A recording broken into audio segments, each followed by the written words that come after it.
Chapter 1. The Night. The starry sky sparkled, a magnificent river of light converging towards a towering celestial peak. A figure basked in the radiance, seated cross-legged at the summit, his white hair shimmering under the starlight. Suddenly, he opened his eyes and gazed upwards. Another one has appeared.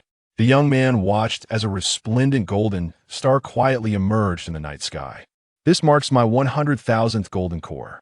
Chu Yun withdrew his gaze, his brow furrowing at the thought of achieving his 100,000th golden core, seemingly devoid of joy. He planted his feet on the ground and approached the cliff's edge. Observing the drifting clouds around him, he noted the tranquility that enveloped the air, save for the gentle winds pushing the clouds along. Chu Yun shook his head, stroking his chin in contemplation. The entire sect praises my profound spiritual roots as unparalleled, awe-incinera, celestial talent. When it comes to the path of cultivation, I would concede second place, yet none dare claim the first. How has it been 5 centuries, and I remain unable to break through to the nascent soul stage? He found himself questioning his existence, silently grumbling. Even my peers, who joined the sect with me, have managed to reach the transformation stage, regardless of their daily distractions. Have I been cultivating a false immortality? That cannot be.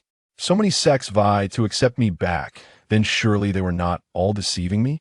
Moreover, the transformation stage is hardly impressive. It could vanish with a mere breath. Ding! A crisp sound suddenly shattered the silence, resonating in Chu Yun's ears. The host was born of humble origins, deemed a waste of talent.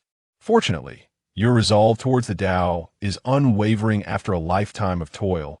You have exhausted your wealth and finally joined a small sect known as Moonshadow Sect. From that moment on, you have glimpsed a fragment of the mysteries of immortality, understanding that the realms of cultivation are divided into Chi refinement, foundation establishment, golden core, nascent soul, transformation, separation of spirit, void exploration, body integration, tribulation crossing, and great ascension. Your heart swells with ambition as you secretly vow to one day reach the pinnacle of the immortal path, to cross tribulations and ascend. With lofty aspirations, you began as an outer disciple, enduring countless trials, experiencing disdain and humiliation. Every hardship was regarded as a gift from fate, and you silently vowed that one day you would rise above the struggles of middle age. In the blink of an eye, 60 years have passed, and your determination has only grown stronger. You have exerted tenfold, 100-fold the effort of ordinary individuals, and finally, before your lifespan wanes, you boldly proclaimed, "Do not underestimate the elderly." In the face of life and death, you fortuitously stepped into the golden core stage, becoming a crucial asset to the sect, which led an elder to take you as a disciple. This was the most glorious moment of your life. However, that fortune was short-lived. 5 centuries later, you still find yourself unable to break through to the nascent soul stage. Your master has grown increasingly distant and indifferent, and you are acutely aware that mere effort is insufficient to ascend to the nascent soul stage this time. Fortune has not favored you. As your time draws near, you begin to reflect on the past, witnessing the warmth and coldness of human nature, the harshness of the world, and an intense resentment rises within you. You resent your humble origins, the sect's discrimination, the severed ties with your master, and the suffering of the world. You loathe the arduous path of immortality. And most of all, you despise your own perceived lack of talent, feeling like a worthless being. You refuse to accept this fate. How you long for a chance to turn the tables. Sensing the host's predicament, the waste talent reversal system successfully binds to you. Would you like to accept the reversal mission? Chu Yun, is there a system binding to me? As the system's incessant murmurs filled his ears, a golden sphere appeared in his chi pool, forming a barrage of messages within the sphere. The memories of a deceased transmigrator began to assault him. Could it be that the template has been mismatched? Chu Yun pondered the system's script, feeling perplexed. The dismal script provided by the system does not align with my own experiences. To his embarrassment, he not only had no connection to a mortal's cultivation journey, but had never even tasted the bitterness of hardship. He recalled that upon his arrival in this world, he was merely a newborn infant. He had no knowledge of who his father or mother was. At that time, he clutched a black Chu Yun jade pendant, floating high in the azure sky. Before he could gather his thoughts, a throng of people rushed towards him, their faces beaming with delight as they regarded him as a treasure. Then, like a bustling marketplace, they began to argue. A barrage of words ensued, spittle flying onto his face. Ultimately, he was taken away by an astonishingly beautiful woman to the Chu Immortal Sect, the very sect he now belonged to. The Chu Immortal Sect was hardly the small sect the system described. It was the foremost of the 5 great sects of the 9 provinces, possessing a lineage in the immortal realm. After that, his journey was smooth sailing. He wanted for nothing. What toil and humiliation! Such experiences were of no concern to him. He was born with handsome features and an extraordinary talent for celestial roots. The sect spared no effort in nurturing him, and his master treated him like a cherished gem. If one were to find any aspect of the system's script that resonated with his own experience, Chu Yun contemplated, and indeed, there was one. The Nascent Soul stage was undeniably challenging. Even for him, it was a formidable hurdle. He had entered the Golden Core stage at the tender age of 1. Yet, he remained trapped at the Golden Core stage for a full 499 years, unable to break through to the Nascent Soul stage until this very day. The sect had consulted countless tomes and invested innumerable resources, yet none could pave the way for his ascension to the Nascent Soul stage. He felt helpless, but such a predicament did not equate to being a waste of talent. The inability to break through the Nascent Soul stage did not hinder his growth in strength. Inherently strong-willed, he persisted despite the barriers to the Nascent Soul stage. Throughout these years, he had spent most of his time in the Misty Peak, refining his cores, and 5 centuries had passed with his golden cores multiplying to an astonishing 100,000. How powerful is 100,000 golden cores? Honestly, Chu Yun was unsure. He had never unleashed his full potential. However, in private assessments, he felt that even his master, who had reached the great ascension stage, might not be his match. Had it not been for this insurmountable barrier to the Nascent Soul stage, perhaps he would have ascended to the immortal realm over 400 years ago. Now, binding a waste talent reversal system made it difficult for Chu Yun not to question whether there had been some mistake. How could one possibly reverse their fate? Noticing Chu Yun's lack of urgency in wanting to turn the tables, the system prompted once more. Would you like to accept the reversal mission? Yes. Chu Yun responded without hesitation. Whether or not he could turn the tables was a secondary concern. It was still a system, and perhaps it held the key to breaking through to the Nascent Soul stage. The host, having long endured drought, now found a refreshing deluge. That heart yearning for reversal burned with fervor. From this day forth, with the aid of this system, you shall begin your reversal and will no longer be regarded as a waste of talent. Chu Yun, he interjected, get to the point. What is the task? The host time is running out. Beyond the Moonshadow sect lies a range of mountains known as the Tsongshan. Within its depths grows a spiritual herb called heart recovery grass. Though it appears unremarkable as a mere weed, when refined through special methods, it possesses the ability to extend one's lifespan. Note, its true purpose is unknown to all. Please search for as much heart recovery grass as possible within a month to aid in prolonging your life. The completion of this task will grant you a chance to receive a boundary-breaking card. Chu Yun glanced at the golden cores in his chi pool, then at the countless golden cores he could not keep but had to abandon as stars in the heavens, lost in thought. My time is running out? Are you certain? System, can this boundary-breaking card truly aid me in breaking through to the Nascent Soul stage? Indeed. What is the standard for task completion? What percentage is needed to obtain the boundary-breaking card? The more you collect and the faster you are, the higher the completion rate. Achieving over 80% will grant you the card. Understood. Hearing the system's assured response, Chu Yun nodded. The Chu Immortal Sect certainly had 8th and 9th grade spiritual herbs. As for the 1st and 2nd grade common varieties, he might find them among the outer disciples. However, as for the lower grade weeds, they were indeed rare. It seemed he would have to venture out personally. Chu Yun cast a glance towards the horizon, boundless and stretching across the 9 provinces and beyond. The script provided by the system did not align with his experiences at all. Yet, he was well aware of the Tsangshan. Such a commonplace name, there was only one place in the entire 9 provinces daring to bear it. With a flick of his hand, a scroll materialized in his palm. Unfurling, it revealed mountains, rivers, and a star-studded map of the 9 provinces before his eyes. On the scroll, azure waves rippled like radar. Soon, the waves converged at a single point. I found it. Chu Yun's gaze fell upon a dark spot where the waves converged. Without a moment's hesitation, he stepped forward, the clouds beneath him parting as the brilliant starlight above cascaded like a waterfall upon his head.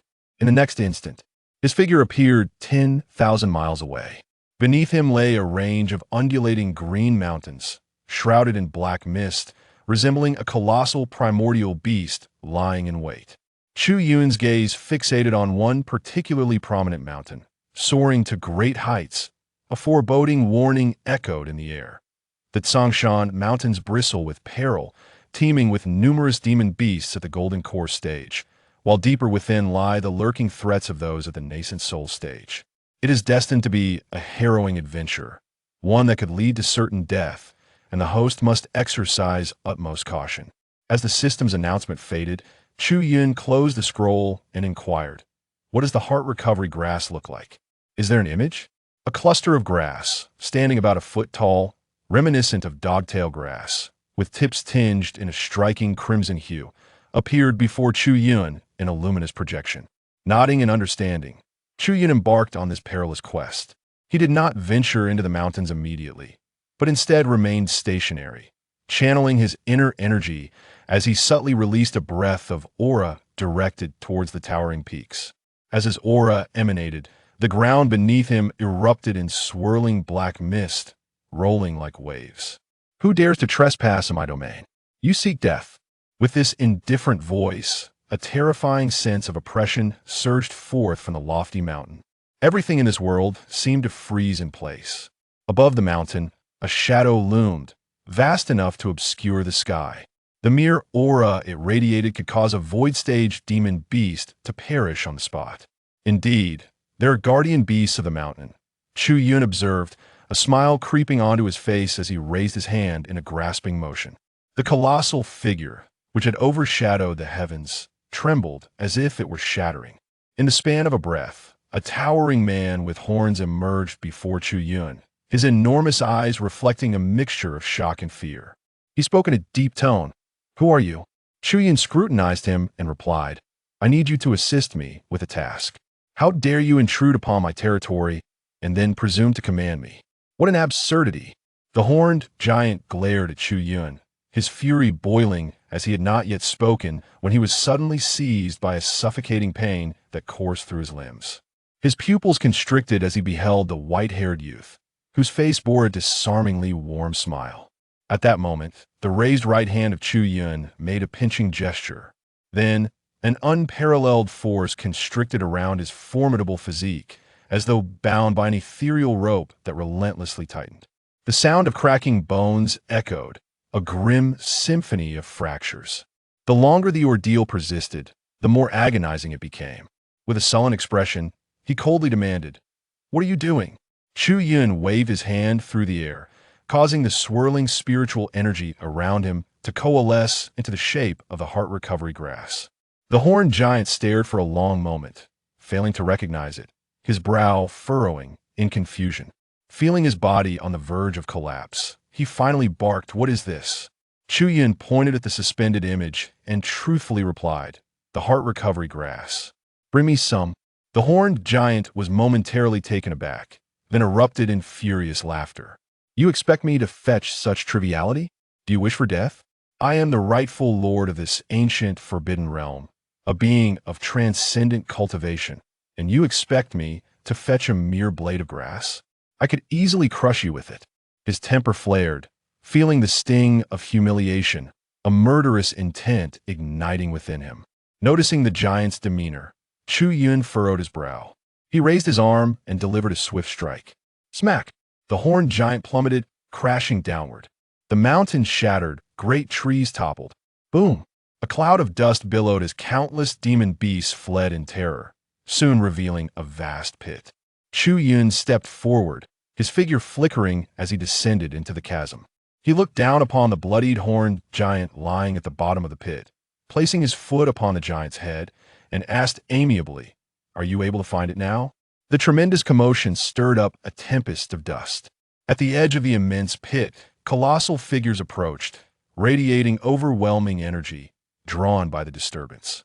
Upon witnessing the scene at the center of the pit, their imposing auras abruptly dissipated, leaving them frozen in disbelief, exchanging incredulous glances. Surely they were not dreaming? The horned giant, sprawled at the pit's heart, was their lord, the master of the Tsangshan. This being, regarded as a deity in their eyes, was now being trampled by a mysterious white-haired youth, rendered utterly powerless. The horned giant's eyes widened with fury. He summoned all his power, attempting to lift his head. In that instant, the force he unleashed could level mountains, yet could not budge the boot pressing down on his face. Is it truly so difficult to fetch a blade of grass? A voice, tinged with impatience, echoed in his ears. Boom! The horned giant felt the world spin as his head was forced further into the ground, flattening beneath the pressure. His heart swelled with both rage and dread. Who was this person? Among the 7 lords of the Forbidden Zones, his physical prowess ranked among the top 3. Yet beneath this foot, he could muster not even a semblance of resistance. Such strength transcended even the great ascension stage. As this realization dawned upon him, a chill gripped his heart. Could it be a celestial being descended from the higher realms? What kind of unparalleled divine item was this heart recovery grass that he had come seeking? The horned giant, unable to contemplate further, recognized the overwhelming might pressing down upon him, laden with lethal intent. To defy further would be to invite death. Reluctantly, he uttered, "I can retrieve it, grant me some time. I am pressed for time. I shall afford you only 3 hours." 3 hours? The horned giant was momentarily taken aback. The heart reversal grass was likely an unparalleled celestial treasure surpassing the 9th rank. How could such a brief moment suffice? Just as he contemplated negotiating, an immense force bore down upon his face, causing his head to sink once more. Very well. The horned giant's vision blurred, and he reluctantly acquiesced, the oppressive sensation akin to that of an ancient mountain gradually receding like the ebbing tide. Huff, huff. He exhaled a sigh of relief, panting as he raised his hand to touch his face. After the boot had departed, only a prominent imprint remained, embedded in his visage.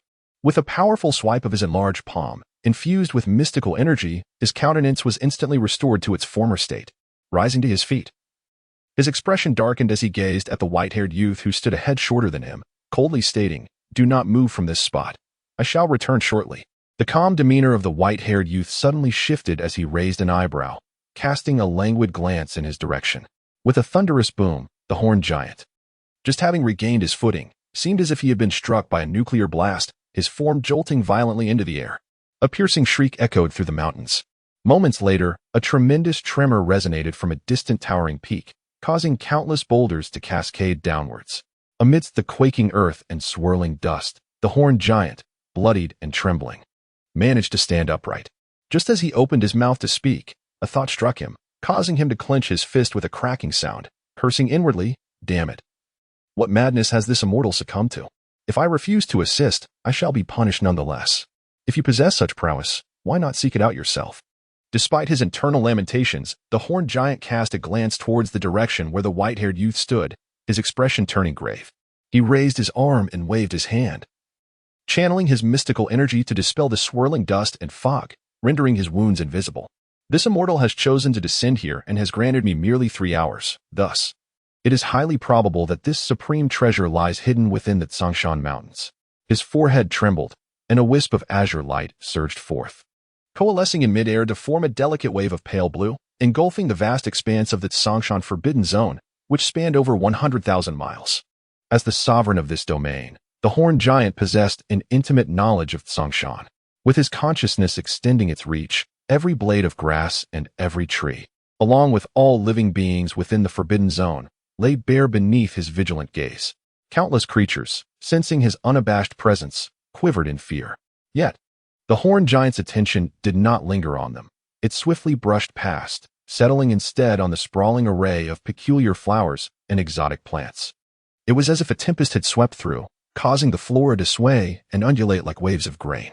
His consciousness expanded ever wider, surpassing the Tsongshan region, sweeping across a radius of 100,000 miles. It continued to extend until it reached an insurmountable limit, at which point it finally halted. Yet, there was nothing to be found here. Damn it, such a vast forbidden zone, and not even a single heart-returning herb to be seen. What a wretched place. The expression of the horned giant darkened increasingly, his anger palpable as he waved his hand, causing several small mountains to erupt violently. In the span of a mere incense stick's time, he meticulously cleared all spiritual flora of the 8th rank and above within the Tsongshan, only to find, regrettably, not a single trace of anything. The horned giant furrowed his thick brows, his fists clenched tightly, making a cracking sound. Could it be that it is not within the Tsongshan? As the lord of this forbidden zone, he was unable to step beyond its confines. Within the realm of his consciousness, he had found not even a single heart-returning herb. He had merely 3 hours at his disposal. Should he fail to find it within this time, that white-haired youth would undoubtedly not spare him. In the next moment, the towering man exuded an azure radiance, summoning a dazzling spectacle that soared into the heavens as he began to gather his followers. Within the confines of the Tsongshan Forbidden Zone, figures of those who had reached the integration stage appeared before him. "Greetings, Master. What are your orders?" These figures cautiously observed the impassive countenance of the towering man. Having witnessed the earlier humiliation he suffered, no one dared to speak out, yet they could not suppress their inner murmurs. Who exactly was that white-haired boy? Just moments ago, their master seemed more frantic than they were, having scoured the Forbidden Zone multiple times with his consciousness. Sensing their gazes, the towering man's expression hardened. With a wave of his hand, he conjured a manifestation of the heart recovery grass in the air. "Do you recognize this?" The figures stared at the ethereal heart recovery grass, scrutinizing it for a long while, their faces betraying confusion. One silver-scaled dragon, gliding through the mist, voiced the collective uncertainty. "Master, what manner of curious object is this? We have never seen it before." Upon hearing this, the towering man was filled with fury. With a swift gesture, he swatted the dragon from the sky as if it were a Muriel. "How can you be of any use if you have never even seen the heart recovery grass? It matters not that you do not recognize it. You must understand that this is a supreme celestial item. Go forth and search for it beyond the Forbidden Zone. You have but 1 hour. Failure to find it will mean death." The formidable beings within the Tsongshan Forbidden Zone were taken aback and perplexed. A supreme celestial item. The heart recovery grass? They intended to inquire further, but the mention of a mere hour instilled fear in their hearts. The master of Tsongshan was notoriously domineering. When he decreed 1 hour, they had no choice but to comply. Memorizing the appearance of the heart recovery grass, they scattered like birds and beasts, vanishing from sight. Soon after, the ground beyond Tsongshan trembled, and majestic mountains manifested alongside colossal beasts. Boundless rivers roared with the presence of silver-scaled dragons. Human cities, sprawling like a constellation, were overrun by titanic creatures releasing an overwhelming aura. Countless demonic beasts trembled, curling their bodies and bowing in submission. A multitude of cultivators soared into the night sky, their gazes filled with trepidation as they beheld the chaos of beasts manifesting. What has transpired? Why have these ferocious beings emerged in force? Could it be that a riot is to be instigated within the Forbidden Zone? Panic surged through the hearts of many. It is over. We in Yunzhou are likely to face annihilation. Quickly, summon the 5 great sects. Inform them of the happenings in Tsongshan. The cultivators were engulfed in terror, feeling as insignificant as ants before the formidable beings of the Tsongshan Forbidden Zone. In no time, powerful presences, akin to meteors, converged from all corners of the 9 provinces. They exchanged glances, their expressions resolute. What exactly were the beings of the Tsongshan Forbidden Zone planning to do? Amidst their confusion, the sky transformed as boundless magical energy coalesced into silver light, vividly depicting a lifelike spirit herb. The herb's tips glowed crimson, shimmering with silvery radiance, releasing an abundant aura of spiritual energy, swaying gently as if it were an unparalleled celestial bloom. What is this? Demonic beasts and cultivators alike gazed in astonishment at the sudden apparition of the spirit herb in the heavens. The heart recovery grass. I demand the supreme celestial heart recovery grass. Present the heart recovery grass, and you shall live. Echoes of deep reverberation resounded from all directions. In the blink of an eye, half an hour had elapsed, leaving them with little time. The ferocious beings of the Tsongshan Forbidden Zone had scoured every mountain, river, and lake. However, as time pressed on, their agitation grew. In the face of life and death, they began to adopt the same approach as the towering man, gathering their forces. That night, beneath the vast sky, many places illuminated with manifestations of heart recovery grass crafted from magical energy, alongside the oppressive presence of the Tsongshan beasts, whether demonic beasts or human cultivators. All gazed upward in bewilderment. Heart recovery grass? What on earth is this? Though confused, many soon realized the purpose of the Tsongshan beasts' mass exodus, to seek out the supreme celestial item known as the heart recovery grass. Should they fail, chaos would inevitably erupt within the Tsongshan Forbidden Zone, heralding disaster and suffering for all. With this in mind, the cultivators grew increasingly frantic and despondent, gathering in large groups to discuss. Quickly search. Does anyone know the origins of this heart recovery grass? Celestial Herb Sect, you are most knowledgeable about spirit plants. Can you provide any insight? None. I have scoured our sect's records, but found no mention of the heart recovery grass. According to these ferocious beings, it seems to be a treasure from the upper realms. How can we mere mortals hope to find it? What shall we do if we cannot locate this divine item? These ferocious beings will not relent easily. Suddenly, a cough broke the silence. All eyes turned towards the source. It was an elder clad in blue robes, emanating the aura of the integration stage. He stroked his silver beard, his expression one of mild astonishment. An elderly man adorned with a jade crown bowed deeply and said, "Elder Chen, you truly embody the essence of the Xianying Immortal Sect, possessing knowledge of even the heart-reverting grass, a celestial treasure of the upper realms. Pray, where might this heart-reverting grass be? We beseech you to intervene for the salvation of the world." "Do not be hasty," Elder Chen replied, waving his hand. With his small, discerning eyes, he gazed intently at the heavens, his countenance increasingly perplexed. He felt the searing gazes of dozens of pairs of eyes upon him. Lowering his head to address the assembly, he slowly remarked, "I am not entirely certain myself. Prepare yourselves. I shall confront these formidable foes." He soared into the sky, amidst the gazes of the crowd, treading upon the clouds as he approached the dazzling pattern of the heart-recovering grass above. Half an hour later, in the Tsongshan Forbidden Zone, a silver-scaled dragon descended upon a solitary peak, beside which a figure clad in blue hovered in midair. The horned giant sat upon a massive stone at the summit, his gaze fixed upon Chun Yao, exuding an overwhelming pressure. "Where's this item?" Chun Yao remained silent, casting a glance at the surrounding dense black mist. He stepped onto a gnarled tree at the edge of the cliff and spoke slowly. "I can reveal its location and procure the heart-recovering grass, but I have one request. Do you dare to negotiate with me?" The horned giant's eyes glinted with an icy chill, akin to a divine sword, fixating on Chun Yao, a murderous intent rolling forth. Chun Yao calmly bowed his head. "I am an elder of the Celestial Wanderer sect." The horned giant rose, coldly regarding him. "You have delayed my quest for the heart-recovering grass, and the Celestial Wanderer sect cannot bear the consequences." Upon hearing this, Chun Yao narrowed his eyes.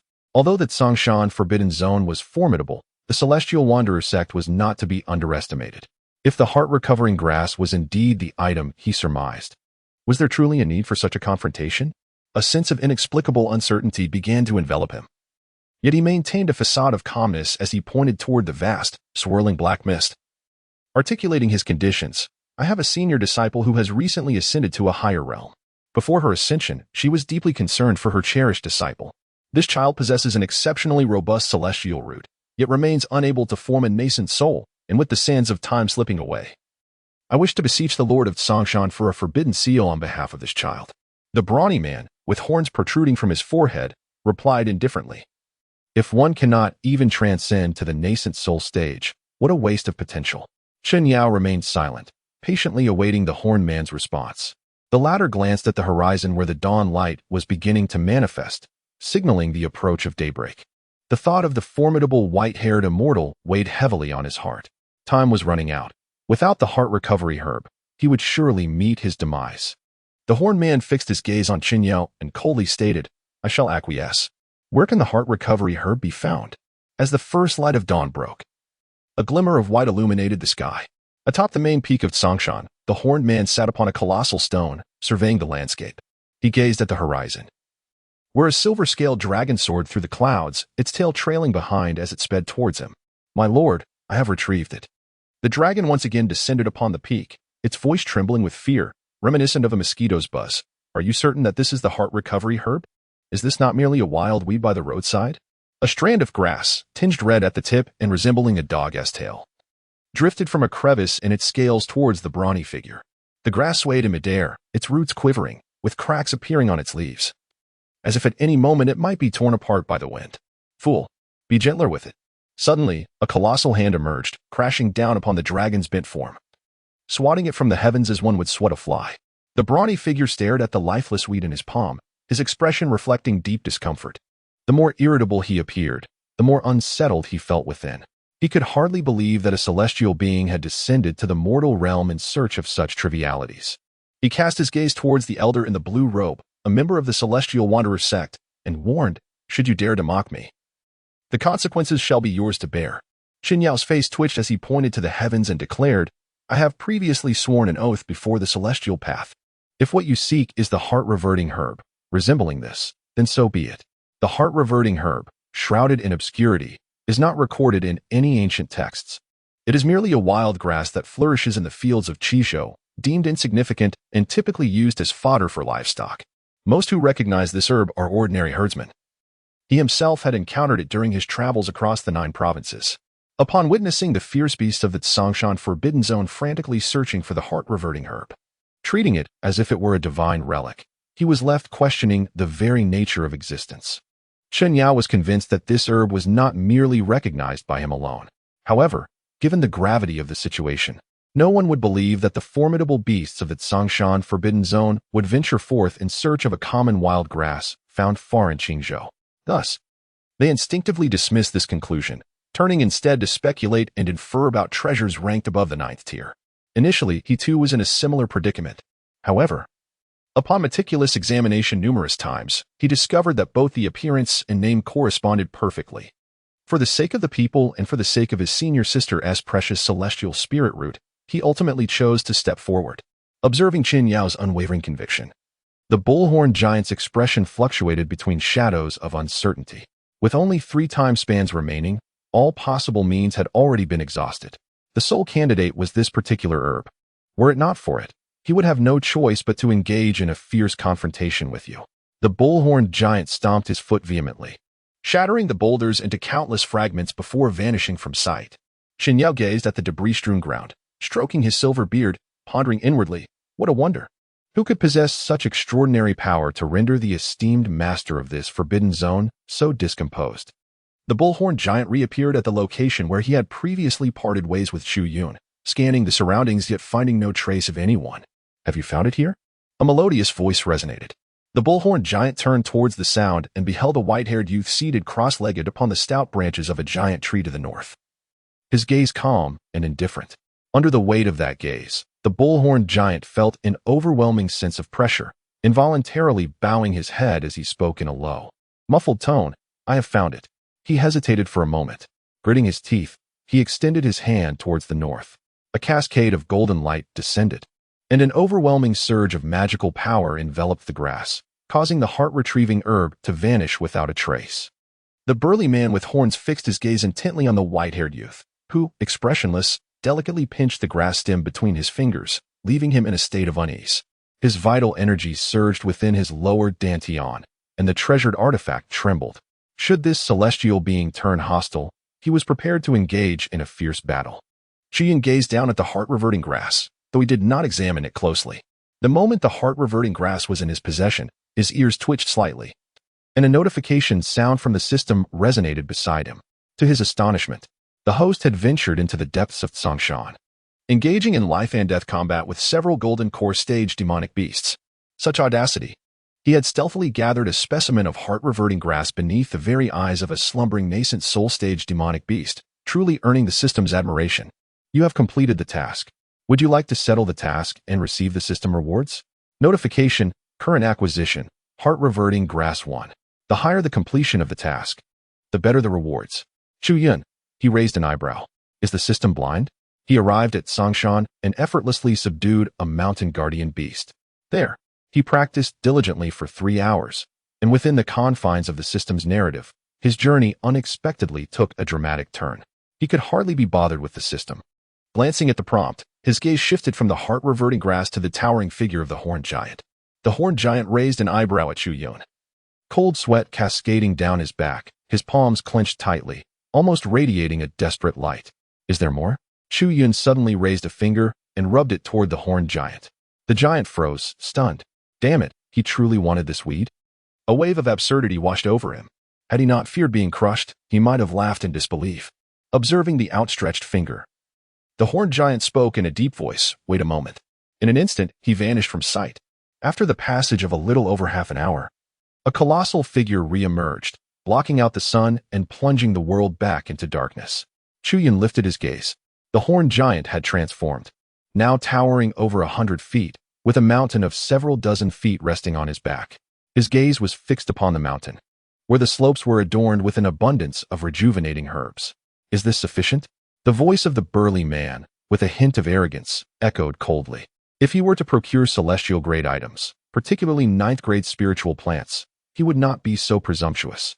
As for these wild herbs, they were hardly worthy of his effort. He could easily send some subordinates to Qingzhou to gather more, overwhelming you in the process. Enough, Chu Yun replied, raising his hand. The mountain trembled, and the countless rejuvenating herbs took flight, transforming midair into a verdant whirlwind that soared towards his sleeve. Notification: current acquisition of rejuvenating herbs, 99.99. Notification: host task completion status is full. Would you like to settle the task? Notification: current acquisition of rejuvenating herbs, 99999. Notification: host task completion status is full. Would you like to settle the task? Notification: current acquisition of rejuvenating herbs, 999999. As the multitude of rejuvenating herbs streamed into his sleeve, a cacophony of system notifications resonated sharply in Chu Yun's ears. Satisfied, he nodded and rose to his feet, casting a glance at the ominous shadow looming overhead. What purpose does such vastness serve? Is it merely an act of intimidation? His eyes slightly lowered, he casually waved his hand, and a resplendent golden light coalesced in the void, forming a five-fingered golden silhouette that struck the multitude of dark shadows. A thunderous rumble ensued as the horned giant was sent flying, causing the entire Songshan Forbidden Zone to tremble violently. Chu Yun stepped forward.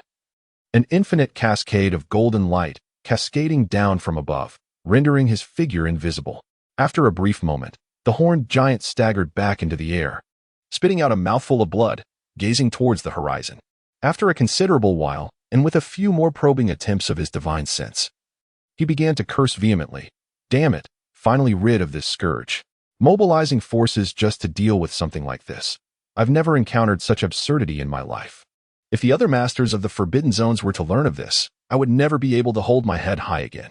He took a step forward, his expression dark and brooding, causing the space around him to warp, and his figure reappeared atop the main peak of Songshan. On the summit, an elderly man clad in a blue robe stood at the edge of the precipice, craning his neck to gaze into the distance. He had heard the commotion from earlier. Chen Yaofeng had just caught a glimpse amidst the swirling black mist of the immense lord of Songshan being swatted away like a fly by a colossal golden hand. He felt a jolt in his heart. Was it reasonable for the master of the penalty area to be so easily subdued in his own domain? Who could possibly be responsible for such an affront? What troubled Xinyo even more was the sight of the master of Songshan being sent flying. Could it be that his judgment was flawed? Who among them did not desire the heart recovery grass? Xinyo gazed into the abyss below, where a dense fog obscured the once mighty figure, and his brow furrowed in deep concern. He realized that trouble had indeed been stirred. He had been so certain before. If that mysterious entity sought anything other than the heart-rekindling herb, the Lord of Songshan would surely pursue him relentlessly, provided he remained alive. Yet, Chen Yao was unperturbed. He came here for the sake of the common people, for the sake of his senior sister's disciple, and in pursuit of the interests of the sect. To be at odds with him is to be at odds with the celestial sect of bliss. If one is at odds with the celestial sect of bliss, then this matter is of little concern to him. It is the business of the sect leader. Upon this thought, he instinctively reached into his bosom, firmly grasping an object, preparing to crush it and flee back to the sect, to report this urgent matter to the sect master, who would then negotiate with the Lord of Songshan. Planning to escape? Suddenly, a chilling voice pierced through Chen Yao's ears. His fingers momentarily stiffened as he turned to see the hulking figure of a man with horns standing amidst the rubble, his imposing gaze fixed upon him. Chen Yao, with his somewhat murky eyes, responded by extending his hand, waving dismissively, and spoke in a languid tone, "No. I am merely awaiting the Lord of Tsongshan to fulfill his promise." "Humph." The horned man scoffed disdainfully. "Do you dare to deceive me? Are you not afraid that I might take your life?" Seeing this, Chen Yao surprisingly calmed down, stroking his silver beard, and with a tone of assurance, he replied, "The heart-reverting grass cannot be mistaken. If there were any error, the Lord of Tsongshan would not be engaging in idle chatter with me at this moment. He would have already acted. Since there is no mistake, may I request the seal of prohibition from the Lord of Tsongshan? Do you think you are worthy of touching my seal?" The horned man's eyes glinted with coldness, and with an impatient wave of his hand, a tremendous force surged forth, sending Chen Yao tumbling from the mountaintop. "Be gone." As Chen Yao spiraled through the air, he heard the impatient voice again. "Bring that useless heavenly root to Tsongshan." At the Xianyu sect, atop the Miao Peak, a strikingly handsome young man clad in white casually sat at the edge of a solitary cliff that jutted out like a branch, gazing at the resplendent sea of golden clouds before him. He yawned and exhaled softly. The golden clouds cascaded down like a magnificent waterfall, creating a breathtaking spectacle. System. Conclude the task. Task conclusion in progress. Task completed. Completion rate, 100. The host sought the heart-reverting grass within a week, earning an additional 50 completion bonus. The host collected over 1,000 heart-reverting grass, earning another 50 completion bonus. The overall task completion rate is 200. The host is rewarded with a third-tier medicinal manual, pharmaceutical treatise of revival, and 10,000 mid-grade spirit stones. Within Chu Yun's dantian, 4 orbs enveloped in golden light appeared, signifying the treasures he had acquired. His thoughts drifted into the past, revealing a third-tier pharmacopoeia before his eyes, adorned with several prominently marked characters. It contained the refining method for the heart recovery herb. With a cursory glance, Chu Yun swiftly moved past it. In the Celestial Wanderer sect, third-tier tomes were deemed unworthy by outer disciples, and he held no interest, dismissing it as worthless. Beside the recovery pharmacopoeia glimmered a sphere of light containing 100,000 mid-grade spirit stones. For an ordinary golden core cultivator, this was undoubtedly a fortune. Worthless? He thought again. Next, Chu Yun turned his gaze to another orb of golden light. Within lay a water lily, its petals tinged with green, and its stem ivory white, exuding a refreshing aura. A heavenly material, refining it could enhance one's spiritual consciousness. Chu Yun paused, contemplating it for a moment longer before shifting his attention to the final ray of brilliance. Encased within was a golden card. The card depicted a robust and amiable infant in the Nascent Soul stage, diminutive in stature, with hands clasped over its dantian, seated cross-legged amidst a swirling golden aura. A flicker of intrigue stirred within Chu Yun. This breakthrough card appeared to him nebulous and enigmatic, akin to chaos itself, inscrutable and unfathomable. After forming his 80,000th golden core, such encounters had become rare for him. A faint smile graced Chu Yun's lips. Perhaps this artifact could indeed aid my ascension to the Nascent Soul stage. If so, my arduous nighttime endeavors would not have been in vain. Would you like to use the breakthrough card? The system prompted. Use it, as Chu Yun issued his command. The infant on the card began to tremble. In the next moment, the infant's limbs, body, and head disintegrated into countless golden particles, coalescing into a vast sea of gold that surged towards his golden cores nestled within his dantian. The sound was akin to a cascading tide. Within his dantian, the multitude of golden cores was swept and washed like a tidal wave. A stirring sensation coursed through Chu Yun. The power emanating from the breakthrough card was distinctly different from any elixirs or divine materials he had previously consumed. It was a novel experience, tingling and thrilling. What captivated his attention most was one particular golden core, ensconced tightly within the golden sea, its surface marred with a web-like pattern of cracks, a sign of transformation from core to infant. All of Chu Yun's focus was riveted upon this singular golden core. Crack, crack, crack. Time seemed to stretch as the golden core emitted faint, crisp sounds. The golden skin peeled away, revealing a rosy, cherubic infant bearing an uncanny resemblance to Chu Yun. Eyes closed, with tiny hands poised in a posture of embracing a core, seated upon a lotus formed from the golden core. In that moment, Chu Yun felt an intimate connection to this realm, an enhanced ability to absorb spiritual energy. This signified that he had indeed transitioned from the golden core stage to the Nascent Soul stage. However, a twitch of discontent tugged at Chu Yun's lips. With the aid of the breakthrough card, a Nascent Soul had indeed been birthed, yet surrounding it swirled an innumerable array of golden cores, akin to stars orbiting a moon. The current predicament was clear. One nascent soul had been born, yet a plethora of golden cores remained, resembling eggs awaiting hatching. Had he truly broken through, or had he not? Chu Yun placed a hand on his warm dantian, his eyes shimmering with anticipation. Ascending to the nascent soul stage would undoubtedly enhance his strength. But what truly delighted him was the prospect of his spiritual consciousness. The consciousness served as a cultivator's radar. The higher the realm, the broader the coverage and the finer the perception. Yet, Chu Yun's spiritual consciousness was somewhat extraordinary. His gaze lowered slightly, and from his cuff emerged a crystal-like sword of 7 colors, its blade transparent and surrounded by a halo of radiant light. Unmistakably a peerless divine weapon of the highest caliber. Yet, this 7-colored sword was never a magical artifact. It was, in truth, an embodiment of his consciousness. From the moment his consciousness came into existence, it was solely imbued with an essence of unparalleled slaughter. A mere thought would solidify into a tangible form. Initially, it manifested as a shard of crystalline brilliance, but as his realm of understanding ascended, it transformed into a resplendent, flying dagger. Eventually, it evolved into a sword-like shape. He had only drawn his sword once. At that time, he had recently entered the Golden Core stage, seemingly at the tender age of 3. His deranged master was eager to witness the manifestation of his spiritual consciousness. Thus, Chu Yun condensed his spiritual awareness in the palm of his hand and casually swung his sword at his master. Consequently, his master's 9th-grade magical artifact shattered. It could be said that his spiritual awareness, though incapable of functioning as a radar, is no less formidable than that of a celestial weapon. Just moments ago, Chu Yun distinctly sensed a transformation in his spiritual awareness following his ascension to the Nascent Soul stage, now enhanced to 1/10,000th of its former capacity. He casually waved the 7-color divine sword in his palm, its radiant light illuminating a 10-meter radius. Without the need for sight, the mist and spiritual energy within that space vividly materialized in his mind. From this day forth, he too would be someone with a radar atop his head.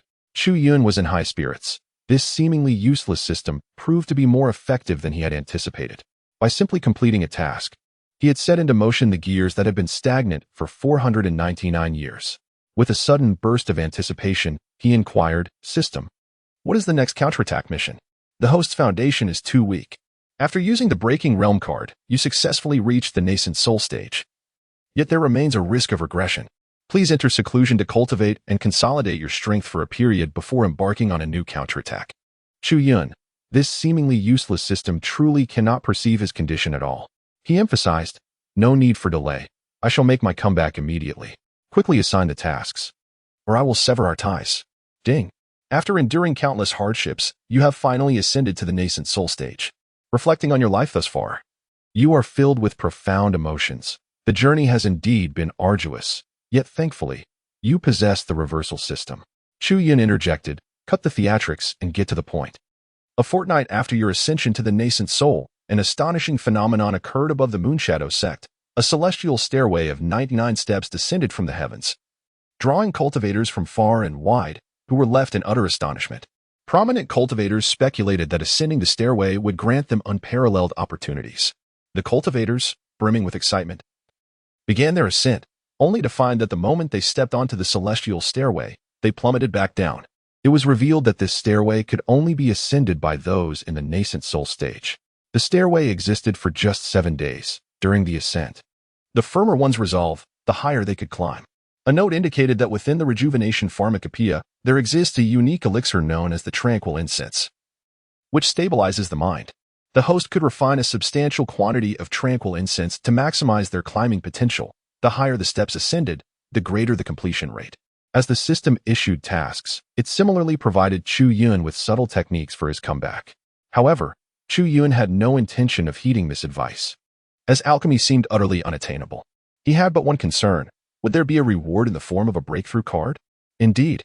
Chu Yun nodded, contemplating the task at hand, somewhat skeptical. Would there truly be such an item as the ascension ladder of the 99th rank appearing in half a month's time? Perhaps it would be best to wait until the time arrived. Chu Yun closed his eyes and began to cultivate, regulating his breath. After an hour had passed, he suddenly felt a subtle movement in his ears, detecting a sound of disturbance. Without hesitation, he released his spiritual awareness to observe his surroundings. Within a 10-meter radius, the mist gently swirled, and all was tranquil. There was nothing amiss. He reluctantly opened his eyes, directing his gaze towards the horizon. 10,000 meters away, a green figure approached through the void. As it advanced, the mist parted naturally beneath its feet, moving with remarkable speed. One moment it was still 10,000 meters distant, and the next it had arrived within 3,000 meters. It was a breathtakingly beautiful woman, her hair cascading like a waterfall, her delicate nose perfectly sculpted. The woman possessed a tall and elegant stature, adorned in a flowing gown of lush emerald green, its hem swaying gracefully in the breeze, akin to clouds accompanying the moon.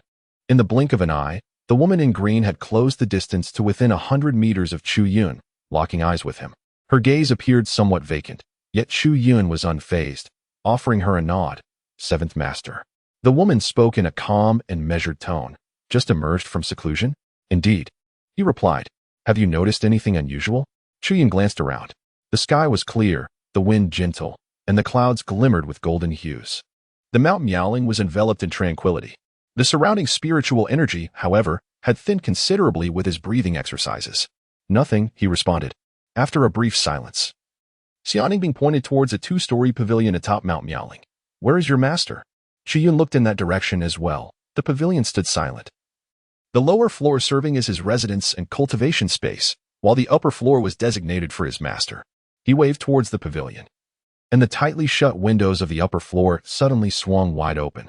From the outside, the interior appeared desolate, devoid of any human presence. Chu Yun pondered aloud. Where is my master? Where has she gone off to? Xianingbing remained silent for a moment before slowly replying, a week ago. A grand ascension ceremony was held within the sect. The ascension ceremony? Chu Yun gazed upwards, pointing to the sky. Has she departed? Yes, she has. Sigh. Chu Yun exhaled deeply, a hint of sorrow etched across his features. Xianingbing spoke calmly. Do not grieve. Seventh Master, she has ascended, not perished. There is little distinction. It will be difficult for you to see her again. This is what your master has left for you. Xianingbing lifted her sleeve, and a palm-sized piece of white jade known as warm jade floated towards them. Chu Yun reached out to grasp it, his gaze fixed on the jade, where several delicate blue runes danced like tadpoles across its surface. This is exquisite linseed jade, a rare and precious material capable of preserving divine consciousness. Important insights or top-tier techniques, often of the 8th or 9th rank, are typically inscribed upon linseed jade. He placed the exquisite linseed jade into his bosom and smiled at Xianingbing, saying, Thank you. You're welcome. You have lingered in the golden core stage for so many years, depleting a considerable amount of resources from the sect. And there are quite a few within the sect who harbor resentment towards you. For your sake, the senior sister delayed her ascension for over 300 years. Now that your master has passed away, the ensuing troubles will only multiply, and it is uncertain if you can even safeguard this Miao Miao peak. Speaking of which, your time is also running out. It would be wise to contemplate how to break through. I shall take my leave. Xianingbing coldly uttered a few words before turning to depart. The troubles that Chu Yun faced were, in fact, far more severe than she had indicated. More than a decade ago, a supreme Tao body had arrived in the sect, an exceedingly rare physique that rivals the heavenly roots. Recently, this supreme Tao body reached the transformation stage and ventured into one of the 7 forbidden zones, the Zai Forbidden Zone, where it vanquished several fierce beasts, drawing the attention of formidable foes seeking to suppress the Tao body. To everyone's astonishment, the supreme Tao body managed to escape right beneath the noses of these great beasts, causing a stir throughout the entire Jiuzhou region. The sect has increasingly valued the supreme Tao body, allocating more resources in its favor. With resources being finite, the more the Tao body receives, the lesser the share for those disappointing prodigies within the sect. Before the senior sister's ascension, dissent existed, but it was kept silent. However, now that she has ascended, the master of that supreme Tao body, who is not lacking in status, serves as the vice-sect leader of the Carefree Immortal sect. Without any backing, yet still enjoying the privileges of the sect's top rank, it is no wonder that after 500 years of stagnation, no one holds any hope for you. This predicament can only be attributed to Chu Yun himself. Everyone placed high hopes on him, yet he continued to falter.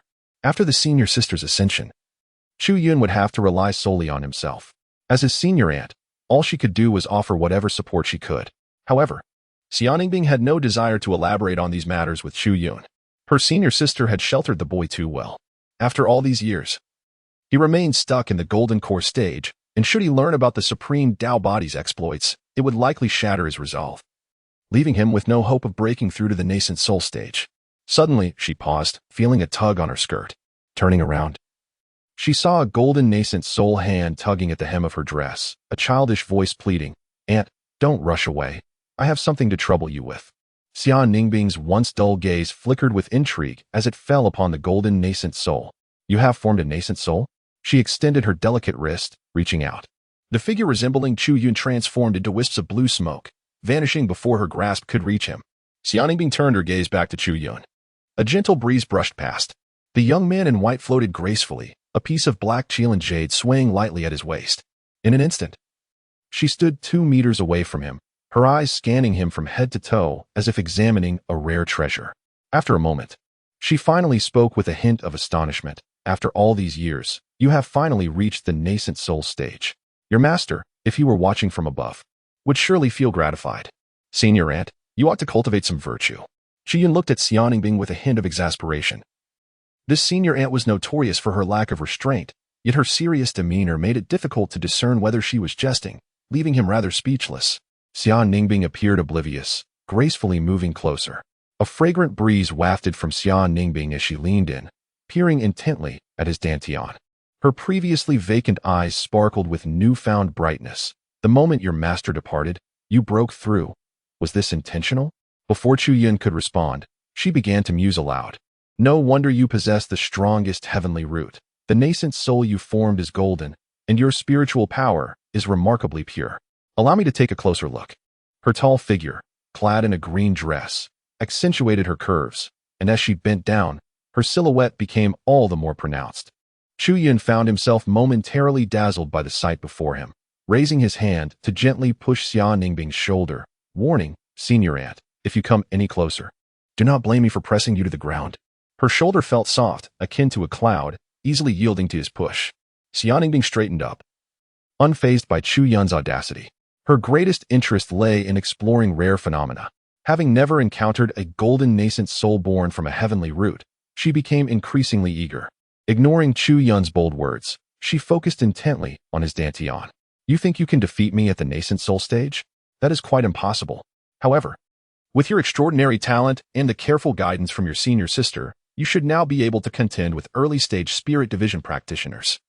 Those nascent soul prodigies within the sect will undoubtedly be no match for you.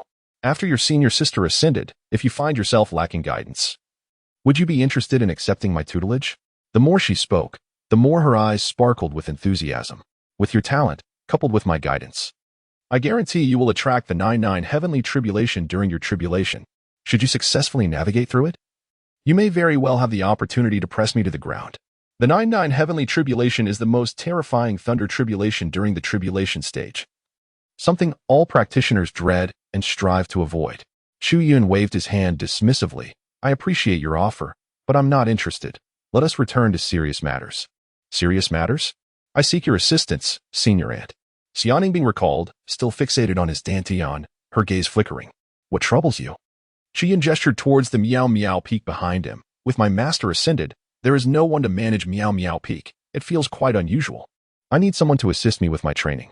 Xia Ningbing raised an eyebrow. "Was this the sort of menial work your senior sister used to handle? Who exactly is the master, and who is the disciple here?" Though it was not a significant matter, she inquired, "Do you have any specific requirements for this individual?" After a moment of contemplation, Chu Yun replied, "They should be diligent, capable of cooking delicious meals, and most importantly, honest." "Understood." Xia Ningbing nodded but then shifted the conversation. "Chu Yun, are you truly not considering my proposal?" Chu Yun smiled broadly. "Farewell, Senior Aunt." Xia Ningbing shook her head, not pressing further. After all, this boy preferred solitude, often remaining at Miao Miao Peak.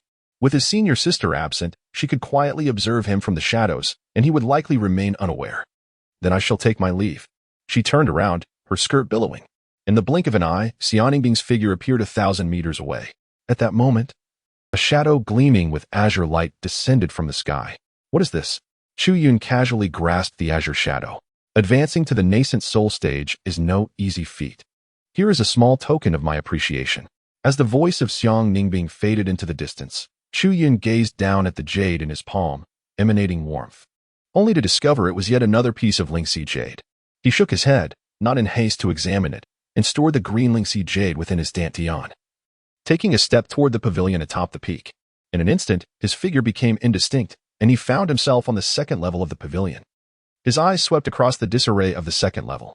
A bed forged from deep blue cold jade stood at the center, upon which several wine jars lay haphazardly. Surrounding the bed were a few rocking chairs, arranged in a seemingly random manner reminiscent of the Bagua formation, one to the east, another to the west. Against the wall, a bamboo cabinet bore various talismans, while sealed jars and bottles were thrown together in a chaotic manner, some tightly packed, others scattered. The disorder suggested that the owner of this place was a whimsical and carefree individual, unconcerned with tidiness. Chu Yun withdrew his gaze and turned his attention to the left side of the bed, where a neatly hung portrait caught his eye. The painting depicted an extraordinarily beautiful woman, her hair in disarray, her exquisitely shaped face flushed with color, as she affectionately embraced a helpless-looking young man with white hair. Both sharing a hearty laugh, Chu Yun casually reclined in one of the rocking chairs, contemplating the portrait. How could such a vibrant person simply depart without warning? The chair creaked as he leaned back, his gaze drifting to the right, which was utterly empty. Unable to contain his frustration, he muttered, "And they even took my painting away. Could they not wait for me to emerge? Was there such urgency?" A glimmer of light danced upon his fingertips as he produced a palm-sized piece of warm white jade, gazing intently at the cerulean runes that floated like tadpoles. A surge of magical energy enveloped him, and suddenly, a hasty script materialized in his mind. "My dear disciple, I have ascended. Are you surprised, or perhaps taken aback?" Chu Yun, nonsense. He gazed downward, reassured by the knowledge that before ascending, his master had gathered 30,000 pounds of spiritual firewood and harvested all the spiritual herbs on the misty peak, even implementing a method to suppress the growth of weeds, which should suffice for a decade or so. The spiritual fields on the peak were well prepared in anticipation of his inability to tend to them, yielding a total of 180,000 pounds of spiritual rice, safely stored within the jade of spiritual resonance. Additionally, provisions amounting to several 100,000 pounds were also prepared in the jade, sufficient to sustain him for many years. As for the little creatures, white, black, and flower, understanding his preoccupation with cultivation and the neglect of their care, his master had taken them along during the ascent to prevent them from starving. "Oh, and your painting has been taken as a memento. By the way," his master continued, as a token of compensation, "I have left you a recipe hidden in our old spot. Should you miss my culinary skills, you may follow it to satisfy your cravings." "Enough of this triviality," Chu Yun said, his expression remaining impassive as he continued to read. To return to the matter at hand, his master stated, "My departure was urgent. It was not a matter of unwillingness to wait for your emergence from seclusion. I bear ill tidings. The end of the Dharma age is approaching. And if you do not ascend soon, the path to immortality will soon be severed. I have a pressing matter to attend to in the upper realms that necessitates my absence from the sect's frivolities." Upon reading this, Chu Yun's brow furrowed in concern. The end of the Dharma age, the imminent severance of the path to immortality. Was the situation truly this dire? Yet, what troubled him more was another matter. His relationship with his master is exceptionally close. For 5 centuries, they have shared nearly everything in conversation. He had never known that his master had matters to resolve with the upper realm. Would there be danger? A flicker of concern stirred within Chu Yun. As a formidable being at the ascension stage, his master wielded immense power in this realm, yet the circumstances in the upper realm remained uncertain. He furrowed his brows and continued reading. The hasty scribbles on the Lingxi jade had reached their conclusion. To get to the point, one should not remain trapped in the ethereal peaks, for an obsession with cultivation is not beneficial. One should read extensively and travel widely. Perhaps it would lead to a breakthrough in the Nascent Soul stage. Lastly, allow me to share some encouraging news. I await you in the upper realm. Should you manage to ascend, we shall sever our master-disciple ties." After pondering for a moment, I mused that becoming a partner in the Tao might not be such a bad idea. Thus, my message ends here.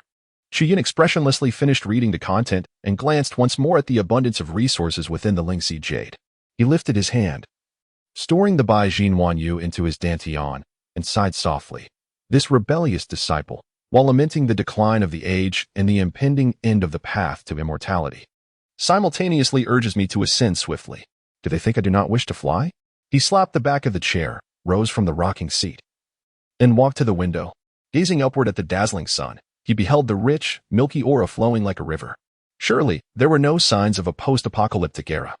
Chu Yun chose to believe. Though his master may be eccentric, he has never deceived him. with his hand resting on his chin and his gaze flickering. He pondered yet another question. According to the records of the Celestial Wanderer sect, the world he inhabits is connected to the upper realm solely through the path of ascension.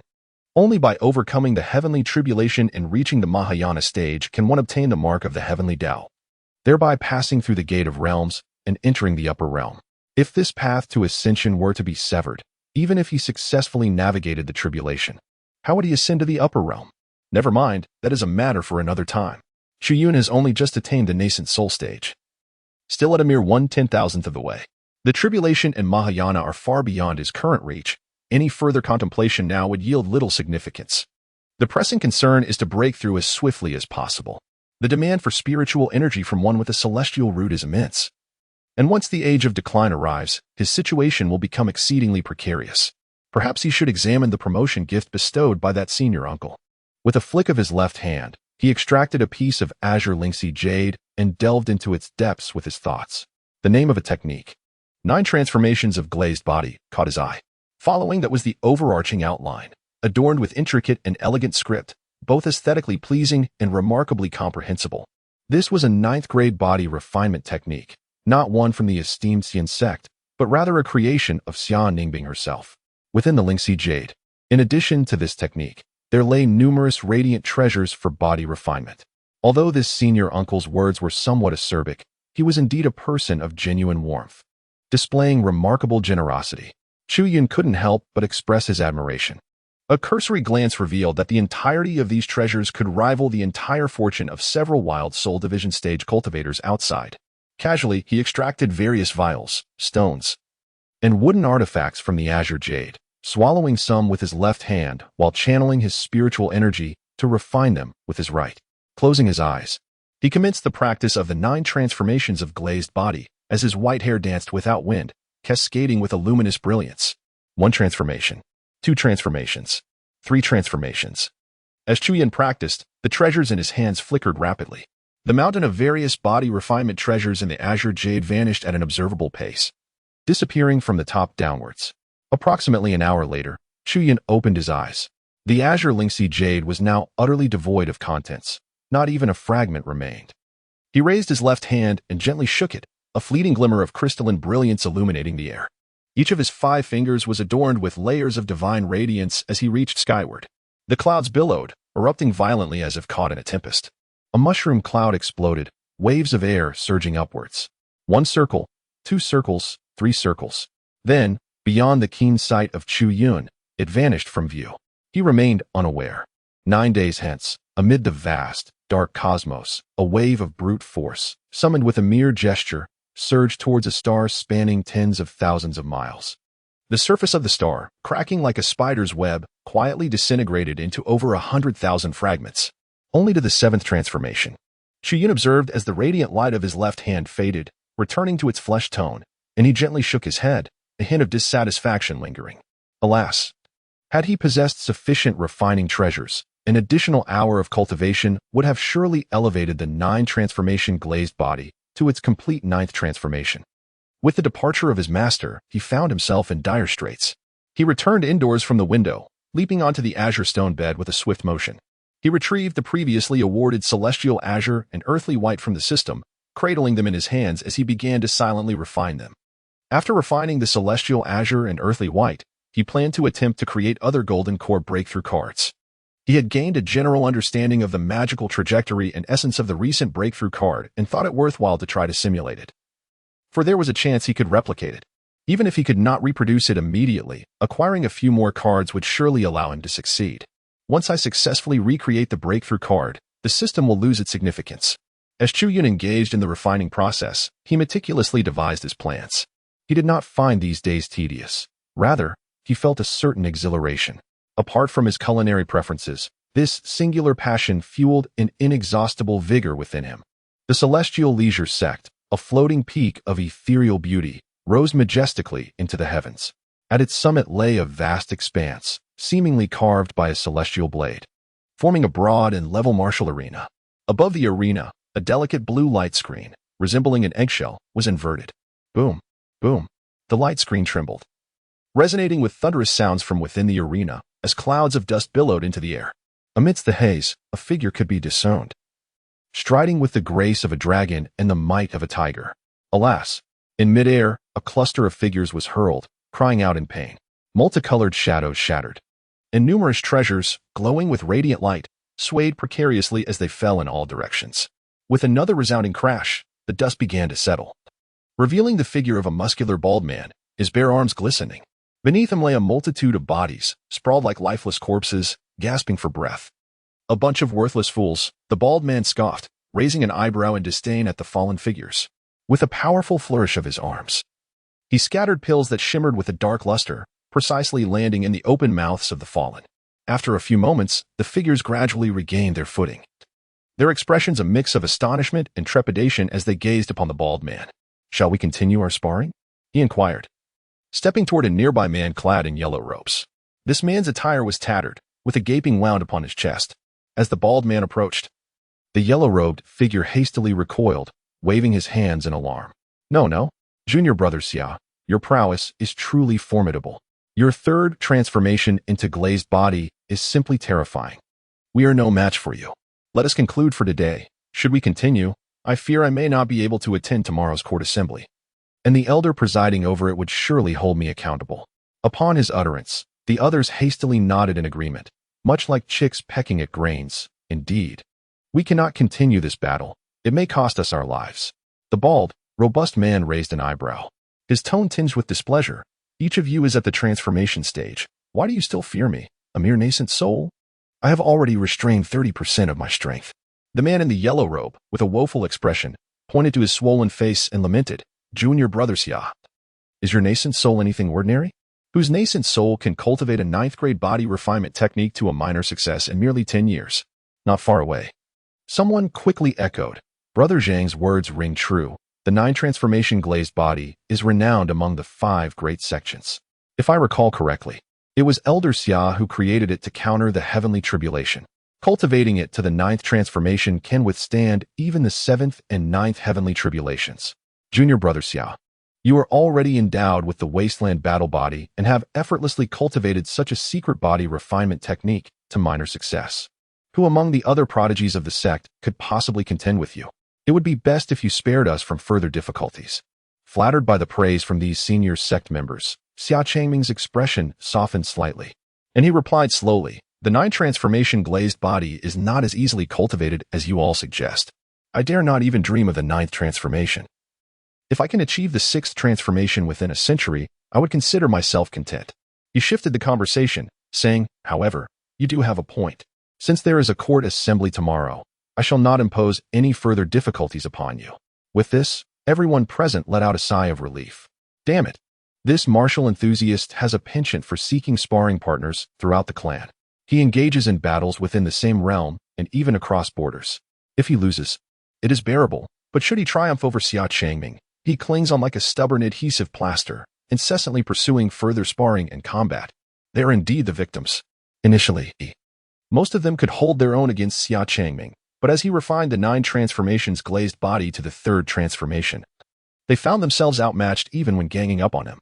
Had it not been for Xia Changming's generosity during their sparring sessions, it is likely that no one would have dared to confront him. However, as the disparity in strength widened, their exchanges ceased to be reciprocal. They became mere victims subjected to unilateral assaults. The crux of the matter is that the beatings have become increasingly brutal, coupled with the risk of their treasured artifacts being shattered, leading them to lose the will to continue. Junior Brother Xia, we shall take our leave first." They hastily bid farewell upon noticing Xia Changming relent. After a cacophony of farewells, Xia Changming watched as his senior brothers transformed into beams of light, dispersing in various directions. Feeling somewhat unfulfilled, he settled onto a large stone within the martial arena, plunging into contemplation. "I am on the verge of breaking through to the 4th transformation. These senior brothers no longer pose a significant restraining influence. Those prodigies of my realm are either away or in seclusion, and I cannot rely on them. It appears I must seek out those senior brothers in the spirit division. Once I achieve the 5th transformation, no, the 6th, I shall certainly endeavor to challenge that individual once more." A shadow flashed through his mind, its countenance grave. That figure was the supreme Tao body, who, despite having entered the path merely over a decade ago, had already carved a multitude of legends. Once, In a moment of overconfidence, he had challenged her to a duel. With just a single hand, she shattered his second transformation glazed body. That battle left him with an immense psychological scar. Particularly unsettling was the news he had heard a few days prior. She had ventured into the Purple River Forbidden Zone, vanquished several god transformation beasts, and managed to escape from the clutches of a notorious fiend within. This revelation left Xia Changming profoundly shaken, evoking a rare sense of helplessness within him. As a martial enthusiast who thrived on the thrill of battle, often growing stronger with each defeat, he found that even the courage to challenge her anew was swiftly dwindling. He would rather confront his senior brother in the spirit separation stage than face her. With a sudden resolve, Xia Changming slapped himself. No, he declared. My ambition is to become the foremost of this generation. I possess the wasteland battle body and the 9 transformations glazed body. In the same realm, I am invincible. My Dao heart must remain steadfast. Sooner or later, I shall triumph over her.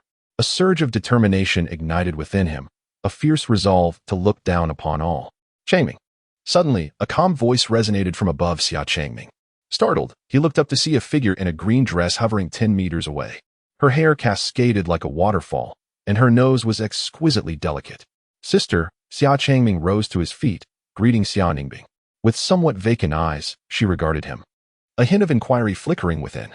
She pointed at his swollen face marked by a handprint, asking, Why did you suddenly strike yourself? My face itches a bit.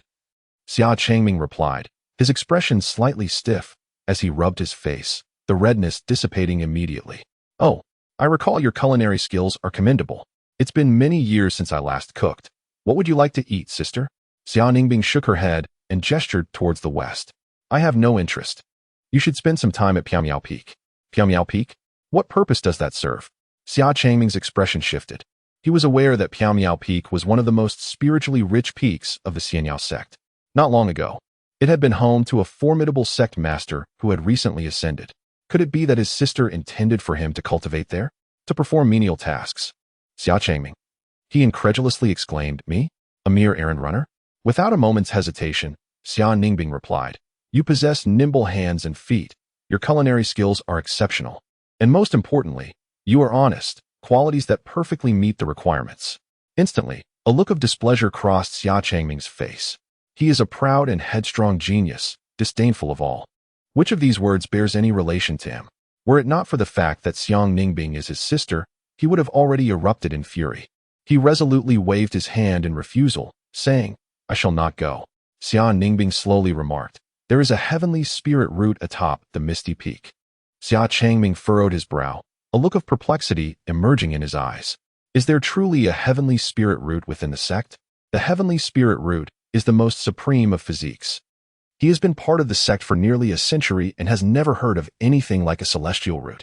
Xia Ningbing nodded. She is the direct disciple of my recently ascended senior sister. She prefers solitude and spends most of her time in seclusion, which is characteristic of the previous generation. It is quite normal that the disciples of your generation are unaware of her. Xia Changming expressed his respect, so she is a powerful figure. What is her realm? Is she engaged in menial tasks? His expression had improved somewhat. Assigning menial tasks to the powerful while on the misty peak was not a punishment, but rather an opportunity. Others would envy such a chance, yet they lacked the qualifications. Indeed, he had just entered the Nascent Soul stage. Xia Changming was taken aback, his face a mask of disbelief. How could a disciple from the previous generation, endowed with a celestial root and a direct disciple of an immortal, merely be at the Nascent Soul stage? The situation is exceptional, came the reply. Xia Changming's displeasure was evident. Why should he be tasked with serving someone merely because they held a higher status? Xia Ningbing contemplated for a moment. Simply because he is your senior, you must refer to him as your granduncle. Although Xia Changming was her younger brother, his master was a few generations younger than her, rendering it perfectly reasonable to address Chu Yun as granduncle. Humph, Xia Changming snorted disdainfully. A surge of crimson energy radiating from his body, reverberating through the martial arena. What use is status? In the sect, those who held greater lineage than that esteemed body did not dare to flaunt their authority before her. This world ultimately values strength. If this celestial root could defeat me in a fair contest, I would not mind serving him. Xia Ningbing nodded. You may give it a try. The contest should be evenly matched. Then I shall go and observe. It is not merely to serve. I have yet to encounter a celestial root. Xia Changming puffed out his chest, his gaze defiant. I have only ever lost to one in the same realm. Here, the notion of an even match does not apply. I aim to validate my 9-turn glazed body and strive for the 4th transformation. As the sun ascended, its rays grew ever more brilliant. Golden clouds billowed, revealing towering celestial mountains suspended above. Between these mountains, shadows occasionally darted, trailing colorful lights as they traversed in all directions. A crimson meteor streaked across the sky, heading westward. Where was junior brother Xia heading with such fervor? Judging by his expression, he seemed rather displeased. I wonder who would find themselves in misfortune. TSK. Should I follow and witness the excitement? The clouds along the sides parted under the force of his vigorous energy, causing several shadows to evade. Their gazes wide with astonishment as they recognized the figure of Xia Changming. They exchanged glances and communicated telepathically. Some idlers, driven by curiosity, trailed behind the tempestuous Xia Changming. Unfortunately, it was not long before these followers found themselves unable to keep pace. A delicate layer of pale blue halos appeared above them, reminiscent of rippling water, isolating them from the outside world. A young man in a gray robe gazed regretfully at the crimson tail flame growing increasingly distant until it transformed into a mere speck. He lamented, "Junior brother Xia has indeed ascended to the 7th heaven. It seems he is engaged in a duel with a certain prodigy. What a pity that we lack the privilege to enter the 7th heaven. We can only await further news. Alas, if I could cultivate on the celestial mountains of the 7th heaven, even for just a single day, it would be worth a lifetime. We must strive diligently. The path to the 7th heaven is one where only prodigies or elders reside, and our ascent may require countless years of perseverance." With a collective sigh, the group exchanged glances and shook their heads before dispersing. The Xiaoao Immortal Sect's celestial mountains comprised 9 heavens. The higher one ascended, the more potent the spiritual energy, and the nobler the inhabitants. In his grasp, Xia Changming held a golden token bestowed by Xia Ningbing, propelling himself through the layers of rippling waves as he soared from the 7th heaven to the 9th heaven. He hovered in midair, gazing down at the majestic celestial mountains beneath him, which appeared as mere grains of rice. Raising his eyes once more, he observed a mere 10 meters away, where ethereal energy coalesced into liquid, formed into boulders, and even transformed into birds that gracefully soared by. If not for the absence of a life force, one could scarcely discern their authenticity. Xia Changming felt his pores open, sensing a surge of magical power within him, and could not help but tighten his grip on the token in his hand. This 9th heaven, with its concentration of spiritual energy, surpassed that of the 6th heaven where he resided by 100-fold. In such a sacred place, even a pig, after several hundred years of cultivation, could scarcely be merely at the Nascent Soul stage. What was that celestial root atop the mysterious peak concocting? He gazed towards the west, his consciousness extending outward, capturing the ethereal shrouded in mist. With a stamp of his foot, the clouds dissipated like shattered waves. Moments later, Xia Changming arrived at the foot of the ethereal peak, his expression revealing astonishment. From the base to the summit, this revered celestial mountain of the sect appeared barren and desolate, devoid of spiritual plants or fertile fields, as if ravaged by a tempest. Were it not for the surrounding dense aura of spiritual energy, he might have thought he had stumbled upon a wasteland. Nevertheless, he dismissed such thoughts. He had not come to the ethereal peak for mere sightseeing. Xia Changming had come to pay his respects. His enormous eyes shimmered with brilliance, and an overwhelming aura of blood vitality surged forth from his entire being as he took a step forward.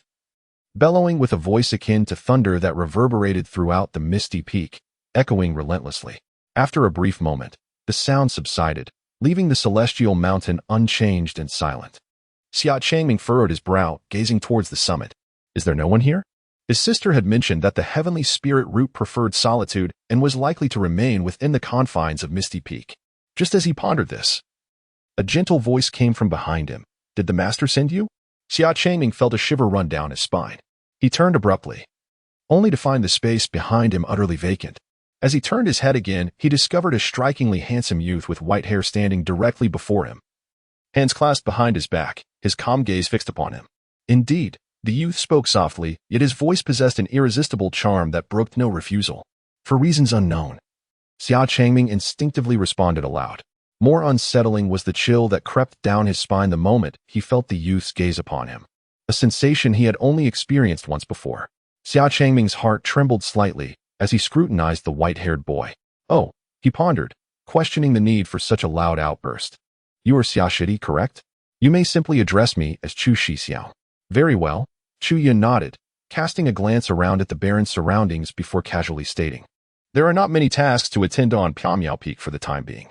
However, there are still some matters to address. Follow me to the kitchen. I would like you to prepare something, as I wish to sample the flavor. Xia Changming immediately raised his hand in protest. I am not here to do menial tasks. Yet before he could finish his sentence, he noticed the white-haired youth raise his hand in a dismissive gesture. Xia Changming's pupils constricted. Before his eyes, a dazzling light flashed, and he felt as if the surrounding spiritual energy and his own consciousness had been frozen. Upon the next blink, he realized that the ground beneath him had transformed, and the scenery from all directions had shifted. Directly ahead loomed a towering cliff, while behind him, a gust of wind swept past. Turning back, he beheld a bottomless abyss. Shrouded in darkness, he stood amidst a sheer cliff, where a thunderous rumble resonated from ahead. The mountain wall, splitting from top to bottom, revealed a fissure over 10 meters wide, parting like a sliding door in response to the sound. Within the cavernous space, broader than any arena, the heights soared beyond comprehension, seemingly reaching thousands of feet. As Chu Yun ventured further inside, a voice echoed, instructing him to select ingredients for cooking, emphasizing that if the dish did not please, it was regrettable, for he was neither a servant nor a cook. Xia Changming's chest heaved as he opened his mouth to speak, yet before he could utter a word, a chilling sensation enveloped him, and beads of sweat cascaded down his forehead. Suddenly, a fearsome dragon head materialized within the cave, its indifferent eyes coldly fixated upon him. What sent shivers down Xia Changming's spine was the realization that it was but a dragon's head. Behind it lay a meticulously arranged pile of dragon flesh, scaled and stacked like a small mountain. It was the corpse of an entire flood dragon, and the residual pressure emanating from its lifeless form suggested it had once been a formidable being, perhaps at the peak of the void or even in the harmonization stage. Xia Changming swallowed hard, his gaze darting left and right. Besides the dragon carcass, there were numerous remains of ferocious beasts, the sea-settling whale of the Guiyuan Sea, the ghost-faced sheep of the western extremes, and the Tsang Lei tiger of the Luoxia slope. Merely the known ferocious creatures overwhelmed him, while many others remained unfamiliar. A wave of dizziness washed over him as he pondered. The weakest among these demon corpses must surely be at least at the spirit-severing stage, a testament to the extraordinary favor this ascended being had bestowed upon his elder brother, Chu. He certainly would not believe that these ferocious beasts were slain by the esteemed brother Chu before him. It was evident that they were left behind by some transcendent being who had already ascended. Do not linger foolishly there. Come inside quickly, urged Chu Yun, glancing back to see Xia Changming still frozen in place. With urgency, Xia Changming hurried forward, taking several strides before entering the cave. As he beheld the pile of monstrous corpses, his mind wavered, and with difficulty, he inquired, are these all ingredients? Indeed, replied Chu Yun. If these do not suit your fancy, I can procure some more for you. He cast a cursory glance at the various beastly remains within the cave, noting that the vast majority were gifts from nature. There were always some short-sighted beasts attempting to consume the golden elixirs hanging in the air. Thus, he had inscribed the teleportation array leading to the mysterious peak on the surface of each elixir. Little did he expect that as the corpses accumulated, this seemingly casual action inadvertently established an entirely automated supply chain for culinary ingredients without ever having to step outside. Xia Changming hastily waved his hands. No. There is no need. Chu Yun gestured towards the western side of the space, saying, there are a stove and various cooking utensils over there. Feel free to voice any request you may have. Xia Changming looked over, his eyelids twitching uncontrollably. The stove, pots, cauldrons, and steamers, everything one could desire was present. The issue, however, lay in the fact that each cooking utensil, including the stove itself, radiated a luminous aura. What made his heart race was that any utensil within his sight emanated a brilliance far more intense than his most treasured artifacts. His treasured artifact, a 6th-grade magical tool, was a reward obtained during a competition held by the sect. This implies that even the least of these culinary implements are of at least 6th-grade quality. Damn it. I will compete with you wealthy individuals. Xia Changming gritted his teeth. Suddenly, Chu Yun recalled something and turned to the east, pointing with a warning. Moreover, do not touch that one. It is something I brewed for myself. Xia Changming glanced over to see a stream of water flowing from a spring in the mountains, meandering along the edge of a pit path. It passed through a raise adorned with swirling black runes, transforming the water into a pitch-black substance, bubbling ominously. It exuded no spiritual energy and appeared rather unsettling. He questioned in confusion, "What kind of exquisite wine is this?" "Coke." "Coke?" Xia Changming had never heard of it. The name seemed peculiar, resembling poison, and he assumed the taste would be equally unremarkable. He would need to deliberate before accepting a drink. Never mind. It was of no concern to him. He turned his attention to the ingredients instead. Xia Changming surveyed his surroundings, feeling an urge to engage his hands. Since joining the Xian Zone, it had been a considerable time since he had crafted anything himself. This place was truly a chef's paradise. With top-tier ingredients and premier cooking utensils, it afforded him the opportunity to showcase his skills and unleash his creativity. Just the thought of it sparked excitement within him, and his gaze wandered as a flurry of ideas danced in his mind. He rubbed his hands together in anticipation. Wait.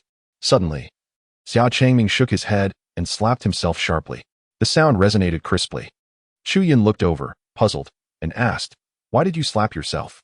Xia Changming felt a bit awkward, but quickly steeled himself, determinedly stating, "Chu Xiang, I did not come here to cook for you. I intend to engage in a contest." Just then, a tremor surged beneath his feet, causing his expression to shift dramatically. To the east of this space, a resplendent golden light flickered, and a wave of teleportation rippled outward. A golden avian creature, towering over Tinzhong, unfurled its immense wings and appeared abruptly. A fierce wind howled, shaking the entire space. The golden wind Sun Yu. Xia Changming's face turned ashen as he staggered back a significant step. The golden wind Sun Yu, an ancient beast of noble lineage, was among the weakest, yet it was still at the late stage of the spirit-severing realm. And not just any late-stage spirit-severing. How could such a being be suddenly transported here? He sensed the overwhelming malevolence and fierce winds, his legs trembling slightly. "Brother Chu, flee swiftly." He pulled out an enormous talisman and called out to Chu Yun. Given their combined strength, it was insufficient to contend with the formidable golden wind Xu Yu, and they urgently needed to seek assistance from a powerful member of their sect. The white-haired figure stood motionless in place. Blood surged to Xia Changming's head, and he beheld an unforgettable scene. The white-haired youth leisurely raised a hand, and 5 fingers shimmered with a radiant, glass-like glow. Xia Changming's eyes widened in disbelief. The colors were reminiscent of the 9 transformations of glazed body at the 6th transformation level. Then, with a casual downward motion of his hand, a dull thud resonated. The golden wind Xu Yu, poised to wreak havoc, collapsed to the ground, lifeless. Chu Yun turned to glance at the astounded Xia Changming and remarked, "What were you saying about wanting to cut something with me?" I wanted to prepare some dishes for you." Atop the ethereal peak, outside a 2-story pavilion, wisps of smoke curled upward, carrying the fragrant warmth of culinary delights, occasionally bursting forth in a kaleidoscope of vibrant colors. An 8 immortals table, crafted from celestial wood, was laden with 7 or 8 exquisitely arranged dishes, their hues strikingly vivid. Xia Changming stood by the table, nervously clenching his fists, his gaze unwaveringly fixed on the white-haired youth seated across from him. Chu Yun's eyes wandered, resting on a dish composed of glistening slices of meat, piled high like a small mountain, reaching 2 or 3 feet in height. He picked up his chopsticks and casually selected a slice. A beam of sunlight happened to illuminate the delicate, almost gossamer piece of meat, its textures resembling the intricate veins of mountains and rivers, distinctly defined. Upon seeing the meat about to be brought to his lips, Xia Changming hurriedly pointed to the small bowl beside Chu Yun. "You should dip it in this." The tiger tendon meat, when paired with the fiery sauce, becomes even more robust in flavor. Chu Yun glanced at the small bowl, which held a rich, aromatic sauce of amber hue. He grasped a slice of meat and placed it into the dish, swirling it gently. Instantly, the sauce ignited into a vivid crimson flame, billowing smoke that enveloped the meat in an even deeper hue, releasing an extraordinary aroma of flesh. It was rather intriguing. Chu Yun's gaze flickered slightly as he picked up the meat slice and placed it in his mouth. Xia Changming observed Chu Yun, whose expression remained impassive, with only the rhythmic movement of his jaws and a slight bulging of his cheeks causing an inexplicable sense of tension to rise within him. Cultivating immortality does not exempt one from the necessity of sustenance. On the contrary, the culinary arts are as much a path of cultivation as alchemy and talisman crafting. He hails from royal lineage, and this particular dish is one he learned from an esteemed old imperial chef. Not only is it imbued with a distinctive flavor, but it also possesses the ability to invigorate the body. However, the dish employs the rare and superior Tianhu meat as its main ingredient, leaving him somewhat anxious about whether it would suit this individual's palate.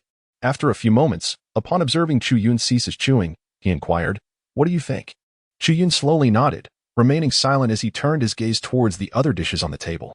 Sensing the tension, Xia Changming quickly introduced the offerings. The ice serpent shredded meat and the crispy tail of the thunder weasel are both delightful, and this one, the fiery crystal mushrooms from the heart of the rampaging lion, is a specialty of our great Xia dynasty. As Chu Yun sampled each dish with his chopsticks, he nodded in appraisal, remarking, "They are quite agreeable, though they pale in comparison to the finger-licking original chicken and the spicy chicken leg burger. Nevertheless, the flavors are commendable." Xia Changming exhaled in relief. Yet he could not help but challenge, "What are these finger-licking original chicken and spicy chicken leg burger dishes?" "They are local delicacies from my homeland, often prepared by my master," replied Chu Yun. Xia Changming's eyes widened in realization, and he expressed newfound respect. "So they are dishes crafted by a practitioner of the great ascension stage. I am certainly no match for that." "Not to worry. I could teach you in the future," Chu Yun offered. Xia Changming's demeanor shifted, his eyes widening in astonishment as he waved his hands in denial. "The culinary arts of the great ascension stage are the pinnacle of mastery. I would not dare to aspire to such heights." Chu Yun smiled gently, as I mentioned. "They are merely specialties from my homeland. My master just happens to be skilled in their preparation." "Thank you, Uncle Master." At this, Xia Changming's eyes flickered with anticipation. The culinary arts of the great ascension stage must surely be profound, steeped in the highest principles. "Uncle Master?" Chu Yun queried, somewhat bemused, as he picked up his chopsticks. With utmost respect, Xia Changming clasped his hands together. "I previously overstepped, as my sister informed me of your status as a nascent soul stage practitioner, which is why I dared to engage with you as an equal. According to our hierarchy, I ought to address you as Uncle Master." Chu Yun regarded him with surprise. "But I am merely at the nascent soul stage." Xia Changming sighed with a smile, gesturing below. "If I may be so bold, Uncle Master, your prolonged seclusion may have left your perspective somewhat outdated. The younger generation has long since abandoned the guise of the pig playing the tiger. Displaying one's talents openly is now the true path. When you dispatched that golden wind shoe in you with a single strike, I was utterly convinced. The celestial roots are indeed extraordinary. Had you been merely at the nascent soul stage, I would have offered my head as a ball for you to kick." Chu Yun replied, "Call it whatever you wish. Why do you, like the system, enjoy embellishing the narrative?" He suddenly became intrigued and asked, "What do you perceive my realm to be?" Xia Changming pondered for a moment, bringing his hands together in a gesture of reverence, the harmonious unity. With a half-smile, Chu Yun placed his chopsticks down on the table. "Incorrect. I am far superior to the great vehicle." Xia Changming chuckled in disbelief. "Master Uncle, you truly have a penchant for jest. If you were indeed more powerful than the great vehicle, would you not have ascended to the higher realms before your own master? You see, even when showcasing your prowess, you remain skeptical. Never mind, let us refrain from such trivial discussions and take a seat." "Very well." Upon hearing Chu Yun's words, Xia Changming felt a surge of joy in his heart, realizing that his skills had passed the test. He was not a reserved individual. Without hesitation, he dragged a chair and sat down. Just as he settled in, he noticed Chu Yun opposite him, grasping a porcelain cup filled with dark liquid in his left hand. Raising the cup, he took a hearty gulp, allowing the potent essence to surge up his throat. Burp. Observing Chu Yun emit a strange sound, his expression one of satisfaction, Xia Changming felt a twinge of curiosity. This mysterious cola-like liquid was so formidable that even a formidable cultivator in the combined body stage could not suppress its aura. Yet, how could this elder seem so at ease after consuming it? "Care for a sip?" Chu Yun's voice broke the silence as Xia Changming saw his clear eyes fixed on him, the porcelain cup swaying slightly in his direction.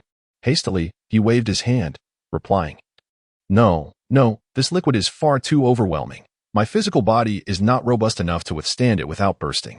"Chu Yun? What connection does cola have with being overwhelming?" He was perplexed yet did not insist, casually remarking, "After all this busy work, you should have a bite." "No need." Xiang Ming shook his head, feeling that the value of these ingredients was too high. He disliked taking advantage of others. "Suit yourself," Chu Yun replied without pressing further, picking up his chopsticks and starting to eat. Xiang Ming sat there, observing Chu Yun as he lowered his head to his meal, his bottom shifting restlessly as if pricked by needles. A question had lingered in his heart for quite some time, and finally, he mustered the courage to ask softly, "Master Uncle, do you also cultivate the 9-turn glazed body?" Without raising his head, Chu Yun replied, "Yes. May I inquire about a few matters? Wasn't this body refinement technique created by your sister? You should consult her." My sister says I am too dull, and she is too lazy to explain. That is understandable. But I haven't practiced for long and am not particularly adept. Master Uncle, you jest. From what I observed of your expertise just now, you must have reached at least the 6th turn, correct? 7th turn. Xiang Ming gasped in astonishment, feeling exhilarated. He had mastered the 9-turn glazed body thoroughly. Each 3 turns represented a significant threshold. Achieving the 7th turn indicated he was well on the path to mastery. Surely, he must have cultivated for at least several hundred years, right? If this wasn't considered adeptness, then what truly was? He busily expressed his recent confusions. If he could comprehend the crux of the matter, he would be able to make a breakthrough. Chu Yun listened quietly and casually remarked, first this, then that. And everything will be fine. What? What does that mean? Xia Changming was utterly bewildered, unable to grasp Chu Yun's thoughts, as if he were deciphering an ancient text. It's just like that, Chu Yun mused, somewhat puzzled as to why his explanation was not understood, given its clarity. Noticing that the food on the table was quite delectable, he elaborated further, but saw Xia Changming's eyes shimmering with confusion, his expression one of utter bewilderment. Growing somewhat impatient, he lifted his porcelain cup and took several hearty gulps before slamming it down on the table with a thud. Take your time to ponder. No wonder your sister doesn't teach you. You truly are dense. Xia Changming dared not speak. Feeling like a fool in the presence of this esteemed senior and his sister, akin to a simpleton, he lowered his head in embarrassment, subconsciously picking up chopsticks to grasp a piece of heavenly tiger meat, chewing it as if it were wax, and for the first time began to doubt his own talents. The following day, as the morning light began to break, at the Celestial Leisure Sect, on Mount Winda, some rode divine swords, others trod upon clouds, while some reclined upon various spiritual beasts. The throng of figures swelled, obscuring the sky, all converging towards a golden-topped palace suspended atop the peak of Mount Winda. The grand golden palace doors, towering several dozen feet high, swung wide open, revealing a cacophony of voices within, bustling with vibrancy. Today marked the sect's annual assembly, attended by all disciples and elders of the Celestial Leisure Sect who had reached the god transformation stage. Inside the magnificent palace, regardless of cultivation level or gender, the cultivators streamed in, splitting into 2 distinct factions as they flew to either side. Half an hour later, a resounding rumble echoed from the golden palace atop the mountain peak as the magnificent doors thunderously closed inward. In the instant the doors shut, the cloud-like figures within all fell silent in unison, their gazes turning towards the center of the hall. In the heart of the assembly stood a colossal cloud platform. The assembly commences, intoned the venerable elder Su Hanjin of the Celestial Leisure Sect. His authoritative voice resonated. Following this, amidst the myriad of figures, a Taoist clad in purple soared to the cloud platform, radiating a golden glow. The purple-robed Taoist suddenly enlarged, transforming into a 10-foot-tall giant, becoming exceedingly conspicuous. All eyes were drawn to the purple-robed figure. He wore a plain Confucian cap, meticulously secured. His fair complexion and well-defined features were complemented by a neatly trimmed patch of beard, immediately revealing him as a person of stern demeanor. Su Hanjin's brows were furrowed, his gaze sharp as he surveyed the surroundings, and he spoke in a measured tone. Why have none of the elder celestials from Suishin Mountain graced us with their presence?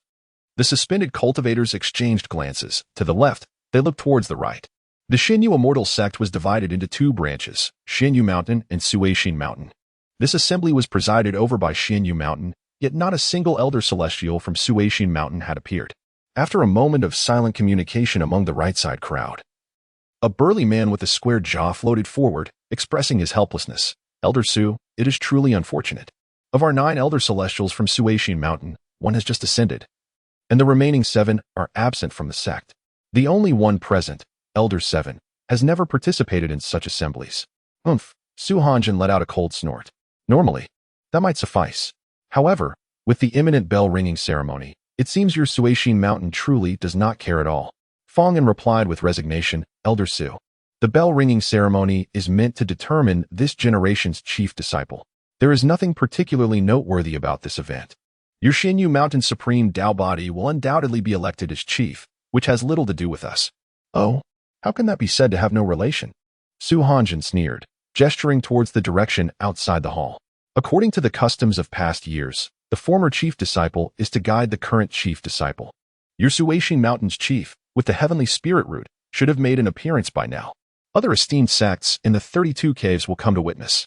If he, the former chief disciple, cannot compete with the current chief disciple, it would not bode well.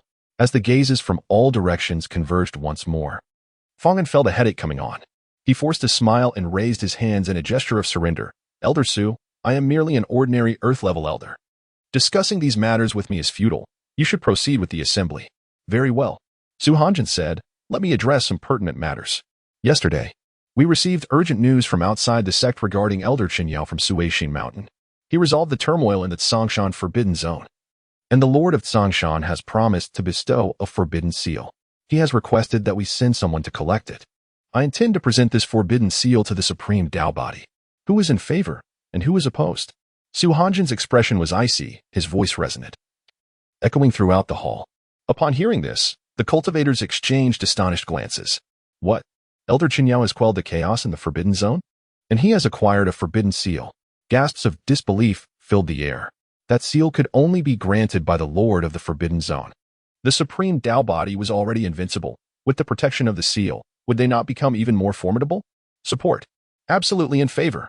The cultivators on the left, their eyes sparkling, began to express their enthusiasm. However, the right side, aligned with Suishin Mountain, was less than pleased. They shouted in protest, their voices rising in a cacophony. A small, wiry middle-aged man leaped forth, his face flushed, hair disheveled like a bird's nest, glaring at Su Hanjin and shouting, You dog of a Su Hanjin. What nonsense are you spouting? My master specifically sent word to me that this forbidden seal is meant for the heavenly spirit root. This is a private matter for Suishin Mountain. What right do you have to bring it up in this assembly?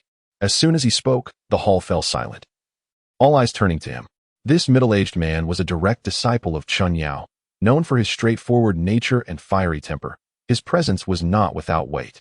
Instantly, the hall erupted in chaos. If that were the case, then indeed, this forbidden seal had nothing to do with Xinyu Mountain. Why should it be discussed in this assembly? I oppose.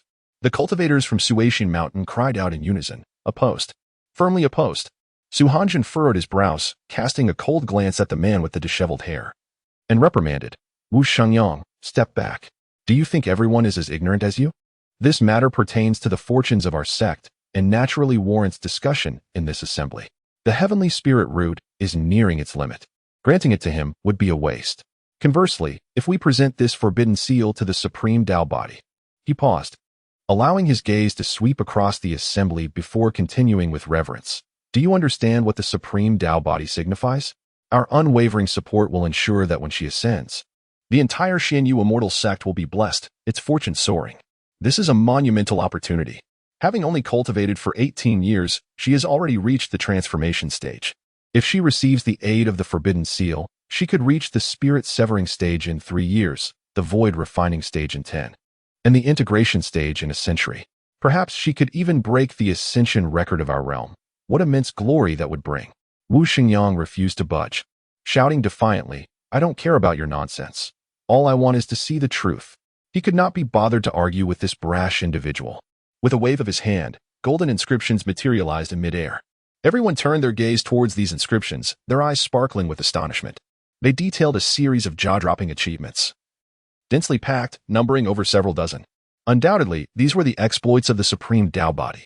Over the years, she had single-handedly vanquished the prodigies of the 10,000 Laws sect, claiming the top spot at the Tianjiao conference atop Zaijishan.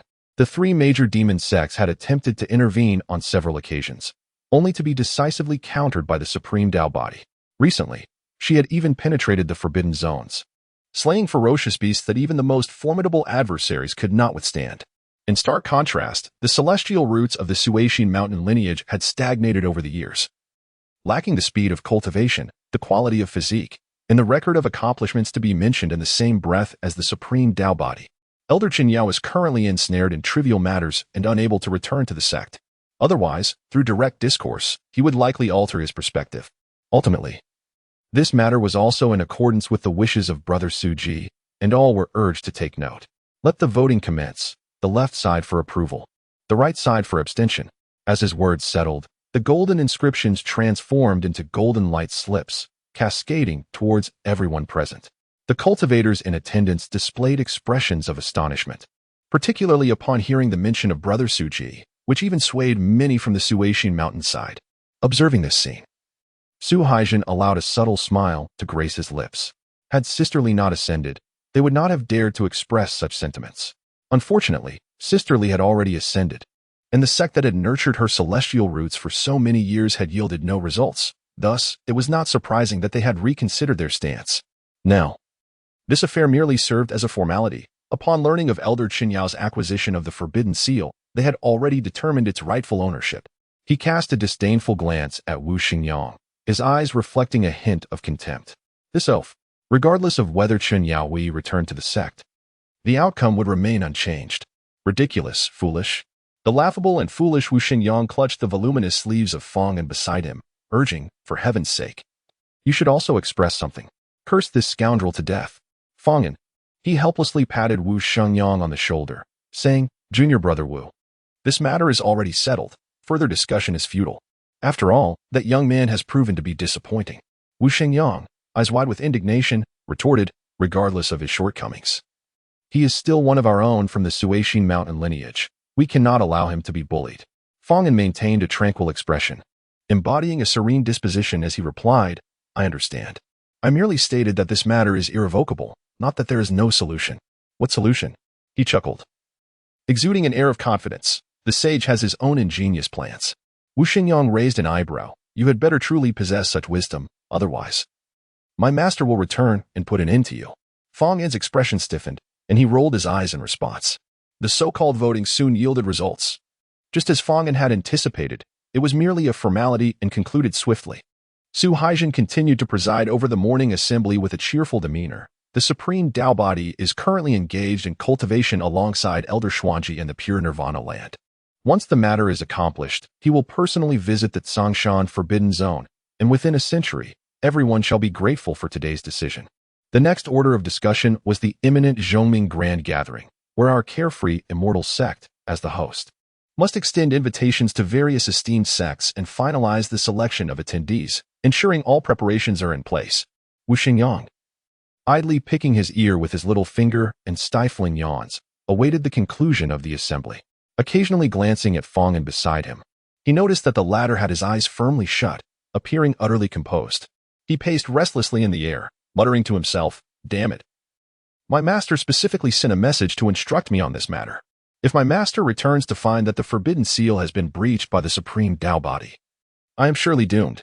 After enduring several tedious hours, the interminable and dull morning assembly finally concluded. Wu Xingyang gazed at the enormous golden gate swinging open. A throng of people surging outward, and beside him, Fong'an also drifted along with the crowd, gradually making his way out. He hurriedly interjected, his voice laced with urgency. What do you mean? What is your brilliant plan? Fong'an glanced at him and replied, Do not follow me. I shall return shortly. With that, a layer of mist enveloped his feet, the vapor erupted, and in the blink of an eye, he vanished, appearing 1,000 meters away. Witnessing this, Wu Xingyang raised his thick eyebrows and, without a moment's hesitation, pursued him. He shared a close bond with Fong'an, and a sense of curiosity stirred within him. He was eager to uncover Fong'an's true intentions. He pursued him all the way to the 9 heavens, to a secluded celestial peak in the east. As Wu Xingyang approached, he raised an eyebrow. Wasn't this the Ningbing peak of his esteemed 7th master? Upon drawing near, he was met with the sound of heart-wrenching sobs. Master, where are you? Today at the morning assembly, our lineage has suffered greatly. Elder Chunya, after much effort to acquire the Forbidden Seal for the heavenly spiritual roots, had it snatched away by the Xianyao mountain. We beseech you to intervene and restore justice for us. Wah! Wu Xingyang's eyes widened as he beheld a burly man kneeling on the ground, crying with a voice that was hoarse from despair. Though the man concealed his face with his sleeve, the voice was unmistakably familiar. It was none other than Fong'an. His lips quivered. No wonder they did not allow him to come along. To weep and wail like a woman at someone else's doorstep. Was this truly the brilliant strategy you spoke of? This esteemed master of the 7th order, renowned for his indifference to worldly matters, could he possibly concern himself with such trivialities?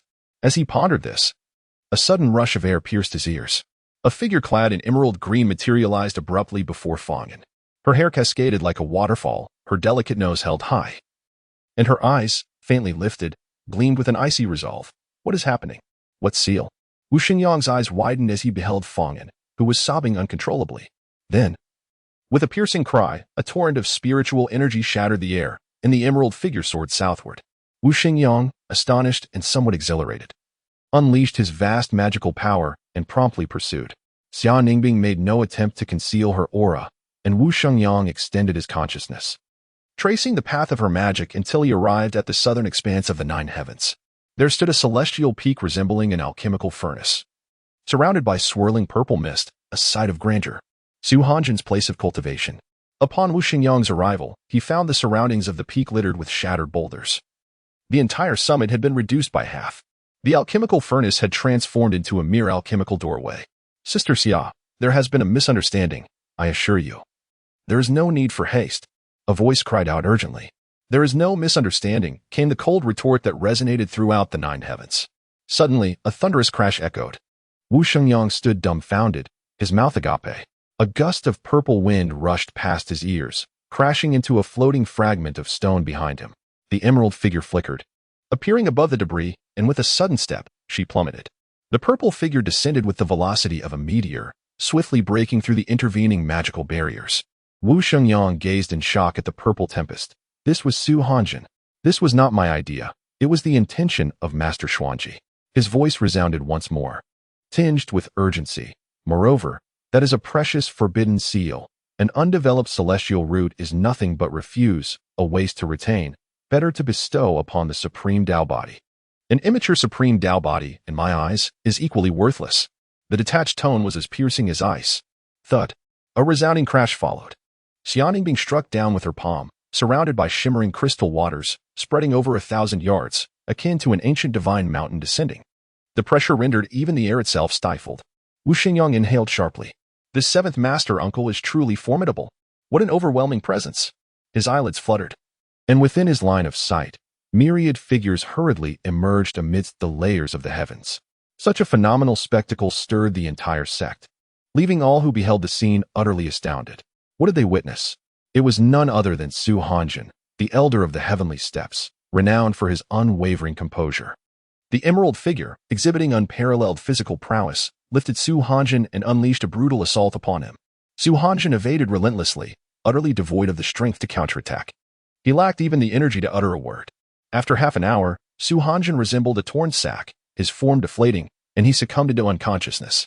The emerald figure held aloft a dripping, severed arm. Her voice resonated once more. That child merely finds himself without his master. His uncle remains unscathed. Whoever dares to lay hands on his possessions shall have their hands severed. With that, she cast the arm forth, sending it forth in a brilliant arc. A powerful presence within the sect, endowed with vast spiritual awareness, discerned the severed limb plunging into an abyss 1,000,000 miles away, where the waters churned, creating a massive whirlpool. Many were drenched in cold sweat, for this individual was exceedingly fierce, akin to a humanoid tyrannosaur. After discarding the arm, the emerald figure strolled through the void, heading westward.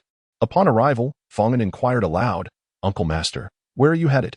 The emerald figure vanished without a trace, her voice echoing in the air. "Take that child to Songshan, to merge the forbidden seal."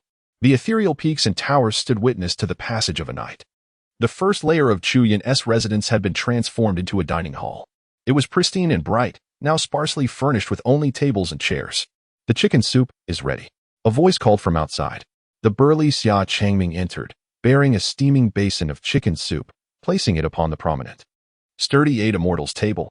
The table was already adorned with a plethora of vividly colored dishes, some shimmering with divine light, others emitting swirling vapors, taking the forms of exotic beasts, an extravagant display indeed. Xia Changming approached the table, carefully setting down the soup basin, exhaling in relief. He recalled his uncle ancestor's discourse on the 9 transformations of glazed body. Though he grasped only a fraction of the words, they remained etched in his mind. After returning to ponder over the teachings, he gleaned some understanding, akin to a sudden enlightenment, yielding results that surpassed years of arduous cultivation and the defeat of hundreds of adversaries.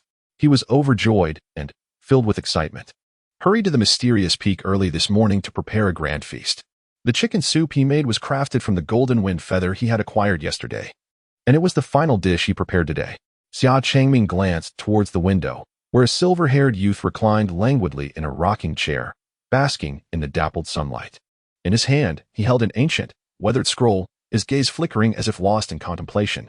After attaining the Nascent Soul stage, my spiritual awareness has finally made significant progress. The azure and white bestowed by the system, after refinement, has remarkably extended my perception range by an additional 0.5 meters. This marks a tremendous advancement, mused Chu Yun. He had been persistently seeking ways to enhance his spiritual consciousness. Having practiced various techniques related to spiritual awareness, he had also acquired numerous treasures designed to strengthen this aspect of himself. While they proved effective, making his treasured sword grow increasingly formidable, his ability to perceive spiritual consciousness remained utterly absent. For him, this presented an insurmountable challenge. Aside from the breakthrough into the Nascent Soul stage, the recent phenomenon of azure skies and white earth had unexpectedly facilitated the growth of his spiritual awareness. If this is not a monumental advancement, what could be? It seems the system still possesses some utility. As he pondered this, the voice of Xia Changming reached his ears. Master Uncle, today's lunch is ready. I shall take my leave now. Understood, Chu Yun replied, slowly raising his gaze to glance at the 8 immortals table, and added, eat before you go. His tone was calm yet brooked no argument. Very well. Xia Changming hesitated momentarily before acquiescing. After a brief interaction, he discerned that this master uncle, though seemingly gentle, was in fact somewhat assertive, disfavoring any defiance of his intentions. He is indeed somewhat tempted. Yesterday he savored a few bites, and today he finds himself reminiscing. As for his culinary skills, there is no doubt they are truly exceptional. As he gazed at the lavish spread before him, he busily pulled 2 chairs without taking a seat. Instead, turning his attention towards the window, he noticed a silver-haired youth standing, resting a tome against the narrow ledge, and approaching him. Abruptly, the youth halted, glancing outside. Summer Changming was momentarily taken aback, following his gaze. Outside the peak, the spiritual energy stirred and coalesced into a waterfall. A figure clad in emerald emerged from the heart of the cascade, bare feet gliding gracefully, enveloped by swirling energy. In a few fleeting moments, she traversed from the horizon to the balcony. Sister? Summer Changming's eyes narrowed, recognizing the figure in a flowing green robe, her hair billowing like silken threads, her exquisite visage adorned with an air of frost. Xia Ningbing entered the loft, her gaze locking onto Summer Changming, a flicker of surprise crossing her features. Clad in a robust gray apron, tied skillfully at her waist, and wearing a white cloth cap atop her head, she appeared somewhat disheveled in thought. Had she been defeated by Chu Yun? Realization dawned upon her, yet she dismissed Summer Changming, her attention shifting to the window, commanding, follow me. Where to? Chu Yun approached the 8 immortals table, his tone placid. Xia Ningbing, uninterested in lengthy explanations, replied, your 6th master uncle has sought a forbidden seal for you. I shall take you to merge with it. What is a forbidden seal? Chu Yun casually inquired, settling at the table, eyeing the sumptuous dishes before him, inviting. Since my master uncle is here, let us sit and indulge first. Long Ming, fetch another chair. Of course, Summer Changming, oblivious to the concept of a forbidden seal, scampered to drag another chair to Xia Ningbing. Xia Ningbing frowned, glancing at the feast laid out before them, vibrant colors and tantalizing aromas wafting through the air. Her delicate nose caught the fragrance of the dishes, enticing her senses. Just then, a pair of chopsticks reached towards a central platter, lifting glimmering morsels of meat toward Chu Yun's mouth. Xia Ningbing felt speechless. This boy was remarkably unfazed, seemingly oblivious to the monumental opportunity that might slip through his fingers, all while relishing his meal. At that moment, Summer Changming's voice broke through. Sister, please sit. It has been a while since you savored my cooking. Xia Ningbing nodded, lifting her skirt as she took a seat, accepting the chopsticks from Summer Changming and sampling a bite, savoring the flavors. What do you think, sister? Quite good. Your skills have indeed improved. Not at all. It is all thanks to the fine ingredients from my master uncle. Indeed, the ingredients from Piao Miao Peak are always exceptional. Xia Ningbing suddenly paused. No, I believe I did not come here merely to dine. Furrowing her brow, she heard Chu Yun's voice interject. Master uncle, what exactly is this forbidden seal? The forbidden seal possesses significant origins, she explained. It is a unique mark that can only be forged by the lord of a forbidden zone. Upon merging with the forbidden seal, the greatest benefit is an extension of one's lifespan. Oh. Hearing the calmness in Chu Yun's voice, Xia Ningbing recalled that he had already transcended to the Nascent Soul stage. Thus was not currently concerned about longevity. After a moment of contemplation, she continued, the extension of lifespan is but one aspect. Merging with the forbidden seal equates to gaining the protection of the forbidden zone's master. In times of dire peril, the forbidden seal can intervene to avert disaster. What is the strength of a forbidden zone master? Great ascension. Is that all? Xia Ningbing felt slightly breathless. Is that truly all? This is the great ascension. Chu Yun filled his bowl with a rich, golden chicken soup. I am aware. My master is at the pinnacle of great ascension. The protective talisman she left at Miao Peak. I believe. He mused, savoring the soup. This tastes delightful. Long Ming, prepare another for tomorrow. Certainly. Chu Yun set down his bowl, squinting in thought. There should be around 17 or 18 items, perhaps more upon a closer inspection. Although they are of little use to me, mere trifles. If the forbidden seal is merely this, then the journey seems unnecessary, does it not? Summer Changming and Xia Ningbing exchanged glances, both momentarily speechless. You dare. Xia Ningbing's chest rose and fell several times, suddenly struck by a realization. This boy might have a point. She delicately picked up a piece of glistening meat, chewing thoughtfully before continuing. The forbidden seal also bestows unique enhancements. In the 9 provinces, there are 7 major forbidden zones, each with distinct enhancements from their respective master seals. Is the enhancement from the Lord of Tsongshan related to the Tsongshan forbidden seal? Chu Yun interjected. Indeed. Not interested. I appreciate your kind intentions, Master Uncle, but I have matters to attend to at Miao Peak and shall not be venturing out. Chu Yun decisively declined, returning to his meal. Tsongshan held little allure. He had tasks awaiting him at Miao Peak regarding the celestial ladder phenomenon mentioned in the system's quests. Xia Ningbing felt a headache approaching. Yet, upon further reflection, she found herself at a loss for words. The primary purpose of Elder Chen's quest for a forbidden seal for Chu Yun was to extend his lifespan. However, with his recent breakthrough into the Nascent Soul stage, both lifespan extension and the protection of a Forbidden Zone master held little value for him. As for the enhancements from the Forbidden Seal, she pondered but refrained from further discussion. Were it any other Forbidden Zone's enhancements, it would be a different matter. But the Tsongshan Forbidden Seal offered a boon to mental awareness. A celestial root's mental awareness was already formidable, and her senior sister's cultivation technique was among the finest in the 9 provinces for amplifying such abilities. Too much of a good thing can be counterproductive, she mused. While possessing formidable mental awareness is beneficial, if it vastly exceeds one's realm, it may lead to repercussions. Upon deeper reflection, it dawned on her that the Forbidden Seal might indeed be a superfluous asset for this young lad. Xia Ningbing observed Chu Yun, who was wholly engrossed in his meal, with a peculiar expression. A single Forbidden Seal would entice even the most supreme beings. Yet for this nascent soul youth, it bore no utility whatsoever. What then? Was the significance of my earlier confrontation with Su Haijin? Sensing Xia Ningbing's gaze, Chu Yun lifted his head, contentedly reaching for a porcelain cup brimming with soda. By the way, this Forbidden Seal was procured by my 6th Master Uncle. Why are you so eager, 7th Master Uncle? Is there someone vying for this trinket? Burp. He cradled the cup in both hands, exhaling softly amidst the gentle breeze. Xia Ningbing's gaze fell upon the surface of the cup held by Chu Yun. Her voice laced with an icy tone. Who would covet such a shabby thing? Your 6th Master Uncle cannot return to the sect for now. Unbeknownst to him of your breakthrough, he fears for your life, which is why I hastened to bring you along. Before her ascension, her elder sister had promised to take care of Chu Yun. At this moment, Xia Ningbing did not wish to mention the supreme Tao body in front of Chu Yun, for it would serve only to burden him without any purpose. In any case, regardless of whether the Forbidden Seal was shabby, it belonged solely to him. And no one could tamper with it, not even the supreme Tao body, nor senior brother Xuanji. Oh, is that so? Chu Yun replied with a smirk, glancing at her before leisurely pouring himself a cup of cola. Master Uncle, I've noticed that when people lie, their eyes instinctively evade. Would you agree? Xia Ningbing remained composed, her gaze meeting Chu Yun's clear eyes as she calmly stated, No, I merely found your dark liquor rather intriguing. Do not flatter yourself. Unperturbed, Chu Yun smiled and poured another cup, offering it to her. Care for a sip?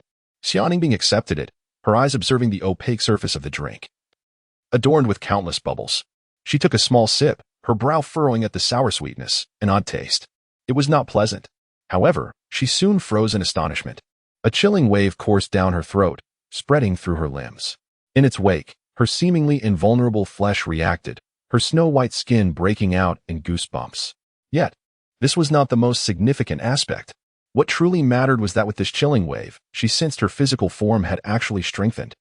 It is worth noting that her 9 transformations of glazed body had already reached the 9th transformation, with an astonishing strength that only a handful of 8th or 9th grade divine materials could enhance.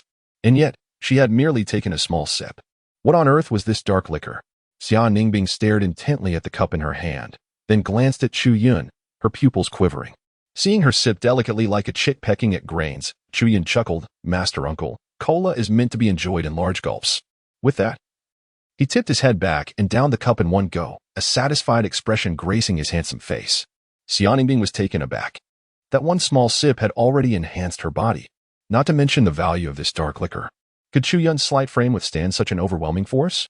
She suddenly recalled how he had already taken several large gulps in her presence. This implied that his physical strength must be far greater than she had initially assessed. No wonder Xia Changming had no temper in front of him. If Chu Yun's body was indeed strong enough, Xia Changming would be at most an even match. Xianbing imitated Chu Yun, tilting her head back to take a large gulp. A wave of cold, several times more powerful than before, surged into her body. Her blood and bones trembled. Her pupils constricted as she sensed the cold wave rising with an unstoppable momentum, her lips parting involuntarily. Burp. The sound escaped her, and she felt completely at ease, the cold transforming into warmth, saturating her entire being. Her physical form experienced a slight enhancement. Xianbing's eyes widened in astonishment. Beside her, Xia Changming witnessed Xianbing emitting strange sounds, and he too felt an unexplainable shock. This cola was indeed formidable, even suppressing a top-tier powerhouse like his sister. Originally, Xianbing had merely intended to divert the topic after Chu Yun had exposed her thoughts. Yet now, her attention was genuinely captivated by the cola as she fixed her gaze on him. Is this cola left by my elder sister? Chu Yun chuckled lightly. I brewed it myself. If Master Uncle likes it, you may take some back. You brewed it?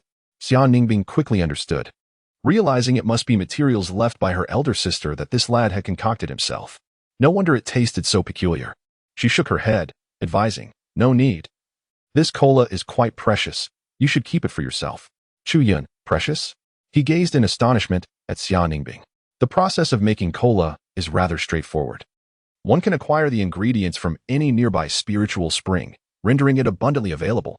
How, then, could it be deemed precious? Upon noticing Xianbing suddenly rise, Chu Yun inquired, Are you leaving, Master Uncle? Indeed. Since you do not wish to refine that broken piece for the time being, I shall leave it with you. Once you have completed your current tasks, should you still desire to refine it, simply summon me. Another piece of jade was tossed toward him. Cultivate diligently with the 9-turned glazed body. Xia Changming, come with me. Chu Yun grasped the jade, raising an eyebrow as he observed Xianbing moving toward the door. Master Uncle, please leave these be. I will return to tidy up later. Xia Changming, hearing this, paused momentarily, pointed at the table, and hurried after him. Chu Yun watched the two depart, tossing the jade in his hand. Why another one? A flicker of thought revealed that the jade was brimming with a variety of body refinement materials, no less abundant than the previous piece. He pondered for a moment, then proceeded without hesitation. His palms shimmered, as precious treasures within the jade began to vanish at a visibly rapid pace. Moments later, the jade was utterly devoid of contents. The 9-turned glazed body, having ascended from the 7th to the 8th turn, was now but a final step away from the 9th turn. Chu Yun gazed down, examining his palm. The crystalline hue of the glaze flowed with radiant brilliance, pure and translucent. As he moved his hand, the glaze transformed into miniature mountains, orbiting his fingertips like satellites. A few more materials were needed, and he would soon achieve the pinnacle of the 9 turns. He contemplated merging it with some physical cultivation techniques he had practiced previously. A glimmer of determination sparkled in Chu Yun's eyes, while the color of his palm faded. Yet his thoughts remained vibrantly active. He pondered thoughtfully, stroking his chin. Before fusion, some improvements are necessary. My master's technique has numerous flaws. Let me deduce it further. After a simple refinement, it should yield an additional 9 transformations. 18 transformations of the glazed body? That sounds rather peculiar. If I push it a bit further, the 9-9 glazed body seems quite appealing. However, I have been preoccupied with replicating the breakthrough card recently and lack the energy for extensive modifications. For now, I shall refine it to 39 transformations. As he pondered, he approached the rocking chair by the window, grasping the tattered book before him. He sank into the chair with a sigh. Bathed in sunlight and squinting, he appeared to leisurely read, yet his mind was a tempest of thoughts, vibrant and restless. Beyond the ethereal peaks stretched 1,000 miles. Above the billowing clouds, 2 figures moved, one trailing slightly behind the other. Xianbing halted, gazing at the blazing sun in the sky, and inquired, How long did your battle with Chu Yun endure? The bell-ringing grand assembly is approaching, and as the former chief, he will undoubtedly make an appearance. She had summoned Xia Changming to ascertain Chu Yun's current combat prowess. intending to deliberate with several other senior disciples. Xia Changming, taken aback, pointed at himself. Me? But I have not engaged with the master uncle. Not engaged? How can you so willingly submit to his commands? Xia Ningbing furrowed her brow. Based on her understanding of her brother, even a 50-50 chance would compel him to fight. He would never exhibit such compliance without a decisive defeat. Xia Changming muttered, I rely on the 9 turns glazed body, which the master uncle also possesses. And his mastery far surpasses mine. What hope is there for me? Xia Ningbing raised an eyebrow. Turning to examine the sincerity reflected in his eyes, bold letters of submission etched in his gaze, radiating absolute honesty. You claim his mastery of the 9 turns glazed body exceeds yours? Indeed. He offered me numerous insights just yesterday. Though I fear I am too dull to fully comprehend them, he replied. Xia Ningbing was momentarily taken aback, asking, what insights did he share? Do tell. Xia Changming. Not overthinking it. Considered it only natural that someone with a heavenly spiritual root who had cultivated the 9 turns glazed body for over a century would possess greater understanding than himself. He then animatedly demonstrated to Xia Ningbing, first like this, then like that, and finally, initially indifferent, Xia Ningbing suddenly froze, her vacant gaze flickering with realization. Her eyes brightened, and her typically aloof demeanor revealed a rare glimmer of excitement. Is that all? Xia Changming concluded, feeling a sense of unfulfilled curiosity linger in the air. He discovered that by articulating it once more, he gained new insights. Xia Ningbing immediately inquired, did he say all of this? Yes, sister. Is there an issue with what our esteemed master mentioned? Xia Changming nodded in inquiry. Although the master's understanding was profound and absolute, he believed that the mastery of the 9 turns glazed body ultimately depended on its originator. Xia Ningbing, however, disregarded Xia Changming and continued to ponder the words just spoken. The perplexities that had lingered in her mind for quite some time began to dissipate with Xia Changming's narration, as if clouds were parting to reveal the sun. If these interpretations were indeed feasible, the mere thought caused her to clench her fist in excitement. Was this the essence of a heavenly root? The 9 turns glazed body had only been imparted to him yesterday, yet that young man's comprehension was astonishingly profound. There were numerous aspects that she had not even considered. And yet, Chu Yun, on his very first day of encountering the 9 turns glazed body, had already grasped its significance. Xia Ningbing, who prided herself on being exceptionally gifted, now felt an inexplicable sense of inferiority. However, her thoughts were no longer on Chu Yun. She was engulfed in a frenzied epiphany. 10 turns. Beyond the 9 turns, there was even a 10th turn. Perhaps that young man named Chu was entirely unaware of how crucial the insights he shared with Xia Changming were to the 9 turns glazed body. If she could perfect the 10th turn glazed body, she might very well withstand the 9-9 heavenly tribulation. Xia Ningbing's thoughts raced, her heart brimming with exhilaration. Do as you please. I shall enter seclusion. She casually remarked before disappearing from sight, leaving Xia Changming standing bewildered in the wind. The days of cultivating immortality passed swiftly, like a fleeting shadow, and before long, more than 10 days had elapsed. During this time, Xia Changming had not engaged in any battles, dedicating himself solely to contemplating the 9 turns glazed body and performing menial tasks at the Misty Peak. One day, he flew to the Misty Peak early in the morning. The weather had not been favorable for the past few days. Dark clouds loomed overhead, and sporadic raindrops fell. What brings you here still?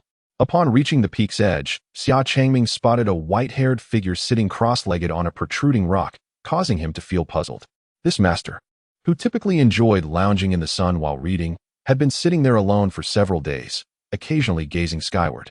During this time, he could faintly hear the master mumbling something about stairs and phenomena, and even some coarse expressions.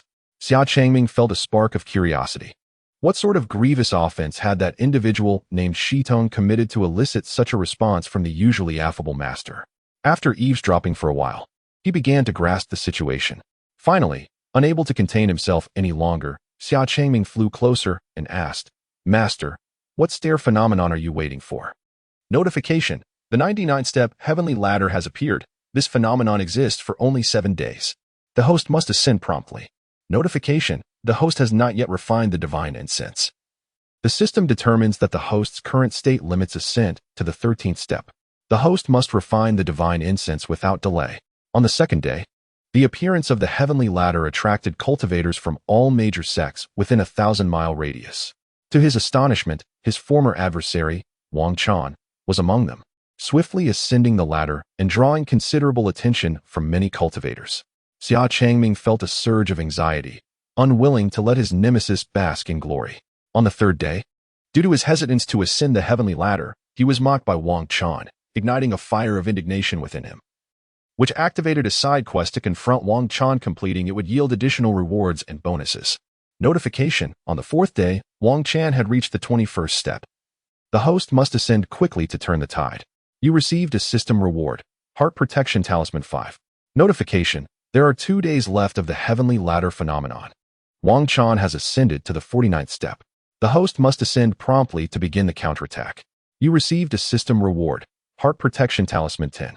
Notification: by making an initial recharge of 6 low-grade spirit stones, you can unlock a stepping stone for the heavenly ladder, allowing you to ascend an additional step. Chu Yun frequently heard the system's broadcast in his ears. He gazed expressionlessly at the sky, where only a few raindrops descended. Was there truly any celestial phenomenon of ascending to the heavens? This drama queen even sought out imaginary foes, inserting an unfamiliar great enemy named Wang Chan into its script, compelling him to confront it. As the final days approached, Chu Yun sensed an unexpected addition of 10 heart-protecting talismans radiating with golden light within him. The system had begun to bestow daily rewards, even producing notifications for premium in-game purchases. All it required was a mere 6 low-grade spirit stones. It was evident that the system ardently desired his resurgence. He was utterly speechless. Is it that I do not wish to ascend? Where would I find the ladder to reach the heavens? In recent days, he has not merely sat idly atop the ethereal peak. In his quest to fulfill his task, he ventured into the realms of Jiuzhou in search of peculiar staircases. Regrettably, these staircases neither possessed the famed 99 steps nor did they yield any results upon completion. The system continued its relentless daily updates. In response to this, Chu Yun could only exclaim in frustration at the folly of it all. Master Uncle, what are you waiting for regarding the staircase phenomena? The voice of Xia Changming resonated in his ears. Chu Yun turned to see Xia Changming cautiously observing him. Upon making eye contact, he instinctively recoiled and, without hesitation, remarked, "It seems there are none left." He rose to his feet, stretched languidly, and waved his hand at the vast sky. The dark clouds dispersed, the sudden downpour ceased, and sunlight cascaded down, bathing him in a golden glow, warming his spirit and lifting his mood considerably. What about seeking out the Hall of Heavenly Mechanisms? Xia Changming suggested, pointing towards the clouds below. The Hall of Heavenly Mechanisms? Chu Yun followed the direction of his finger, gazing down at the ethereal mist and the towering celestial mountains, marveling at the breathtaking grandeur of the immortal leisure sect. The Hall of Heavenly Mechanisms is known to create wondrous phenomena. If you require enlightenment, I could assist you in making an application, Xia Changming offered, recognizing that Chu Yun, having spent years cultivating on the misty peak, might not be familiar with the hall. The Hall of Heavenly Mechanisms is a sacred site within our immortal leisure sect. He explained. Inside, there exists a device known as the Heavenly Mechanism Instrument, said to be an artifact passed down from the celestial realms, capable of simulating myriad phenomena for one's enlightenment. Whatever phenomenon you desire, the instrument can replicate it. Chu Yun was taken aback. Has it truly advanced to such high technology? High technology? Xia Changming shrugged. No matter, I will visit the Hall of Heavenly Mechanisms myself. Master Uncle, I can manage it. Xia Changming quickly stepped in front of Chu Yun, clarifying, utilizing the Heavenly Mechanism Instrument requires the expenditure of trial points, which you likely do not possess, Master Uncle. Chu Yun was aware of trial points. They functioned as task credits within the Immortal Leisure Sect, earned through completing various daily and bounty tasks at the trial hall. Typically, these points were used to exchange for sect techniques or materials. For someone of his stature, with a master of the Great Ascension, they held little significance, and thus he would not possess any. Seeing Chu Yun nod, Xia Changming eagerly volunteered, I have an abundance of trial points. I will handle it for you. Once the instrument has simulated the phenomenon, I shall come to fetch you. How long will it take? That depends on the complexity of the phenomenon you desire. The more intricate the phenomenon, the longer the simulation will require. What kind of phenomenon do you wish to generate? Chu Yun briefly described the fundamental aspects of ascending the heavenly ladder. Xia Changming furrowed his brow slightly. Is it troublesome? Chu Yun inquired. Xia Changming quickly waved his hands. Not at all. It's quite simple. For a phenomenon of this level, the Heavenly Mechanism Instrument should be able to produce it within 2 or 3 days. He merely felt a sense of astonishment. In his eyes, Chu Yun was a formidable figure at the integration stage, and this phenomenon, upon hearing it, struck him as rather simplistic. Could such a phenomenon truly assist this esteemed master in comprehending the Tao? It had been some time. Could the process not accelerate a bit? Observing Chu Yun furrow his brow, Xia Changming quickly interjected, if there are any items related to the phenomenon, it might expedite the generation time. Oh, do you possess low-grade spirit stones? Low-grade spirit stones? Xia Changming was taken aback for a moment, pondering how the conversation had shifted so dramatically. A look of difficulty crossed his face. If it were high-grade or supreme spirit stones, that would be a different matter. However, low-grade ones are typically possessed by those in the Nascent Soul stage, but for a prodigy of his caliber, it is uncertain whether he would have such trivial items. Nevertheless, since his revered uncle had spoken, he promptly replied, I shall search for them. Only 6 pieces are required. 6 pieces? That is not excessive. After rummaging through his dantian for a considerable time, Xia Changming finally stumbled upon several hundred pieces tucked away in a corner. I found them. They are all yours. He waved his hand with great flourish, presenting a bulging bag of holding to Chu Yun. As Chu Yun accepted the fabric pouch, a flicker of consciousness caused the cord binding its opening to loosen, revealing a somewhat dull, gray-brown crystal block within, marred by cracks on its surface. The stone emanated faint wisps of spiritual energy, unmistakably identifying it as an exceedingly rare low-grade spirit stone. He reached in to take 6 pieces, intending to return the remainder to Xia Changming. After a moment of contemplation, he sealed the bag and stored it within his dantian. This system proves to be quite generous, requiring only 6 inferior spirit stones for the initial recharge. Inferior spirit stones are considerably more elusive than their superior counterparts, and they may yet prove useful in the future. So it is prudent to keep them for now. Ding. You have recharged 6 inferior spirit stones and received a stepping stone for the celestial ladder 1. The host is advised to commence the ascent promptly. As the 6 inferior spirit stones vanished, a pale blue stone materialized within Chu Yun's dantian, taking on an irregular quadrilateral shape, approximately half a meter in length on each side, enveloped by a thin veil of azure mist. It appeared rather unremarkable, akin to a common boulder one might encounter by the riverside. Indeed, it was merely worth 6 inferior spirit stones, and Chu Yun had not harbored any particular expectations. He immediately took out the jade-green stepping stone and tossed it to Xia Changming. Xia Changming, somewhat bewildered, did not inquire further. He inspected the stone for a moment before storing it in his dantian, declaring, I shall proceed to the Hall of Heavenly Secrets. Chu Yun observed Xia Changming soaring away without haste. He leisurely returned to the pavilion, settled into his usual spot, and retrieved an ancient scroll from his robe. Half closing his eyes, he began to read in a languid manner. The Celestial Freedom Sect, a grand hall adorned with violet walls and surrounded by auspicious clouds, soared several dozen zhang into the air. The interior was desolate, as if abandoned. Through the open doors of the hall, one could glimpse a golden sphere resembling the sun, encircled by 2 intertwining platinum rings that rotated around it. An extraordinary sight of a 99-step heavenly ladder manifested.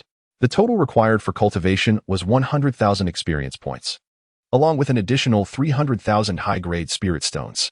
Oh, you wish to expedite the process? That will incur additional costs. Present the extraordinary items and submit another 300,000 high-grade spirit stones. A voice echoed faintly within the hall.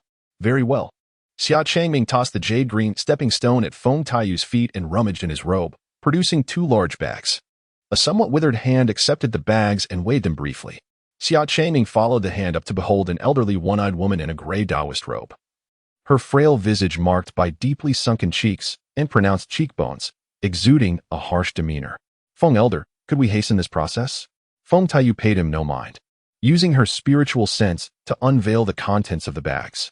After a moment of scrutiny, she raised her head and stated coolly, There are 59,998 spirit stones here. You are still short by 2. Xia Changming was taken aback, leaning closer to inspect the bags. How can this be? Feng Taiyu lifted her eyelids, her tone frigid. 2 stones have lost their spiritual essence. Their quality is subpar and therefore invalid. Very well. With a sigh of resignation, Xia Changming retrieved 2 more high-grade spirit stones and handed them over. Here, let us not waste time. Feng Taiyu suddenly interjected. Do you wish to expedite further? An additional payment of 400,000 high-grade spirit stones is required for completion within today. Xia Changming was momentarily stunned. For 100,000? Is it truly that exorbitant? To expedite, the resources consumed are naturally substantial, she replied matter-of-factly. After a moment of hesitation, He produced 600,000 high-quality spirit stones and was about to take out another 400,000. That amounted to 1,000,000, a burden even for him. However, recalling the days spent cultivating on the spirit-rich Misty Peak and the divine treasures consumed, he felt he had gained a significant advantage. His esteemed uncle was so generous. And he was not a miser. Considering that his uncle's request was urgent, Xia Changming hesitated only briefly before gritting his teeth and pulling out a large bag, which he abruptly handed to Feng Taiyu. Feng Taiyu accepted it and, repeating her previous actions, meticulously inspected it once more. This time, there were no issues, and she nodded. With a swift motion, the bag filled with spirit stones vanished, replaced by a black token inscribed with the character Heavenly Mechanism. Once the extraordinary phenomenon was complete, the token would turn red. If it turned yellow, it would indicate an unforeseen event, at which point he would simply need to present the token. Is there a possibility of unforeseen events? Xia Changming furrowed his brow, recalling his previous experience with Elder Zhang, who had never mentioned such occurrences. Why was this Elder Feng's situation different? Feng Taiyu replied coolly, if you provide an additional 500,000, I can offer you protection against unexpected events, ensuring nothing will go amiss. Xia Changming responded, I have no more funds. He clutched the black token and exclaimed, I shall return shortly. This statement was not made frivolously. He truly found himself devoid of funds. He was merely a nascent soul, and his usual consumption of spirit stones was considerable. These spirit stones did not come easily. He truly could not produce 500,000. Feng Taiyu watched as Xia Changming's figure faded into the distance, then lowered her gaze to the azure stones beneath her feet. Scoffing derisively, what worthless rubbish. She extracted 300,000 high-grade spirit stones and, with a swift kick, sent the stones crashing into the golden sphere behind her. An ancient staircase, uniquely shaped and imbued with the aura of time, gradually materialized within the sphere. Unfazed, Feng Taiyu stood guard outside the golden orb, occasionally weaving intricate hand gestures to unleash vibrant spells of various hues. 5 hours swiftly passed. Within the golden sphere, the 99-step celestial staircase had already manifested 98 steps. Once the anomaly formed and was transmitted through the heavenly mechanism to the corresponding heavenly token, it would signify a great accomplishment. However, Feng Taiyu intended to pause her efforts. This step should not be generated so effortlessly. A twist of fate was necessary. She needed that young man to come over, to extract a bit more from him. If possible. Just as Feng Taiyu was about to withdraw her magical energy, a sudden gust of wind swept through outside the hall of heavenly mechanism. Elder Feng, I am here to create an anomaly. A calm voice resonated.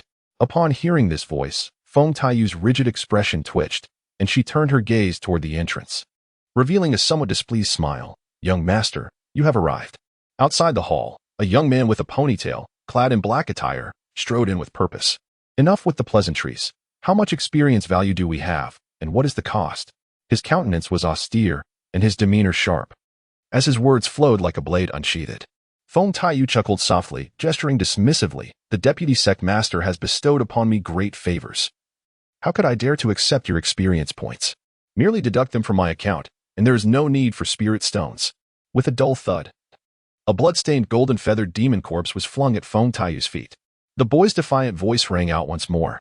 This is a spiritual entity. I seek the Chu Yun golden sun phenomenon. Feng Taiyu glanced down and could not help but commend, truly worthy of the young master. You have even slain the golden wind Chu Yun. Just a mere juvenile at the spirit division stage, Zhao Qisha remarked coldly, his tone nonchalant. His gaze wandered before abruptly fixing upon the celestial mechanism at the center of the grand hall. As he beheld the ascending staircase to the heavens that was on the verge of manifesting, a divine essence within him began to resonate fervently. Zhao Qisha's eyes sparkled with intensity as he pointed at the celestial mechanism, stating with unwavering conviction, this phenomenon is remarkable. I shall claim it. Feng Taiyu, upon hearing this, turned her attention to the 98-tiered staircase materializing from the celestial mechanism, expressing her surprise, young master, you are nearly at the spirit division stage. This phenomenon is primarily beneficial for those in the Nascent Soul stage. Her voice faltered as she sensed a chilling aura. Zhao Qisha's dark eyes bored into her, commanding, fetch the celestial order and capture this phenomenon for me. Understood. Please wait a moment, Feng Taiyu replied, her expression briefly stiffening before blossoming into a radiant smile akin to a blooming chrysanthemum. She gestured towards the celestial mechanism, unleashing a beam of crimson light. As the crimson light vanished within, Two intersecting rings of light began to rotate at a high frequency. The last tier of the 98-tiered staircase within the golden sphere began to gradually manifest. Observing this scene, Feng Taiyu turned to Zhao Qisha, young master. We still need to wait for the duration of an incense stick. Zhao Qisha's gaze remained fixed on the celestial mechanism, and without sparing her a glance, he instructed, "Be swift." "Yes, I will hasten," Feng Taiyu replied, quickly retrieving a pouch of spirit stones. She cast the glimmering premium spirit stones into the celestial mechanism, causing the frequency of the light rings to accelerate. Internally, she pondered the situation. This ascending staircase phenomenon was among the most mundane of occurrences, exceedingly commonplace. Why would the young master take such an interest? Could there be something extraordinary about it?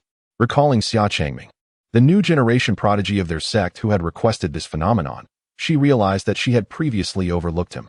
Now that the young master had specifically demanded it, there might indeed be some hidden significance. She intensified her efforts, her singular eye scrutinizing the celestial mechanism for any anomalies. Suddenly, the celestial mechanism emitted a peculiar rumbling sound, and the illusory staircase to the heavens materialized. The two intertwining light rings spun wildly like fans, compressing the illusion from within the sphere outward. The phenomenon had indeed been generated. Yet, Feng Taiyu still failed to discern anything particularly unique. Her curiosity was not overwhelming. Upon witnessing the illusion fully emerge from the celestial mechanism, she raised her hand to conjure a brand new black token. The token expanded in the wind, unfurling like a scroll, and enveloped the illusion. The illusion flickered before being imprinted upon the scroll. On the scroll, the vividly depicted 99-tiered staircase ascended towards a sky filled with clouds and radiant hues. "Young master, it is complete," Feng Taiyu announced, directing the scroll towards Zhao Qisha. Zhao Qisha raised his hand to receive the scroll, which shimmered before transforming into a red token. He nodded slightly, a glimmer of satisfaction flickering in his eyes. The unremarkable phenomenon, now in his possession, could be deemed a testament to its own glory. As for the specific peculiarities it harbored, he remained unaware. However, upon witnessing this phenomenon, the fortune within him stirred thrice, indicating that it concealed significant opportunities. Given a moment's time for contemplation, the nature of these opportunities would soon become apparent. He stored the red token within himself, suddenly recalling something, and inquired, "Who created this anomaly?" Feng Taiyu chuckled. "A prodigy in the Nascent Soul stage. Rest assured, young master, I shall handle this appropriately." Zhao Qisha replied coolly, "Since it is a fellow disciple's doing, we must not treat it lightly. I shall not take advantage of him. Whatever spirit stones he provided, you shall return to him double and create another set anew. If he feels aggrieved, let him come to me. I will personally explain." Feng Taiyu nodded repeatedly. Understood. However, Zhao Qisha did not relent. Instead, gazing intently at Feng Taiyu, earnestly instructing, "Your presence at the Celestial Mechanism Pavilion is solely due to your brother, who perished at the Tianqi Abyss. Remember, do not be greedy for small gains, and do not disappoint my father." Feng Taiyu's expression stiffened, as if struck by an unspoken truth. She forced a smile and waved her hand. "I would never, young master, you jest."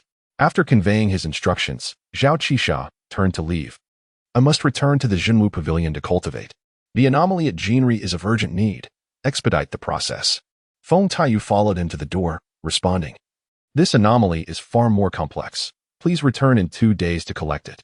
Zhao Qisha, cold and unresponsive, stepped onto a black long knife, his surging magical energy trailing a stream of black light. As he vanished into the distance, Feng Taiyu's smile faded, her face falling as she inwardly scoffed, "A mere boy. Yet he dares to instruct me."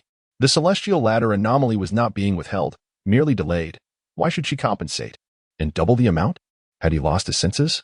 She turned back, using her magic to lift the fallen golden-feathered demon corpse into the celestial mechanism, commencing her manipulation. In the blink of an eye, 6 hours had elapsed.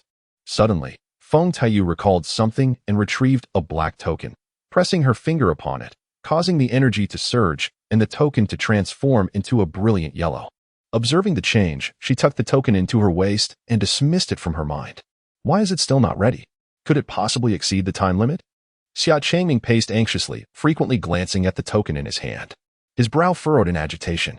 Since returning from the Hall of Heavenly Secrets, he had assured his revered uncle that everything would be resolved within a day, having generously provided a substantial amount of spirit stones. Yet, 11 hours had elapsed without a word. Xia Changming found himself reminiscing about the previous elder Zhang, who was diligent and reliable when compensated. In contrast, the newly appointed elder Feng appeared utterly untrustworthy. Just as his anxiety peaked, Xia Changming felt a slight tremor from the token in his hand, jolting his spirits. He quickly looked down, his eyes widening in disbelief as he observed the black token transform into a vibrant yellow. The weight of uncertainty that had burdened him vanished entirely. Xia Changming seethed. What on earth is this old crone up to? With a stamp of his foot, he transformed into a crimson streak of light, soaring towards the Hall of Heavenly Secrets. Half an hour later, Xia Changming emerged from the hall, his expression dark, clutching a bulging bag of qianquan. Behind him, a disdainful voice echoed, "That phenomenon is not being withheld from you. It simply requires a couple more days of patience. This elder has generously compensated you with 300,000 spirit stones. What more do you desire? If you wish to express your displeasure, seek out Zhao Qisha, not me." An old woman. Xia Changming, his face devoid of emotion, stamped his foot once more and flew in the direction of the Hall of True Martial. As he flew, he transmitted a message, seemingly contacting someone. Shortly thereafter, he arrived at the Hall of True Martial, a magnificent structure with walls of a bright yellow hue, radiating a dazzling golden light, situated in the northern part of the seven heavens. The hall's exterior resembled a colossal tortoise, its entrance akin to a gaping mouth. Like the Hall of Heavenly Secrets, the Hall of True Martial is a treasured site of the Carefree Immortal sect, more accurately described as a sanctuary for cultivation. Xia Changming alighted before the hall. Xia Lad, 8,000 training points, a white-haired elder languidly reclined on a beam at the entrance. Casting a sidelong glance at Xia Changming before speaking in a lethargic tone. In haste, Xia Changming raised his hand, unleashing a beam of azure light. "Take this, Elder Yu. Where can I find Zhao Qisha?" The elder lifted his gaze slightly. "Zhao Lad? North Hall." Without uttering a word, Xia Changming stepped inside the Hall of True Martial. Upon entering, he found himself in a grand chamber adorned with 4 immense Xuanwu statues, each corresponding to a distinct cultivation area. His gaze fell upon the Xuanwu to the far right, leading northward. Approaching the statue, he raised his arm, and in an instant, radiant light cascaded down, causing his figure to twist and vanish. In the blink of an eye, he was transported to a vast expanse of land. Verdant mountains and azure trees framed a cerulean sky, as if he had arrived at a coastal mountain range. Despite the clear weather, a gentle rain imbued with a faint green luminescence fell steadily. Xia Changming recognized this as the rain of enlightenment, which significantly accelerated the comprehension of the Tao while cultivating in the North Hall. His eyes swept across the scene. In the northwest, a cerulean phoenix soared through the air, where a graceful young woman in black sat cross-legged before it, basking in the rain of enlightenment, her eyes closed in meditation. To the northeast, crimson flames engulfed the sky, turning the azure into a fiery red. A youth clad in animal hides stood amidst the blaze as the rain of enlightenment poured down, causing billowing white vapor to erupt from him, akin to a divine weapon being forged by extraordinary fire. The North Hall was a gathering of prodigies with a mere glance. Xia Changming spotted at least a dozen outstanding cultivators. Soon, he located Zhao Qisha, directly westward, a young man with a ponytail, clad in black attire, ascending the steps. Beneath his feet lay a celestial staircase, consisting of 99 steps leading towards the heavens. He did not hurry. With each step, the young man paused on the stair, closed his eyes, and attuned himself to the surroundings. As Xia Changming glanced over, he happened to witness him open his piercing black eyes and ascend yet another step. Xia Changming's gaze instantly turned crimson, realizing he had already traversed nearly half the distance. Curse his fate. A single anomaly had transformed into a second. He was enveloped in a torrent of magical energy, radiating a fierce crimson light, and suddenly transformed into a shooting star, soaring aggressively towards the west. In mere moments, Xia Changming arrived before the heavenly ladder. Zhao Qisha sensed the rending of spiritual energy and turned to meet his gaze, their eyes locking in mutual recognition. Before Xia Changming could speak, Zhao Qisha casually remarked, "Yours?" Xia Changming's anger twisted into a mocking smile. Could it possibly be yours? Upon learning that his master's extraordinary phenomenon had been usurped, he was filled with both urgency and fury. Just moments ago, he had confidently assured that there would be no issues. Yet, the phenomenon had been stolen. Zhao Qisha was the son of the deputy sect leader Zhao Xuanji, renowned as a prodigy within the Xinxia sect, with years of cultivation surpassing Xia Changming's, thus naturally possessing greater strength. But what of it? If someone dared to seize from him, he would retaliate. Zhao Qishan nodded with an air of entitlement, stating, "It is mine now." Before Xia Changming could respond, his voice sliced through the air, sharp as a blade. Though this phenomenon is rather rudimentary, it holds some merit. Allow me to examine it first. As fellow disciples, once I have utilized it, I shall share insights with you. Xia Changming's fists crackled with tension as he stepped forward. Why all this chatter over the theft of my phenomenon? Zhao Qisha frowned, his displeasure evident. What is it? Elder Feng should have compensated you. In a few days, you will receive another phenomenon, just a delay, and you shall also gain my insights, which is a considerable advantage. Are you not content with that? As if dismissing Zhao Qisha's words, Xia Changming hurled a bag containing 300,000 spirit stones directly at his face. The bag burst open, scattering spirit stones like a rainstorm. Xia Changming's blood surged with vitality, his veins pulsing with a glassy sheen. The trees around them visibly withered at an alarming pace. Above Xia Changming's head, multiple beams of radiant light erupted, hurtling towards Zhao Qisha with lethal intent. Zhao Qisha barked a sharp command. You dare to provoke me by refusing my grace? He stood atop the celestial ladder, a dark blade emanating from his dantian, slicing towards Xia Changming. With a thunderous roar, the sky erupted in radiant brilliance. Fragments of luminous treasures shattered, and a deluge of blood rained down. The sudden skirmish sent tremors through the northern palace.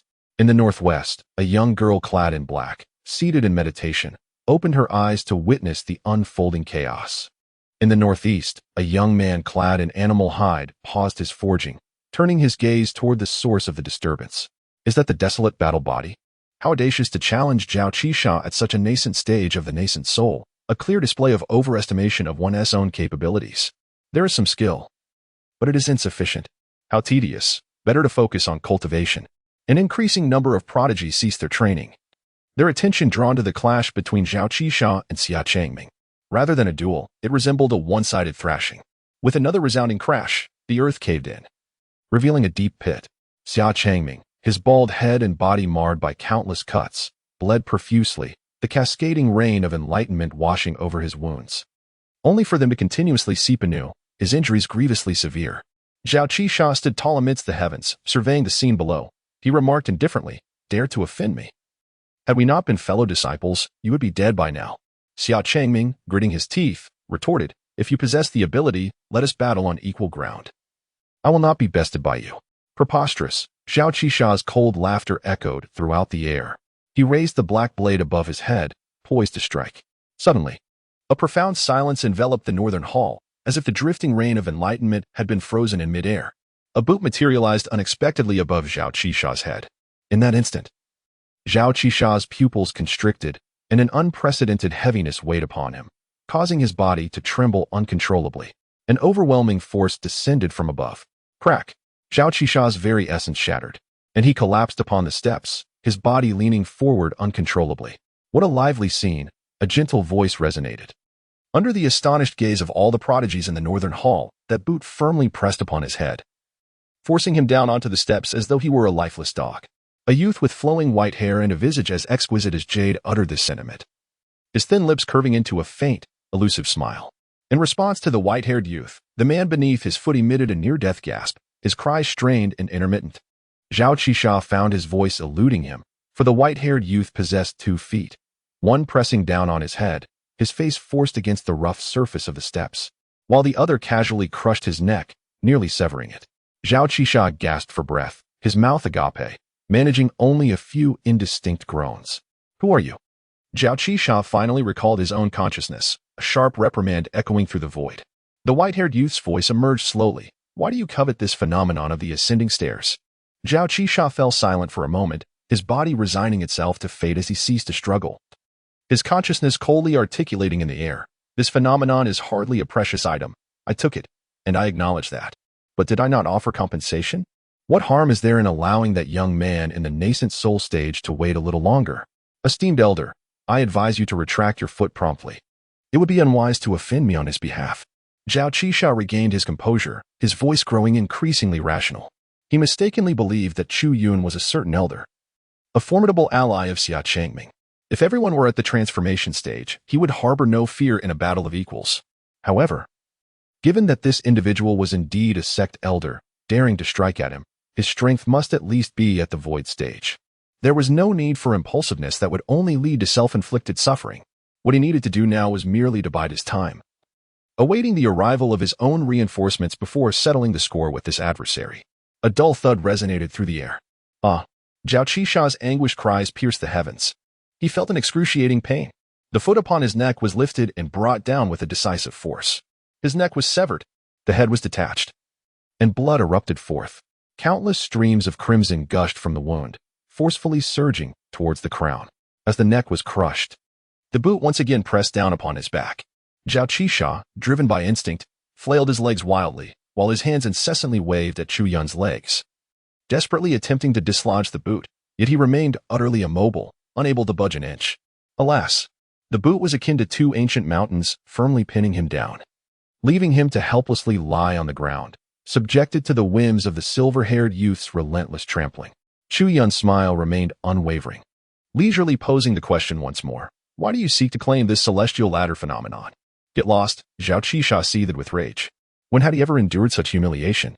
A colossal black blade, measuring over 10 meters in length, descended from the crown of the silver-haired youth. Clang! The immense black sword struck the top of the boy's head, sending sparks flying. Crack! A series of jarring and discordant sounds erupted in succession. The black blade, upon reaching the boy's head, did not even disturb a single strand of white hair. Instead, its surface became riddled with cracks resembling a spider's web. As the fissures expanded, they spread across the entire blade. In an instant, the black sword shattered into countless fragments, cascading to the ground like rain. Puff! The destruction of the black blade inflicted a terrifying backlash upon Zhao Qisha. He shuddered, a pool of crimson blood erupting from his mouth and spreading beneath him. Still unwilling to speak, Chu Yun gazed at his condition, shaking his head. Then I must express my regrets. He raised his leg once more, this time descending towards the Dantian, the vital point for cultivators, where the Yuaning resides. Although Zhao Qisha had his back turned to Chu Yun, his spiritual awareness remained unrestrained. Upon witnessing this scene, a chilling wave of ice-cold terror enveloped him, as if he had plunged into a frozen abyss. A rare sense of fear surged within his heart. He would die. With this step, he would truly meet his end. Has this elder lost his sanity? To dare to kill me for the sake of a mere Yuaning prodigy. He remains oblivious to the identity of my father, those wretched individuals. Why have they yet to arrive to rescue me? Zhao Qisha found himself in utter despair. Just as that foot was about to descend, he exclaimed, I say. My fateful talisman sensed an extraordinary phenomenon associated with the heavenly ladder, stirring thrice in response. Believing there to be an opportunity, I seized it. Zhao Qisha's voice echoed throughout the northern hall. At that moment, every gaze within the hall was fixated upon the manifestation of the heavenly ladder, their expressions flickering with astonishment, confusion, and shock. What is happening? The girl in black was transfixed by the heavenly ladder, having observed it intently moments prior. Zhao Qisha lay crushed beneath, akin to an insignificant insect, utterly powerless. The black blade shattered, and his head was split apart. Now, he could no longer withstand the pressure exerted by the white-haired elder, leading him to divulge the hidden truths. Beside the girl in black, a young man clad in animal skins approached, stating, So it is. Zhao Qisha has usurped Xia Changming's opportunity. No wonder he is so invested in such a seemingly simple phenomenon. It turns out to be fraught with profound implications. This time, he is in for a considerable downfall. A few other illustrious figures also descended, gathering together and affirming. To claim a phenomenon can be seen as a mutual exchange of insights, which is acceptable. However, the sect strictly forbids the usurpation of opportunities. Zhao Qisha has indeed overstepped this time. It is simply unfortunate for him to encounter such a decisive elder, who unmistakably appears to be an ancient figure of great renown within the 9 provinces, wielding formidable power. With but a few words, he has subdued Zhao Qisha completely, drawing forth the truth. Who, then, is this elder? Xia Changming belongs to our heart's desire lineage, undoubtedly tied to some venerable being. Since he summoned him, he must be aware of the circumstances. As the distinguished individuals conversed, their gaze shifted downward towards Xia Changming. At that moment, Xia Changming had just emerged from the pit, his face smeared with dirt and blood, panting heavily as he fumbled for a vial, hastily consuming pills.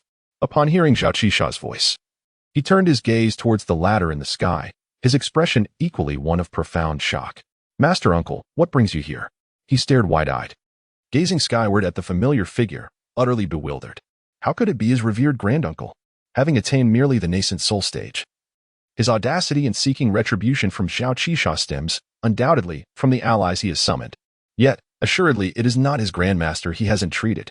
Chu Yun's gaze descended, his voice serene. "What say you?"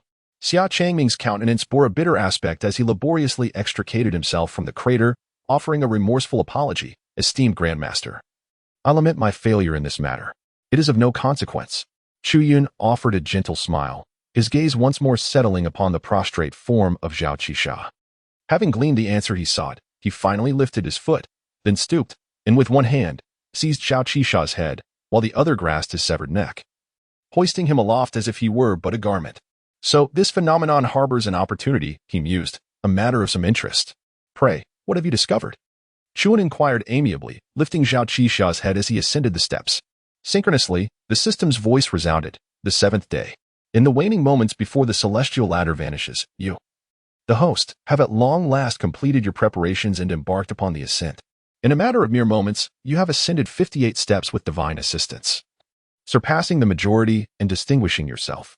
You have swiftly overtaken Wang Chan, delivering a resounding blow to his pride. Witnessing his countenance, as if he had partaken of excrement, fills your heart with the exhilaration of a cool draft on a sweltering summer's day. Your belated yet increasingly swift ascent has successfully captured the attention of all, eliciting murmurs and discussions aplenty.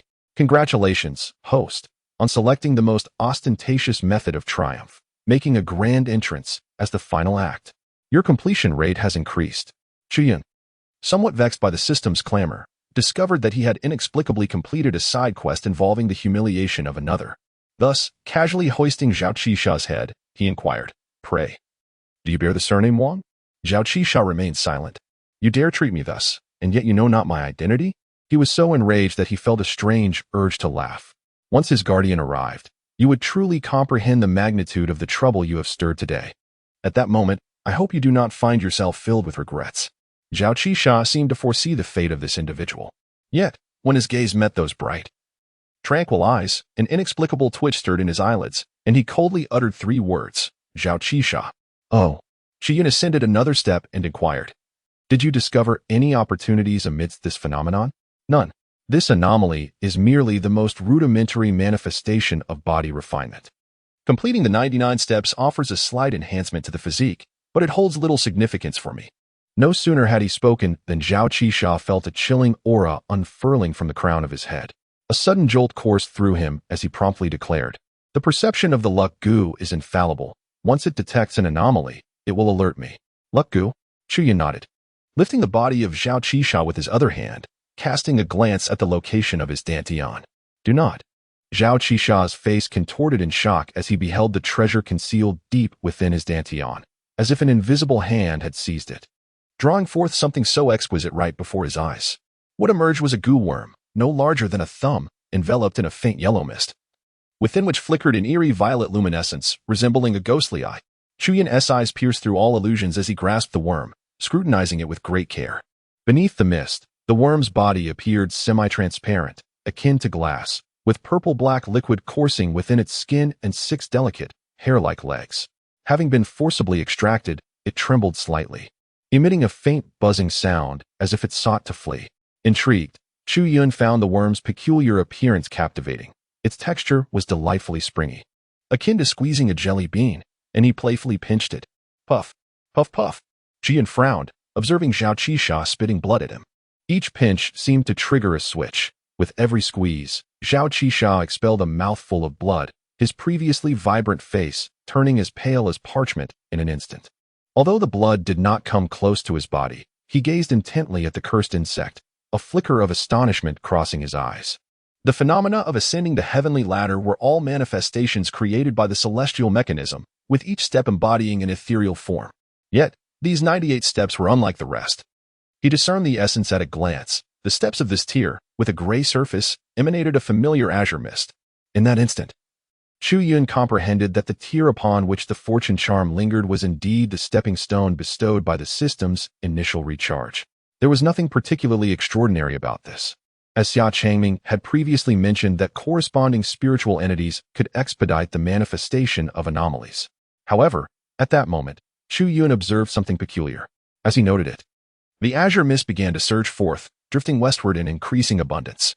The original 99 steps lay to the east. The azure mist appeared to form a narrow pathway, stretching beyond the heavens, veiling its destination in mystery. A concealed route? Where could it lead? Intrigued, Chu Yun stepped onto the azure mist without a moment's hesitation. As he stepped onto the misty path, the 99 steps of the heavenly ladder shattered in an instant, and a prompt from the system echoed synchronously. Task settlement in progress. Task completed. Completion rate, 100. The host makes a grand entrance, shocking the entire assembly, earning an additional 50 completion bonus. The host has completed the side quest of slapping Wang Chan's face, gaining another 50 completion bonus and receiving a special reward. Ascending the 99 steps. The host receives an additional 100 completion bonus. The total completion rate for this task is 300.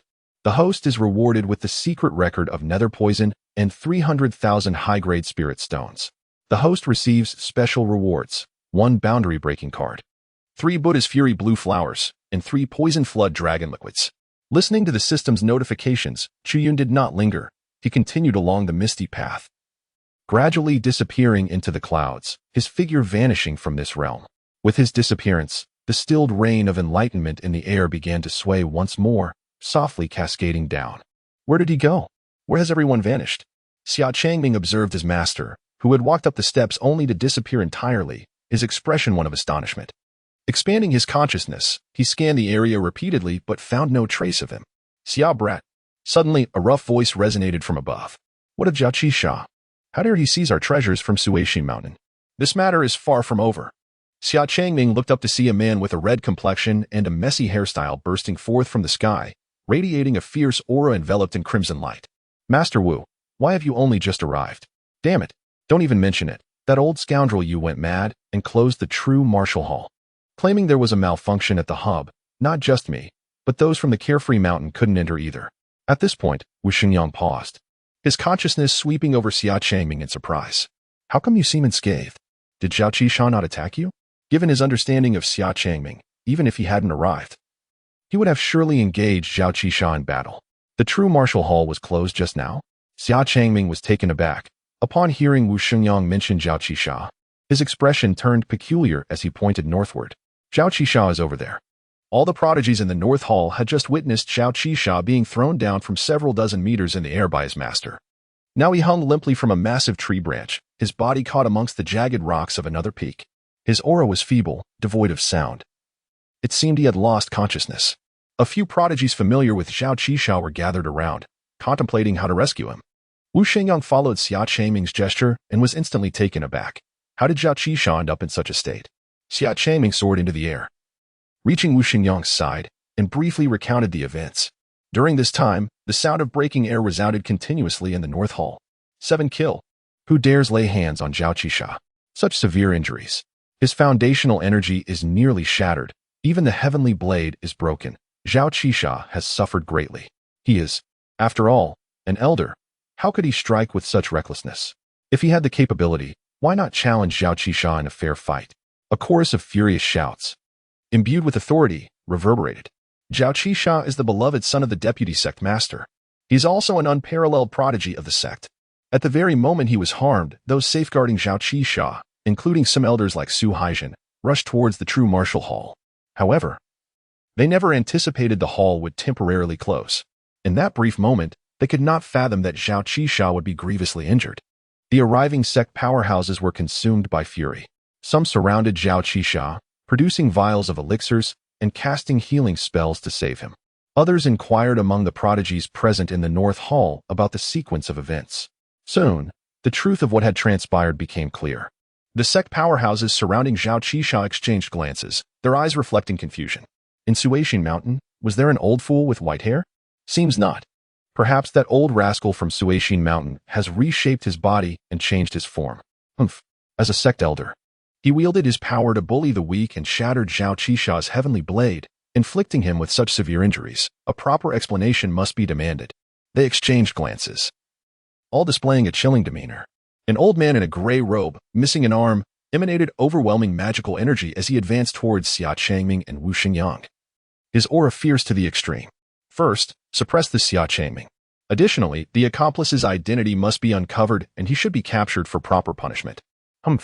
Such audacity. To seize opportunities from others and still act with righteous indignation? Do they truly believe Suishin Mountain is made of clay?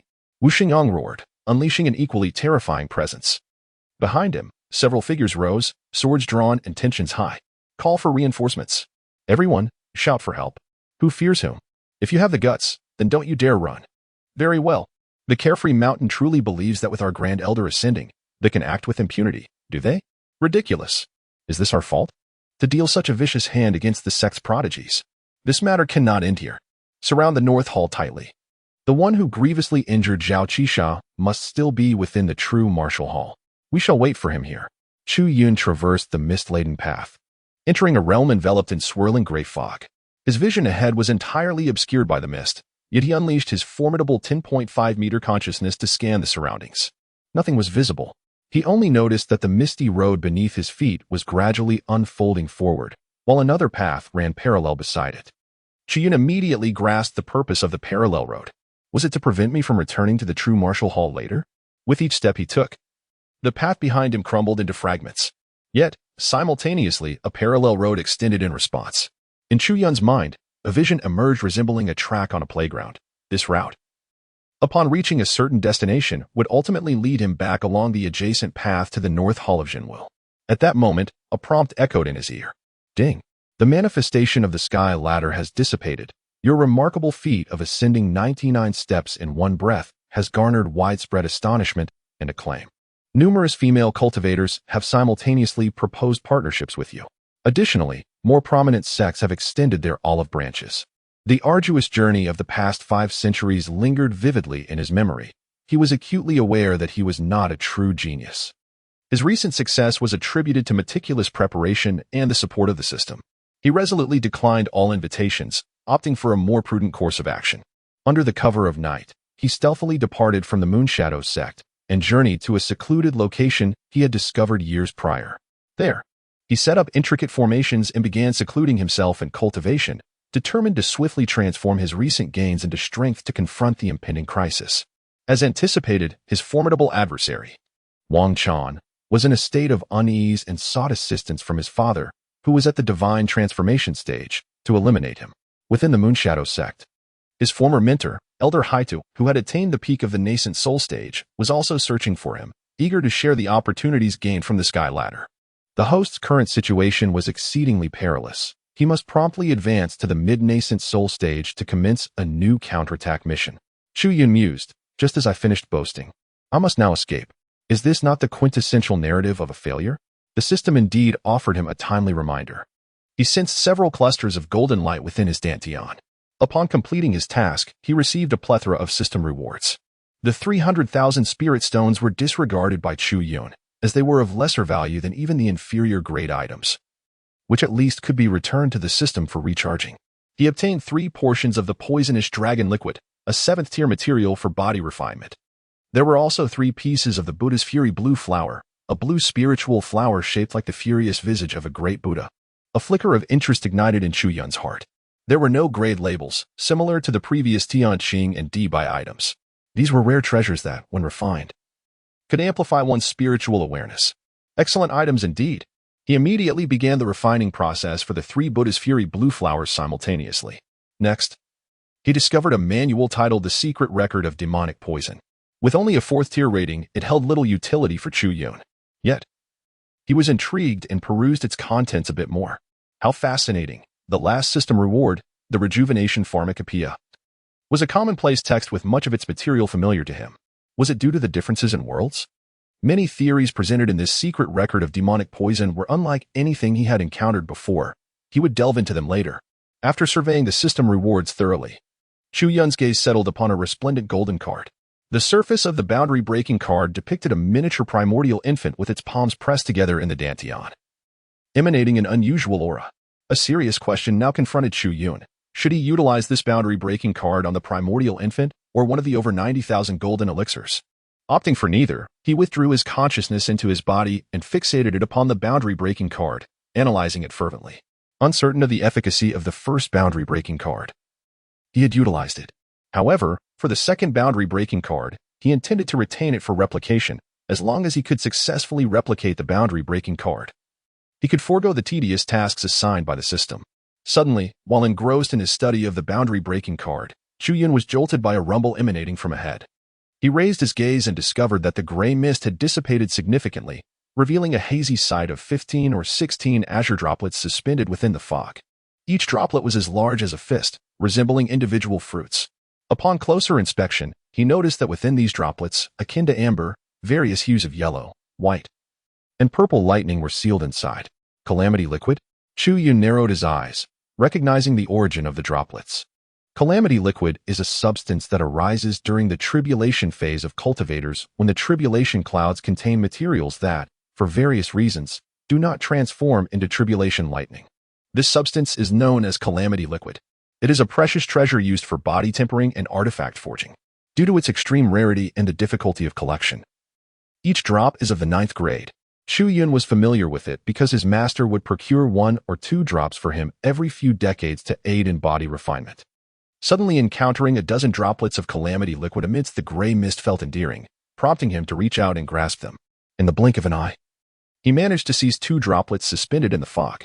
Crackling sounds erupted as the 2 droplets in Chu Yun's palm exhibited a rebellious spirit akin to agitated bulls, clashing about and producing piercing noises. Their formidable presence was awe-inspiring, at least on par with the combined might of a cohesive phase. Were it Zhao Qishan, a divine transformation cultivator, even a single drop would be sufficient to knock him unconscious. Yet, in Chu Yun's grasp, the 2 droplets could not even pierce his skin. The method of utilizing calamity liquid was quite straightforward. He clasped his hands together, and with a sharp crack, 2 droplets of the liquid burst forth, releasing a dazzling blue mist. A more ferocious aura emerged from the vapor. Thunder rumbled ominously, reverberating with the intensity of countless bolts of lightning. They struck down upon every inch of Chu Yun's skin like countless threads.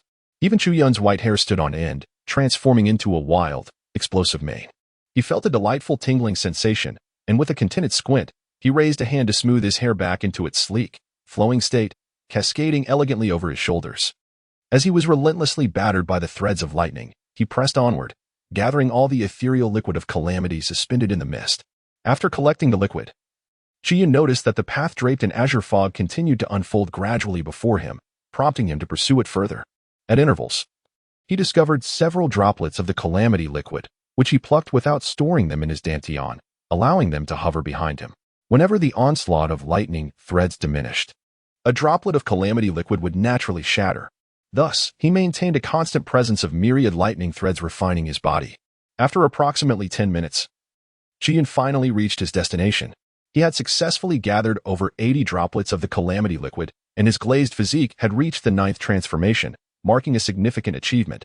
Gazing into the distance, he observed that the gray mist had completely dissipated, revealing a vast expanse before him.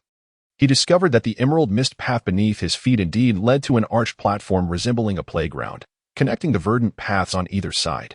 In the distance, a shroud of darkness enveloped the sky. Scattered remnants of shattered meteors and debris littered the ground, and at the horizon, a straight beam of silvery light appeared, akin to a flowing galaxy. Soon, Chu Yun recognized familiar sights. Below the platform, in the far reaches, twinkled several golden stars, his golden course. Was this the universe? Chu Yun pondered what the terminus of the emerald mist had revealed to him. Strictly speaking, according to the text of the Carefree Immortal sect, this realm was referred to as the outer heaven. The outer heaven represented the highest canopy, a boundless abyss concealing countless perils and tempests. It was said that within the outer heaven lay numerous portals leading to other worlds, along with the path to immortality that captivated the hearts and minds of all cultivators. Yet, Chu Yun preferred to refer to this place simply as the universe. Although he had dispatched many golden cores to hang in the skies, he had never intentionally ventured further upward. The universe was rife with storms that posed no threat to him. Yet there was an instance when he was swept away to an exceedingly distant location. Merely returning to the 9 provinces had consumed more than half a month of his time, a duration spent akin to imprisonment, while also evading storms to avoid being swept away once more. Since that time, Chu Yun had rarely visited the universe. By a stroke of fate, he found himself traversing this emerald mist path to the cosmos, where he encountered something extraordinary. Chu Yun's gaze fixated on the galaxy at the edge of the sky. That river he had never seen before. Why did it seem to draw nearer? As he contemplated this, his pupils suddenly constricted, and countless flickering lights danced within his dark eyes. He experienced a sudden epiphany, standing still with his hands clasped behind his back, his silver hair flowing gracefully. His strikingly handsome visage radiated an ethereal glow, while strands of lightning danced above his head like a cascading waterfall, reminiscent of a celestial being. The Milky Way, too, serves as a pathway in ascension to immortality. Although there remains a distance to traverse, the destination is finally within reach. Regrettably, he has yet to fully consolidate his essence. However, the path to immortality seems to be severing, as even that wretched Li Pamiao has ascended. He must hasten to transcend before the road is irrevocably closed. A tall man, with blood-red hair cascading over his shoulders, is making his way along this very path, advancing with measured steps. He stands over 2 meters tall, possessing an extraordinarily robust physique that emanates a chillingly formidable aura. A broad, smooth forehead bears the mark of a blood-red bow and arrow. His blood-colored eyes burn with 2 flames of inferno, exuding an air of malevolence and ferocity. At this moment, he directed his blood-red gaze towards the path of ascension below. Endless mountains and vast seas unfolded before him. The 5 great celestial sects and the 3 major demonic cults seemed to materialize beneath his eyelids. Moreover, there were those golden stars. They were voraciously absorbing spiritual energy, akin to a swirling vortex. A chill crept into Blood Demon's heart, accompanied by a flicker of fear. The number of these golden stars appeared to be increasing exponentially, yet he dared not provoke them. Approaching these celestial bodies posed a grave threat to life and death. Over the years, records indicated that 3 great beings had perished in their pursuit of the golden stars, with dozens more among those who had undergone tribulations or achieved fusion. These golden stars were shrouded in mystery, so enigmatic that even a cultivator of his caliber regarded them as an omen of the impending end of the Dharma era. As the end times drew near, the presence of these golden stars only intensified. Yet, such matters were of little consequence now. They no longer pertained to him. With a sense of nostalgia, Blood Demon waved his hand downward. Farewell, 9 provinces. The past drifted like wisps of smoke, flashing before his eyes like a revolving lantern. He is the Blood Demon, a power at the peak of the great ascension stage, the foremost leader of the 3 major demonic sects of the 9 provinces. He is the revered ancestor of the Blood Demon sect, and has previously served as its master. Rising from obscurity, he possesses the Blood Fiend body. After 3 millennia of cultivation, he has amassed countless souls under his command. He has slaughtered an entire province, annihilated over 100 sects, and devastated thousands of families. Countless prodigies have fallen beneath his blade, and innumerable women have been wantonly toyed with by him. Life is as insignificant as ants, trampled underfoot by his malevolence. Such wickedness surely merits his ascension to the sacred realm, does it not? The Blood Demon's heart swells with fervor as he gazes toward the distant end of the path to immortality, where an ancient stone platform looms, towering in the haze. The upper realm is equally divided between immortals and demons. As a being of demonic origin, he naturally yearns for ascension to the heavenly demon realm, the sacred realm. This thought ignites a spark of anticipation within him, hastening his steps. With each stride upon the path to immortality, silver light descends from above. A divine mark bestowed by the heavenly Tao, enhancing his corporeal form and spirit.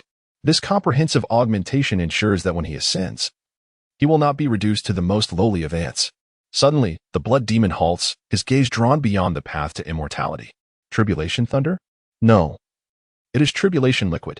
A fortuitous discovery, he muses. To encounter such an opportunity before ascension is unexpected, suggesting that the heavenly Tao seeks to compensate for his unfulfilled potential. Mitigating the risks of premature ascension, the Blood Demon observes myriad flashes of lightning. As a being at the peak of the great ascension stage, he is all too familiar with this lightning.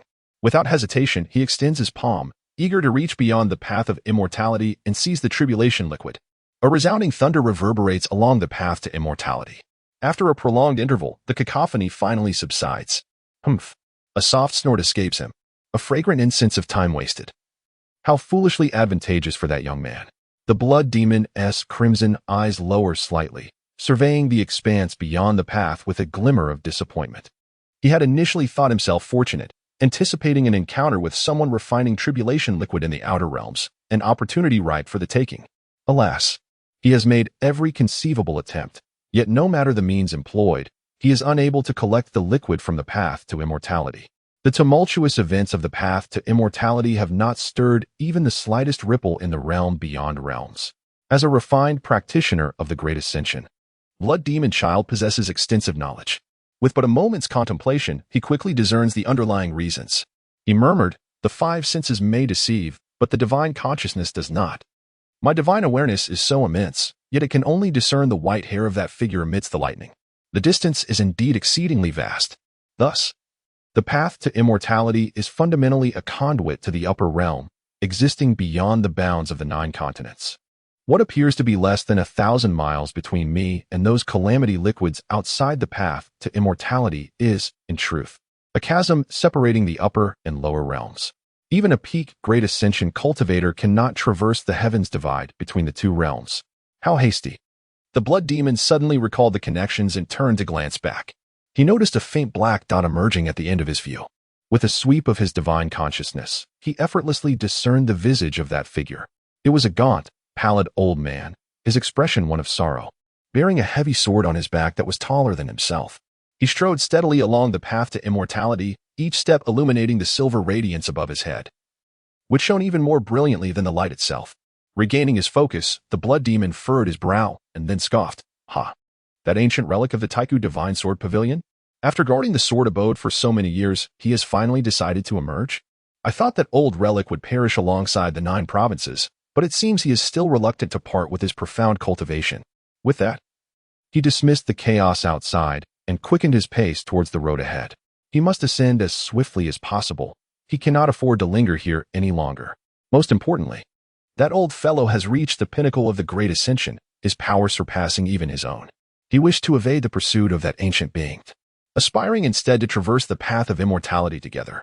Should the heavens exhibit favoritism and bestow additional marks upon the elder, would he not suffer a significant loss? Half an hour later, amidst the obsidian expanse of the universe, lightning blossomed like flowers upon the figure of the silver-haired youth. As the final flicker of lightning waned, nearly 80 drops of tribulation liquid were consumed in less than an hour. Chu Yun opened his eyes, his dark orbs flashing with traces of thunder. He appeared somewhat speechless, pausing in silence before murmuring in mild frustration, "How have I gained enlightenment once more?" Just as he had elevated 1 golden core to the Nascent Soul, inexplicably, 10 additional golden cores had emerged. Was there no end to this?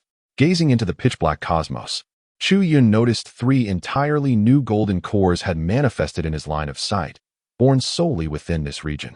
Simultaneously, in other corners of the heavens, 7 more golden cores had concurrently come into existence. These 10 golden cores constituted the pinnacle of his recent enlightenment. In addition, he experienced some minor enhancements. After absorbing all the tribulation liquid, his newly acquired Liuli body reached the 15th transformation. Yet he still had a considerable distance to cover before attaining the upper limit he had deduced. Chu Yun's gaze suddenly sharpened as he discerned the galaxy drawing nearer. Is there someone in this galaxy? There appeared to be individuals traversing its expanse. He appeared contemplative as he stepped forth from the towering platform, woven from azure mist. Instantly, a golden star, akin to a spacecraft, descended beneath his feet. As Chu Yun ascended the golden star, ripples emanated from its center, releasing jets of gas that erupted into a blazing golden tail, hurtling towards the galactic expanse. Soon, he approached the galaxy, arriving at its banks where silence reigned. And apart from the silvery glow, nothing else could be discerned. With a raised finger, Chu Yun prodded the surface. Waves, reminiscent of water ripples, blossomed from his fingertip, accompanied by a formidable resistance. "You shall not permit me entry?" Chu Yun arched an eyebrow, refraining from further probing, and withdrew his hand. Gazing at the resplendent galaxy, he unhesitatingly lifted his foot and stepped forth. As his boot made contact with the silvery sheen, larger waves undulated outward. Before him appeared a colossal screen adorned with ripples. The air buzzed with a cacophony of sound, reminiscent of machinery at full throttle in an electronics factory, seemingly intent on barring his passage. Chu Yun, unfazed and without summoning any magical prowess, merely exerted a modicum of force, his feet shimmering with a lustrous hue. Crack, crack. A series of jarring sounds erupted one after another. The immense screen before him shattered, its ripples fracturing into myriad shards. With a crisp snap, the screen splintered into countless fragments, dispersing in all directions. This seemingly insurmountable barrier was effortlessly obliterated by the sheer physical strength of a nascent soul cultivator. A smile played upon Chu Yun's lips as he successfully stepped into the silvery light, feeling a firm ground beneath his feet. It appeared that yet another path lay before him. He lifted his other foot and stepped forward, firmly placing it down. Before him lay a straight avenue, at the end of which he could faintly discern a towering altar reaching towards the heavens. Above his head, a silvery glow emerged, cascading down upon him, enveloping him in a wave of warmth. This sensation was even more invigorating than the earlier experience of liquid infusion. Indeed, the fortune talisman of Wang Qisha possessed remarkable qualities. It truly bore the mark of destiny. You. Suddenly, a somewhat hoarse voice echoed from behind, laden with astonishment. Chu Yun turned around to behold an elderly man with a sallow complexion, standing 50 meters away, gazing at him in utter disbelief. Chu Yun beamed brightly and waved his hand at him. The sword-bearing elder looked on, bewildered. His face was filled with astonishment as he couldn't help but rub his eyes. Just moments ago, if he wasn't hallucinating, he witnessed this silver-haired youth shatter the two realms barrier leading to the path of ascension, forcefully stepping into that domain and seizing the mark of the heavenly Tao. Who could this divine being be? Could it possibly be a true immortal from the upper realm? The sword-bearing old man had yet to regain his composure when he saw the silver-haired youth take another step forward. With a thunderous roar, a massive chasm suddenly appeared. The sword-bearing old man was left dumbfounded, while Chu Yun exclaimed, "Why has this path become so ruined?" He lowered his gaze towards the chasm, and a flicker of realization crossed his eyes. As his sight penetrated the shimmering surface beneath his feet, he grasped the essence of the phrase beautiful on the outside, rotten within. The road's surface was riddled with an intricate network of cracks, resembling a honeycomb. It was exceedingly fragile. A mere step upon it would create a gaping hole. What a shoddy quality! Just as this thought crossed Chu Yun's mind, a thunderous rumble commenced. The ground shook violently, accompanied by a cacophony of cracking sounds that resonated relentlessly. Chu Yun remained unfazed, his expression composed as he gazed ahead with calm determination. Suddenly, with a resounding crash, a significant portion of the road ahead fractured. Simultaneously, the path beneath him collapsed in a cataclysmic manner, shattering into countless fragments. Ah! A startled cry echoed from behind him. The old man, bearing a sword, was rendered speechless. Completely astounded. The path to ascension had crumbled. How could this be? The white-haired youth had only taken 2 steps along the path to immortality, and yet it had disintegrated. With the path to ascension in ruins, how could he ever hope to soar into the heavens? His mind was a tumult of confusion, utterly unprepared for such an extraordinary occurrence. Without the luxury of contemplation, the old man with the sword on his back felt a heavy weight in his heart. The loss of the solid ground beneath his feet, which had once embraced him with the essence of the heavenly way, now felt as if 100,000 mountains bore down upon him, causing his body to plummet rapidly. This is dire. The predicament had escalated tremendously. The old man, having cultivated for millennia, was steeped in experience. This was the backlash of the heavenly way, to fall from the path of ascension. Even if he were at the pinnacle of the great ascension, would surely leave him gravely weakened. Wait, that individual is unharmed? The old man gazed skyward. In his line of sight, the white-haired youth ahead, much like himself, had also fallen from the path of ascension. The youth suddenly lost his support but appeared far more composed, arms crossed behind him, his hair unruffled, gracefully suspended as if he were a celestial being. He even had the presence of mind to glance down, and with a mere wave of his hand, a gentle force, akin to clouds, caught him.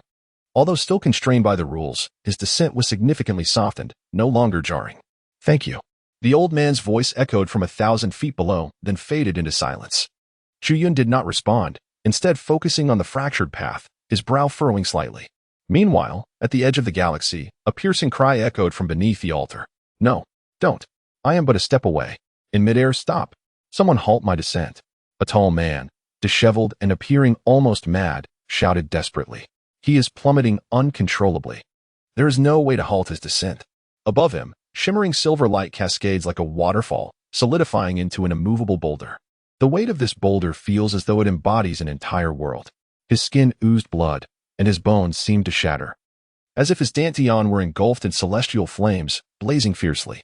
The ascent had failed, a backlash from the heavenly Tao. This was not something a mere late-stage Mahayana cultivator could withstand. Why had this happened? He was so close, merely a step away from ascension. Blood Demon could not comprehend. His eyes filled with resentment and agony.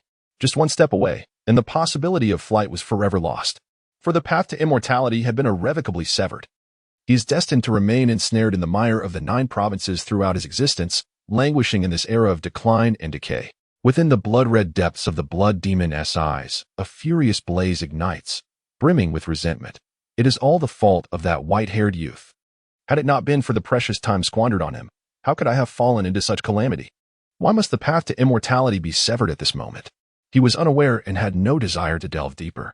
Why did that silver-haired lad choose to invoke the calamity at this crucial moment on my path to ascension, instead of at an earlier or later time? He is the calamity destined in my life. The blood demon's heart surged with murderous intent. He needed to find a target upon which to unleash the pin-up rage within him. Had the path to immortality not been obstructed, he would have successfully ascended and reached the upper realm by now. The root cause of his failure to ascend is none other than that white-haired youth. He must die? I shall capture him, flay his skin, strip his muscles, refine his soul, and seal him within the cauldron of curses, suppressing him for all eternity. Countless methods of torment flashed through the mind of Blood Demon. Yet soon he found himself devoid of thoughts on such matters, for he had succumbed to unconsciousness. The backlash of the heavenly Tao was simply too terrifying. His entire body was engulfed in a bizarre flame, akin to a meteor plummeting straight downwards. In mere moments, he descended a staggering 100,000 zhang. Below lay a mountain range shrouded in a veil of gray mist. Boom. Thud. The blood demon brutally crashed down. The tempest howled, and the very heavens trembled. The lush, verdant forest was razed to the ground. A chasm, 1,000 zhang deep, suddenly emerged. Damn it! Who had the audacity to obliterate my dwelling? Shortly thereafter, a series of howling sounds resonated from the abyss above. 100 zhang long silver-scaled dragon, exuding a terrifying aura of the integration stage, lowered its draconic head and beheld a blood-haired man, his robust physique exposed, unconscious at the center of the chasm. Another human race. The dragon seethed with fury upon sighting the blood-haired man. With a flick of its tail, its scales trembled as it gradually shrank in size. A voice from above interjected in surprise, "Silver Dragon, what are you intending to do? This fellow carries the malevolent energy I so cherish and has destroyed my abode. So of course I must seek retribution.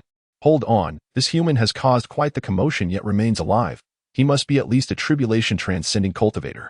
It would be unwise to act rashly. Let me summon our master to take a look." Another voice chimed in. "Indeed, he lives. If he is connected to that last killing god, what do we have to fear? If the heavens were to collapse, our master would uphold them. Those who dare to disturb our Tsangshan forbidden zone have met their demise. Stand aside. I shall seize this opportunity." "Fine, count me in as well. You all continue. I will seek our master." A colossal black-armored beast soared from the abyss, heading towards the peak of Tsangshan. This black-armored beast let out several calls, discovering atop the summit a brawny figure with horns gazing solemnly at the heavens. It was not only the master of Tsangshan. At this moment, all cultivators across the 9 provinces who had attained the great ascension sensed a disturbance and, in unison, looked skyward. Some wore grim expressions, others displayed sorrow. And even some great ascension cultivators, disregarding decorum, wept openly. Today marked a day of nightmares for all the great ascension. Not far from Tsangshan, in midair, an elderly man bearing a heavy sword descended with a smile towards a secluded sword dwelling. As soon as he landed, figures emerged, sensing his presence, and surrounded him. "Old sword god, did you not ascend? Why have you returned?" They were utterly astonished upon seeing the figure of the sword-bearing elder. Was the path to immortality severed?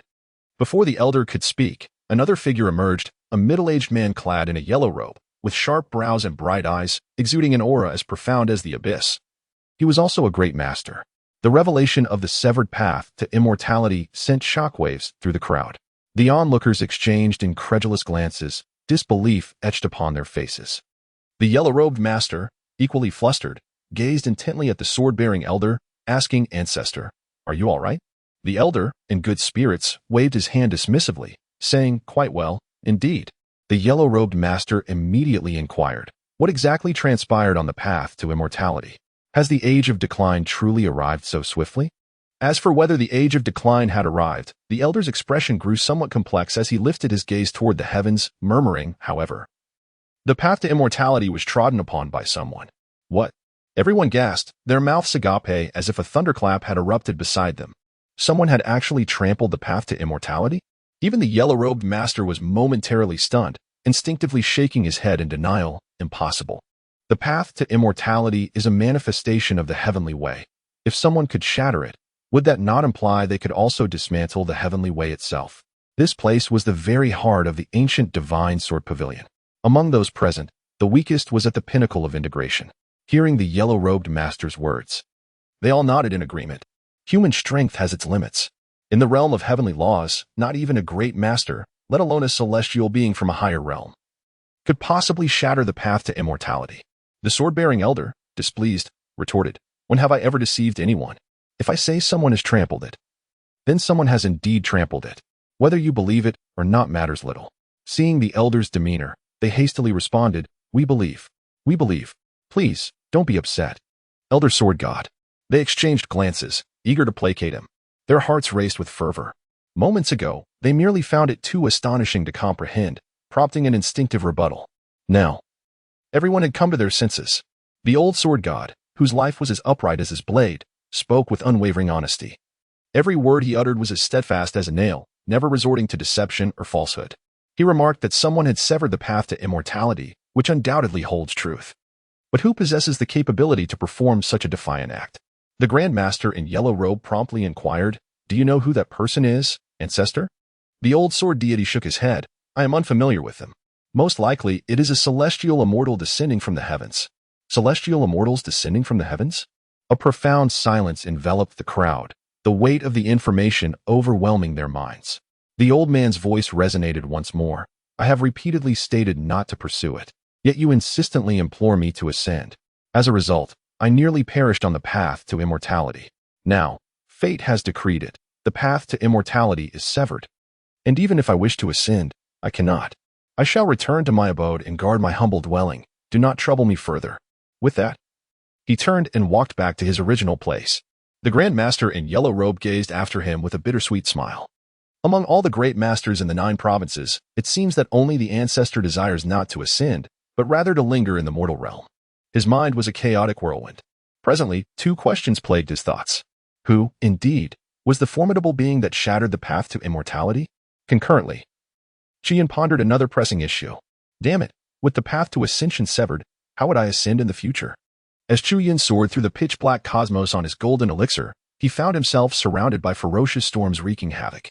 The collapse of that galaxy had thrown the entire universe into disarray. He furrowed his brow, his gaze tinged with concern. If I am not mistaken, that path leads to ascension. How could a perfectly good road suddenly collapse? What shall I do now? My aspirations of soaring to the higher realms seemed to have encountered an obstacle. Even he found himself at a loss for solutions. Capturing the key phrase "I wish to ascend," the system sensed the host's desire for a counterattack, triggering an encouragement mechanism. "Host, you are truly remarkable. Among the vast expanse, you are the strongest. In the Moonshadow sect, you face no rivals, and beyond it, you shine brilliantly. Keep pushing forward. With your innate talent and the assistance of this system, as long as you strive for a resurgence, you shall have the opportunity to transcend within 500 years. Believe in yourself. You will surely succeed." The host received a reward, 1 accelerated cultivation talisman, and by recharging 10 low-grade spirit stones, one can acquire double the experience. Chu Yun, wait, what does your theatrics have to do with me? Why are you painting such grand illusions? He suddenly squinted, contemplating a possibility. System, can you elevate me to the celestial realm? The host, having cultivated to the great ascension stage, can ascend to the upper realm via the immortal path of the 8 desolations. What I am inquiring is whether you possess the independent capability to elevate me to the upper realm. As he spoke, he deftly infused 10 low-grade spirit stones. The recharge was successful, and the host received a reward, a double cultivation acceleration talisman. Upon hearing the system's response, Chu Yun's eyes sparkled with intrigue as he inquired further, what conditions must be met? The system replied, once the host reaches the great ascension stage and fulfills certain special conditions, this system can facilitate the host's ascension to the upper realm. What are these special conditions? He pressed. The host must first complete the counterattack task to attain the great ascension stage. If I recharge an additional 100 low-grade spirit stones, will you take me up now? He asked again. The host must first complete the counterattack task to reach the great ascension stage. What about that 10,000? He queried. The host must first complete the counterattack. After a few more inquiries, witnessing the system's obstinate and monotonous repetition, Chu Yun ceased further communication with it. He cradled his chin, lost in contemplation once more. To his surprise, the system had the potential to elevate him to a higher realm, which could indeed serve as a viable path. However, he needed to complete the reversal task to reach the great ascension stage. What was the current task again? Chu Yun opened the system panel and perused the system log. He realized that he must first reach the mid-stage of the Nascent Soul before he could proceed with the reversal task. That seemed manageable. He would return to the Misty Peak first. Chu Yun felt quite confident about stepping into the mid-stage of the Nascent Soul. Just moments ago, as he embarked on the path to immortality, he experienced a new epiphany. He had thoroughly comprehended the system's breakthrough card. Now, all he lacked were the necessary materials. Coincidentally, Chu Yun glanced at his hand. He was kneading a silver orb the size of a basketball in his hands. After the path to immortality was severed, the silver light above his head became exceedingly fierce. Fortunately, his reflexes were swift. He managed to subdue it before it could unleash its fury. Upon subjugation, Chu Yun discovered that the essence within the silver sphere was remarkably pure, comparable to the finest divine materials. Strangely enough, this silver orb could not be absorbed into his dantian. Chu Yun was unfazed, as it was just perfect for crafting the core material for his breakthrough card. Now, all he needed to do was return to the Misty Peak and retrieve his master's alchemical furnace to commence his work. Seated cross-legged in his golden core, Chu Yun swiftly returned to the elevated platform formed by the azure mist. The path he had taken had vanished entirely, but fortunately, the return route remained, sparing him the effort of traversing the cosmos back to Misty Peak. At the Xianyao Immortal Sect, in the North Hall of Jinwu, golden clouds spread across the sky. Wu Xingyang's countenance was slightly grim. Is this truly the case? He questioned. You mean the path to immortality has been severed? Where did this rumor originate? Fong En's expression twitched, his face dark as a cauldron. This is no mere rumor. My master just conveyed the message. Otherwise, why would these individuals have fled? He pointed to the opposite side, where, apart from the elderly man in gray robes with a severed arm, there were only a handful of individuals. Not only was the lineage of Xieyao Mountain affected, but their own lineage of Sui Xian Mountain was similarly diminished. Just moments ago, dozens had gathered here. Many in the Void Realm, and a considerable number in the Fusion Realm. Yet, all at once, they dispersed, leaving behind only a fraction. Wu Shengyang pressed his forehead, pondering, how could the path to immortality be severed? Has the era of diminished magic truly arrived? Fong En remained silent for a moment before softly stating, whether the era of diminished magic is real or not, I cannot say. But I have heard from my master that the path to immortality was trampled upon by someone. Wu Xingyang leaned in, his face incredulous as he asked, trampled upon by someone? Surely you jest? Even with my wildest imagination, I could not conceive such a jest. Fong En, exasperated, waved him off. This information emerged from the ancient divine sword pavilion. It is said that their venerable sword deity encountered the event personally, so its authenticity is beyond dispute. Damn it! Wu Xingyang exclaimed, his frustration palpable.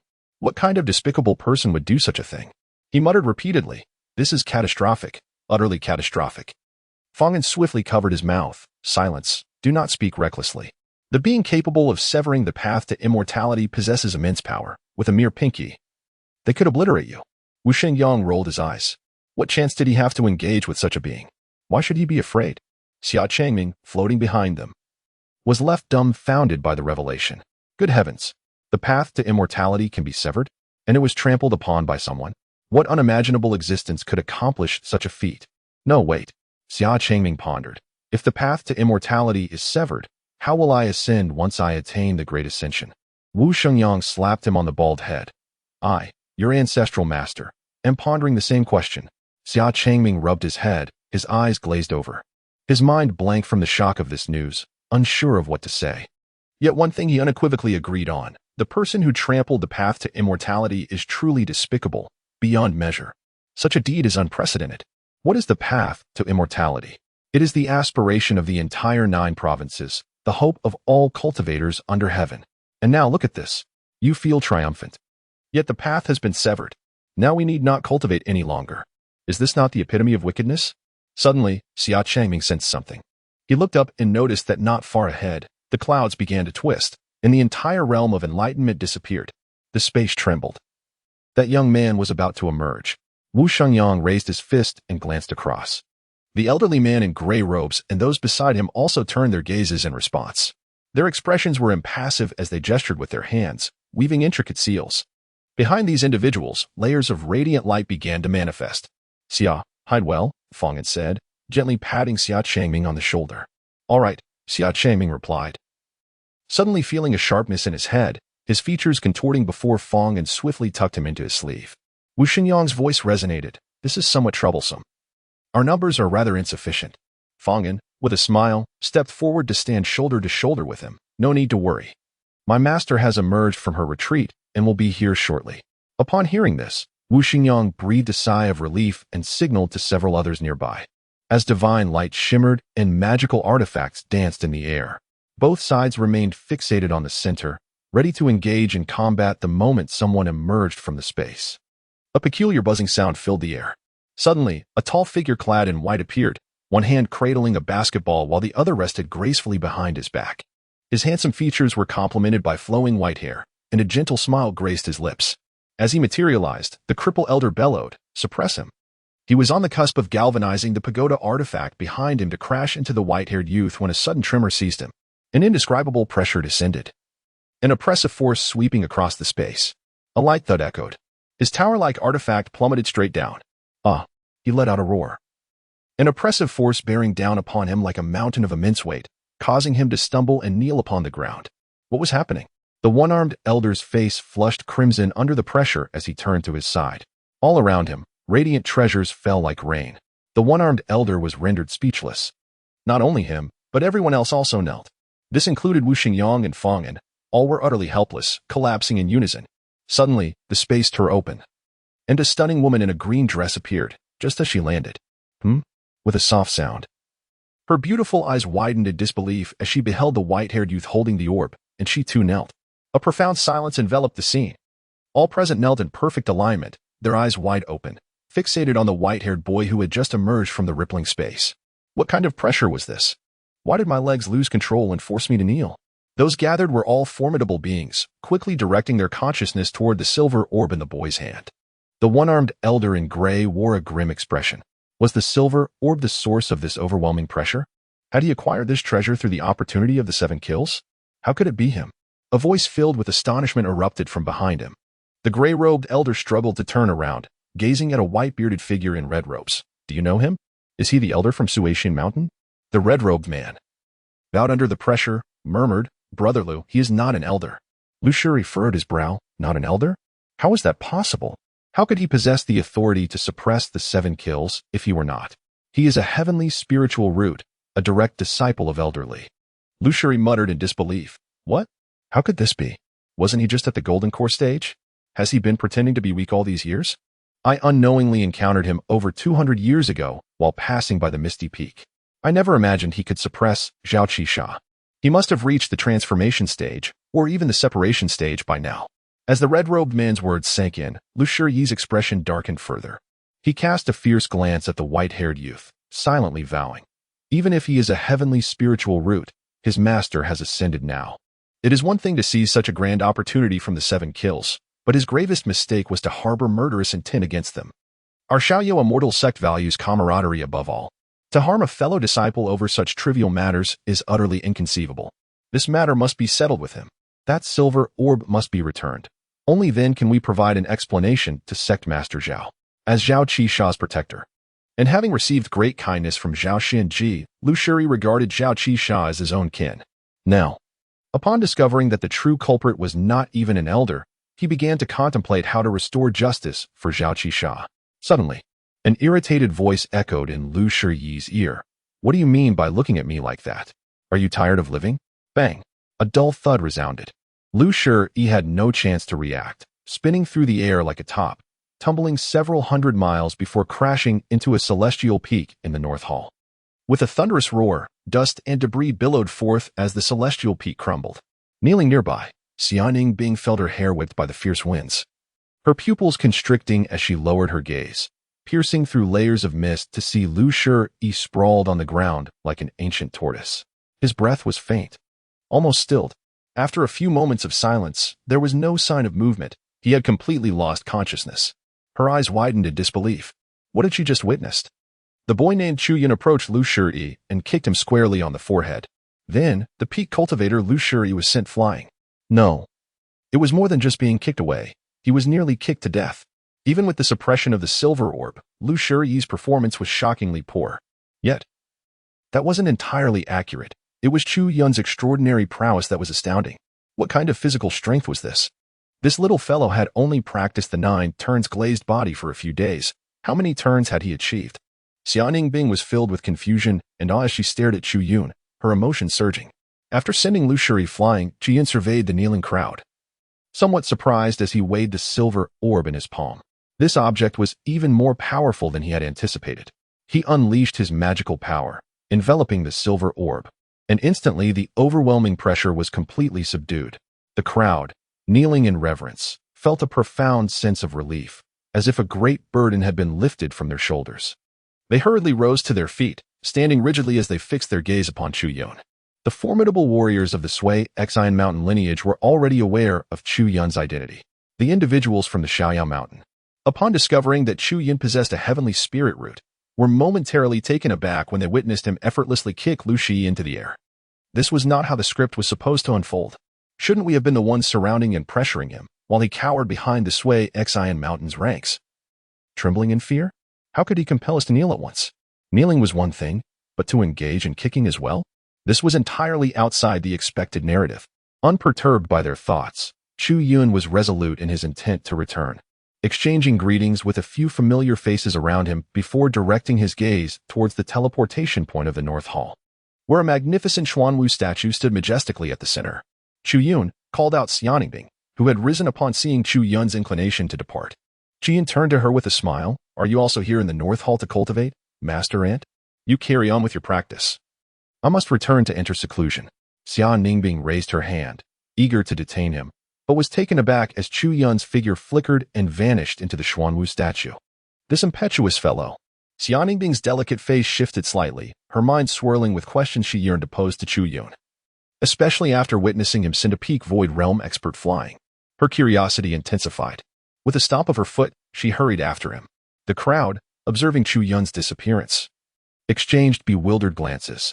What have we been guarding for the past hour? With a resigned wave of his sleeve, Fong and released a bald figure, who immediately looked around with great urgency. Master Fong. Upon appearing, the bald figure's face was etched with concern as he searched for the gray-robed, one-armed elder and Chu Yun, exclaiming anxiously, "Where is Master Uncle? Has he been captured?" Ultimately, Xianbing did not manage to see Chu Yun again. Upon his return to the ethereal peak, he entered his secluded retreat nestled within it.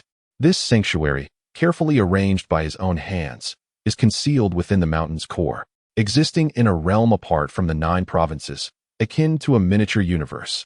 Not even Xianbing, nor the original master of the ethereal peak, his mentor Li Piaomiao, could easily locate it. The boundary-breaking card.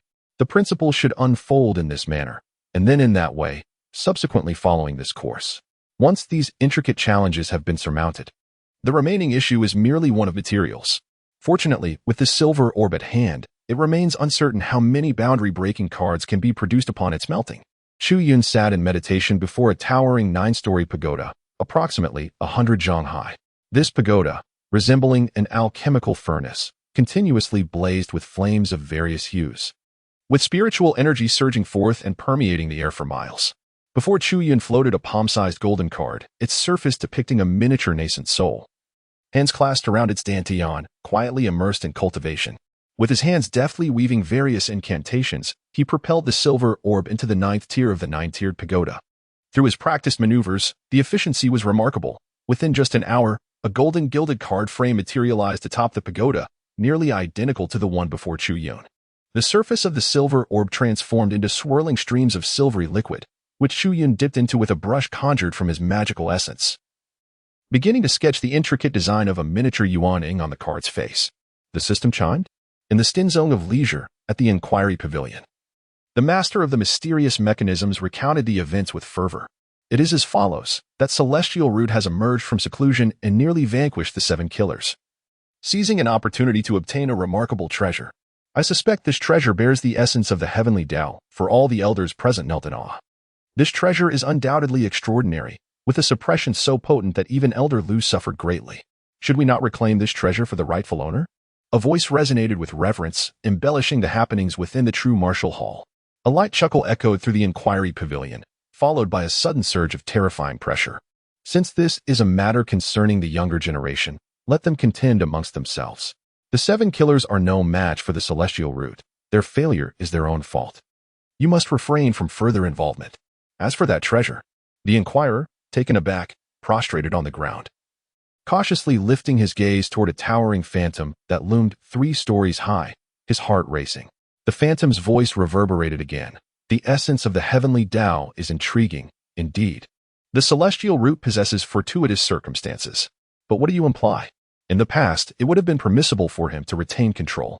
However, times have changed. The path to immortality has been severed by supreme beings, and the era of diminishing laws has commenced.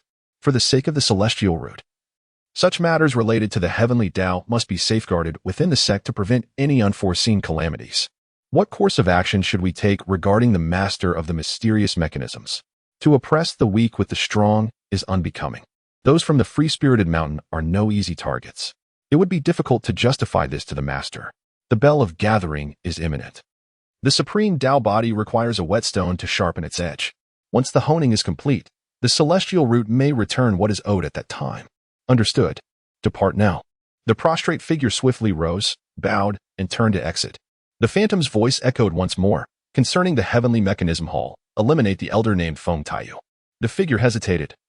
But she is Feng Taiyuan's sister, and Feng Taiyuan has rendered great service to the sect. In times of chaos, we must first eliminate threats. Go. As the figure was about to speak further, suddenly, a calm voice resonated from outside the hall. Zhao Qi shot. For seizing the opportunity of a fellow disciple and offending the chief, given his youth and ignorance, shall be penalized by forfeiting 3 chances at the heavenly stage. Lu Shi. For bullying the weak and acting against the chief, shall suffer a self-imposed penalty of severing a millennium of cultivation as a warning to others. The figure's expression shifted dramatically. Is it the master? How could he intervene in this matter? The good news was that the voice did not come from within the hall. The bad news was that the speaker was indeed the true and rightful master of the sect, delivering a decree to the entire sect without mercy. The figure, now visibly shaken, hastily interjected, Master of the mysterious mechanisms, this punishment is excessively harsh. 3 chances at the heavenly stage will lead Qisha down a convoluted path. Moreover, Elder Lu is the one truly at a disadvantage. No response followed. Silence enveloped the hall. After a moment, a cold snort broke the stillness. This old fool is quite protective of the celestial root. The figure watched in disbelief as the massive phantom shattered, its presence dissipating into nothingness. What? The master of the mysterious mechanisms intends to ignore this? Time swiftly passed, and more than a month slipped by. In a hidden realm deep within the misty peak, a white-haired youth suddenly opened his eyes, exhaling a breath of turbid air. He glanced at the towering 9-tiered pagoda. The flames had long extinguished, and the basketball-sized silver orb had been completely refined, transformed into breakthrough cards. In total, he had crafted over 1,300 breakthrough cards, all of which had now been utilized. He directed his perception inward. His Dantian is as vast as a galaxy. At its core lies a colossal golden-bodied primordial infant, reminiscent of a Buddha statue, embodying the pinnacle of the primordial infant realm. Surrounding this golden-bodied primordial infant is a great circle of golden primordial infants, shoulder to shoulder, encircling one another. Beyond them lie successive rings of golden elixirs, akin to the great sun. This is the result of his recent endeavor, utilizing over 1,000 breakthrough cards in one go. Notably, during the use of these breakthrough cards, he fully comprehended his unique method of advancing the golden elixir to the primordial infant stage, subsequently elevating approximately 200 more primordial infants, bringing his total to an impressive 1,500. In addition to this significant enhancement in cultivation, his spiritual consciousness has surged dramatically. The sword forged from his spiritual awareness has become even more radiant. Furthermore, as his perception ascended, it reached a terrifying range of 15 meters after refining the rewards from the system. Chu Yun sighed, lamenting that the system's breakthrough cards have proven to be rather ineffective. Upon reaching the pinnacle of the primordial infant realm, they no longer serve him. After successfully replicating the boundary-breaking card, he immediately affixed one card after another to the principal Yuaning. Alas, upon reaching the pinnacle of Yuaning, no matter how he utilized them, they proved utterly ineffective, rendering him incapable of transcending into the divine transformation stage. He then relinquished his efforts and turned his attention to the other golden cores yet to hatch, successfully producing a batch of primordial infants. With the path ahead once again sealed, hindering his advancement to the transformation stage, Chu Yun remained unperturbed. He gazed into the universe of his Dantian, pondering, it may not necessarily be an issue with the breakthrough card. Achieving the transformation stage is, in fact, not overly difficult. However, I possess an abundance of golden pills and a scarcity of nascent souls, which prevents me from attaining equilibrium. Even if I were to forcefully ascend to the transformation stage, it would undoubtedly compromise my foundational stability. Ultimately, it is my fragile foundation that remains the crux of the matter. In the past, one could gradually solidify their foundation.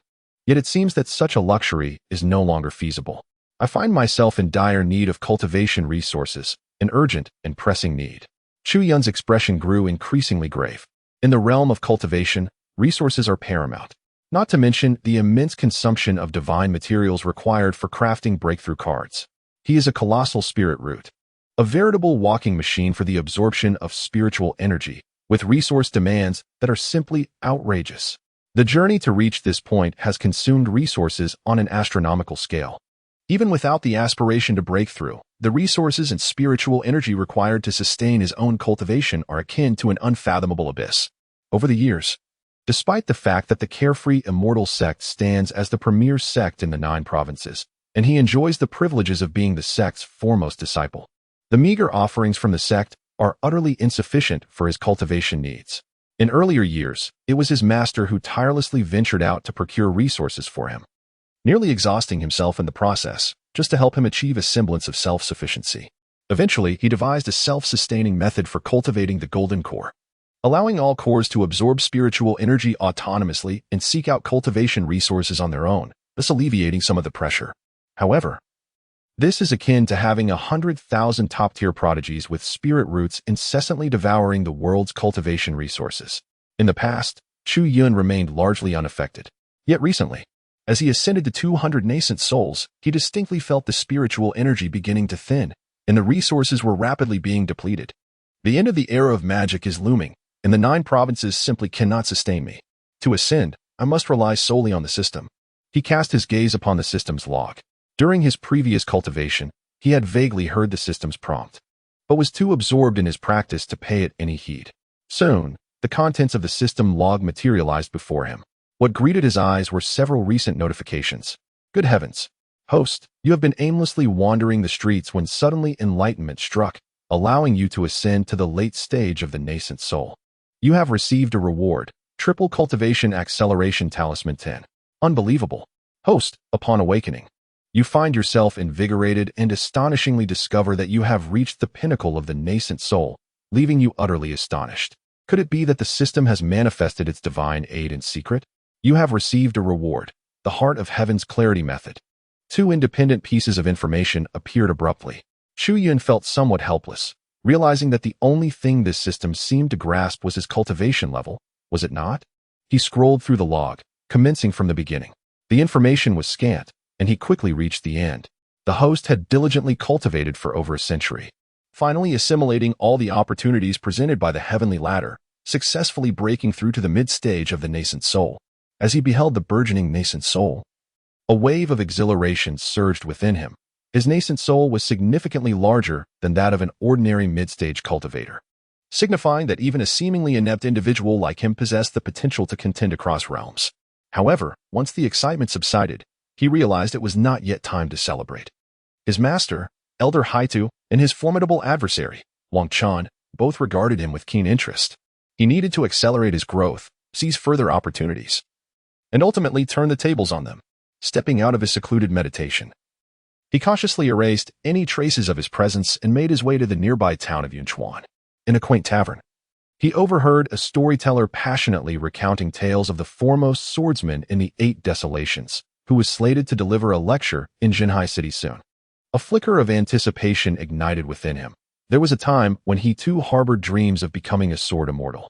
It was said that the eminent swordsman, Huang Tingdao, had once been accompanied by a great azure bull in his youth. This azure bull had saved his life on numerous occasions, and Huang Tingdao regarded it as a brother. During a time of great turmoil, they became separated. Centuries later, Huang Tingdao's name resounded throughout the world, while the kind-hearted azure bull, through fortuitous circumstances, had cultivated to the Nascent Soul stage, residing in Lanzhou at Tianfeng Slope, where it continued its quiet cultivation.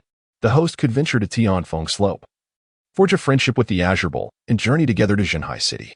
Indeed, with his breakthrough to the mid-stage of the Nascent Soul, a new task of retaliation had emerged. Lanzhou, Tianfeng Slope. With a casual flick of his wrist, a scroll materialized in his palm, which he carefully unfurled and examined. This map of the 9 provinces was a labor of love, meticulously compiled and illustrated by successive generations of the Celestial Freedom sect. It was noteworthy that, even stretching back tens of thousands of years, there was no record of a place named Lan Prefecture. Nor were there any mentions of Tianfeng Slope or a great azure bowl that had attained the Nascent Soul stage. The system had evidently misidentified its host, placing him in an entirely different realm, rendering the prospect of gleaning reliable information from the system's data exceedingly challenging. The system, as a reward for this reversal mission, it offered a breakthrough card? According to the system's extensive data analysis, the current host's most pressing need was indeed a breakthrough card. I do not want it. Could there not be a more imaginative alternative? I seek resources, an abundance of resources. He casually recharged 648 medium-grade spiritual stones, and the system swiftly responded. The host's request was received. The host recharged 648 medium-grade spiritual stones, triggering a hidden reward, a strategy book 1, which contained specific information about the Great Azure Bowl and strategies for building rapport. This task was completed, and the system shop could now be accessed. A pale blue scroll materialized in his dantian. The system shop? Chu Yun chuckled, finding it quite appealing. He picked up the pale blue scroll and leafed through its pages, then plucked a strand of cow hair from a recess in the scroll, idly twisting it between his fingers. Upon receiving an affirmative response from the system, he began to ponder the nature of this task. Based on my experience, the system's criteria were not particularly stringent. As a matter of fact, any cow would suffice. Wouldn't it? A figure flashed through his mind, and an idea took shape. Suddenly, a smooth cliff face revealed 2 stone doors, which swung open. Chu Yun's silhouette soared back from the depths of the Miao peak to the mountaintop, just as he intended to depart. Xia Changming caught sight of him and immediately prepared a sumptuous feast, compelling him to stay. After watching Chu Yun eat for some time, Xia Changming approached. Rubbing his palms together and addressing him, Master Uncle. Chu Yun set down his chopsticks and glanced at him. Is there something you need? I must thank you for that day.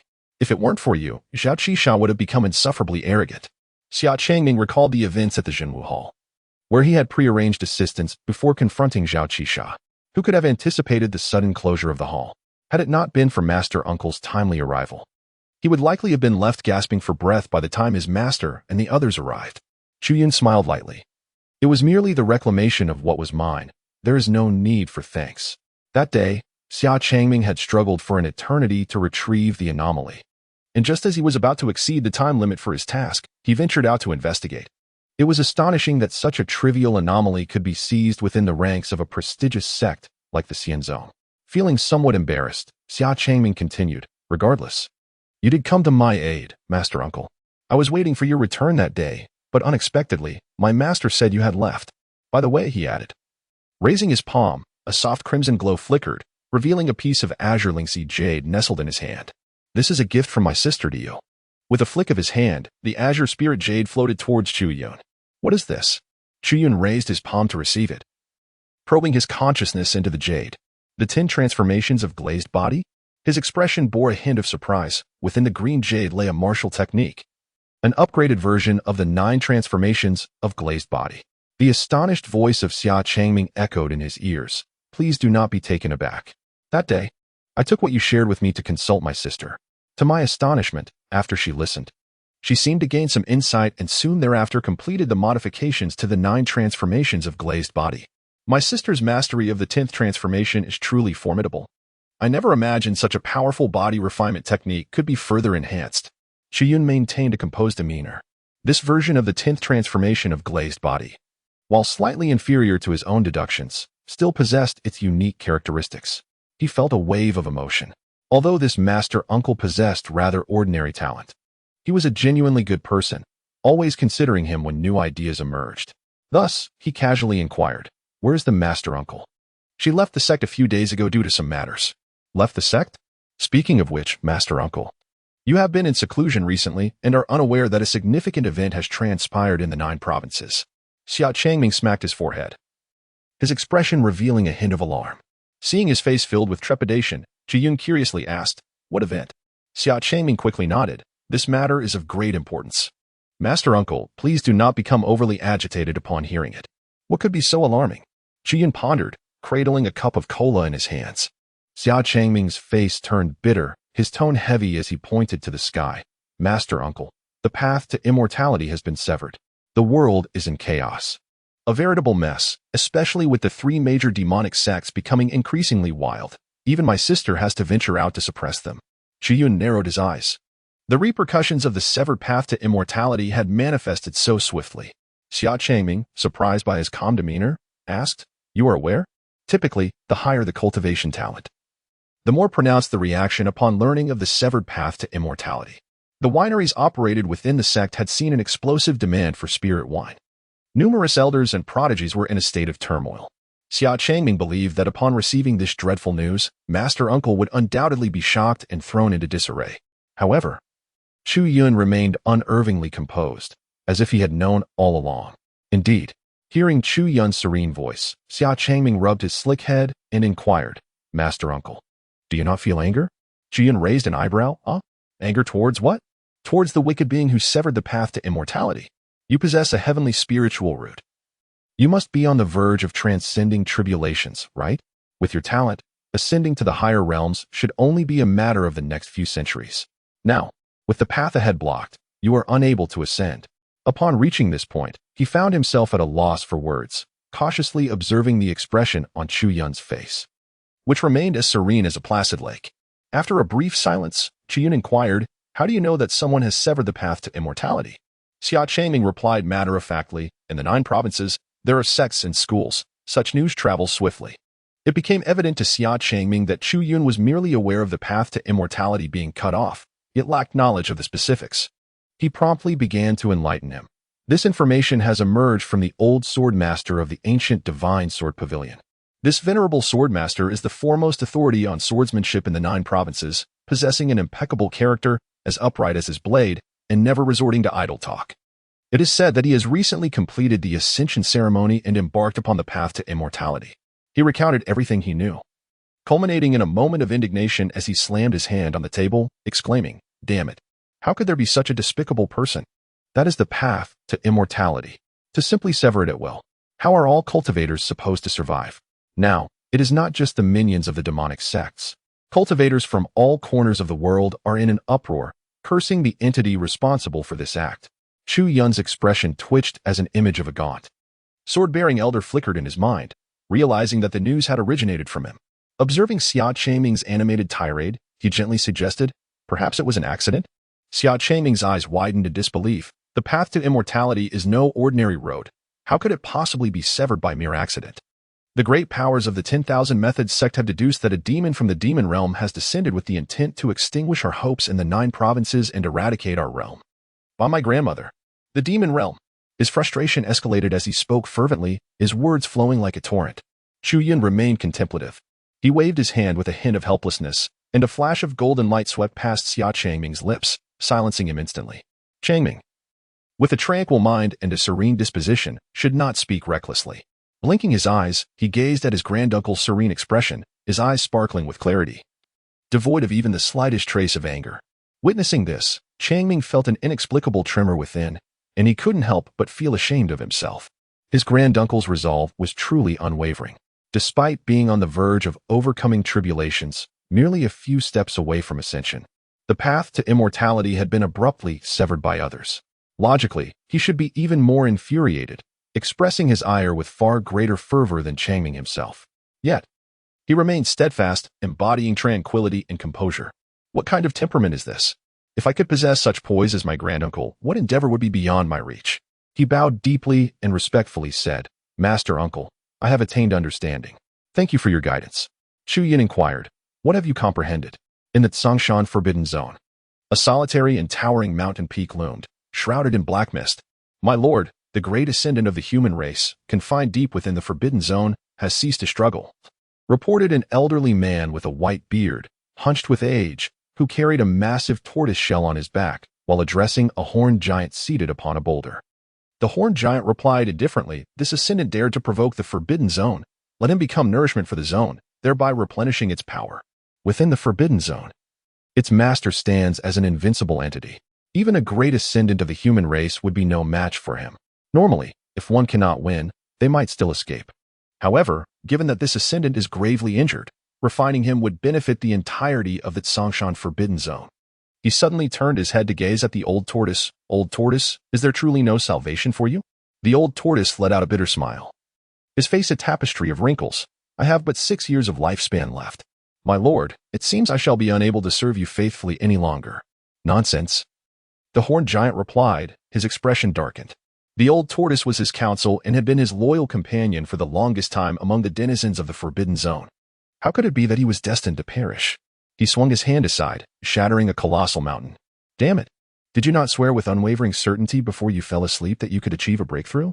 How is it that upon waking, you proclaim your impending doom? Alas! Sighed the ancient turtle, I too am disheartened. As a being of the Forbidden Realm, my fate is intertwined with it. Although my strength, augmented by the power of the Forbidden Zone, far surpasses that of an ordinary cultivator. The suppression of the Forbidden Realm has rendered my cultivation speed several times slower than that of a normal practitioner, based on previous progress. A breakthrough within 6 years was assured. Yet, who could have anticipated such a drastic turn of events? The path to immortality has collapsed, and the spiritual essence of heaven and earth is beginning to disintegrate. My cultivation speed dwindles, and the essence I can absorb diminishes. 6 years is simply insufficient for a breakthrough unless I can double my speed of cultivation. Upon hearing the ancient turtle's lamentation, the horned giant fell into silence. The rupture of the path to immortality prompted him to consider his own predicament. The constraints of the Forbidden Realm weighed heavily upon him as its sovereign. He faced even greater restrictions. Not only was his cultivation speed hindered, but he was also unable to step beyond the confines of the Forbidden Zone, let alone embark upon the path to immortality and descend to the higher realms. It was unforeseen. The chain reaction had unfolded with alarming swiftness. The ancient turtle, who could have thrived, was now faced with the specter of death. He spoke of a method, but even he, as formidable as the Lord of Tsongshan, found himself at a loss. For beings entrenched in the realm of integration, seeking treasures to hasten their cultivation was as arduous as ascending to the heavens. To double the speed of their cultivation, it would be sufficient to simply evade the oppressive rules of the Forbidden Zone that slowed them down. The more he pondered, the more infuriated he became, cursing under his breath, that damned fiend. What pleasure does he derive from obstructing the path to immortality? The last celestial being had been so arrogant. When the path to ascendance was severed, why hadn't he dealt with that fiend? Cursing vehemently, he was suddenly gripped by an inexplicable chill, goosebumps rising on his skin.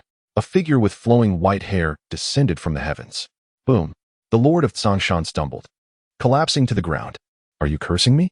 In the vicinity, an old tortoise widened his eyes, gazing at a young man with white hair who stood on the back of the horned giant, a smile gracing his face as he spoke in a gentle tone. The old tortoise craned his neck to observe the white-haired youth, gasping in astonishment. Who are you? Not you again. Step aside. A voice of fury erupted from beneath the white-haired youth. The old tortoise swallowed hard, watching as the Lord, his hands digging into the earth, turned crimson with rage, while the figure above remained utterly unmoved, like an unyielding mountain. He hurriedly said, Esteemed immortal, my master spoke thoughtlessly just now. I did not expect you to pass by at this moment. I apologize on his behalf and kindly ask you to forgive him. Do not call me an immortal. I am no such being. Chu Yun glanced at the stooped old man who bowed to him and smiled before leaping down from the back of the burly man. Not an immortal? The old man was taken aback, noticing the horned giant rise and glare angrily. What do you want here again? I need your assistance. Assistance? The horned giant was taken aback, his expression darkening. The mere mention of those words soured his mood. Damn it, this pest is here to cause trouble again. I refuse. There would be no further help. Go find someone else. Do not come to me. The horned giant resolutely declined. Is this never ending? I helped once, and now you want me to help again? I am the master of this Forbidden Zone, not your errand boy. As the horned giant simmered with frustration, he suddenly felt a tug on his arm.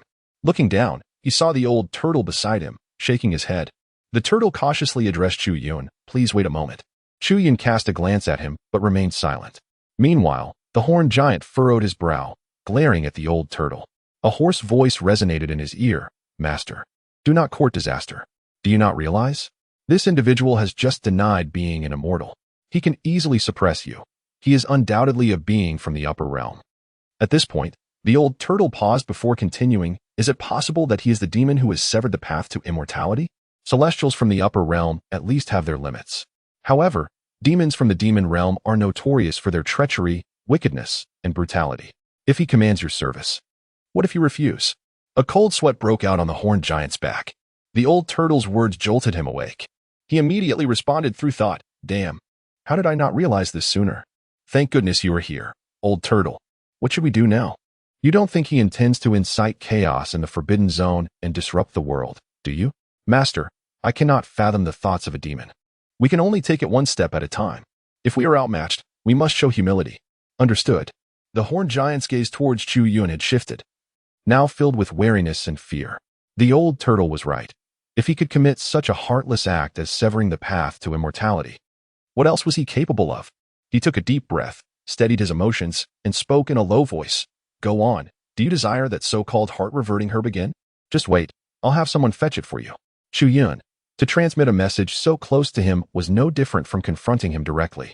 The path to immortality was one he had tread himself. Yet, how had it transformed into a path of demons once more? He was too lazy to explain and waved his hand, saying, that thing is unnecessary. It pertains to other matters. Then what do you want me to do? What matter? I need you to transform and accompany me for a while. Transform? Into what form? Into a bull. It should look something like this. After a moment of contemplation, Chu Yun raised his finger and conjured the image of the large azure bull from the strategy provided by the system, sketching it in midair with his magical prowess. In no time, a massive azure bull, towering over 2 meters, materialized. Its limbs were robust, and its head was broad and large. The bull's large, round eyes locked onto the gaze of the muscular figure, staring intently at one another. The muscular figure? He had mentally prepared himself. But upon seeing the massive blue bull, a surge of anger welled up within him. You expect me to transform into such a creature? Impossible. Absolutely impossible. A gentleman may be slain but never humiliated. If you take my life, I shall never become such a thing. His face flushed a deep crimson. As if he had suffered a grave indignity, his eyes ablaze with fury. He had initially thought it would be merely a matter of searching for something, a situation he could tolerate, akin to the previous encounter. However, this time, it had escalated to a blatant affront to his dignity. As the esteemed lord of the Forbidden Realm, how could he be reduced to such a state? After transforming, would he also be expected to serve as a steed? Truly. The despicable and shameless demon. The notion of merely assisting in a transformation seemed deceptively simple. It appeared that the true intention was to treat him as a mount. Observing his reluctance, Chu Yun furrowed his brow, gazing at the enraged figure whose horns trembled in agitation. Were you not merely a bull? What was there to resist? After a moment of contemplation, Chu Yun finally reached an understanding. He reached into his bosom and pulled out a stack of yellow talisman paper, presenting it to the horned giant with a curt, "Here." What a ridiculous item. The horned giant's expression turned icy, remaining utterly unmoving. Meanwhile, the old turtle beside them was agitated, pacing anxiously. Was it not merely a transformation into a bull? Your true form is also that of a bull. What is the issue? How could one moment yield agreement, only for such stubbornness to emerge now? Observing his masteress in action, he quickly donned a smile and accepted the yellow talisman paper with both hands, lowering his gaze to examine the thick stack, which contained roughly 100 sheets. The surface of the talisman paper was inscribed with unfamiliar runes. Holding it in his hands and flipping through it, he marveled. What kind of talisman is this? The old turtle felt a twinge of surprise within. He possesses a rudimentary understanding of talismans, yet the stack in his hands eludes any specific classification, leaving him unaware of its potential applications. Humph. Such talismans are utterly useless. The brawny man snorted coldly, his face devoid of interest, barely sparing a glance. Double cultivation acceleration talisman. It can enhance the speed of cultivation. I overheard you expressing a need for it. Chu Yun offered a brief explanation. This talisman was a reward from the system. It holds little value for him. His 100,000 golden elixirs are equivalent to 100,000 times of cultivation. This talisman is entirely ineffective and can be deemed worthless. Yet, despite its lack of value, it possesses a certain novelty within. He possessed a rudimentary understanding of talismans and, while idly engaged in crafting breakthrough cards, he managed to produce several dozens. Within his dantian, there resided triple acceleration talismans, albeit in lesser quantity than the double acceleration ones. This discrepancy stemmed from his limited proficiency. He had yet to master the intricate art of drawing triple acceleration talismans. Can these accelerate cultivation? The brawny man suddenly shuddered, seizing the talisman from the old turtle's grasp and scrutinizing it from various angles. Yet, comprehension eluded him. Nonetheless, clutching the talisman paper, he directed it towards the old turtle. His tone tinged with excitement. How long can these acceleration talismans sustain their effect for him? After a moment's contemplation, Chu Yun replied. He had modified the double talismans during their creation, ensuring their duration exceeded that of the system-produced versions by several folds. Using one for a few years should pose no issue. The old turtle was momentarily taken aback. He had never anticipated such an unexpected turn of fate, revealing a fortune waiting for him. Who would have guessed that these talismans, native to the demon realm, would hold such utility for accelerating cultivation? Upon hearing this, the brawny man was profoundly stirred. The old turtle had been granted a new lease on life. He clenched his fist tightly, as if having made a momentous decision. Gazing at the talismans before him, and intoned solemnly, "If I transform, will all of these be mine?" Chu Yun shook his head, causing the ox-horned giant to feel a chill in his heart. Very well, very well. So there are indeed ulterior motives in wait for me. He continued. I dislike being indebted to others. Last time I sought your assistance in haste, and forgot to offer my recompense. Henceforth, these are yours. Chu Yun replied calmly. This time, however, there shall be an additional reward for your aid. Upon hearing this, the ox-horned giant was momentarily taken aback, a flicker of conflict and struggle flashing in his eyes. After a prolonged internal battle, he gritted his teeth and declared to Chu Yun, Fine, I shall transform. But this time, my reward must include that double-speed cultivation talisman. And I want another bundle of the same. Agreed, Chu Yun replied. However, I must make it clear from the outset that while transforming is easy, accompanying you is quite another matter entirely. It is not that I lack the will. The rules of the Forbidden Zone are absolute, and even if I wish to leave, I would be unable to do so. Very well, let us proceed step by step, he continued. Observing the ox-horned giant's demeanor, Chu Yun felt a sense of helplessness. Why did transforming seem akin to demanding his life? It was not just him. The ancient turtle, well acquainted with his master, could not help but interject upon witnessing the giant's resolute and sacrificial demeanor. Master, perhaps it would be best to reconsider. Step aside, I am about to transform. The ox-horned giant retorted, and the ancient turtle hastily retreated several paces. After a moment's contemplation, he inquired, Is there any risk involved in becoming this azure bull? The ox-horned giant snorted dismissively, No risk whatsoever. Just that this is a female cow. With that, a cloud of white smoke billowed forth, and he morphed into the magnificent azure bull that Chu Yun had sketched in midair, remarkably lifelike and identical. Chu Yun was momentarily stunned, focusing his gaze. It then dawned upon him that this great azure bull indeed lacked male attributes. The system's task description had emphasized the gentle nature of the azure bull, leading Chu Yun to instinctively assume it was a male. Who would have anticipated it was a simple, honest female cow? Realizing this, Chu Yun gazed at the azure bull with newfound understanding, recognizing why it had been so reluctant to transform. What was the difference between this and wearing women's clothing? What are you staring at? The azure bull grumbled. Hand over the talismans. Feeling the weight of the bull's gaze, Chu Yun generously produced a bundle and tossed it toward the ancient turtle. The ancient turtle, still dazed, was fixated on the azure bull's female attributes and had yet to fully comprehend the situation. The talismans hung suspended in midair. As the disgruntled voice of the ox-horned giant echoed, Catch it. What are you waiting for? Are these not for my use? The ancient turtle quickly caught them, astonished to find the bundle even thicker than before, and could not help but exclaim, So many? These are ample compensation for mental anguish. Mental anguish? The ancient turtle, wise and perceptive, immediately grasped the implication, feeling it was quite apartment. He turned to the azure bull, bowing deeply, his lips trembling with excitement. Thank you, master. He was acutely aware of the master's disposition, domineering and assertive, the most ferocious among all the forbidden zones in the vast realm of Jiaozhou. To reduce such a proud individual to the status of a mere cow was a task more arduous than ending his life. Yet, the master transformed nonetheless. All for the sake of this turtle's existence. Such loyalty, though unspoken, stirred the old turtle's heart with profound gratitude. Tightening his grip on the talisman and silently vowing eternal fidelity. Upon becoming a robust azure bull, the brawny creature was exceedingly irritable, responding impatiently, Enough of this nonsense. Hurry and focus on your cultivation, strive for a breakthrough. Transformation has occurred. There is no escaping this forbidden zone. So, what shall we do next? Let us proceed swiftly. He flicked his thick tail, turned his back to Chu Yun, presenting an attitude that seemed to invite him to mount without delay. Chu Yun. He always felt that the cow seemed to misunderstand his intentions. However, after transforming into the majestic azure bull, the system did not respond, and he was uncertain if this course of action would be effective. Gazing at the robust form of the azure bull, Chu Yun pondered for a moment before instructing. Refrain from emanating your aura.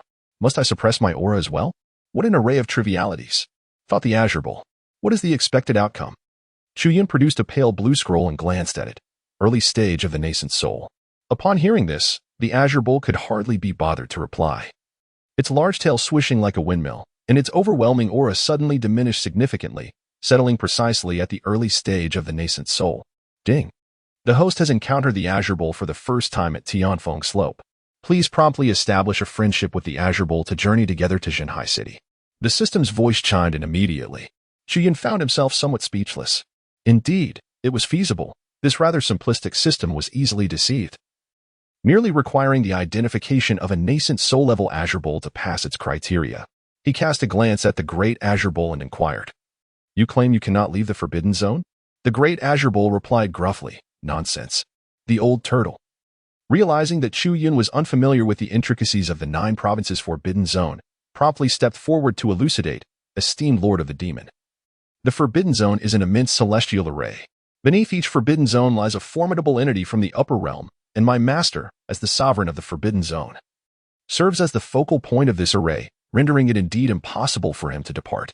Chu Yun raised an eyebrow, for the old turtle had unveiled the astonishing secret of the Forbidden Zone. He pondered for a moment and inquired, "Who has set this formation? What is the nature of the calamity from the upper realm? What kind of power does it possess?" The old tortoise gestured towards the sky, saying, "The formation was established by the Taoist traditions of the 9 provinces in conjunction with the heavenly Tao of the upper realm. As for the nature of this upper realm calamity, we are unaware of its true strength. We only know it originates from above and is dreadfully formidable, causing catastrophic upheavals each time it descends. Were it not for the numerous factions within the 9 provinces that share Taoist ties with the upper realm and have summoned assistance on several occasions, the 9 provinces would have long since perished." Chu Yun nodded. "So, you refer to those entities as the upper realm calamity?" "Indeed. It is not uncommon for wormholes from other worlds to manifest in the void, allowing fearsome beasts from the upper realm to descend upon the 9 provinces. In the past, during my absence, such occurrences resulted in great disasters." "Wormholes?" he clarified. "They are indeed spatial conduits. Thank you, esteemed Demon Lord, for your guidance. I have learned much." The old tortoise suddenly experienced a revelation, yet his heart skipped a beat. Meanwhile, the Great Azure Bull beside him rolled his eyes, pondering. "What do you mean by saying that during your absence, disasters would ensue? Were you not also recently descended from the upper realm? Your words imply a history that is quite exaggerated." He spoke softly, "Thus, you should comprehend that my duty is to ensure that no errors occur within the Forbidden Zone. Unless the great malevolence below is vanquished, one cannot exit the confines of the forbidden area." Moreover, the words of the old tortoise are not entirely accurate. Throughout the annals of the 9 provinces, there have been records of numerous formidable beings emerging from the spatial passages numbering in the dozens. However, there are only 7 Forbidden Zones. This is due to the fact that the malevolence suppressed beneath these zones is so terrifying that even the mightiest beings from above cannot vanquish it, necessitating sealing measures. "You are nothing but a mere fool."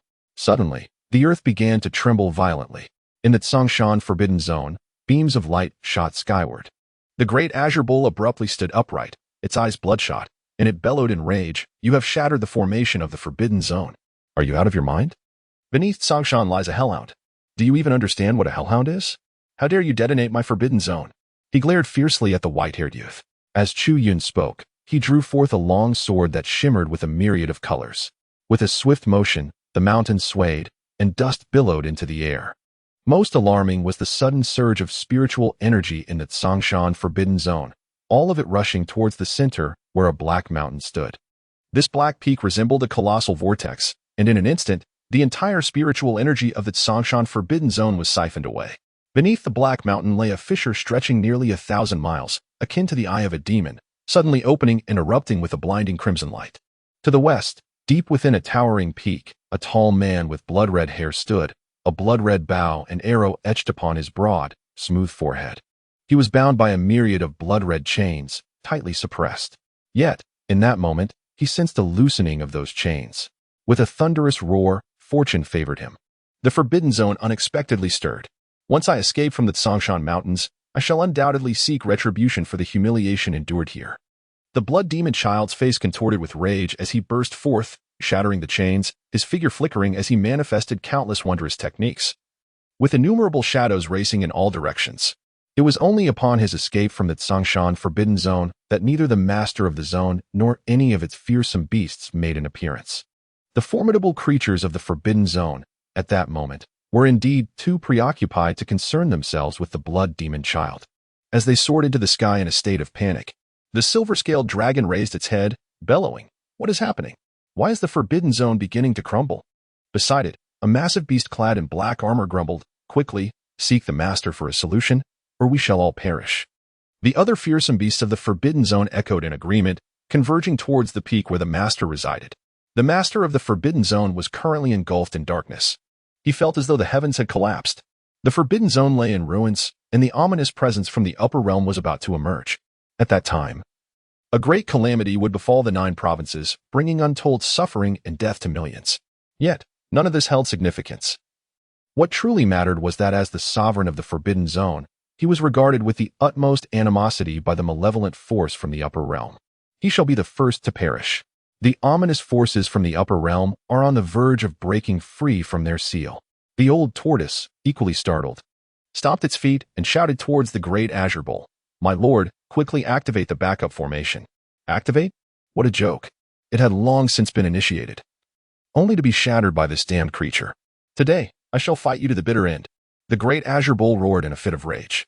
He emanated an overwhelming aura, reminiscent of a demonic deity, as he advanced towards the silver-haired youth, striking the ground with great force. Chu Yun cast a fleeting glance at him. The great azure bull seemed to freeze, ensnared within a terrifying sphere of divine consciousness that enveloped him within a radius of 15 meters, leaving him breathless. A calm voice then resonated. "What is the dog barking about?" With such bluster, I had assumed there was formidable strength behind it. He transformed his divine consciousness into a resplendent 7-colored sword and absorbed it within himself. He then stepped forward and patted the belly of the azure bull, saying, "Let us proceed. It is time to depart."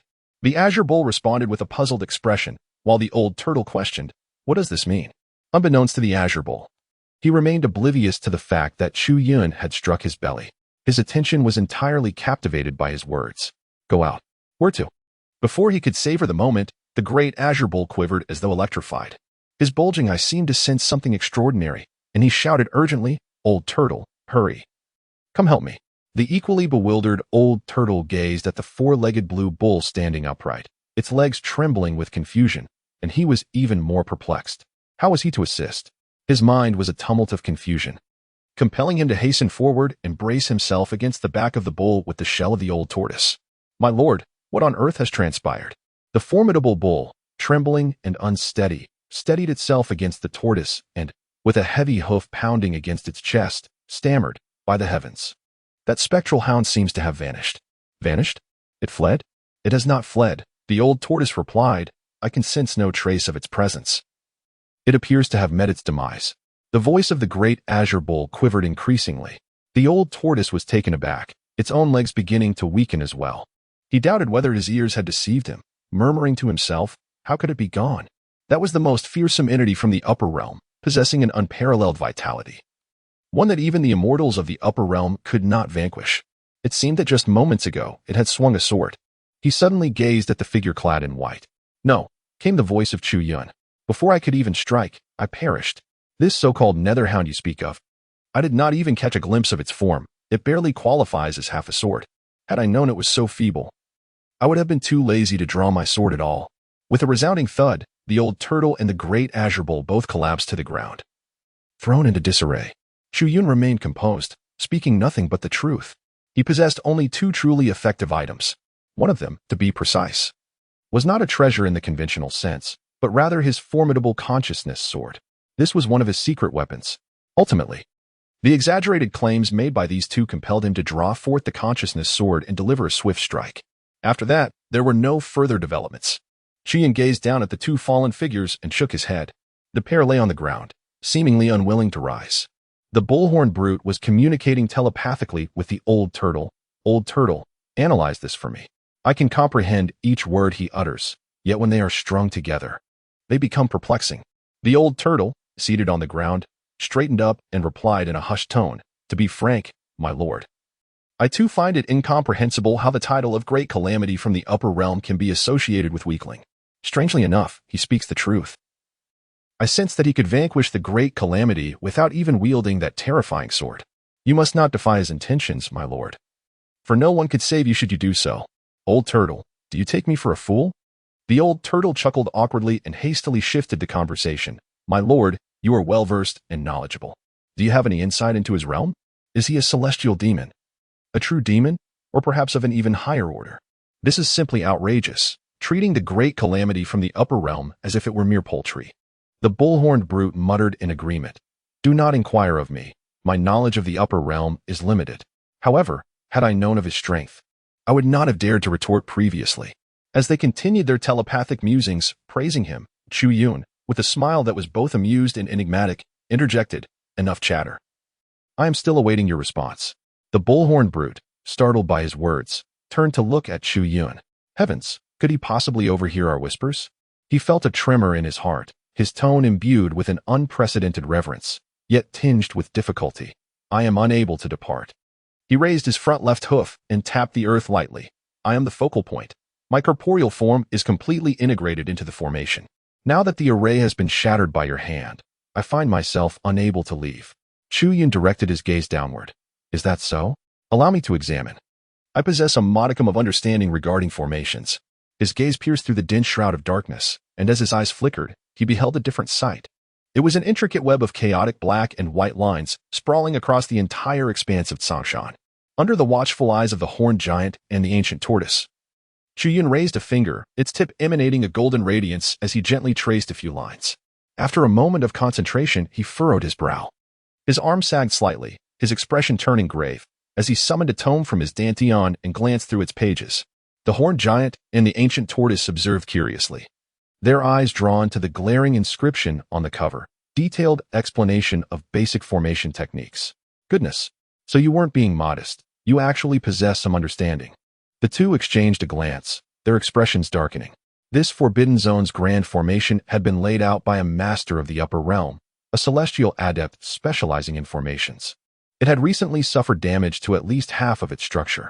No matter how formidable one might be, mastering formations was another matter entirely. There was no way to manipulate it. 5 minutes later, Chu Yun lifted his finger once more, this time with much greater speed. His movements a graceful dance as a multitude of runes floated into the air. The earth trembled, the Tsangshan's Forbidden Zone shifted, causing flora and fauna to rearrange themselves, startling the creatures of the mountain into flight. After a few breaths, the brilliance at his fingertip receded, and with satisfaction, Chu Yun brought his palms together. I've repaired the formation. I made a few enhancements. It can operate independently without your focal point. I shall await you outside the Forbidden Zone. With that, Chu Yun clasped his hands behind his back, his garments billowing as he stepped forward, his figure vanishing from sight. The horned giant exclaimed. The ancient tortoise added. But wait, didn't you say you had only a rudimentary understanding? How did you manage to restore it so swiftly and even improve it? Skeptical. The ancient tortoise pressed his palm to the ground, closing his eyes to sense the formation again. Upon reopening them, astonishment filled his gaze. Master. I can feel the formation stirring back to life. You need to sense it. I already know, grunted the horned giant, his limbs stiffening, nostrils flaring as he exhaled wisps of vapor. But whether we can exit remains uncertain. His bovine eyes gazed intently at the distant horizon of the mountains. At the far end lay the exit of the Tsangshan Forbidden Zone, the very direction from which Chu Yun departed. He felt a surge of excitement. It had been an indeterminate number of years since he had inadvertently become the sovereign of the Forbidden Realm. Throughout all these years, although he appeared formidable and ruled over his domain, how could one of such supreme existence in the great ascension stage tolerate being confined within a limited expanse? Despite the rationality that dictated the impossibility of stepping beyond the Forbidden Zone, he resolved to make an attempt, regardless of the odds. He let out a low bellow. With a single powerful hoof strike, he transformed into a comet, streaking towards the horizon, trailing a verdant glow. The old turtle, witnessing this, hurriedly rose to his feet, breath-quickening, and summoned his magical essence to pursue. The vast expanse of the Tsangshan Mountains lay ahead, with the exit nearly 10,000 miles away. Yet, for them, it was merely a fleeting thought. In the blink of an eye, the great azure bull soared through the sky, arriving at the entrance of the Forbidden Zone. A faint azure luminescence coalesced into a delicate veil, visibly shimmering. Beyond this veil, a figure clad in white stood serenely, gazing at him with calm eyes. The great azure bull took a deep breath, and with a forward thrust of his foreleg, The veil rippled like flowing water. His hoof stepped through without any hindrance. It worked. Indeed, Master, it has truly succeeded. You can step out of the forbidden zone now. The old turtle's voice echoed with excitement behind him. Not only the old turtle, but the howling winds also signaled the approach of formidable beings from the forbidden zone, who gazed in disbelief at this scene. Tears welled up in the great azure bull's eyes. It worked. At last, I can escape this wretched place. Ha ha ha ha. I have succeeded. With his horns thrusting forward, the bull exuberantly leaped out, breaking through the luminous barrier. As the sovereign of this forbidden realm, he finally departed from the place that had imprisoned him for an unfathomable number of years. He was overwhelmed with exhilaration. With forehooves flailing, he galloped wildly around the vast expanse of the heavens. Within the restricted zone, his fervent sprint was met with thunderous cheers, reverberating like a festive celebration. After a considerable time, the burly figure finally managed to quell his excitement. He gazed at the figure draped in white. As he stepped out of the forbidden zone, all fears and anger transformed into gratitude. The great azure bull approached Chu Yun, kneeling with its forehooves and lowering its head. Thank you, esteemed elder. The profound kindness of the elder would forever be etched in the bull's heart. Should any need arise in the future, feel free to call upon me. And the entire Tsongshan Forbidden Zone shall be at your disposal. This is the supreme forbidden seal of Tsongshan. I beseech you to accept it. As the words fell, a series of black rings surged forth from him, racing towards Chu Yun. The great azure bull? What is the supreme forbidden seal? Chu Yun was momentarily taken aback. Observing the great azure bull prostrated before him and the black rings flying towards him, he intended to speak. Ding! A notification from the system rang in his ears. Task settlement in progress. Task completed. Completion rate, 100. The host has significantly advanced the task, earning an additional 50 completion bonus. The total task completion rate is 150. The host receives rewards. Geely Sword Casting Technique, Octagonal Lotus Leaf 1. The host receives a special reward, access to the system mall. The host is truly a social prodigy. In a brief span, the host has garnered the great azure bull's utmost admiration, rendering it submissive to him. The distance from Jinhai City to Tianfeng Slope is quite considerable. Please arrive within 10 days to listen to Sword Saint Huang Tingdao's teachings. Due to the host's exceptionally high task completion rate, a hidden task, Peerless Sword Path, has been triggered. The hidden task is optional, but will significantly influence the host's life trajectory. Please strive to gain the favor of Sword Saint Huang Tingdao. You will have the opportunity to acquire a portion of his swordsmanship legacy. The higher your favorability, the more bountiful the rewards. Note: since you have earned the friendship of the great azure bull prior to Sword Saint Huang Tingdao's teachings, if you can facilitate their reunion, you will gain a measure of Huang Tingdao's favor and secure a front-row position during his discourse. Hidden task reminder: Sword Saint Huang Tingdao possesses an eccentric temperament, and his greatest regret throughout his life is that his partner is unable to bear children. A series of sounds emanated from the system in Chu Yun's ear. Updating the system log with new text. The contents detail the rewards for completing the task and the announcement of a new counterattack task. Unsurprisingly, it involved accompanying the great azure bull to attend the teachings. The system continued to provide prominent reminders outlining the shortcuts for the counterattack. To Chu Yun's astonishment, an additional hidden task had been triggered, aimed at boosting favorability with this Huang Tingdao.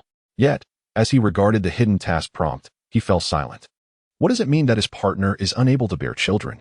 Is the system suggesting that I recognize the Sword Saint as a foster father? Or assist him in having one? Never mind. I shan't dwell on it. We are likely from entirely different worlds. And it's improbable that someone named Huang Tingdao even exists in Jiazhou. Chu Yun shook his head, momentarily disregarding the system. The black rings now hovered before him, exuding a familiar aura. He raised his hand and gathered all the black circles, crushing them effortlessly into a dark vessel with a single squeeze.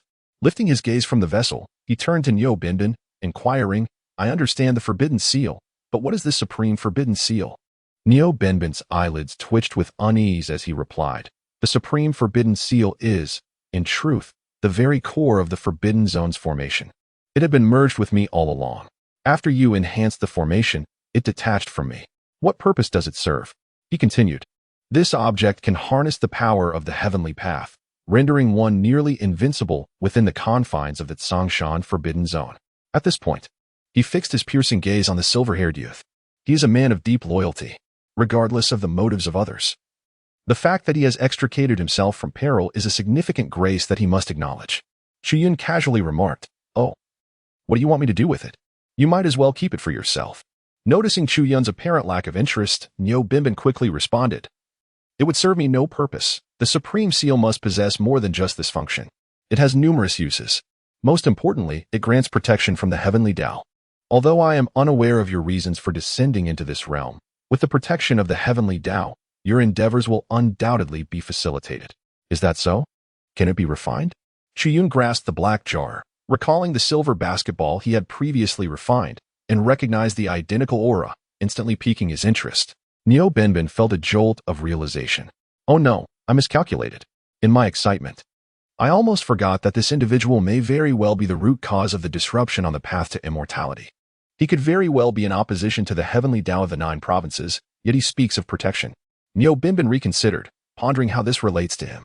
He was able to emerge from the confines of the penalty area and attain a new lease on life, all thanks to the assistance of this individual. In contrast, it is the heavenly principles that serve as the true architect of his imprisonment.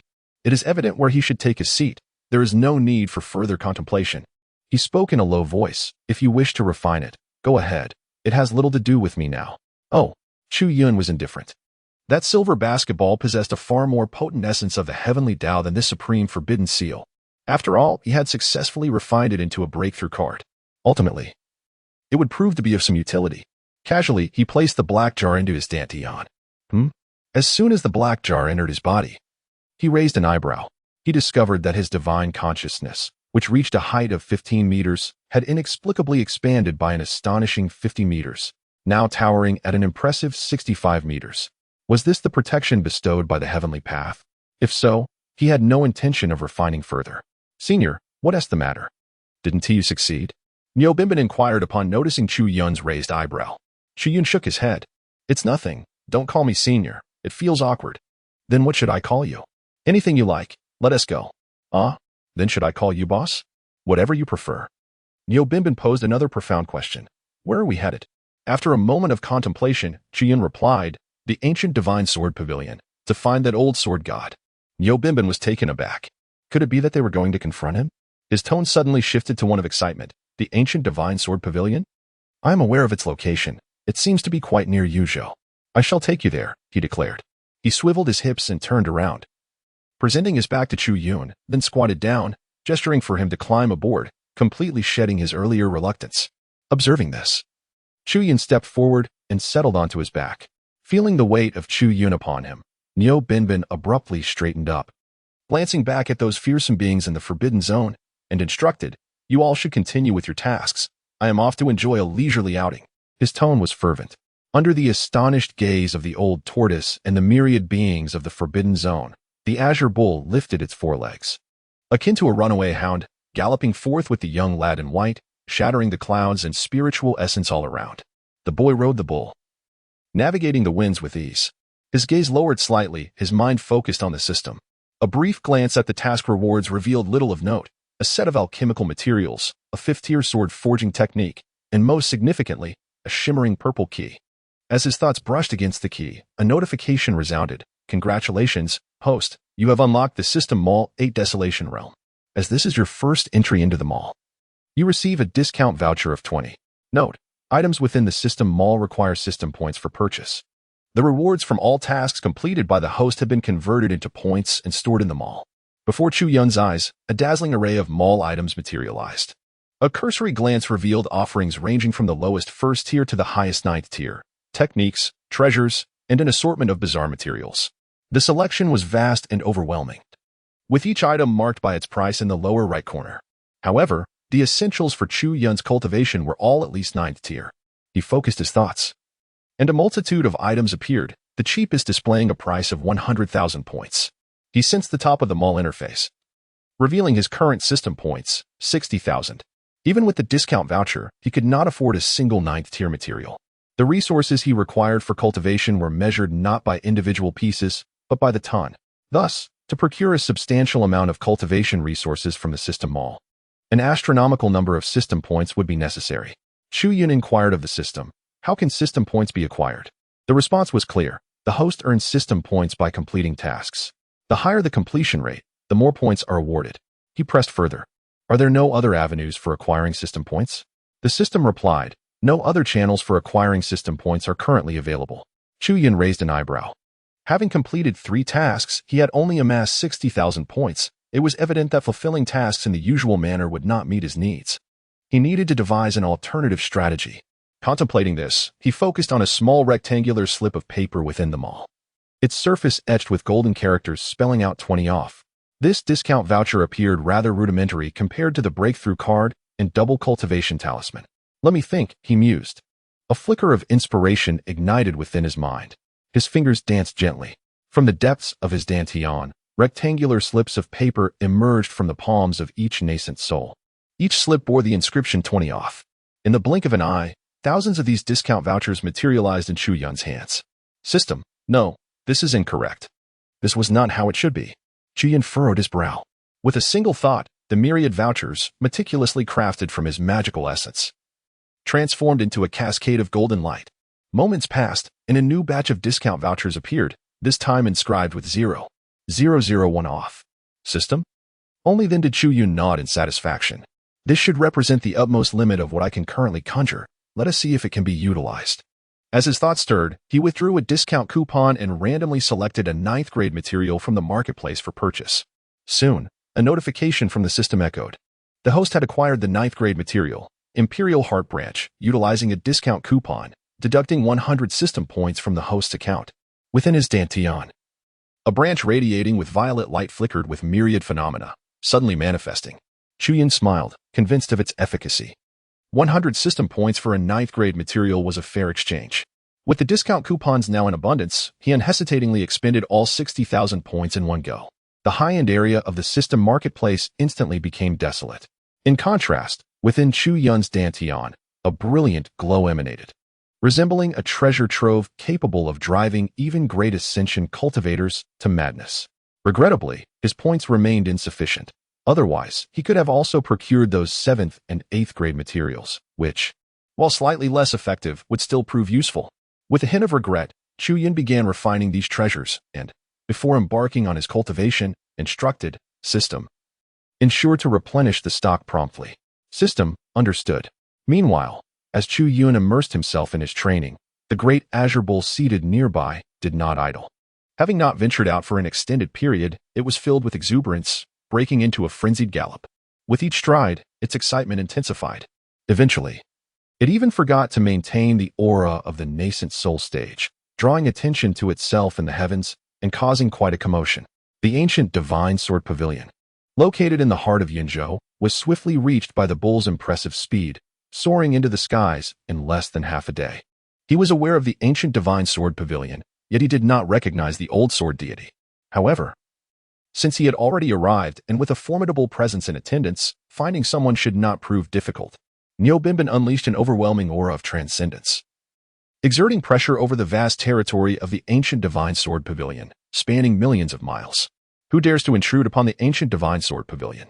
Countless beams of sword light soared into the sky, and terrifying energies sealed off the heavenly threshold. Ha! A mere swarm of ants dares to obstruct me. Let the old sword deity come forth. With a maniacal laugh, Niu Binbin stomped his hoof, causing all energies to shatter, plunging the ancient Divine Sword Pavilion into chaos. He hovered in the celestial expanse, overlooking all from a great height. The ancient Divine Sword Pavilion remained silent for a moment. Before they could react further, he declared, "You may all withdraw. This is beyond your capacity to contend with." An elderly man, stooped, and with a complexion as pallid as that of a weary farmer, slowly emerged from the horizon. He lifted his gaze towards the imposing azure bowl and the ethereal figure draped in white upon it, his body quivering with an involuntary tremor. The bull's thunderous voice reverberated through the ancient halls. "Having encountered the demon lord, why do you not prostrate yourselves?" The bull's voice was rugged and resonated throughout the entire ancient Divine Sword Pavilion, causing all the formidable beings within to cast their eyes skyward in awe. They beheld a singular azure shadow, akin to the resplendent sun, as one of the 5 great sects. The Taiga Divine Sword Pavilion is not devoid of formidable beings in the Mahayana realm. Several figures ascended into the air.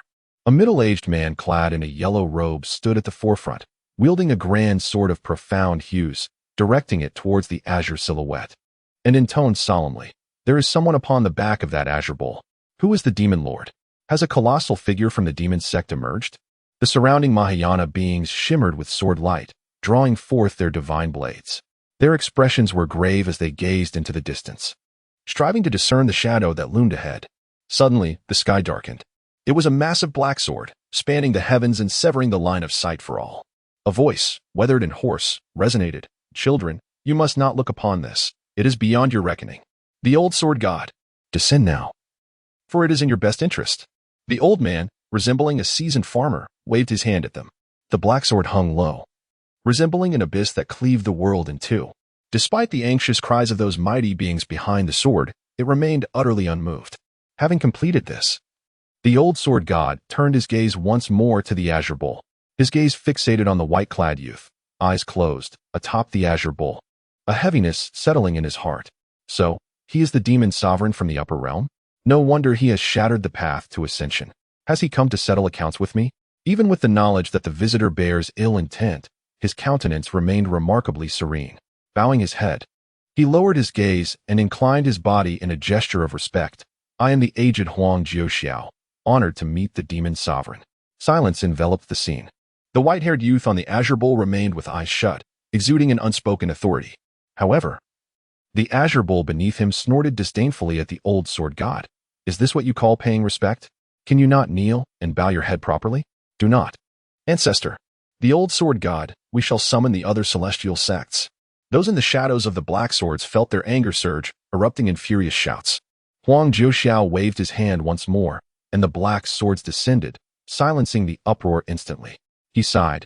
Even the demon lord has yet to speak, and you, this cow, are making quite the scene. Damn it, who is he calling a cow?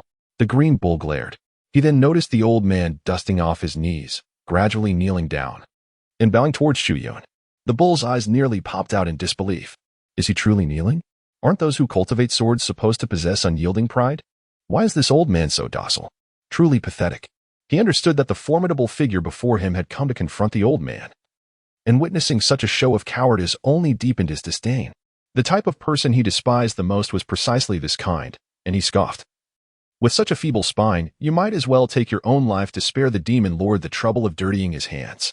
To his utter astonishment, the kneeling elder responded without a moment's hesitation, his fingers trembling slightly as they deftly maneuvered, redirecting the blade of the massive black sword towards his own crown.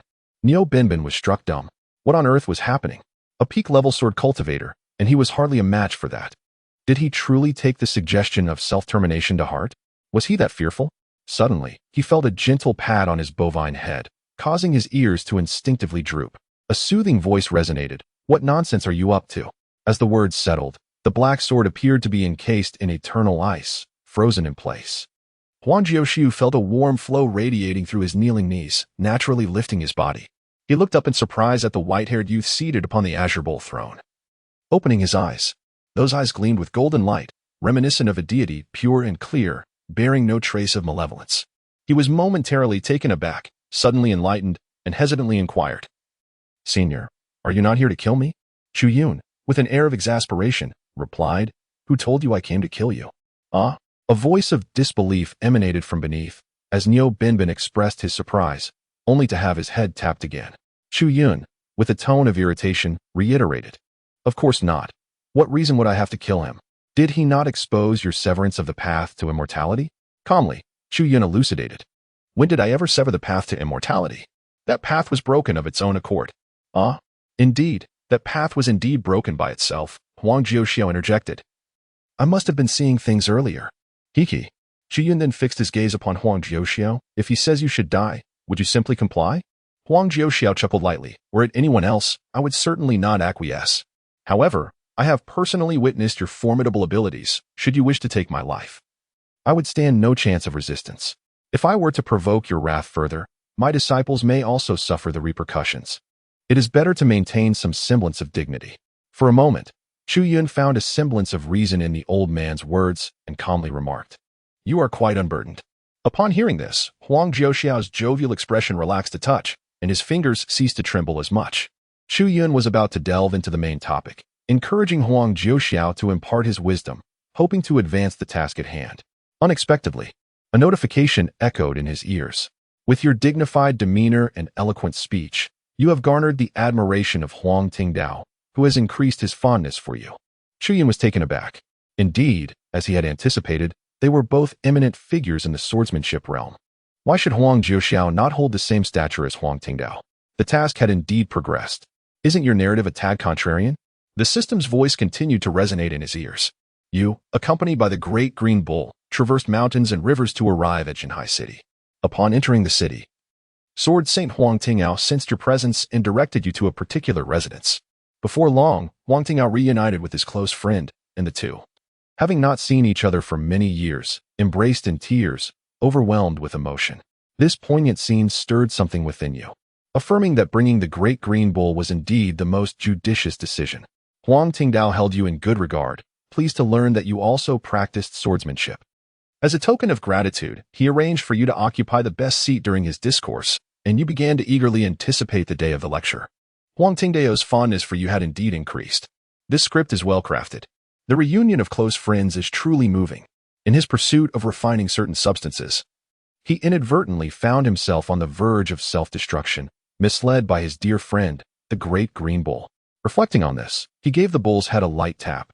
It seemed he had inadvertently led the bull into a situation fraught with adverse consequences due to the system's operations.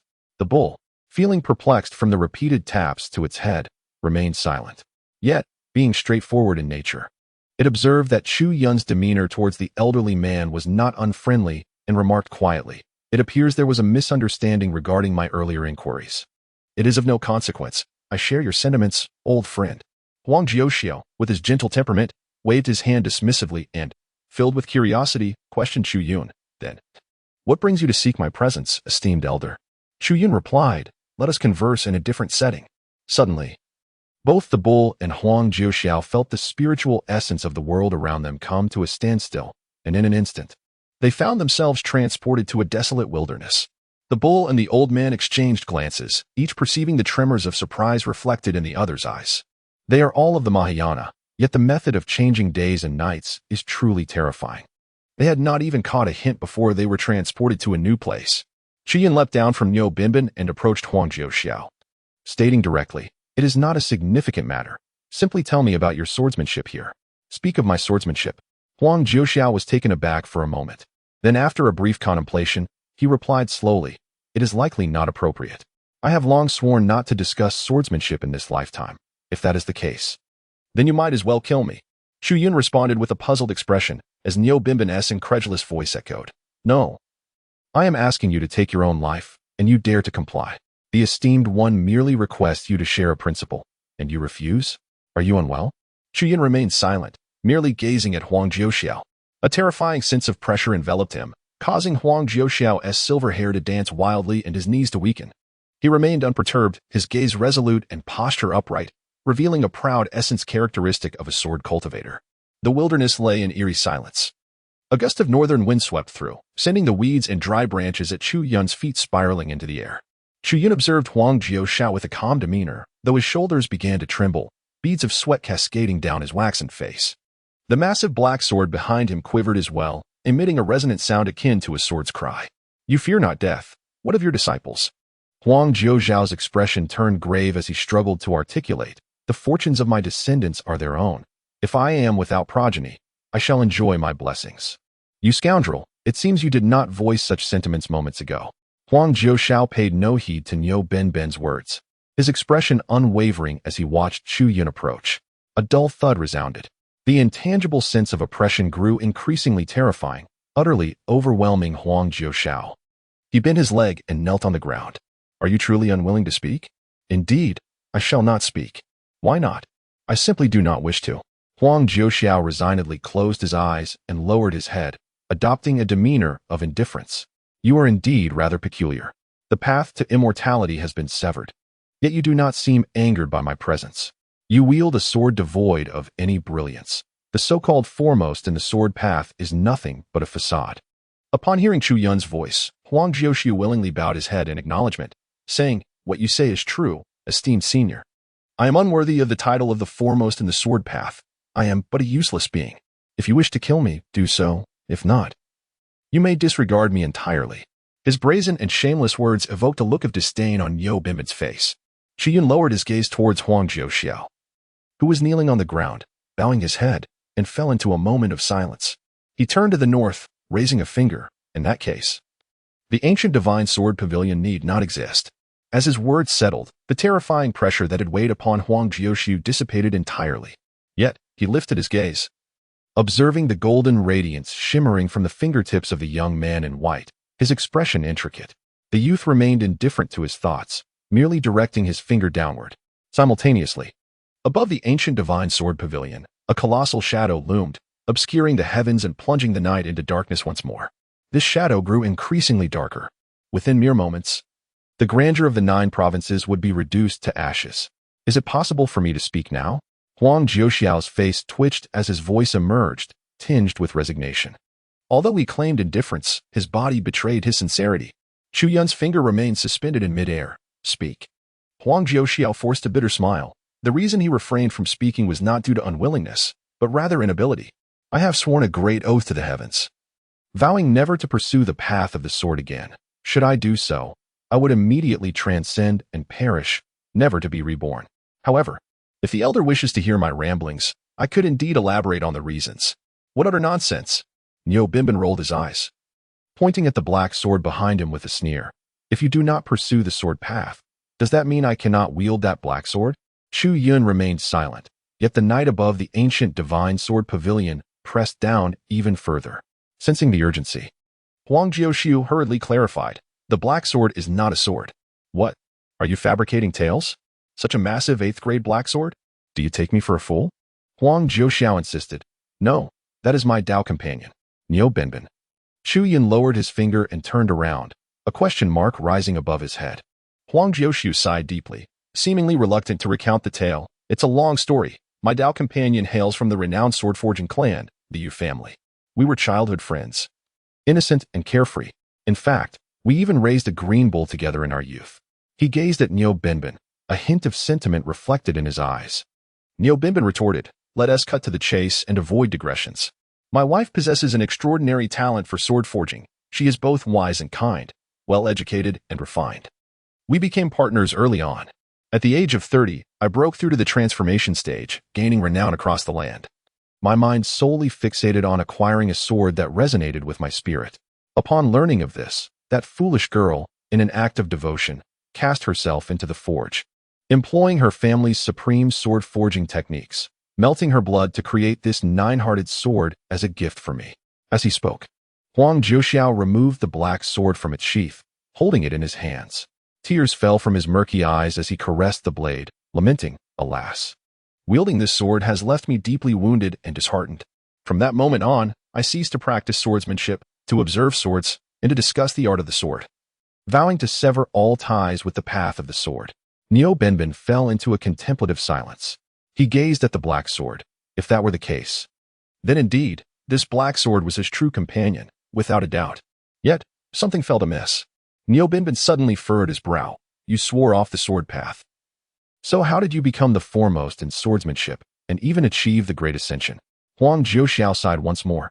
I fail to comprehend it myself. Perhaps it is a matter of innate talent.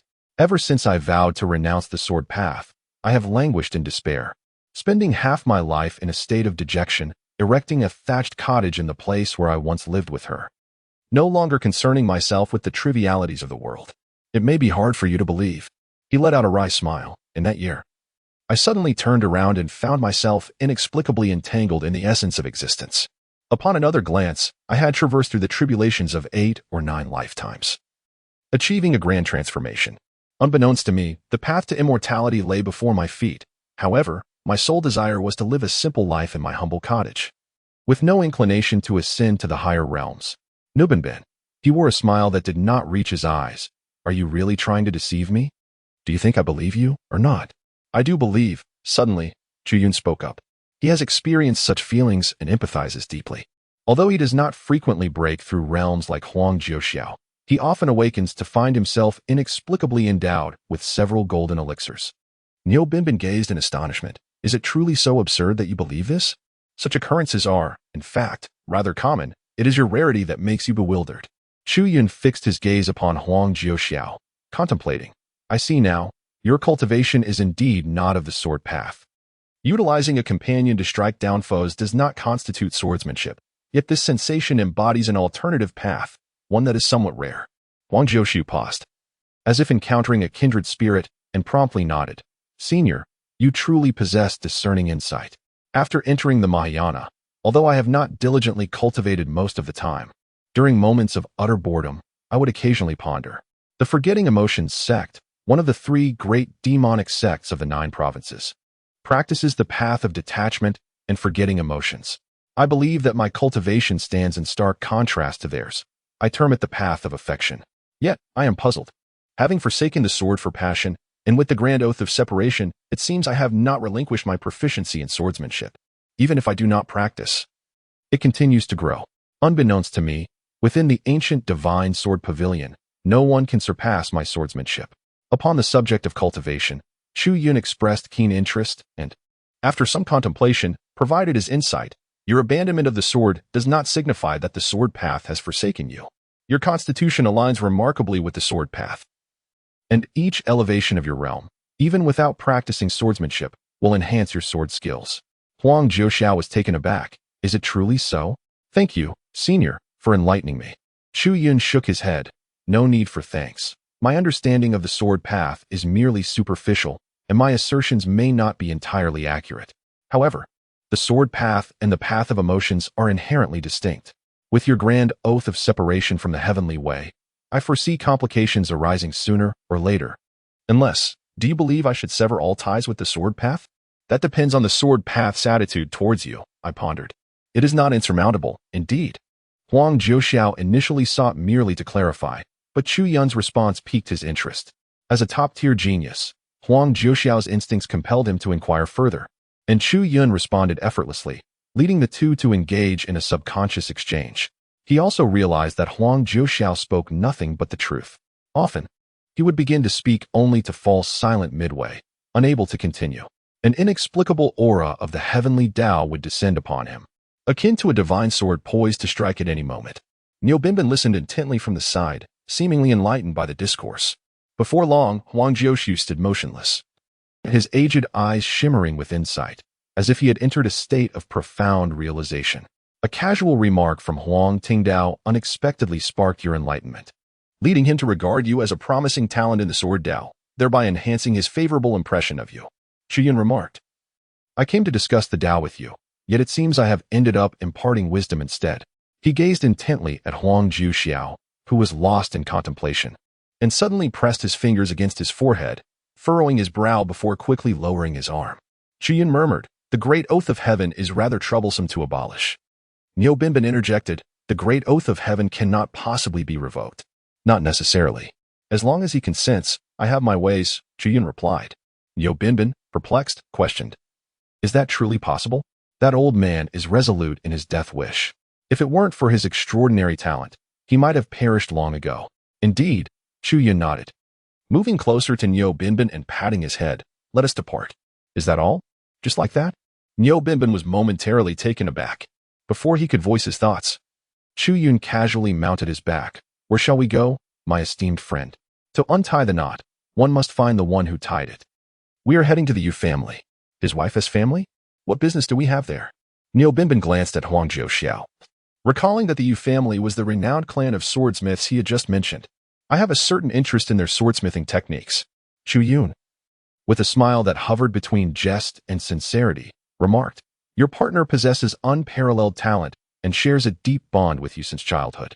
You hail from a prominent family and are exceptionally wise. Would you really sacrifice yourself merely to forge an 8th-grade sword? Without a moment's hesitation, Niu Binbin replied, the future is promising and the potential is limitless. Once the time comes, I shall not only forge 8th-grade weapons but 9th-grade ones with ease. Perhaps one day we shall ascend together to the higher realms, becoming a pair of immortal companions.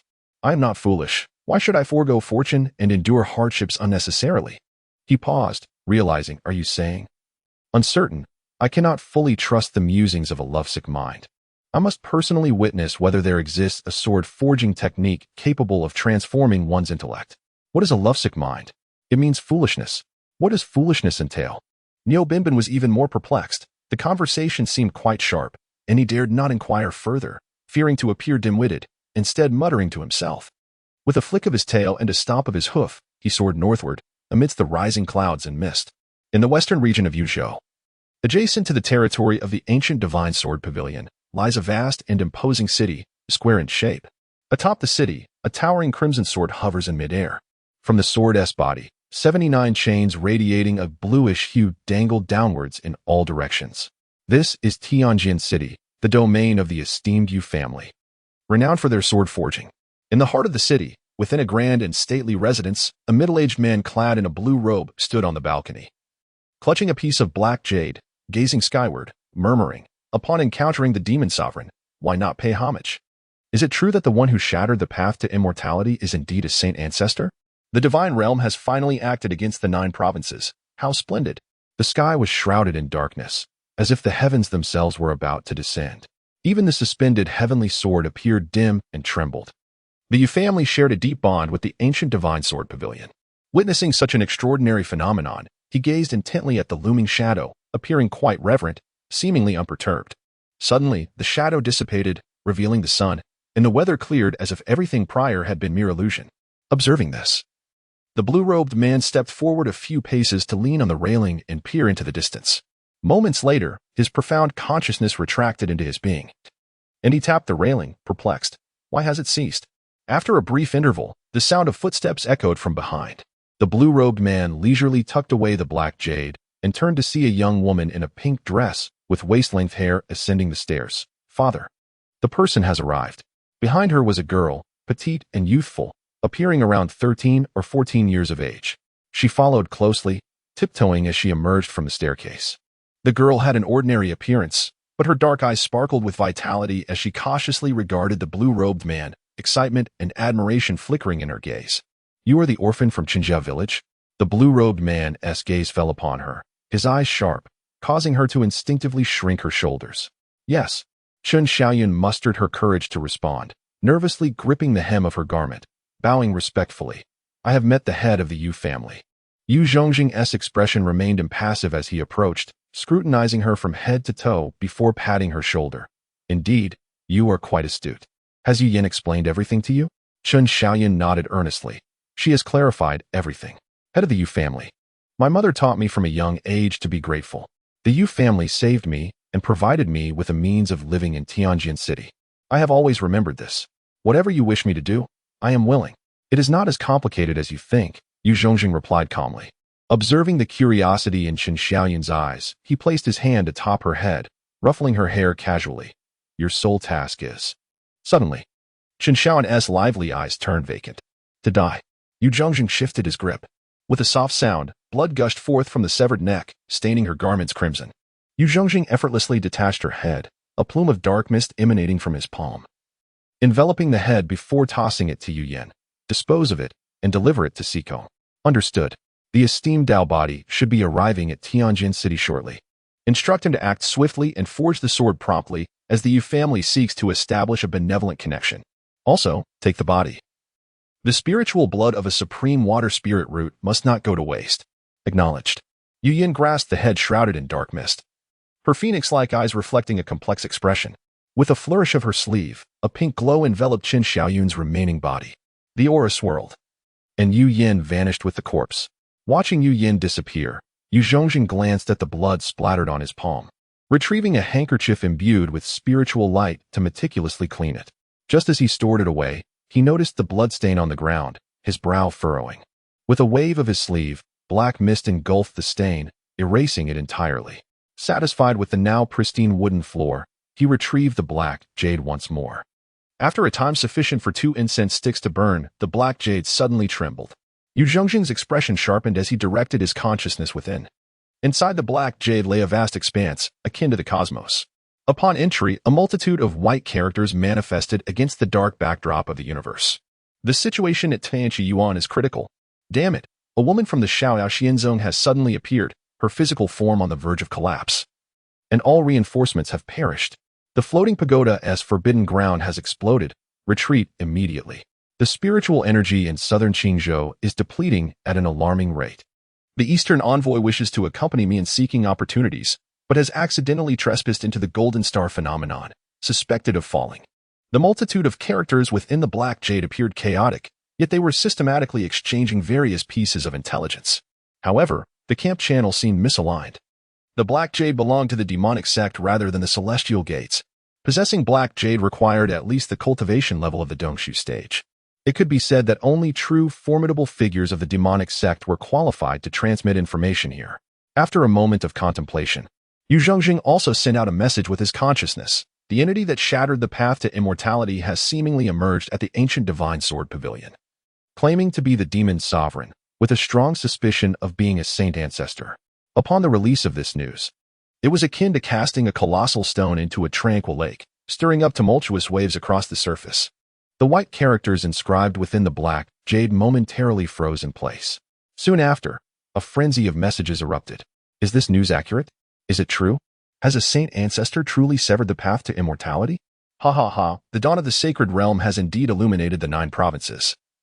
The path to immortality has indeed been forged by a saint ancestor. The saint ancestor is formidable.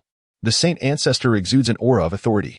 With a saint ancestor traversing the 9 provinces, our era is on the cusp of arrival. Excitement and exhilaration radiated through the subtitles. Even as they flickered across the Black Jade. Do not be hasty, a voice suddenly interjected. A violet phantom materialized within the realm of the Black Jade. Yu Zhong gazed upon this ethereal figure, recognizing its pure essence at a glance. It was the leader of the Desire sect, the weakest among the 3 great sections. He was somewhat taken aback that this session of the Black Jade Council was presided over by him. The cool, detached voice of the leader echoed in the ears of all the Black Jade holders. This matter requires further verification. I shall dispatch someone to make contact. Yu Zhongjing nodded gently upon hearing this. Given its connection to the Holy Ancestor, the implications were indeed significant, necessitating additional confirmation. This council convened to announce a momentous piece of news. The path to immortality has been severed, and the age of decline is imminent. However, we have not completely lost our connection with the upper realm. I have received a divine mandate from above. And our primary objective henceforth will be to assault the Forbidden Zone, unleashing a great calamity from the upper realm, thereby plunging the 9 provinces into further chaos. Yu Zhongjing's gaze flickered. An assault on a Forbidden Zone and the unleashing of a great calamity? This was no trivial matter. His primary concern lay in which of the 7 Forbidden Zones to attack. It was not solely him. Subtitles within the Black Jade had begun to drift upwards. Attack the Forbidden Zone? Which one? None would be targeted. The sovereigns of each Forbidden Zone were nearly invincible within their domains. Attempting to unleash the formidable beings from the upper realm under the watchful eyes of these sovereigns was far from simple. Indeed, the members of the 5 great sects would not allow us to succeed easily. The subtitles conveyed a singular sentiment. Whoever wishes to act may do so. I shall not partake. The voice of the Lord of Desire echoed once more. The holy ancestor of the celestial realm has proclaimed that should this endeavor succeed, merit will be rewarded with treasures. After the fall of the 9 provinces, we shall re-establish a path to ascend to greatness. As these words resonated, the preceding subtitles shattered like fragile bubbles in an instant. Let us strike. Let us attack. The sovereign of the Purple River Forbidden Zone is the weakest. I propose we assault the Purple River Forbidden Zone. While it may be feeble, it is in proximity to the Carefree Immortal sect. Targeting the Gravebone Ridge would be more prudent, as it is the most remote location, and the 5 great sects would be slow to respond. No, I believe the underworld is the most suitable target. The techniques of our Desire sect are particularly effective against the formidable beings of the UND. His words immediately stirred a wave of shock. The Blood Demon. This was none other than the former leader of the Blood Demon sect, a legendary figure whose infamous reputation once echoed throughout the 9 provinces. Having transcended tribulations and attained the great ascension, how could he still not have ascended to the Holy Realm? Such a statement left no room for doubt, leaving the powerful figures of the demonic sect in utter astonishment. Even Yu Zhongjing could not help but exclaim in admiration, truly, the Blood Demon ancestor is remarkable. Having single-handedly penetrated the Forbidden Zone of Tsongshan, nearly breaching it entirely. Such valor is unparalleled. If the Tsongshan formation is indeed on the brink of collapse, it would be the most prudent course of action. Should the malevolent entity from the upper realm beneath Tsongshan emerge, the entire 9 provinces would instantly plunge into chaos. He grasped the Black Jade, his consciousness emitting subtitles. Support. Seconded. Add 1. Many within the demonic sect shared a similar sentiment to that of Yu Zhongjing. And no one dared to question the words of such an ancient being. Even the leader of the Human Desire sect chose to lend his approval. In a certain deep, cold pool, Blood Demon Child was immersed in the icy waters, a fist-sized piece of black jade hovering above his forehead. His blood-red eyes fixated on the realm within the black jade. This topic, which should have sparked endless debate and contention, was swiftly settled by his utterance, leading to discussions on the finer details and strategies. Heaven aids me. I never anticipated that even the holy ancestor from the upper realm would take an interest in these forbidden zones. Songshan Forbidden Zone, await your fate. For I shall surely flatten you to alleviate the hatred in my heart. He instinctively touched his backside, feeling elated. Once the matters within the black jade space were finalized, he reappeared as a projection within it. A blood-red scroll unfurled before the assembly. Upon this scroll, a figure with flowing white hair stood tall, ethereal as if descended from the heavens, yet obscured by a veil of thunderous light that rendered his features indistinct. The aura emanating from him suggested a level surpassing the spirit-severing stage. This is a decree of pursuit. Should anyone locate this vile creature and present his head to me, I shall take him as my closed-door disciple and impart my teachings with great care. In Tianjin City, beneath the suspended, colossal blade of the heavenly sword, a crimson sphere of light, towering at nearly 2 meters, pulsated.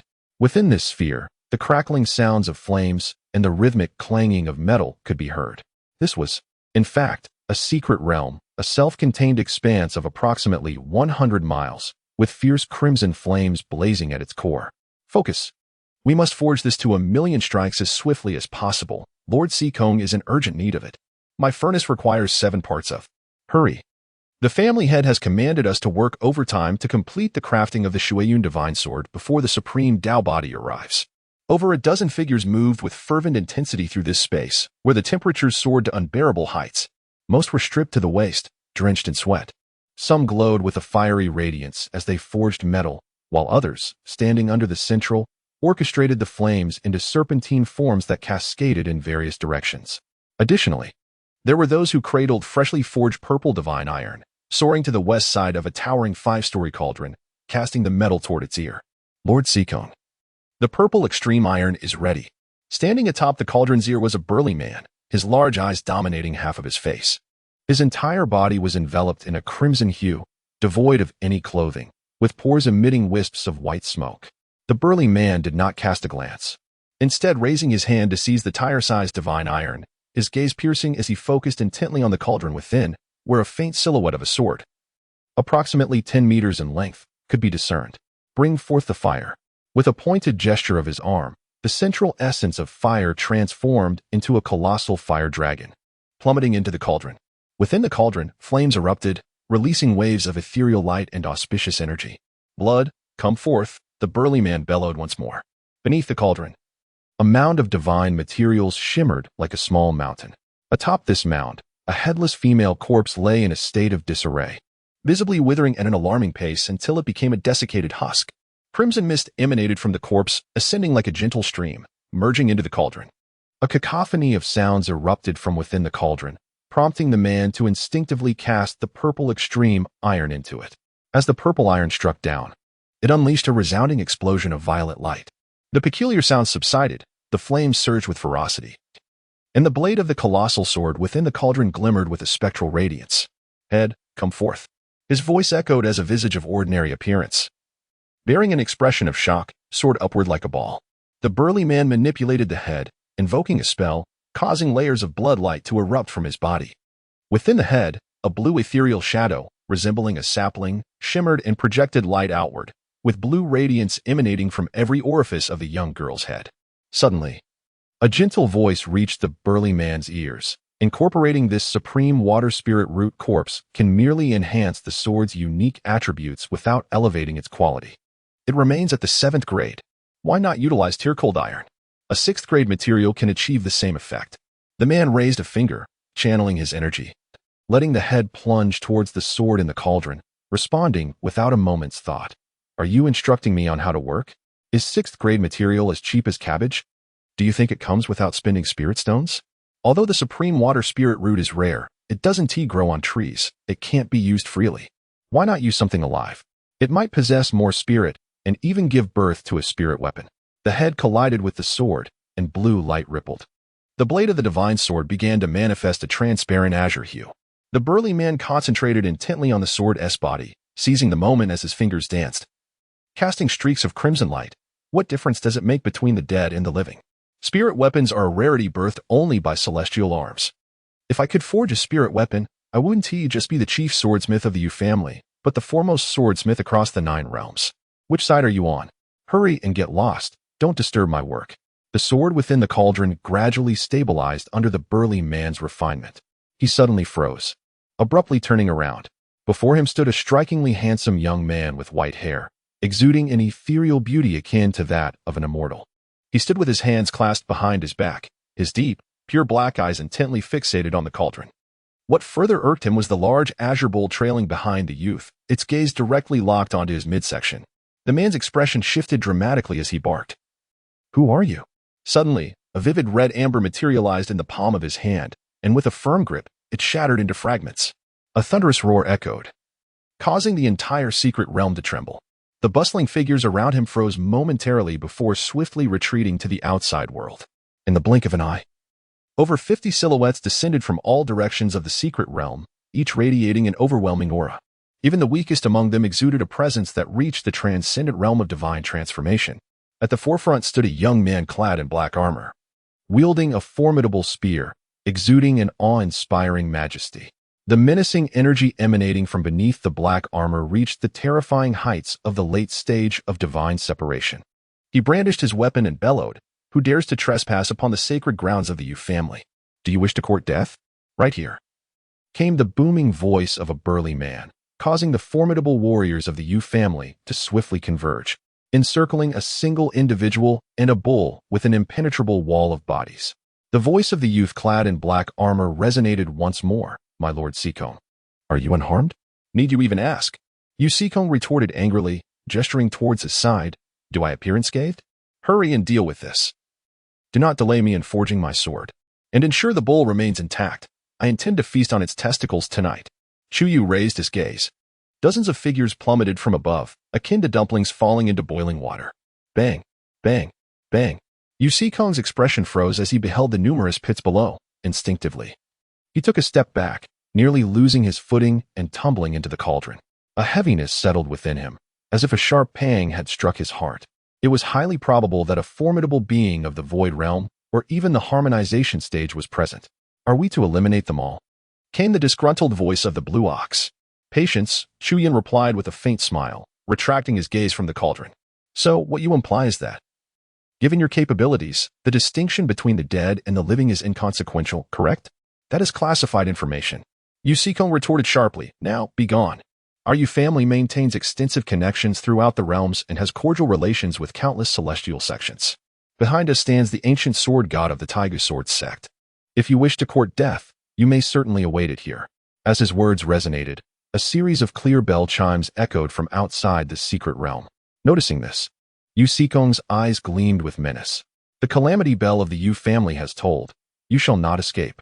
A resounding rumble reverberated, just as he had proclaimed. The secret realm, being of utmost significance to the Yu family, was now in turmoil. With the sound of the calamity bell, the family's profound heritage was summoned forth. One by one, figures emerged, each having attained the Void Realm. Leading them was a man clad in a green robe, his face devoid of a beard, none other than Yu Zhongjing, the head of the Yu family. A voice resonated. "Who dares to reveal their identity?" Yu Zhongjing suddenly paused, his gaze fixated on the white-haired figure standing atop the tripod, his pupils constricting sharply. His heartbeat inexplicably quickened. What a coincidence! Could it be that this individual is the white-haired one sought by the blood demon ancestor?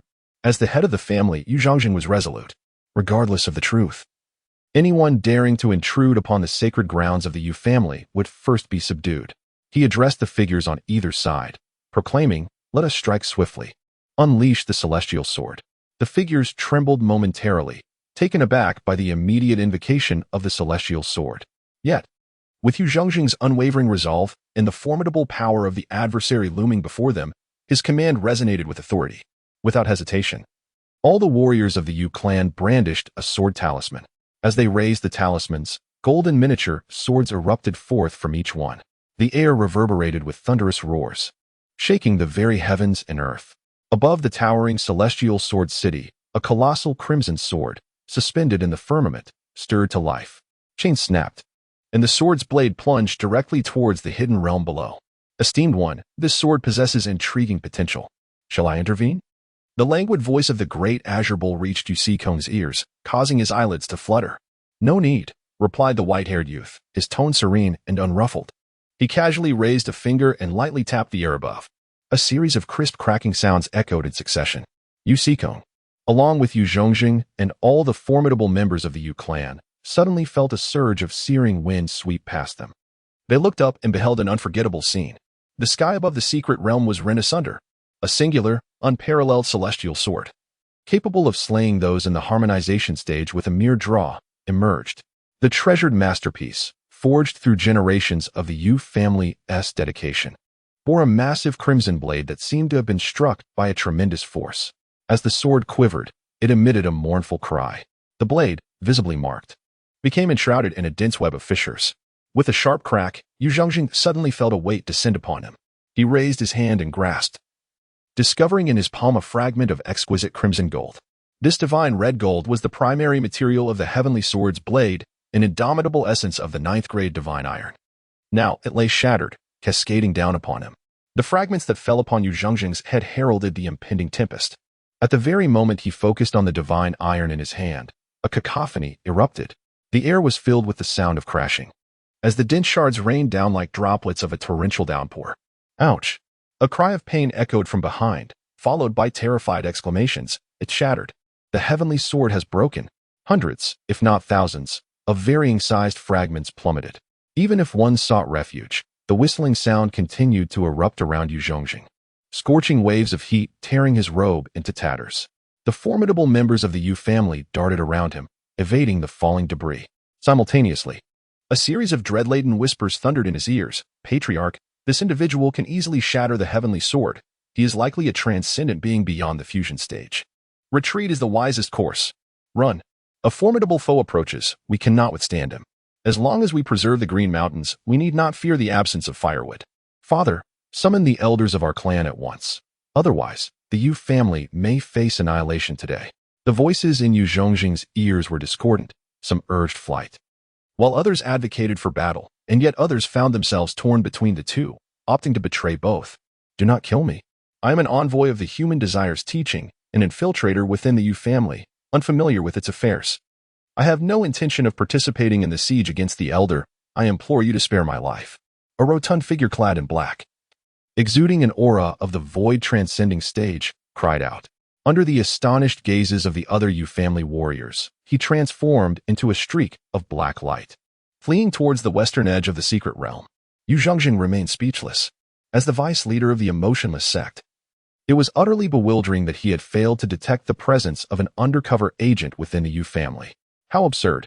Regardless of your identity, without the elder's consent, none of you are permitted to escape.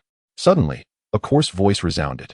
Yu Zhongjing felt a bead of cold sweat trickle down his forehead as he beheld the dark aura emanating from the portly figure, followed by a sudden burst of sparks. The dark light was extinguished, engulfed in black smoke, and vanished entirely in that instant. He cast an indecipherable glance at the white-haired youth beside him. The one who had just spoken was the oft-overlooked Azure Bull. What he had assumed to be an unremarkable steed turned out to possess formidable strength. Indeed, if this white-haired individual were merely an ordinary character, he would never have attracted the attention of the blood demon ancestor, nor would he have managed to retreat unscathed. The Yu family possesses intriguing depths. Are you the head of the Yu family? Chu Yun's voice resonated, his clear eyes locking onto the slender gaze of Yu Zhongjing. A fine sheen of sweat broke out on Yu Zhongjing's back, as an exceedingly strange sensation welled up within him. Despite the tranquil nature of those eyes, he felt as though all of his secrets were laid bare before them. He spoke in a low voice. Who exactly are you? What do you seek in the heart of the Yu family? Chu Yun remained silent, instead gesturing towards the figures behind Yu Zhongjing, a subtle smile playing on his lips. The cultivation method you practice appears to differ from theirs, does it not? The warriors behind Yu Jiao were momentarily taken aback, their gazes shifting towards Yu Zhongjing. What could this mean? Yu Zhongjing felt a prickling sensation on his back, his expression shifting drastically. Nonsense. What exactly do you intend to do? A knowing smile graced Chu Yun's lips as he turned his attention to Yu Kong, politely inquiring, Shall I practice a bit on you? I'll practice on your mother. Yu Sikong retorted furiously, his face paling. What nonsense about the Yu family? Who granted you the audacity to insult a prominent figure? The voice of De Qingyo resonated. The wind howled above Yu Sikong's head, casting a shadow over him. He felt as though an immense weight, equivalent to billions of pounds, was pressing down upon his body. With a resounding thud, he was trampled to the ground by a massive azure bull, struggling in vain as its hoof pressed down mercilessly upon his head, rendering him immobile. Well done, came the voice of Chu Yun. Do not kill him just yet. Allow me a moment to prepare. Understood. The bull, encouraged by the praise, exerted even greater force, leaving a deep hoofprint in the back of Yu Sikong's head. Dazed and disoriented, he caught a fleeting glimpse of a white-haired figure stepping out from the ear of the cauldron and entering its depths, where a hand descended with a firm strike. A tremor coursed through his heart. The blazing primal fire within the cauldron was extinguished in an instant, and the azure longsword, which had begun to take shape, was shattered into fragments by a mere wave of his hand. The white-haired youth gestured once more, causing all the divine materials amassed throughout the secret realm to tremble, converging towards the base of the great cauldron. In no time, they formed a small mountain, approximately 10 meters high, radiating a resplendent glow. It is done, he declared. Now, it was time to strike. Chu Yun's voice resonated. Yu Sikong was engulfed in terror, his consciousness quaking as he cried out for help. Master, please save me. Utilize the Wood God Sword and summon the Elder Sword deity. Yu Zhongjin wore a conflicted expression. The powerful members of the Yu clan, upon witnessing the scene, exchanged uneasy glances. A woman clad in pink spoke up, transmitting her thoughts. Father, think twice. It is sufficient to summon our ancestor. The Wood God Sword is the ultimate trump card of the Yu clan. It must not be employed unless at the brink of annihilation. Silence. Do you think I am unaware? Yu Zhongjin replied coldly. The ancestor has been calling for help. Do you see anyone responding? The pink-clad woman's countenance shifted as she surveyed her surroundings, realizing the protective array enveloping the secret realm had fallen into an eerie silence, as if frozen in time. Her spiritual sense failed to detect any activity from the outside, and no sounds reached them. This is dire. We may perish here today. Master, use the Wood God Sword to shatter the heavenly sword and seal everything within our Yu clan's territory. This person may very well be a great ascendant. Voices echoed around them. Yu Zhongjing retrieved a diminutive wooden sword, scarcely 2 feet in length, from his robe. A flicker of reluctance crossed his eyes. Yet, contemplating that the white-haired youth had likely discerned his secrets, and that using his corpse to summon the blood demon ancestor could yield benefits, his hesitation transformed into a ruthless resolve. With the small wooden sword gripped tightly in hand, he swung it fiercely. The sword, unable to withstand the surge of his infused magical power, resonated with a golden ripple. The small wooden sword suddenly disintegrated. Waves of terrifying pressure enveloped the entire secret realm. Just as he expended the small wooden sword, the gentle voice of Chu Yun echoed in his ears. Oh? You can still summon Old Huang?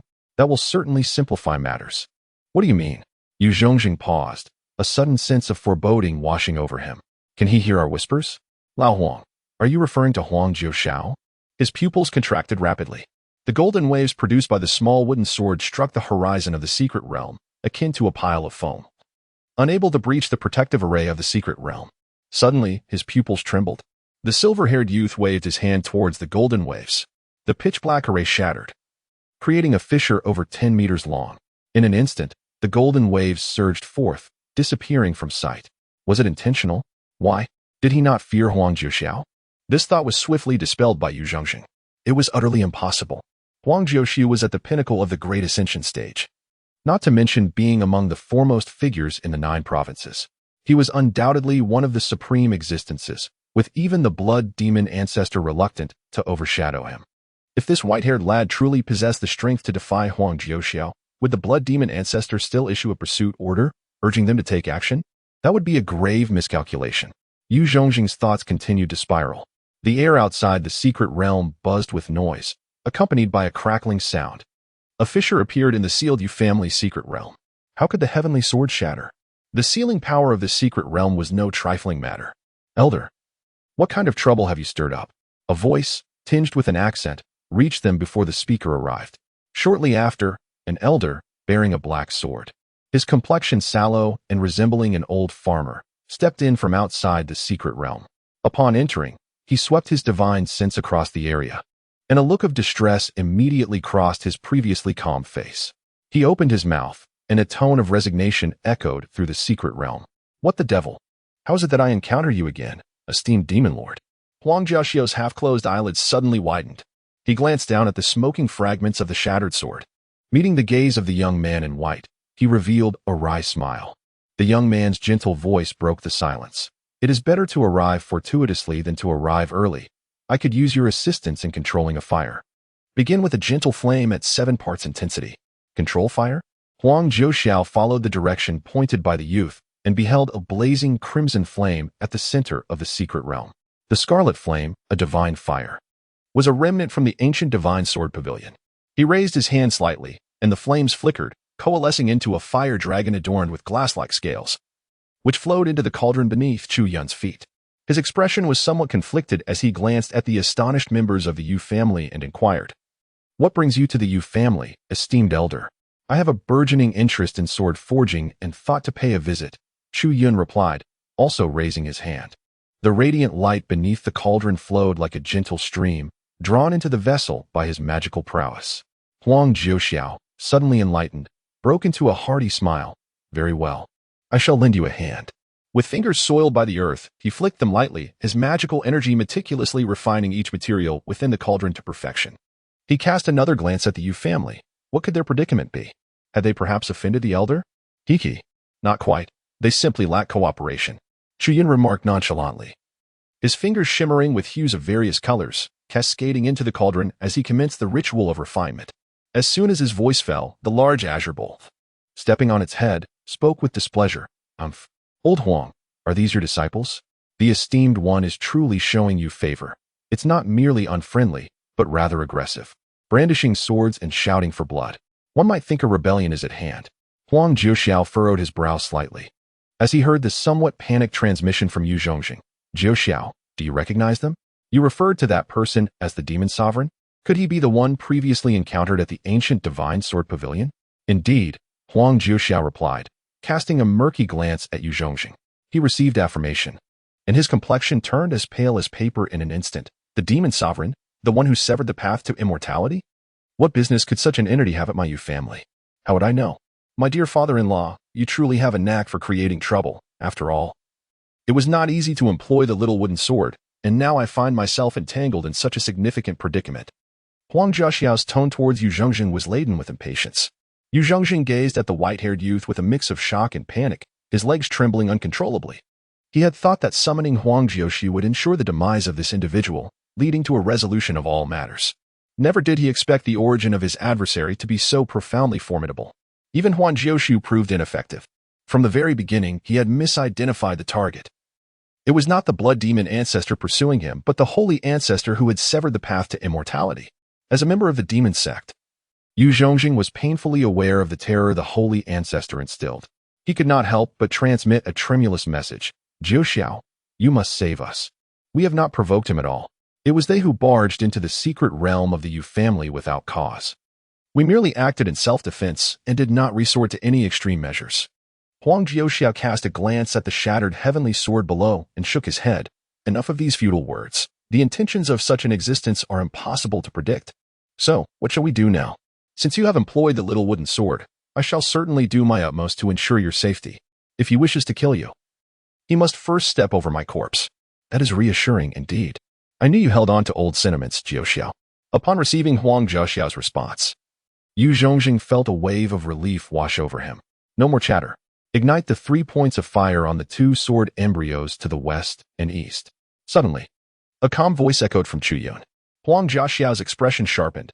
With a flick of his finger, primordial fire transformed into a flurry of starry butterflies, descending into the cauldron. As he watched the crimson fire butterflies flutter into the vessel, they blossomed forth in resplendent red light.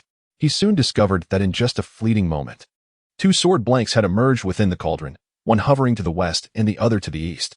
Huang Jiaxiu felt a slight shock. Such astonishing speed in sword forging. The 2 sword blanks were strikingly identical in appearance, although their quality was rather modest, merely 7th-grade sword blanks. What on earth was this individual attempting to accomplish? Could it be that he simply wished to forge swords? It was not only Huang Jiaxiu at that moment. The experts from the Yu family also turned their gazes towards the cauldron, their eyes drawn to the two sword blanks. Their hearts stirred as their glances intermingled. They hailed from the Yu family, renowned for their exceptional sword forging skills, and after just a brief observation, they discerned extraordinary nuances within the craft. Some individuals even uncovered more remarkable intricacies. Yu Yundan's phoenix-like eyes shimmered as she focused on the white-haired youth, whose fingers danced in a flurry, tracing intricate, esoteric trajectories. The rapidity of his movements resembled a tempestuous hammering. She bit her lip gently and murmured, "This is the Yu family's Yuxian 9 refinements. How astonishingly swift. How can it be this fast? My heavens, could this be the chaotic wind?" The other formidable members of the Yu family were equally taken aback. Not only the Yu family, but Niu Binbin also expressed surprise. Lacking knowledge in sword forging, he was merely curious about what Chu Yun was up to. Upon hearing Yu Yan's words, he interjected, "What on earth is this Yuxian 9 refinements? It is the culmination of the efforts and blood, sweat, and tears of over 10 generations of swordsmiths from our Yu family, acclaimed throughout Yunzhou and indeed, the entire 9 provinces. Yuxian 9 refinements is notoriously difficult to master. Its complexity unparalleled. Even Si Kong had only grasped the 7th refinement. How could this elder so effortlessly display the butterfly breath and chaotic wind techniques?" As Yu Yin spoke, her words became increasingly disjointed. The butterfly breath represents the 8th refinement of Yuxian 9 refinements, epitomizing the utmost in softness. The chaotic wind embodies the 9th refinement, representing the pinnacle of rigidity. One embodies gentleness while the other embodies strength. They are utterly incompatible. Yet, in the casual flourish of the white-haired youth's movements, both were manifested with apparent ease. All the powerful members of the Yu family fell silent. Throughout the history of the Yu family, spanning thousands of years, only 3 swordsmiths had ever fully mastered the Yu Xian 9 refinements, and this individual was not even of their lineage. How could he possibly possess such mastery? An elder with graying whiskers pondered a possibility, holding his breath as he remarked, "Could it be that the ancestor Chongxin has ascended? Is it possible that our Yu Xian 9 refinements have disseminated as a legacy in the higher realms?" A robust man from the Yu family refuted, "No. The ancestor Chongxian surely ascended to the immortal realm, not the demon realm. What nonsense is this?" The imposing, azure bull, bored with the conjectures of the Yu family members, flicked its tail dismissively. Upon hearing the Yu family's wild speculations, the elder's astonishment grew, and he exclaimed, "How could this be possible? The Yuxian 9 refinements are not merely a technique. They require countless hours of rigorous forging and tempering to comprehend. How could someone grasp it with just a fleeting glance? Silence. Do not disturb the master while he forges. All of you, be gone." Niu Binbin cast a disdainful glance at them, his gaze laced with contempt. Just because you are incapable does not mean others are as well. Under the weight of his unspoken authority, the Yu family members shrank back, intimidated into silence. "No." Suddenly, as Chu Yun's fingers continued their intricate dance, he casually responded to their chatter. Niu Binbin blinked in confusion, his eyes narrowing in inquiry. Is it truly gone? He had previously ventured to the Yu family scripture repository. Yet he remained ever by Chu Yun's side, never departing for even a moment. Upon hearing Chu Yun's words, the formidable members of the Yu family inwardly breathed a sigh of relief. Indeed, it was merely the ramblings of that azure bull. How could Yuxian's 9 refinements possibly be grasped by mere observation? It was evident that this individual had already engaged with it previously or perhaps had mastered the profound art of reversing the cosmos and manipulating time. Chu Yun gazed intently at the great cauldron below, poised to make a gesture, when he suddenly paused. He squinted as he recalled the moment. Then, following the technique of Yushuanjiu, he struck the sword blank several times before speaking again. "What you said earlier holds some truth. This sword forging method is indeed rather intricate." After a brief pause, he lamented to himself, "In truth, I should have observed it more closely. A mere glance does not suffice for a firm memory. I find myself yearning to make improvements. Yet, in the realm of experimentation, alterations are not permitted. One must adhere strictly to this convoluted yet seemingly ineffective method." Alas, he let out a sigh and deftly struck the 2 sword hilt prototypes a few times with his bent fingers. The experts from the Yu family inquired, "What is this language you speak of?" Niu Binbin expressed his confusion. "What are you saying?" Huang Jiuxiu suddenly asked, "Senior, what experiment are you conducting?" Chu Yun smiled softly. "You shall soon find out." He cast a glance into the furnace and discerned that it was nearly time to commence the gathering of essence to forge the sword. The members of the Yu family were left in a state of bewilderment. The gathering of essence to form a sword was the final step in the sword forging process. Nonsense. Heretical practices. You are merely engaging in reckless forging. Sword crafting is not conducted in such a manner. How long have you been at it since you began? Has it even been an hour? You are wasting materials and tarnishing the reputation of the Yu family. You shall pay for this. Suddenly, beneath the great blue bull's hoof, a voice filled with rage erupted. Yu Sikong, who was on the brink of being crushed, had been using his spiritual sense to observe the situation within the furnace. Initially, he could comprehend the most rudimentary techniques, but as time progressed, he realized that this individual was entirely mismanaging the process. What kind of sword forging is performed in such a way? Does he possess even a modicum of reverence for the craft of sword making? It is utterly laughable that a person, relying on their superior cultivation, would brazenly tarnish the art of sword forging. He was utterly humiliated by being trampled by the bull. He could no longer contain himself. Not a shred of restraint remained. He began to unleash a torrent of furious curses. He intends to engage in a debate on the art of sword forging with the white-haired individual. Chu Yun glanced at the great azure bull, smiled lightly, and politely requested, "Please ensure the kill is clean, leaving the whole corpse." "Apologies, esteemed one. I was momentarily distracted and completely forgot." The bull, having long grown weary of the man beneath its feet, stirred restlessly, ripples forming beneath its hoofs. "What do you intend to do?" "I am the chief sword forger of the Yu family." As Yu Sikong's voice trailed off, life fled from him.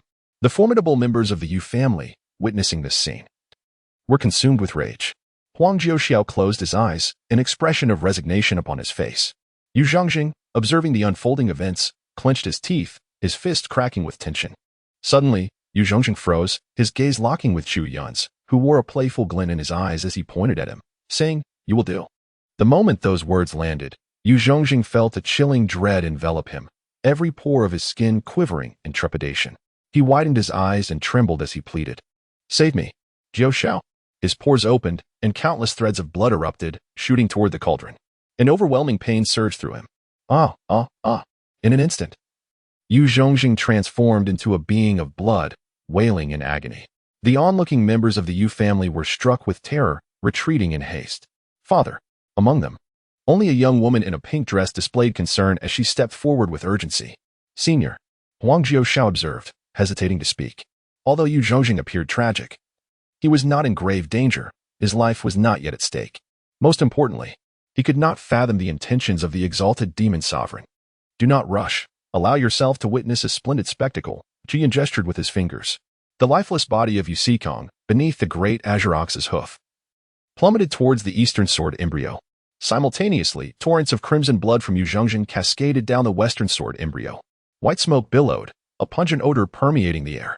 The flames crackled, consuming the essence. Tenfold, Chu Yun's calm voice resonated once more. The sounds of sizzling and bubbling emerged from the cauldron, a strange symphony reminiscent of culinary endeavors. "Silence," a hoarse voice commanded. Huang Jiuxiao craned his neck, fixated on the cauldron with a complex gaze. The great azure ox yawned, surveying the assembly. Each individual wore a grave expression, their focus diverted from the sounds. A multitude of spiritual senses descended upon the cauldron, intently scrutinizing. As the sounds within the cauldron intensified, the radiant glow receded, revealing the forms of the two sword bodies. Both were hefty swords, their hue a deep black. Their contours, intricate patterns, and sharpened edges were indistinguishable, bearing no variance whatsoever. The sporadic flickers of spiritual energy upon the sword bodies surged like mountains and seas, overwhelmingly potent. Impossible. It was utterly inconceivable. How could such chaotic forging yield an 8th-grade weapon? A weapon spirit? I am a weapon spirit. How could a weapon spirit come into existence? The heavens are unjust. The sword body on the left suddenly trembled, a familiar silhouette erupting from the blade, frantically shouting. As it cried out, the sword body swayed, splattering the refuse beneath the cauldron, some crystalline liquid splashing onto the right sword body. The right sword body began to vibrate violently, another silhouette emerging. "Get away. You've sullied me. This is truly bad luck." The left weapon spirit's voice grew increasingly frantic. "Both have manifested weapon spirits? Why? Tell me, how did you accomplish this?" It bared its fangs, howling towards the white-haired youth standing above the cauldron. Enough of this noise. Suddenly, a sharp rebuke pierced the air. The weapon spirit abruptly disintegrated. A horrifying pale red light descending, razor-sharp to the extreme, obliterating it into fragments.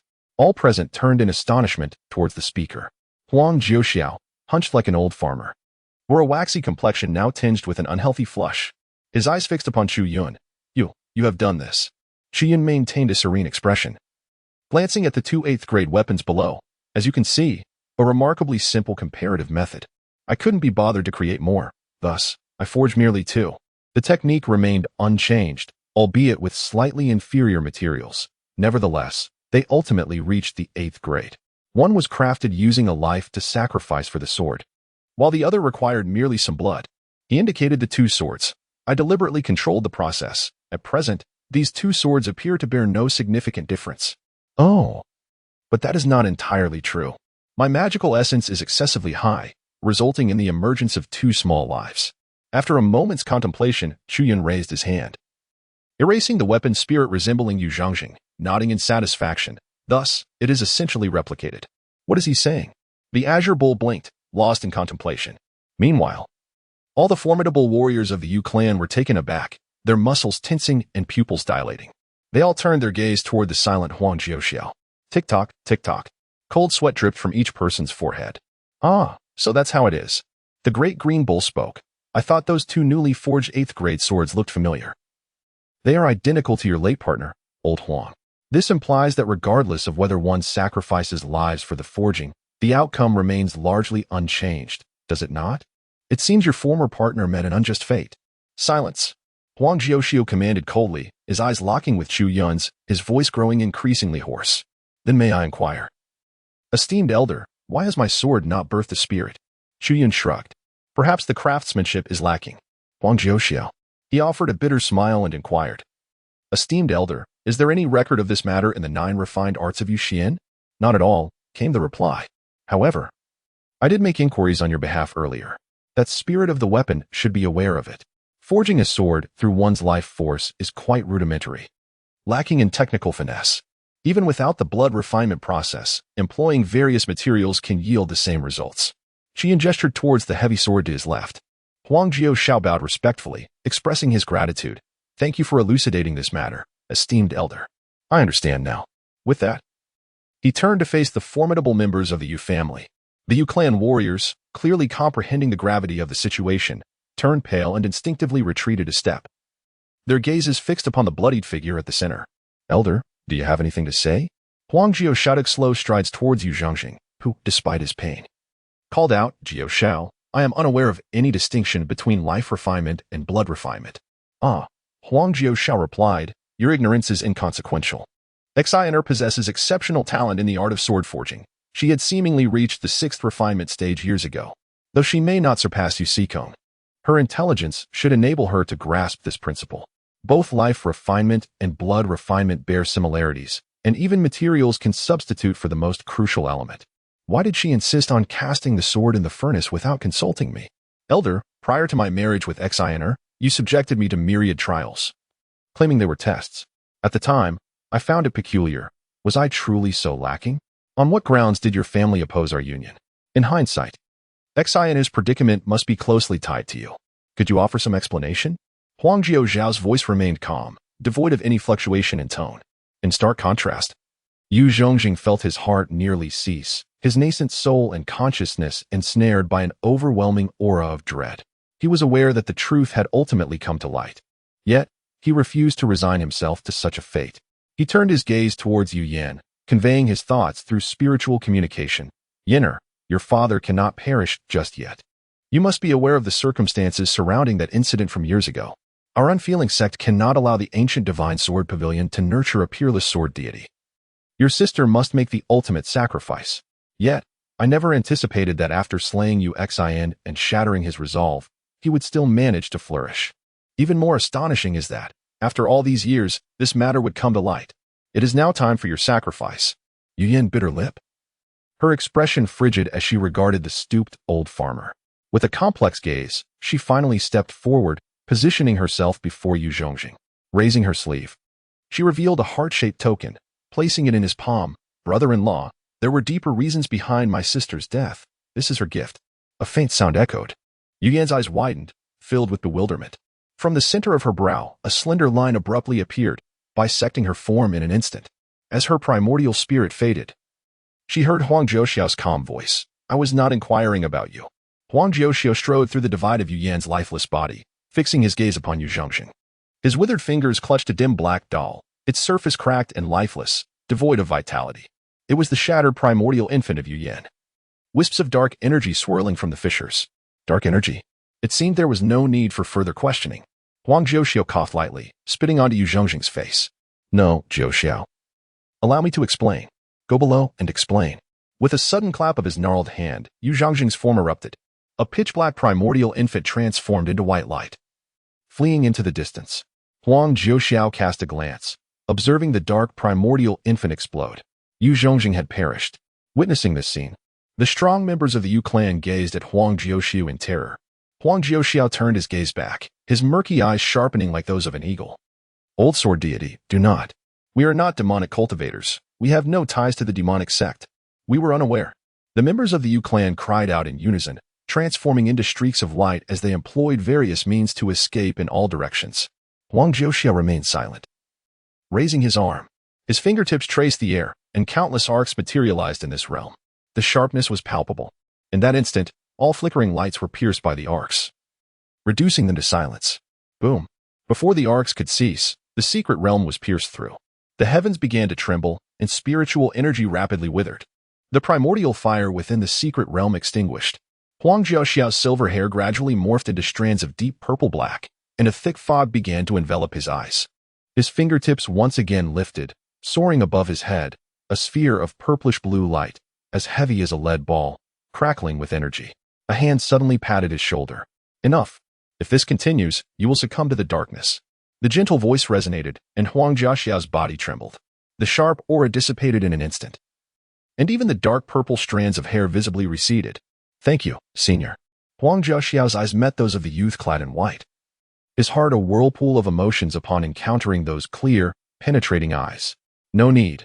I still require your assistance in expounding the Tao. Should you fall into darkness, it would necessitate more effort on my part. Upon hearing Chu Yun's straightforward words, Huang Jiuxiao managed a bittersweet smile. Senior, I have already pledged an oath to the heavenly Tao. The oath of the heavenly Tao can be undone, came the retort from Yo Binbin. Old man, one must not be excessively rigid. You abandoned the sword path because your partner forged her essence into a sword, leading you to doubt the sword path. Now that the truth is unveiled, your partner was murdered, not self-immolated. This is a cause for celebration, is it not? In response to Nyo Binbin's remarks, a beam of azure divine light erupted. Boom. Nyo Binbin spun in midair a few times, swearing, damn it, I'm offering you kind advice. Why take it out on me? Another azure divine light surged forth. Nyo Binbin, now incensed, manifested a colossal phantom behind him. Stop. As a fierce battle loomed, Chu Yun clapped his hands, causing both man and bull to crash to the ground, falling silent. In a flash, Chu Yun reappeared before Huang Jiuxiao. Here, your possession. Huang Jiuxiao raised his hand to receive it. Crimson threads intertwined into a ring, a delicate diamond shape at the center, adorned with drooping pearl tassels, exuding a sense of tenderness. A heart knot. This was the item Yu Yin had presented earlier, claiming it was the very thing Shio had gifted years ago. Huang Jiuxiao paused, tears welling in his eyes. Though one may perish, rebirth is not impossible. Chu Yun's voice echoed softly. Huang Jiuxiao suddenly looked up. Please, senior, guide me. After contemplating the numerous fantastical narratives he had encountered before his journey through time, Chu Yun replied, I'm not entirely certain. But attaining the highest realm of cultivation should allow for the reversal of life and death. You might give it a try. Relying solely on that so-called emotional path seems rather unreliable.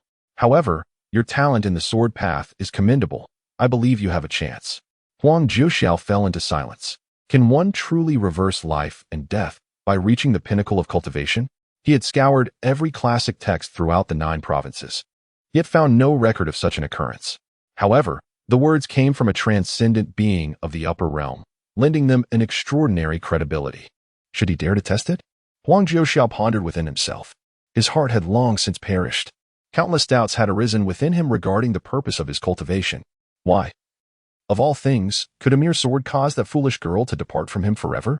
Since that moment, he had grown to loathe every sword in existence, save for the black blade. Now, he grasped the knot of intertwined hearts in his hand, and the complexities of his heart unraveled. Must he once again grasp the sword and embark on his journey anew?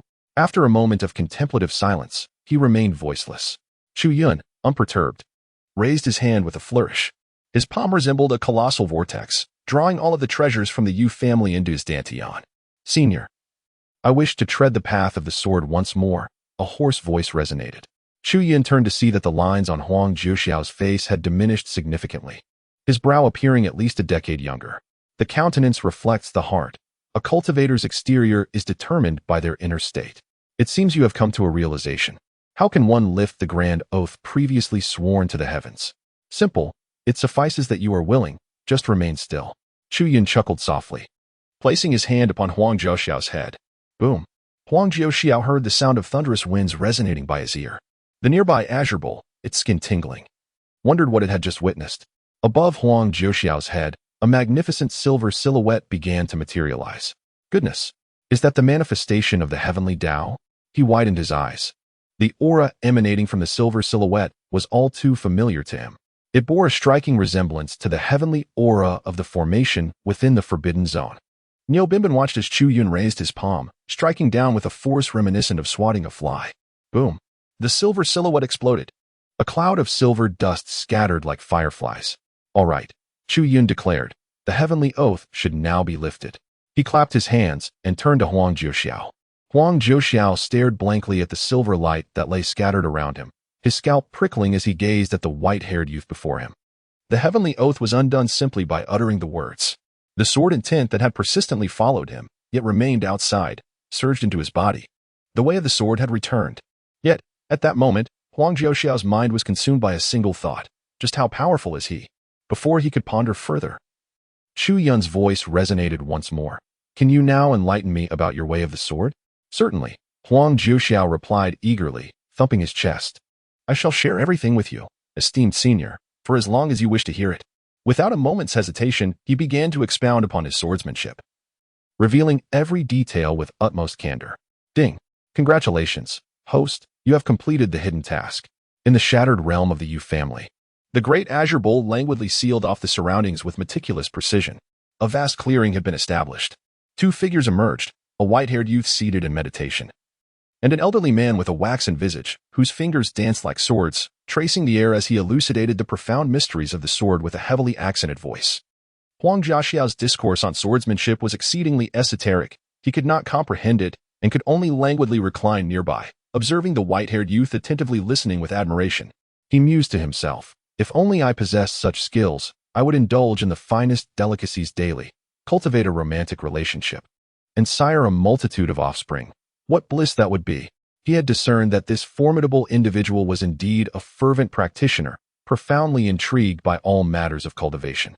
Were it not for the occasional display of his ferocity, he might have nearly forgotten that this was a fearsome demon sovereign.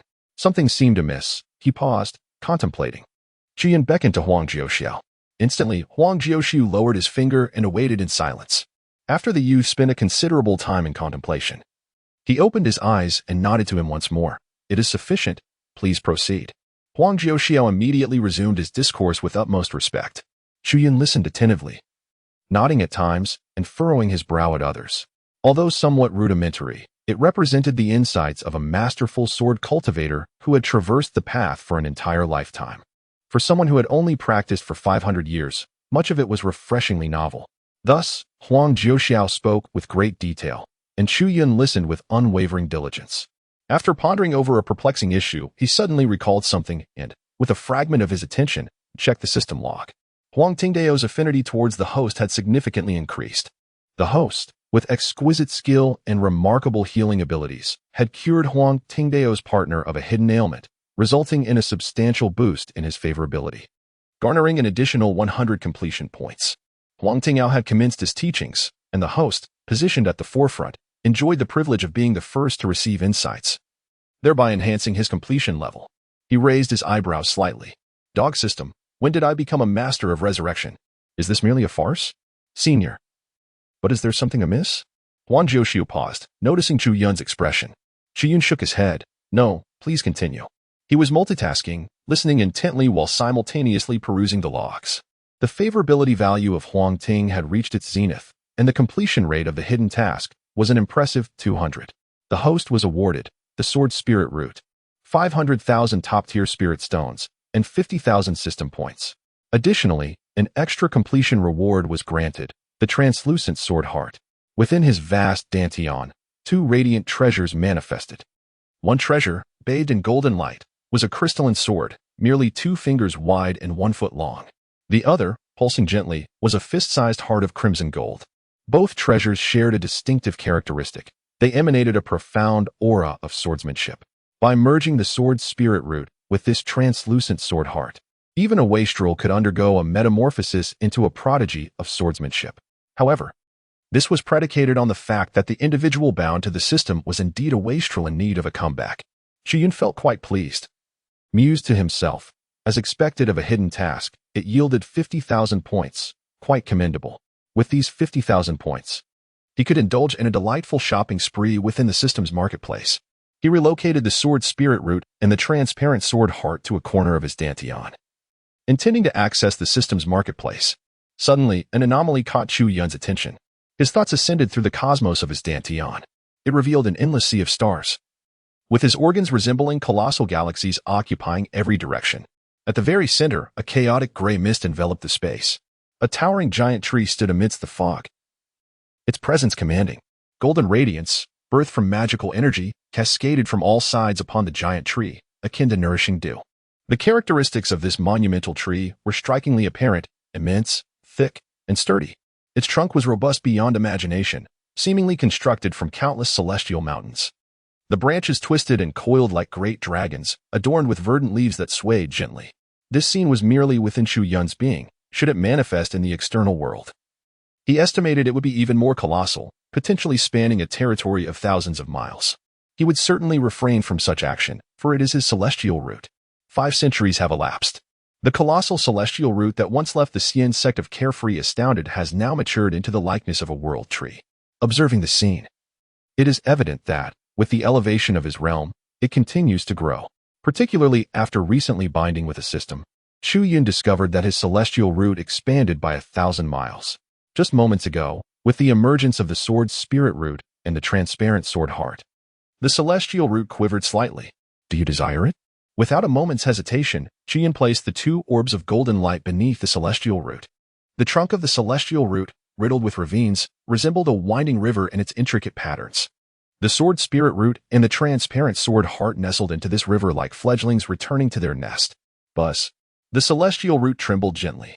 Chu Yun felt a jolt through his body as he noticed a fruit, its surface gleaming gold and exuding a sharp aura, sprouting from the bare branch of the celestial root.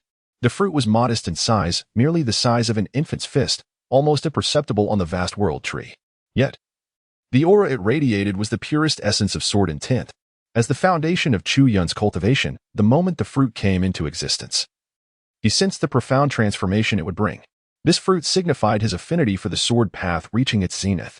Within it lay a grand sword technique, available for him to summon at will.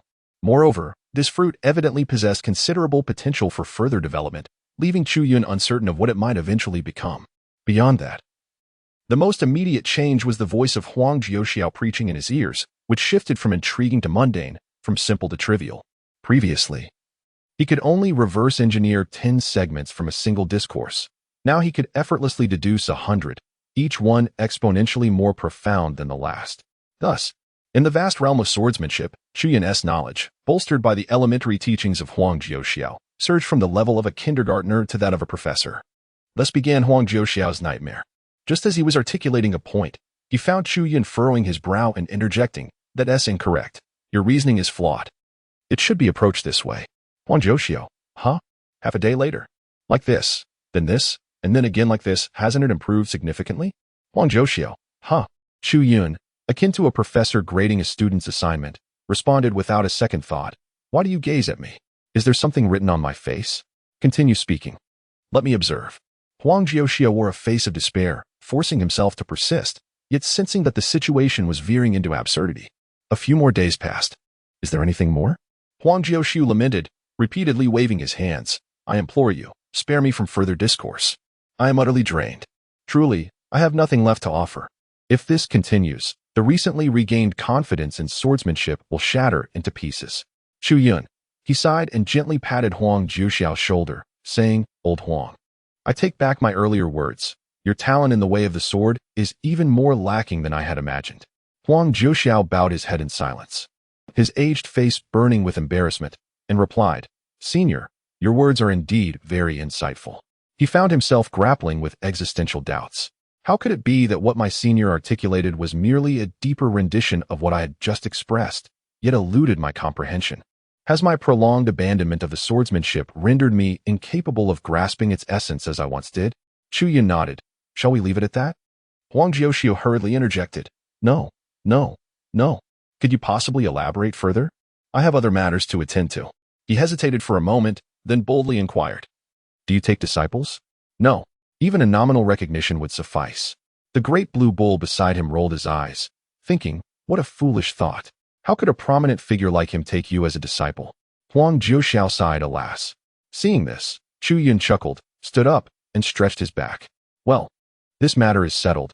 I must take my leave.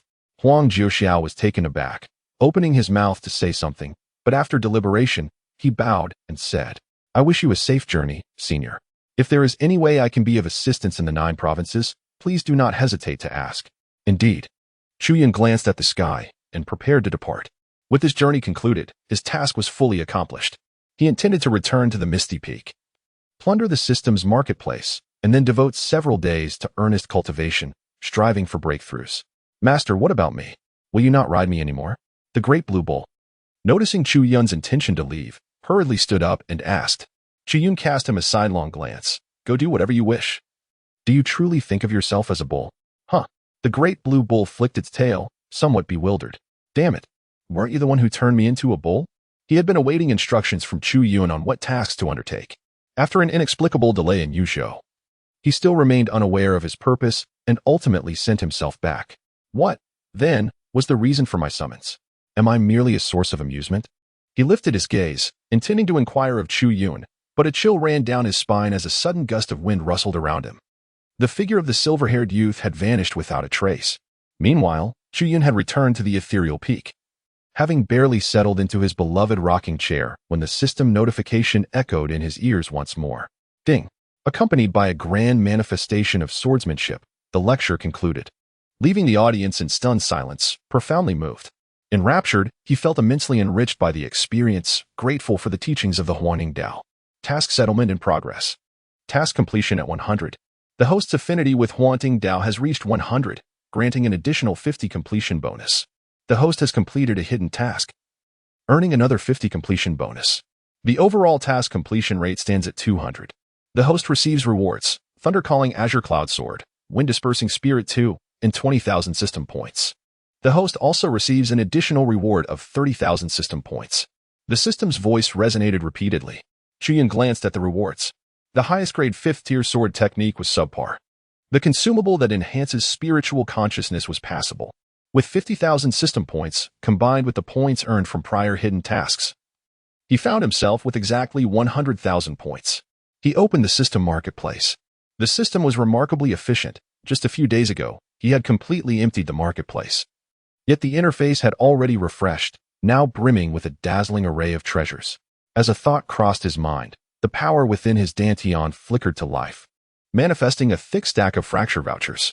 He activated the sweeping mode, and with 100,000 points combined with his self-made vouchers, a significant portion of the marketplace was instantly cleared out. This time, not only were the treasures of the 9th rank, but also those of the 7th and 8th ranks entirely depleted. Chu Yun glanced at the mountain of treasures accumulated in his dantian, a satisfied smile gracing his lips. The system remained silent, offering no commentary, merely continuing its broadcast. The teachings of the Sword Saint of Zhenhai City had concluded, and he received a transmission from the Moonshadow sect. After years of seclusion, the sect leader, Feng Linger, had finally emerged, astonishingly breaking through to the late stage of the transformation god realm. By a stroke of fortune, she had acquired a powerful inheritance from an ancient relic, propelling the Moonshadow sect from a small sect to a medium-sized sect of considerable influence in the southern continent.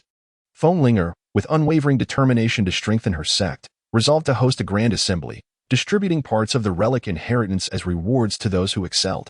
All practitioners who had attained the Nascent Soul stage within the Moonshadow sect were eligible to participate, due to his outstanding performance on the ascending ladder. The transmission he received was personally pinned by Feng Linger, urging him to return to the sect. Suddenly, he recalled his watchful master, Elder Haitu, and hesitated. Should he return to the sect to partake in this grand event? A reverse mission has been issued. The host is requested to return to the Moonshadow sect, participate in the Grand Assembly, and secure at least a top 3 placement. Note: Linger is a reincarnated celestial being from the upper realms, and her current true strength is not merely at the late stage of transformation god, but rather at the initial stage of the combined body. The inheritance she intends to pass down is not merely an ancient relic's legacy, but a formidable inheritance from the celestial realm. The host must take this reverse mission seriously, as it holds a significant chance of propelling you to the transformation god stage. Note 2. As a celestial being from the upper realms, Linger possesses a kind demeanor but an arrogant heart, with exceedingly high standards and a particular disdain for sword cultivators.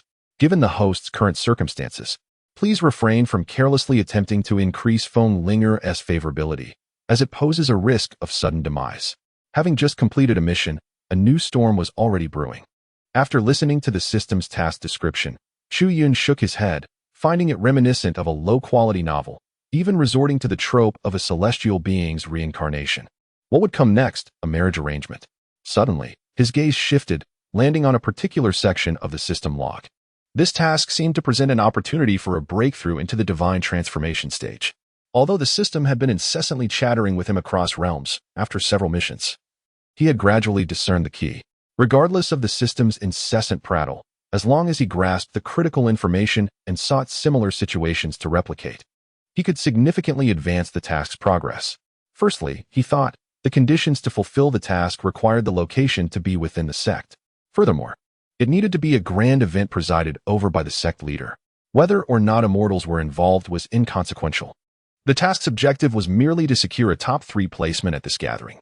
This appeared quite manageable. The Xiangyao Immortal sect frequently hosted significant events under the leadership of the sect master. He would first check for upcoming activities. If necessary, he could even request the sect master to organize an impromptu event, which would not pose much of a problem. Chu Yun squinted thoughtfully, reflecting upon his familiarity with the sect master, owing to his master's influence. He reclined in the armchair and casually called out, "Changming." His voice transformed into intangible ripples, blossoming towards the ethereal peak. Although Xia Changming was not within the mountain's embrace, shortly after his words echoed, a bewildered Xia Changming, bare-armed and drenched in blood, was summoned to the window by the resonance of his voice. He paused for a moment, gazing out the window at the silver-haired youth reclining in a rocking chair, and exclaimed in astonishment, "Master Uncle, you have returned?" Chu Yun cast a glance at his disheveled appearance and inquired with surprise, "What on earth are you doing?" Xia Changming scratched his bald head and replied with a hearty laugh, "I was just chopping people." After that, he began to grumble, "That scoundrel has no sense of honor. We agreed upon a fair contest, yet in the midst of it, he drew his blade, claiming it was a part of him, an organ of his body. And not cheating at all. Damn it. If I hadn't recently broken through to the transformation stage, he might have cut me down." Chu Yun's lips twitched. "You have reached the transformation stage?" Xia Changming responded matter-of-factly, "Thanks to you, Master Uncle. The spiritual energy in your mysterious peak is abundant. After dining with you for several days, my body simply could not withstand it, and I naturally broke through." He then sighed, "Alas, my sister had reminded me to solidify my foundation, yet I inadvertently ascended." Chu Yun, his expression was somewhat peculiar, as he was reluctant to delve into the topic at hand. Instead, he casually inquired about the pressing matters. "Are you aware of any recent grand ceremonies within the sect?" "You know, the kind presided over by the sect master." At this moment, it was Summer Changming's turn to exhibit a strange demeanor. He scrutinized Chu Yun, who was reclining in a rocking chair, and hesitantly remarked, "You don't know." "What do you mean?" Chu Yun frowned. Summer Changming cleared his throat. "I thought you might remember the date of the Zhongming ceremony and had deliberately returned from afar." Noticing that his master uncle's expression remained bewildered, he further prompted, "In less than a month, the Zhongming ceremony is set to commence." Chu Yun responded calmly, "Oh, I nearly forgot." Upon seeing Chu Yun recall the event, Summer Changming nodded, intending to say something, but suddenly recollected certain matters that ignited his ire. He clenched his fist in frustration. "Speaking of which, the individuals within the sect have been rather indiscreet lately, claiming that you, Master Uncle, are no match for the Supreme Tao Body. They are bound to embarrass themselves before the Supreme Tao Body at the ceremony. They are all fools. They have no idea of your celestial might. The Supreme Tao Body may be powerful, but it does not belong to the same era as you. With a mere finger, you could likely crush the Supreme Tao Body." As Summer Changming's indignation grew, he urged Chu Yun, Master Uncle, please do not spare the supreme Tao body any mercy. Teach her a severe lesson. Chu Yun smiled faintly. How about stepping directly on her head? Summer Changming pondered. Wouldn't that be a bit too humiliating? Chu Yun nonchalantly replied, to aspire to rise above. One must be prepared to bear the consequences. Let us not dwell on this any longer. Having just returned, I find myself rather hungry. Please wash up and prepare something for me to eat. Upon hearing this, Summer Changming immediately nodded. Certainly, I shall attend to it right away. He turned and walked away. Familiar with the path, swiftly disappearing from sight, Chu Yun gazed through the window at Xia Changming's retreating figure, lost in contemplation. Ah, this so-called Zhongming grand event. Upon hearing it, seemed perfectly aligned with the system's task. It must be him. He closed his eyes, shifting 10 meters under the radiant sun. As the slanted beams cascaded through the window, lazily basking in the sunlight, he simultaneously activated over 100,000 golden elixirs and primordial infants within his body, commencing the refinement of exquisite materials recently exchanged from the system's marketplace. An hour later, within Chu Yun's dantian, approximately 1,000 primordial infants underwent transformation. In the boundless darkness of the universe beyond the 9 provinces, dozens of resplendent golden stars suddenly emerged. All the treasures exchanged from the system's marketplace were entirely consumed. In a secluded area of the ancient divine sword pavilion, a humble cottage was constructed with a wooden frame, its roof thickly thatched with straw. In front of the cottage stood an old stone table accompanied by several stone stools, upon which lay a few bamboo leaves. Huang Jiuxiao, in a daze, plummeted from the heavens, murmuring incessantly, so this is how it is, it can be like this. The path of the sword contains such myriad possibilities. That senior demon lord possesses an absurdly exceptional talent. In comparison, I am indeed but a worthless relic. He perceived with remarkable clarity that the demon lord, in truth, possessed a limited understanding of the sword. Yet, after articulating his thoughts for a brief period, he not only grasped the essence but also turned the tables, leaving him utterly speechless and questioning the very nature of existence. However, after this momentary setback, Huang Jiuxiao found himself rekindling a long-dormant fighting spirit. He gazed at the familiar old scene before him, silently vowing to his heart, wait, my dear. Once I ascend to the celestial realm and reach the utmost pinnacle, I shall revive you. One day, we will return to this humble abode, bear 2 chubby children, and live carefree lives. Suddenly, Huang Jiuxiu paused, lifting his gaze to the overcast sky, his expression tightening with concern. Alas, the path to immortality has vanished. Where am I to ascend now? What should I do? He muttered to himself, pacing back and forth on the muddy ground in front of the cottage. Unexpectedly, a respectful voice echoed from outside the hut. Great ancestor, I have urgent matters to discuss. May I have a moment of your time? The voice was deep and resonant, belonging to the esteemed figure from the ancient divine sword pavilion. I decline, Huang Jiuxiu responded without hesitation, engrossed in his contemplation of the sword path and the means of ascension. However, a clear and proud voice followed closely. I am Gu Wei, a disciple of the supreme Tao body. I wish to pay my respects to the old sword deity to seek guidance in the sword path. I kindly request your assistance. Outside the cottage, 3 figures emerged, standing in a triangular formation. A short-haired girl, approximately 18 years old, raised her chin defiantly, her exquisite face radiating pride. Her almond-shaped eyes glimmered with sharpness and brilliance. As she spoke, her black robe billowed without wind, exuding a faint purple spiritual mist. And a radiant golden star appeared behind her, hovering like a deity. The long-robed figure in front sensed the extraordinary phenomenon, turning in astonishment. The supreme Tao body is indeed a remarkable constitution favored by the heavenly Tao. This manifestation is truly extraordinary. I have never witnessed anything like it. Lord Huang. This phenomenon is known as the Emperor Star ascending to the 9 heavens, and it is of great significance, remarked a young man in a purple robe standing beside Gu Wei, his long hair cascading over his shoulders, exuding an air of nobility. As Gu Wei's protector, he was well acquainted with this phenomenon. Zhao Xuanji smiled, raising his finger towards the sky. This manifestation is a result of Gu Wei perceiving the golden calamity star above the 9 heavens. It is indeed remarkable. Although the golden calamity star appears as an unfathomable abyss, siphoning the essence of heaven and earth, its emergence will greatly enhance Gu Wei's comprehension. Huang Hong looked up at the sky, the image of the golden star reflected in his eyes. The Emperor Star ascending to the 9 heavens. Truly, the supreme Tao body possesses an innate understanding that defies the heavens. This phenomenon can further amplify that comprehension, Is it not the most exceptional occurrence? No wonder the sect leader dared to spend a divine sword seal to bring this child to seek an opportunity from the old sword deity. However, he shifted his tone, directing his gaze once more towards the direction of the thatched cottage. My ancestor possessed an eccentric temperament. It is not merely high comprehension that grants one passage. Throughout these many years, I have never heard him express any intention of taking on disciples. Thus, I can assist you only to this extent. If we wait a moment longer and my ancestor remains unresponsive, then we shall have no choice but to take this child away. Zhao Xuanji nodded in acknowledgement. I appreciate your efforts, Lord Huang. The divine sword seal, exceedingly rare, serves as a significant token of the ancient divine sword pavilion. Each seal embodies a monumental karmic debt owed by the pavilion.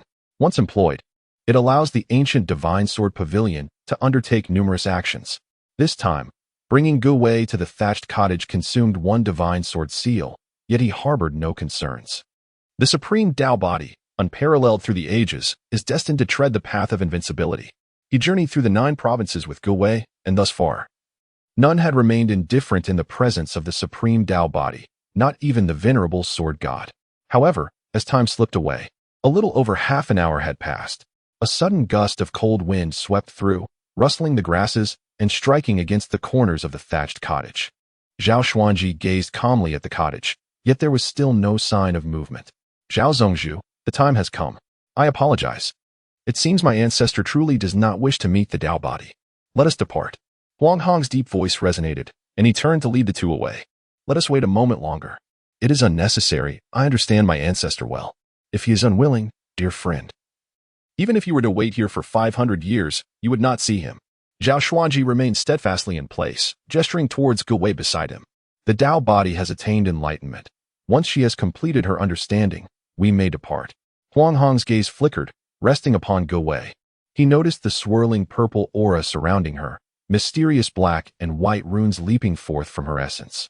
The golden star behind her shone brilliantly, its surface revealing intricate and enigmatic patterns. He unexpectedly sensed the aura of the formation from that shimmering star of gold, an essence intertwined with the fabric of space. Huang Hong's heart stirred. Ah, Zhao Xuanji, ever the cunning one. The phenomenon of the imperial star traversing the heavens undoubtedly transcends mere enhancement of comprehension. It likely harbors numerous other marvels. With no time to ponder further, his expression grew increasingly grave. Within the almond-shaped eyes of the supreme Tao body, an array of sword techniques emerged, a multitude of forms igniting within her gaze. What had prompted this awakening? Following her gaze, Huang Hong observed the mere stacks of straw outside the rustic cottage, accompanied by stone benches and tables. Could the traces of the great ancestor's life imbue one with an understanding of the old sword god's path? A gust of wind suddenly swirled at the feet of the supreme Tao body, multiplying into 10, then 100 strands. Each strand was a manifestation of sword intent. Distinct in its essence, these winds spiraled like a vortex, centering around the supreme Tao body, delineating a circle with a diameter of several dozen meters. The sound of the wind intertwined, howling fiercely. One could behold the golden stars, crimson flames, and the shimmering waters, a kaleidoscope of colors, dazzling and resplendent, enveloping the supreme Tao body entirely. Huang Hong and Zhao Xuanji's figures flickered and retreated to a distance. Huang Hong's gaze flickered. As the master of the ancient divine sword pavilion, he discerned the nature of the unfolding event. Hundreds of strands of sword intent were intermingling, merging together. Huang Hong couldn't help but exclaim in admiration. She is indeed fusing sword paths, seeking a path uniquely her own. This is typically the endeavor of cultivators at the integration stage. Is it not too early for Zhao Zongzhu, who has only reached the mid-stage of divine transformation? Zhao Xuanji responded with an air of nonchalance. It may be early for others at the divine transformation stage, but for her, it is just right. This is not her first attempt at merging paths. It is a testament to the supreme Tao body's innate talent. Already merged? Then what is her current battle prowess? Zhao Xuanji smiled. Her combat strength is uncertain. She grows stronger when faced with formidable opponents. Yet among her contemporaries, she stands unrivaled. Witnessing this, Huang Hong felt a ripple in his heart. As the master of the ancient divine sword pavilion, himself at the great ascension stage, he possessed his own discernment. The supreme Tao body is merely attempting to merge paths, not having fully succeeded. At the integration stage, she would undoubtedly be no match. But against those at the void refinement stage, the outcome remains uncertain. As for those at the divine separation stage, encountering a supreme Tao body with the nascent form of merged paths would only result in a one-sided defeat. Although Zhao Xuanji is indeed treacherous, her assessment of the supreme Tao body is accurate. Among their peers in the 9 provinces, none can stand against the supreme Tao body. This realization stirred deeper currents within Huang Hong. With the nearing of the end of Dharma era and the ensuing chaos, the ancient divine sword pavilion faced its own challenges. Should a potential ally like the supreme Tao body forge a connection with him, it might prove invaluable in the future. Contemplating this, Huang Hong cast a glance at the rustic cottage and began to transmit his thoughts. Zhao Xuanji, standing nearby, observed with a knowing smile, unperturbed by the unfolding events. He gazed at the short-haired woman encircled by countless threads of sword intent, resembling a sovereign of the sword path. Such a flawless gem as the supreme Tao body would stir the hearts of all. Should the old sword god manage to take the supreme Tao body as his disciple, it would not merely be an honor for the supreme Tao body, but rather a blessing for the old sword god. Suddenly, Zhao Xuanji felt a faint movement near his ear and turned to look towards the grass hut. A transparent small sword, measuring barely over a foot in length, descended from the heavens, plummeting towards the supreme Tao body. Here is your opportunity. If you can comprehend this sword talisman, you shall earn the qualification to become a registered disciple of this old man. The calm voice of Huang Jiuxiao resonated through the grass hut. He sat within the thatched cottage, deep in contemplation. The incessant buzzing in his ears, aggravated by Huang Hong's incessant chatter, prompted him to casually conjure a sword talisman and cast it forth. This particular talisman, strictly speaking, was not of his original swordsmanship. Rather, it was a fundamental structure imparted to him by a senior mentor during discussions on sword principles. According to the elder's wisdom, grasping this basic concept would indicate a modicum of innate talent in swordsmanship. If one could not comprehend even such a rudimentary sword talisman, it would be best to depart and cease their bothersome presence. Gu Wei lifted her gaze, observing the talisman descending from the heavens. She raised her sleeve, revealing her fair, jade-like hand, which opened to receive it. The sword talisman, devoid of any challenge, gracefully landed in her palm and began to rotate slowly. Initially, she paid little heed to it, merely casting a cursory glance. Yet soon, a radiant brilliance enveloped her, as if enlightenment had dawned upon her. Her previously expressionless face lowered, fixated upon the talisman in stillness. The various sword intents, merging around her robes, transformed into luminous orbs, encircling her like stars around the moon. "Thank you, Pavilion Master," Zhao Xuanji remarked, observing the scene with a serene smile, unperturbed by the unfolding events. Huang Hong waved his hand dismissively. "It is a pity to waste such talent, indeed. The supreme Tao body is a rare sight to behold, living up to its reputation." However, Huang Hong's gaze fixated on the sword talisman resting in Gu Wei's palm. He spoke in a contemplative tone. "Zhao Zongzhu, the sword talismans of the ancestor are not easily broken. This merely presents another opportunity." "That will suffice," Zhao Xuanji replied, a confident smirk gracing his slender lips. "Let us engage in a wager regarding how long it will take this child to decipher it." "Intriguing," Huang Hong replied. His interest piqued. "What are the terms of your wager?" Upon hearing of the bet, Huang Hong's enthusiasm surged. "If I win, I shall require a single pill of the esteemed Dan Dao Master, Elder Chen Yao's finest creation, the Dreaming Immortal." "Oh?" Zhao Xuanji retorted nonchalantly. "Then I shall demand your esteemed pavilion's Kanglan Divine Sword." Huang Hong narrowed his eyes. "This is merely a game, yet the Kanglan Divine Sword is of the 9th rank, while the Dreaming Immortal is only of the 8th rank. Zhao Zongzhu, it seems you are asking for too much." Zhao Xuanji shook his head. "It is quite fair. I wager that she will decipher this talisman within the time it takes to burn a single incense stick. Should it exceed that duration, I shall concede." With that, he waved his hand, producing a dark purple incense burner. With his other hand, he picked up a stick of ordinary sandalwood incense, approximately 10 centimeters long, and inserted it into the burner, igniting the tip, which flared with a red glow, releasing wisps of fragrant smoke. Zhao Xuanji extended the burner towards Huang Hong. "If this is the case, it is indeed fair." Huang Hong accepted the burner, glancing at it. "Zhao Zongzhu has come well prepared.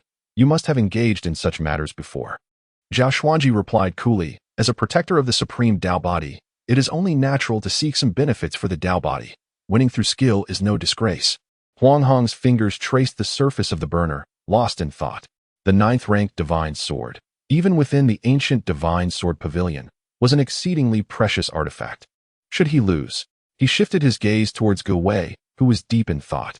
It seemed to be a worthwhile endeavor. If the supreme Tao body could indeed decipher the ancestor's sword talisman within the span of an incense stick, the ancestor would undoubtedly take her as a disciple. Thus, this Kinglan divine sword could be considered a token of their meeting. Huang Hong spoke up, I wager. Then I shall await the master's divine sword. Zhao Xuanji replied with a smile, confidence radiating from him. Huang Hong also chuckled, assured in his own conviction. After placing their bets, both turned their attention to Gu Wei, eagerly anticipating her solution to the sword talisman. In the blink of an eye, half of the sandalwood incense had burned away. A pale mist wafted across Zhao Xuanji's face, his expression growing serious. Moments later, only a quarter of the incense remained. Zhao Xuanji frowned, waving away the smoke and fixating on Gu Wei. She remained utterly still, seemingly in a trance, her gaze intensely focused on the sword talisman. Huang Hong glanced at the incense and cautioned, there is only a little bit left. It appears that even the supreme Tao body finds this sword talisman challenging to decipher. Humph. Zhao Xuanji let out a slight snort, his expression stiffening. As the incense continued to burn, he still saw no sign of Gu Wei solving it. His demeanor darkening as he said to Huang Hong, You win. I do not have the dreaming immortal elixir on hand, but once this matter is concluded, I will trade with Qinyao for you. No rush, Huang Hong replied cheerfully. He realized that the difficulty of the sword talisman presented by the ancestor was far greater than anticipated. The supreme Tao body was already beginning to sweat profusely. The radiant golden star behind her shone even more brilliantly, its full power unleashed, resembling a great sun. Huang Hong deduced. It seems we may need to wait at least another hour or two for her to decipher it. However, neither Zhao Xuanji nor Huang Hong could have anticipated that Gu Wei's concentration would last an entire day and night. From her initial standing position, she had settled into a cross-legged posture. Unbeknownst to her, her complexion had turned a purplish hue, and she was drenched in sweat. The phenomena behind her continued to evolve, collapsing and coalescing in cycles. Regrettably, there was still no sign of progress. Zhao Xuanji's face turned ashen, remaining silent. 3 days later, accompanied by a spurt of fresh blood, Gu Wei's mind faltered. She staggered, attempting to rise, but her knees buckled, and she collapsed, clutching the sword talisman unconscious. Zhao Xuanji, Huang Hong, Huang Jiuxiao's languid voice drifted from the grass hut. Go back and practice some more. I had thought you were a genius. Your talent in the sword arts is even less impressive than I imagined. With a grim expression, Zhao Xuanji approached Gu Wei, kneeling down to feed her a few medicinal pills. Farewell. As the words left his lips, he used his magic to lift her into the air, turning away without looking back. Remember the wager, Sect Master Zhao. I know. And do not forget to attend the Zhongming Grand Assembly to discuss important matters. Zhao Xuanji coldly replied, vanishing with Gu Wei. Huang Hong shook his head at the scene. How embarrassing. How could the supreme Tao body have fainted from blood loss? Little brat, Huang Hong mused. What important matters are we discussing? Suddenly, Huang Jiuxiao's voice echoed in his ears. Huang Hong's lips twitched as he replied helplessly. The Zhongming Grand Assembly of the Celestial Wanderer sect is approaching. The 5 great sects are preparing to discuss how to re-establish contact with the upper realms. Oh, that sounds intriguing. I shall go observe as well. Huang Hong was taken aback. This ancestor, who usually showed no interest in such matters, had suddenly changed his tune. On the misty peak, a white-haired youth sat cross-legged atop a prominent summit. He opened his eyes and exhaled a breath of turbid air, instantly revealing a vast expanse of azure sky as the sea of clouds parted before him. Notably, compared to a few days prior, the rich spiritual energy of the 9 heavens was visibly thinner. Another batch of nascent souls had been shattered, leaving not a single drop behind. However, he had discovered a method. As he sensed the golden elixir in his dantian, it had transformed into several hundred. In an instant, countless thoughts intertwined in Chu Yun's mind. Over the past few days, he had pondered deeply. One should not place all their eggs in a single basket. It was essential to utilize the system to attempt ascension to the higher realms. He cannot solely rely on the system. What is paramount is that as the number of golden elixirs increases, the needs of the nascent soul stage must also be sustained. The 9 provinces are truly on the brink of collapse. Fortunately, in recent days, he has finally conceived a method to alleviate both Jiuzhou's and his own burdens simultaneously. Firstly, it is certain that the apocalyptic era of Jiuzhou bears a direct correlation to him. The sole means of breaking this deadlock may not necessarily lie in ascending to a higher realm. Chu Yun gazed at the vast sea of clouds before him, which he had dispersed with a mere breath. The expanse of the cloud sea was open and clear, Yet the closer one approached the periphery, the thicker the mist became. The farther one ventured, the more obscured the vision. Within the swirling mists lay a myriad of intricate formations laid down by the Carefree Immortal sect. Some were imbued with lethal intent, some were designed to gather spiritual energy, and others possessed spatial ripples capable of transporting one to various locales beyond the sect. He lifted his gaze towards the vast expanse above, where the cosmos unveiled a similar scenario. Within the universe, countless spatial wormholes existed, harboring storms and perhaps even conduits to other realms. At present, I possess an abundance of golden elixirs, which allows me to venture forth and explore these enigmatic locations. For I may uncover pathways leading to other worlds, mused Chu Yun. He has perused the text of the celestial sect of leisure, where the vastness of spatial wormholes harbors countless unknowns and terrors. Numerous inquisitive elders from various sects have ventured into these wormholes, only to earn the grim distinction of being recorded as missing persons. He had once harbored curiosity about the disappearance of dozens of golden elixirs, which ultimately faded into obscurity. Now, as the number of golden elixirs continued to increase, they had become a burden on the 9 provinces. Their loss was inconsequential. As long as he could explore suitable realms, or perhaps, by a stroke of luck, discover the location of the upper realm. Sacrificing a few golden elixirs would be a guaranteed profit. Over the span of several days, he had diligently prepared. For instance, he devised 1,637 feedback techniques to ensure, to the greatest extent possible, that the golden elixirs exploring the wormholes could maintain communication. Additionally, he deployed thousands of golden elixirs to traverse the universe's high frequencies, dispersing the mist, pinpointing the locations of wormholes, eliminating some of the celestial beasts lurking in the cosmos, and charting numerous star maps in preparation for the expedition into the wormholes. Chu Yun referred to this initiative as the outer space colonization. No, the Wandering Golden Elixir Project. Suddenly, an unusual vibration resonated through the spiritual energy. Chu Yun turned to observe a green spiritual bird, with a wingspan of nearly 1 meter, fluttering out from the misty clouds. The bird's head bore a striking resemblance to that of an eagle, with large eyes akin to goblets, gazing in his direction. Beep. It emitted an odd sound, flapping its wings and radiating a green light as it approached him. Upon reaching Chu Yun's side, the spiritual bird spoke in human language, exclaiming, "Young friend, dire news. The spiritual energy of this world is waning. A formidable calamity threatens to annihilate it. Only I, the esteemed one, can save this realm. Regrettably, I am trapped within the heavenly array and cannot escape. I urgently require 50 inferior spiritual stones to break the formation. I implore you, young friend, to lend me your aid. Once I am liberated, I shall eradicate the great calamity and save the world. At that time, I will return to you 100,000 top-tier spiritual stones and bestow upon you a legacy from the celestial realm. A gentle pat on my head will suffice to complete this donation." Chu Yun responded with bewilderment. What manner of creature is this? He grasped the bird's body, feeling its soft feathers. However, upon closer inspection, he discovered it was merely a puppet. The spirit bird, now in his clutches, began to screech, "Young friend, grave news. The spiritual energy of this world is depleting. An unparalleled calamity is imminent." Chu Yun dismissed it as a prank devised by certain individuals within the celestial leisure sect and flung it aside. "Master Uncle, it's time for dinner." At that moment, he heard the call of Xia Changming, prompting him to rise and hasten to the summit pavilion. "Young friend, grave news." To his surprise, before Chu Yun could take more than a few steps, a cacophonous mechanical voice erupted once more. "What now?" He glanced back to find the eagle-like spirit bird had returned, circling around him insistently, demanding his V50. There is no possibility of V. Such a rudimentary deception, seeking nothing but precious low-grade spirit stones, was beneath him. With that, Chu Yun vanished from sight. To his astonishment, the spirit bird flew swiftly, catching up to him just as he reached the pavilion's entrance. Once again, the familiar voice buzzed in his ears.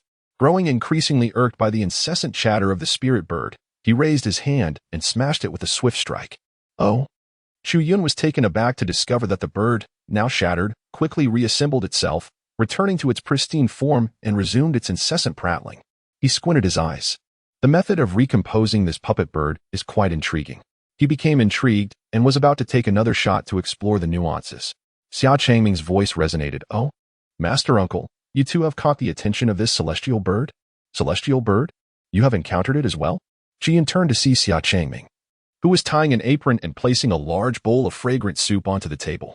He tilted his head and gazed at the spirit bird beside Chu Yun, saying, "Indeed, this rather troublesome bird has been proliferating throughout our Carefree sect, almost to the point of becoming a nuisance. Who would have thought that today? Even birds would venture to the ninth heaven? Who is responsible for this?"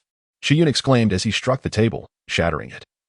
Only to witness the spirit bird return to its original form. It was indeed perplexing. No elder within the sect had acknowledged its presence, leaving everyone bewildered. As if the troublesome bird had simply appeared one day out of the blue. Strangely enough, I have heard that it is not only our Carefree sect experiencing this phenomenon, but several larger sects as well, including the Wanfazong and the Primordial Divine Sword Pavilion. Xia Changming promptly took a seat, skillfully pouring a glass of cola for Chu Yun and placing it before him. Chu Yun, somewhat surprised, lifted the glass of cola and inquired, "What does the sect have to say about this?" Xia Changming elaborated, "The elders within the sect are either away or preoccupied with preparations for the upcoming bell-ringing festival, leaving them unable to address the situation. However, a few elders, in an attempt to contribute, captured a handful of these birds for examination, concluding that they pose no threat, and subsequently chose to disregard the matter altogether." He cast a glance at the incessantly chattering celestial bird encircling Chu Yun and suggested, "Master Uncle, allow me to take care of this. Why engage in such a transaction? The incessant noise is bothersome, a constant twittering that serves no purpose. Once the donation is fulfilled, these bothersome creatures will cease their pursuit." Xia Changming rummaged through his dantian and produced a handful of spirit stones. Moreover, there is some merit in what it says. Indeed, the situation in the 9 provinces has been quite tumultuous of late. After all, the amount required is modest. Let us consider it a gesture of good fortune. As he spoke, a sense of sentimentality overtook him. I have heard from some senior brothers that several elders from our sect Star Observation Hall have been quite startled in recent days. To the point of fainting. It is truly bizarre. Star Observation Hall. Ah, it is the institution dedicated to observing the celestial realms beyond our own. You, esteemed ancestor, must be aware that the vastness of the outer heavens is unfathomable, filled with countless mysterious locales. According to the Star Observation Hall, our exploration of these realms is said to be less than 1/10,000th of its potential. However, it is rumored that in recent years, the Hall has scarcely engaged in observing the outer heavens. Xia Changming, not one to withhold information, pointed upwards. They have been focused on studying those golden stars, which seem to be increasing in number. The Star Observation Hall has been diligently researching them day and night, and in recent days, they have observed a significant group of golden stars entering an active phase, migrating en masse through the outer heavens, which has greatly unsettled the elders. It is said that the most prevalent theory in Jiazhou currently posits that the growing number of these golden stars may lead to a depletion of our spiritual energy. Some elders have alarmingly suggested that Jiazhou might face an era of decline due to these celestial bodies. TSK, what utter nonsense! Our Jiazhou is vast and rich. How many of these golden stars can there possibly be? If anything were to herald an era of decline, it would be due to the obstruction of the path to immortality. Chu Yun remained silent, merely sipping his cola. Xia Changming, clutching a spiritual stone, sees the raucous celestial bird surrounding Chu Yun, intending to pat its head. But his expression turned curious. Why does my esteemed ancestor only ask you for 50 low-grade spiritual stones? Isn't that the case for you? Xia Changming wondered. No? The bird that approached me was demanding 50 high-grade spiritual stones. Chu Yun, in contemplative thought, set down his cup. Give me the bird. I wish to examine it. Oh. Very well. Xia Changming handed the celestial bird over to Chu Yun. Chu Yun grasped the bird and gently stroked its belly, channeling his spiritual energy through it. Before long, the celestial bird opened its beak and began to expel spiritual stones in a delightful shower. In the blink of an eye, a small mountain of stones accumulated on the ground. Xia Changming stared in astonishment. Many elders within the sect have been unable to extract stones from this bird, forced to yield to its demands. Yet here, in the hands of my esteemed ancestor, not only was the bird not yielding stones, but it was also relinquished to him. No, one should not seize this bird. Suddenly, an urgent voice echoed from outside the misty peak. Chu Yun turned to gaze out the window, where he spotted a blue streak of light racing towards them. Sixth uncle? He gazed at the shimmering blue light, which revealed an elder clad in azure, descending from the heavens. The old man moved with remarkable speed, landing before the pavilion. Noticing that Chu Yun remained unmoved by the mount of spirit stones before him, he let out a sigh of relief, remarking, "Fortunately, you heeded my advice. Otherwise, we would have been in considerable trouble." Hee. Chu Yun chuckled lightly, glancing at the elder's silver hair speckled with fragments of stone. Master Uncle, have you just returned to the sect? He was quite familiar with this elder Qin Yao. His sixth master uncle. Qin Yao would occasionally visit the Miao Miao Peak and held great respect for his master. As his master would say, Qin Yao was a younger brother to him, thus their relationship was quite amicable. Indeed, Qin Yao replied. There was an unexpected disturbance at the heavenly pool abyss that nearly exhausted my old bones. Luckily, my junior sister managed to rush there, allowing me to return. As he spoke, he stepped over the threshold and called out, Chu lad, do you have any cola? Serve your master uncle some. Chu Yun turned to the side, Changming. Fetch some for master uncle. Don't bother with a cup, just bring a pot, he prefers it that way. Also, bring some bowls and chopsticks. Oh, certainly. Xia Changming hurried to a nearby cabinet, retrieving a full pot and placing it before the already seated Qin Yao. Qin Yao expertly accepted it. Noticing the bald-headed man before him and recognizing him. You are Xia lad? Come to Miao Miao Peak to do some menial work? A fine opportunity indeed. Care to join? Xia Changming hurriedly waved his hands, saying, Master Ancestor, please enjoy it yourself. Qin Yao, in a carefree manner, raised the pot to his lips and drank heartily. Glug, glug, glug. He downed half the pot in one go, his aged face displaying a look of contentment as he exhaled a sigh of relief. Oh, how delightful. Miao Miao Peak is indeed interesting. It's a pity my sister never allowed me to visit before. Chu Yun smiled and remarked, Master Uncle, if it weren't for your habit of dragging Xiaobai and Xiaohei into long mahjong sessions, winning all their dog food in the process, Master wouldn't have been so upset. However, since Master is no longer here, you are free to visit Miao Miao Peak whenever you wish. Qin Yao waved his hands dismissively, muttering, No, no, my sister is unkind. Let her ascend in peace. She took all my mahjong friends with her. Returning to Miao Miao Peak now only reminds me of my losses, which is rather melancholic. Very well, Chu Yun nodded, gesturing towards the spirit stones and the raucous Tianzuan bird. Could you enlighten me about this bird? Why can't we take its treasures? Qin Yao set down the pot and, looking at the pile of spirit stones, explained, This bird possesses some peculiarities. It's fine if you offer spirit stones. But if you don't, it will merely circle around you. However, if you dare to seize its spirit stones, it harbors a deep grudge and will summon a horde of Tianzuan birds to pursue you. More troublesome is the mysterious curse that befalls you, leading to a string of misfortunes. Chu Yun suddenly inquired, How do you know this, Master Uncle? Qin Yao remained unfazed. I had a friend who did just that. He didn't take much, just over 100 superior spirit stones. Then he found himself choking on his food and water. His bad luck only escalated. Along the way, he faced gusts of calamity winds and even encountered beast hordes. Eventually, meteors fell from the sky, which was utterly absurd. And how did your friend escape? Don't even mention it, Qin Yao replied. He threw the spirit stones back, and only then did his bad luck cease. He casually added, suddenly noticing the calm smile on Chu Yun's face, and coughed, Ahem. That was my friend. In any case, do not meddle with this peculiar bird. It will bring misfortune. Is that so? Qin Yao nodded seriously, turning to the table. Changming, did you prepare this? It looks quite delectable. Xia Changming replied, Master Ancestor, you should try my cooking. Having heard tales of Qin Yao's unorthodox nature, Xia Changming was not disappointed. Qin Yao picked up his chopsticks, selecting a slice of meat as thin as a cicada's wing, dipping it in sauce, and praising it with a click of his tongue. He gently patted the bird's head as if completing a donation. That raucous Tianzuan bird continued its clamorous cries. This bird is rather inexpensive. Only 50 inferior spirit stones, Qin Yao observed, reaching out but failing to find any inferior stones. He turned to Xia Changming. Xia lad, go give it 50. All right. Xia Changming retrieved the inferior spirit stones he had prepared earlier. Not so fast. Chu Yun raised his hand, conjuring a strand of golden energy that ensnared the bird's neck. The bird's eyes widened, squawking in protest. Without hesitation, Chu Yun traced intricate patterns in the air, creating a peculiar array that ensnared the Tianzuan bird along with the pile of spirit stones. The bird flailed frantically, its cacophony abruptly silenced as if muted. A silence rune? Qin Yao exclaimed, his chopsticks dropping as he stared at the array before Chu Yun. I have a few ideas. With that, Chu Yun brazenly looted the spirit stones the bird had expelled, all of them absorbed into his dantian. The bird's eyes widened in shock, its beak opening in a flurry of chirps and squawks, unfortunately rendered inaudible by the silence. Qin Yao frowned. Little fellow, are you not worried about the misfortune that may follow?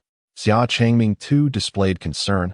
recalling the troubles described by Master Ancestor regarding the prior encounter. Not at all. I have my ways, Chu Yun replied with a smile, setting the birdcage aside. Now, let us continue our meal. Chen Yao and Xia Changming exchanged glances. Their appetites diminished as they began to eat while stealing glances out the window. Before long, a howling wind swept through, dispersing the clouds outside Miao Miao Peak.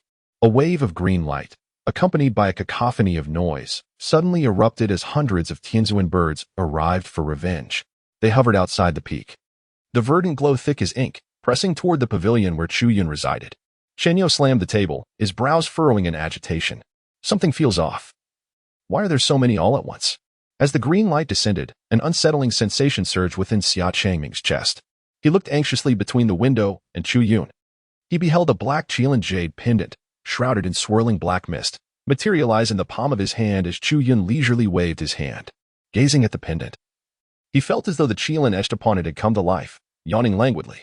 An electric shiver coursed through Xia Changming, leaving him covered in goosebumps. In the blink of an eye, he suddenly realized that the disorienting sensation had vanished without a trace. He turned sharply and discovered that the green glow outside the window had also disappeared.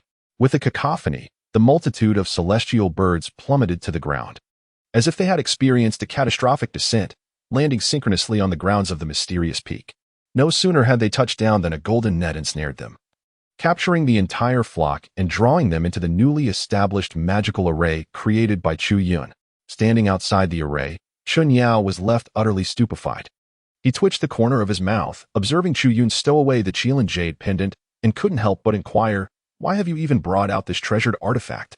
What exactly are you planning, young one?" Chu Yun unabashedly responded, pointing at the formation with his finger, altering its structure, "Just crafting a small trinket." "A small trinket?" Chen Yao squinted his eyes, scrutinizing the formation closely. He soon discovered hundreds of celestial birds flapping frantically within the array, the spiritual energy intensifying, and he suddenly realized. "Are you using them to create a living formation?" "Indeed," Chu Yun affirmed. Chen Yao pondered thoughtfully, given the increasingly sparse spiritual energy. It is indeed prudent to stockpile some living formations for cultivation. The power of these celestial birds is rather peculiar, seemingly inexhaustible and ever-renewing. With that jade pendant in your possession, you need not fear them. Gathering these birds to replace the energy runes of the gathering formation is truly an excellent idea. Although Chen Yao was not particularly well-versed in formations, his cultivation level allowed him to discern the underlying principles at a glance. "Hee, my uncle's words hold true," he remarked. Chu Yun chuckled softly, offering no further explanation. With a glance into the depths of the formation where the birds soared, he noticed a silvery stone slab slowly materializing. He sensed a familiar aura emanating from the celestial birds above, an essence strikingly reminiscent of the path he had inadvertently severed before. Instantly, a thought blossomed in his mind. This was a discarded plan from his previous endeavors before the Wandering Golden Elixir project. Unexpectedly, a glimmer of hope emerged. A celestial bird appeared before him, its inner power more abundant than he had anticipated, indeed enabling him to craft a stone tablet. He pondered, if only there were a sufficient number of celestial birds. Utilizing them as the primary material might indeed allow for the creation of a new pathway. With the rejuvenation of the roads in the 9 provinces, both my master and his companions would have the opportunity to ascend, granting me additional choices as well. However, such an endeavor would entail a tremendous consumption of celestial birds, and it remains uncertain whether the sealed celestial being within their beaks could withstand it. Furthermore, I have never crafted such entities before. I wonder if the result would differ from the authentic ones. For now, I shall take one step at a time, after all. The array for shaping roads is not particularly difficult. He retracted his thoughts and raised his hand to disperse the plastic formation beyond the peak. Chen Yao gazed outside the summit, where the formation unfurled, and the celestial birds soared wildly, their cries echoing in a pitiable manner. He twitched the corner of his mouth. Should we continue the hunt? Indeed, the more, the merrier. Be cautious of the individuals behind this revered bird. After a moment of contemplation, Chu Yun inquired, "What if I offer him 50? 50? Chen Yao furrowed his brow, taking a moment to comprehend, then waved his hand dismissively. "I fear that 50 spirit stones may not suffice. However, considering you rarely venture out and the sect leader frequents your vicinity, it shouldn't pose much of an issue. Should anyone dare to trouble you, the sect leader will surely deal with them swiftly." This time, it was Chu Yun's turn to twitch his mouth. "The esteemed leader is still near the Miao Peak?" "Of course," Chen Yao replied nonchalantly. aside from senior sister. You are the one he cherishes most in our sect. With senior sister having ascended, who else would he stay close to if not you? Chu Yun fell into silence. The leader of the Xian Zone had always exhibited peculiar and eccentric behavior. Upon reflection, he indeed recalled several recent instances of encountering him near the Miao Peak. Nearly failing to recognize him, Xin Yao resumed his seat, burying his head in his meal. What is the matter? You haven't scared the leader away again, have you? Chu Yun returned to his seat. I don't know. Why is he so idle? Isn't he supposed to preside over the bell-ringing Grand Assembly? It's not idleness. The leader's cultivation method has always been peculiar. He will likely attend the assembly, as it is a significant event occurring once every 500 years in our sect, and you are the protagonist. Speaking of which, did junior sister Xia mention that you don't want that forbidden seal? It holds no practical use for me, but I appreciate your kind intentions, Uncle Master. That is true. Having broken through to the Nascent Soul stage, the forbidden seal seems to have less significance than initially imagined. Nevertheless, I'm relieved. If you don't want it, then so be it. I will later seek that master of the Forbidden Zone to exchange it for something more practical. Is it possible to exchange for something else? Usually, it wouldn't be feasible, but soon there will be a significant calamity over at Songshan, making negotiations much easier then. A calamity? Xin Yao chuckled, casting a glance at Xia Changming beside him. Not to be disclosed. This matter remains confidential for now. Focus on your cultivation without concern. Xia Changming appeared bewildered, but quickly regained his composure. Uncle Master, you all continue your meal. I will fetch some more dishes. With that, he dashed out. Watching Xia Changming depart, Xin Yao did not pursue the topic further, gesturing towards his dantian. By the way, here, take this. A piece of purple spirit jade appeared in his palm, which he handed to Chu Yun. What is this? Now that you have broken through to the Nascent Soul stage, the transformation stage should not be far off. Chu Yun accepted it, probing within. This technique is quite unique. It actually communicates with the heavenly Tao? Indeed. The most significant distinction between the Nascent Soul and transformation stages lies in the latter, where the primordial spirit undergoes transformation, achieving unity with the heavens and forming a faint connection with the heavenly Tao. Coincidentally, I recently acquired half a volume of the Unification Sutra from Zhao Xuanji. It's among the finest methods for attaining the transformation stage throughout the entire continent. For now, practice with this, and I will procure the remaining half for you later. I see. I understand. Chu Yun nodded, storing the piece of spirit jade. From his perspective, the contents were rather rudimentary. He grasped the essentials at a glance and even managed to refine the remaining half. Suddenly, Xin Yao leaned closer to Chu Yun, whispering, regarding the bell-ringing Grand Assembly. Do you have confidence in facing that Supreme Tao body? If not, I have some trinkets here that could certainly send that Supreme Tao body soaring into the sky. Chu Yun, he helplessly reminded, Master Uncle, temper your enthusiasm. You are a master of alchemy. It would do you well to refrain from concocting such peculiarities day after day. That Supreme Tao body is from a bygone era. What threat could it possibly pose to me? Upon hearing this, Xin Yao chuckled heartily, stroking his beard. I knew you would be just fine. My greatest concern was your longevity, but now it appears you have transcended the Nascent Soul stage. Your combat prowess should be on par with the composite stage, correct? Quite so, came the reply. Ah, you should have seen junior sister Xia's astonishment at Tianxi Abyss. She was in a frenzy, exclaiming how you had sent a mere void stage opponent flying, declaring you a genius in body refinement. It was utterly amusing. What would she think if she knew that your delay in breaking through the Nascent Soul stage was due to nurturing dozens of golden pills concurrently? She would be utterly shocked. Observing Xin Yao's animated demeanor, Chu Yun could only shake his head in resignation. Dozens of golden pills? That's an ancient tale from years long past. He reminisced about his first year of life. The source of all evils began with the emergence of the second golden elixir from his dantian. His initial reaction was to merge the two golden elixirs.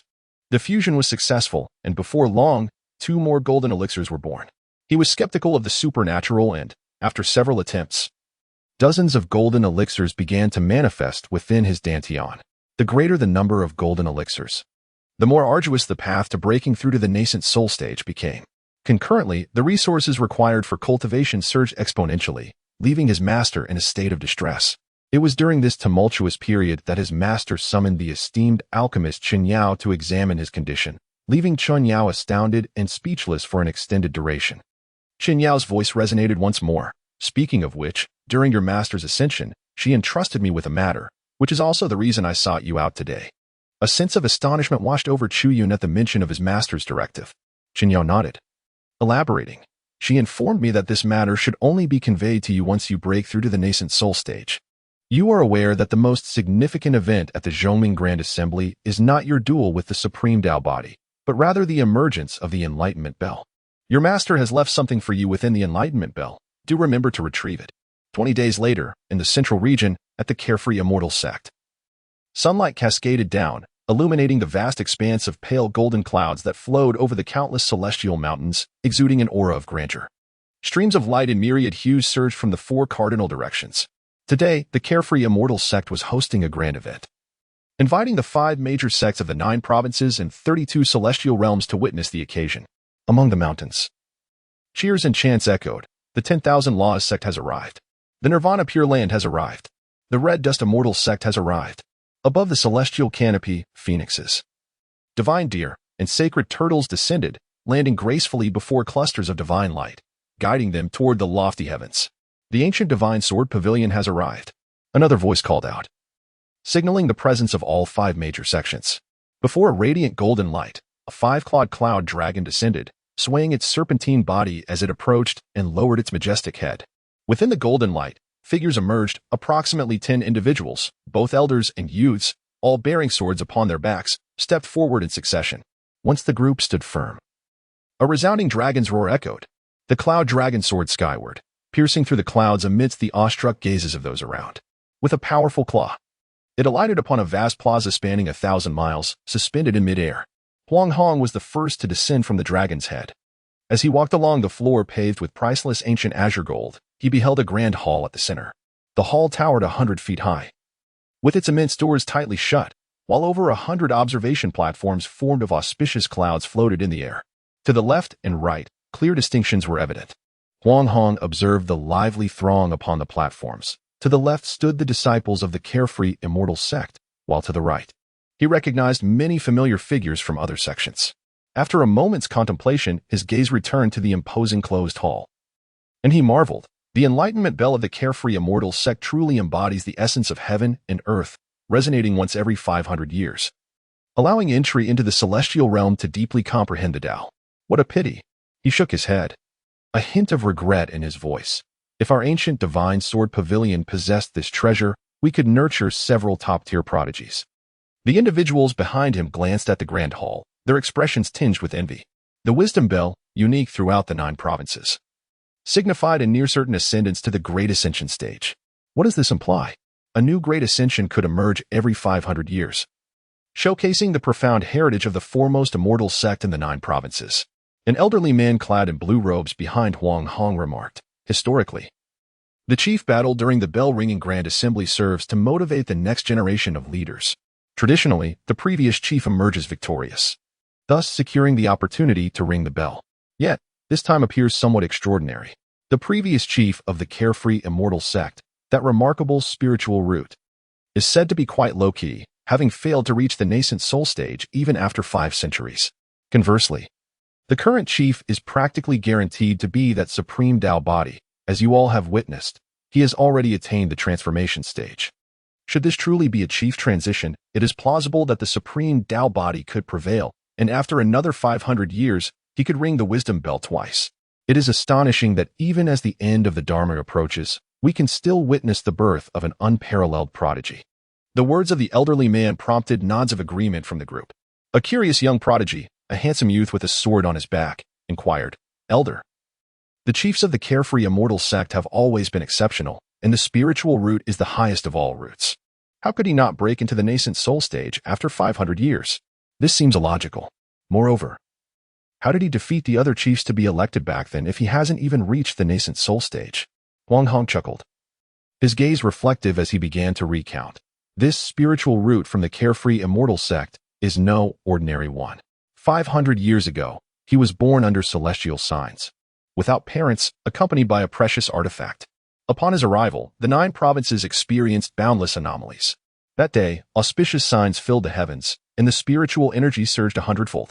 For the following 300 years, the spiritual energy in the 9 provinces exceeded all past levels. At that time, I believed the 9 provinces would undergo a transformation, perhaps ascending to a higher realm without the need for transcendence. Unfortunately, it turned out to be a fleeting moment. with spiritual energy becoming increasingly scarce. At this point, Huang Hong paused before continuing. Even so, I still vividly remember the miraculous scenes across the 9 provinces, with individuals breaking through their limits, pillars of light reaching the heavens. Some tribulation cultivators had their tribulations dissipate, successfully entering the Great Ascension stage. Even the 3 major demonic sects saw many of their leaders greatly benefit from this blessing, leading them to announce a cessation of all activities for a century due to the resulting karmic implications. To return to the main point, Huang Hong continued.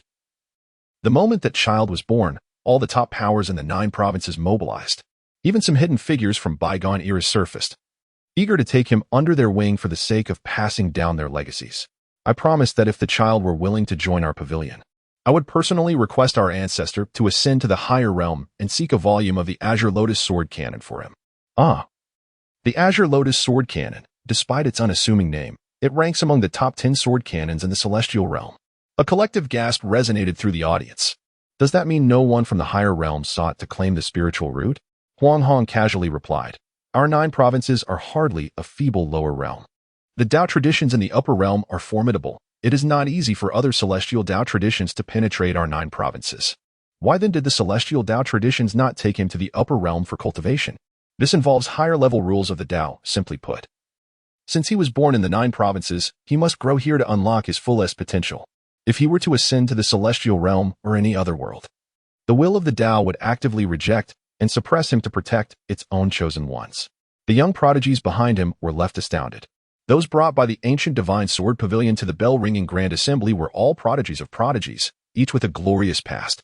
However, upon hearing Huang Hong's narrative, they felt as if their minds were about to explode. Just after his birth, he altered the entire landscape of the 9 provinces, causing a 100-fold increase in spiritual energy, even stirring the upper realm. What a terrifying existence! The handsome youth exclaimed in shock. Master, our ancient divine sword pavilion's sincerity is truly profound. How did that spiritual root ultimately choose the Carefree Immortal sect? Huang Hong exchanged glances with the other elders present, their expressions somewhat peculiar. The child had desired nothing at that time. So what did he want? He said he wanted milk. The handsome youth coughed lightly. Then, Master, couldn't you make a slight concession and change a bit? Huang Hong smacked the youth on the forehead, exasperated. What are you thinking? If he could transform for a day, could he not do so every day? Moreover, that little brat is quite picky, insisting on the most beautiful presence at the gathering. The most beautiful woman in the 9 provinces, none other than Li Pamiao from the Carefree Immortal sect, just so happened to be present, which would indeed favor their sect. Later, upon entering the sect, the child was immediately designated as the contemporary chief of the Carefree Immortal sect. Had he not been still nursing, he would have undoubtedly claimed the opportunity to ring the bell in the previous assembly. However, no one anticipated that 500 years later, the once astonishing spiritual root from the 9 provinces had somehow faltered, failing to even break through to the Nascent Soul stage. It was indeed a twist of fate. Had he grown normally, I wouldn't believe that even the current supreme Tao body could rival him, let alone after another 5 centuries of cultivation. The supreme Tao body represents the pinnacle of the 9 provinces. The uniqueness displayed by the spiritual root back then had already far surpassed the imagination of the 9 provinces. The prodigies nodded in agreement, their expressions complex, all lamenting the lost potential. Otherwise, a battle between the supreme Tao body and the unparalleled spiritual root would have been a spectacle of brilliance. Amidst the conversation, a slow, languid voice emerged. Those foolish children. The spiritual root hasn't failed. It merely hasn't broken through yet. Who knows what may happen? Huang Hong turned to see a wizened old farmer with a sallow complexion, shouldering a black sword, appearing behind the handsome youth. Old sword god, master ancestor. The others hurriedly offered their respects, their eyes wide with astonishment. The old farmer waved his hand dismissively, as if swatting away flies. Why are you all looking at me? Don't mind me. I merely came to see when the assembly will commence. Huang Hong promptly responded. The celestial sect discussions will commence once the chief of the bell-ringing grand assembly begins ringing the wisdom bell. So master ancestor will need to wait a bit longer. He felt somewhat astonished. The grand ancestor had previously implored him to ascend, yet he had refused. Now, it appeared as though he had undergone a transformation, suddenly taking an interest in the matters of attaining immortality, which was indeed peculiar. Oh, Huang Jiuxiao nodded, glancing at the soaring cloud platform outside the hall. Which direction are we headed? Since we have some time to spare, I might as well join in the excitement. Over there, Huang Hong promptly pointed towards a massive cloud platform situated high in the western sky, a designated area for the ancient divine sword pavilion. In an instant, a beam of crimson and golden light cascaded down from the platform, resembling a road laid out with a carpet, extending from above to their feet.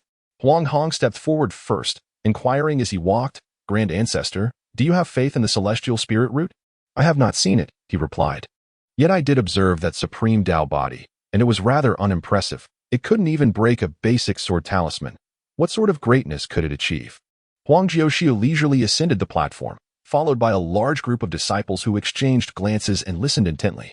Huang Hong explained, "Grand Ancestor, the chief exchange battle of the bell-ringing festival is not a fair contest.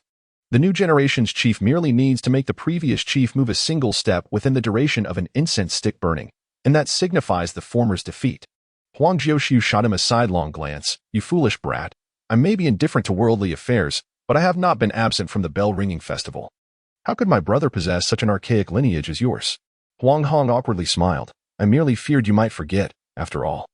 The celestial spirit root has yet to break through to the nascent soul stage, while the supreme Tao body has already reached the mid-stage of divine transformation. It shouldn't be too difficult for the celestial spirit root to make a single step, right?"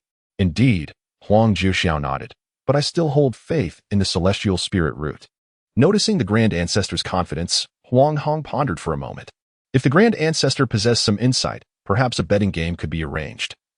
A light-hearted wager with other immortal sections. Thus, he promptly asked, "Please, Grand Ancestor, offer your guidance." Huang Jiuxiao pointed to his heart. "What guidance?"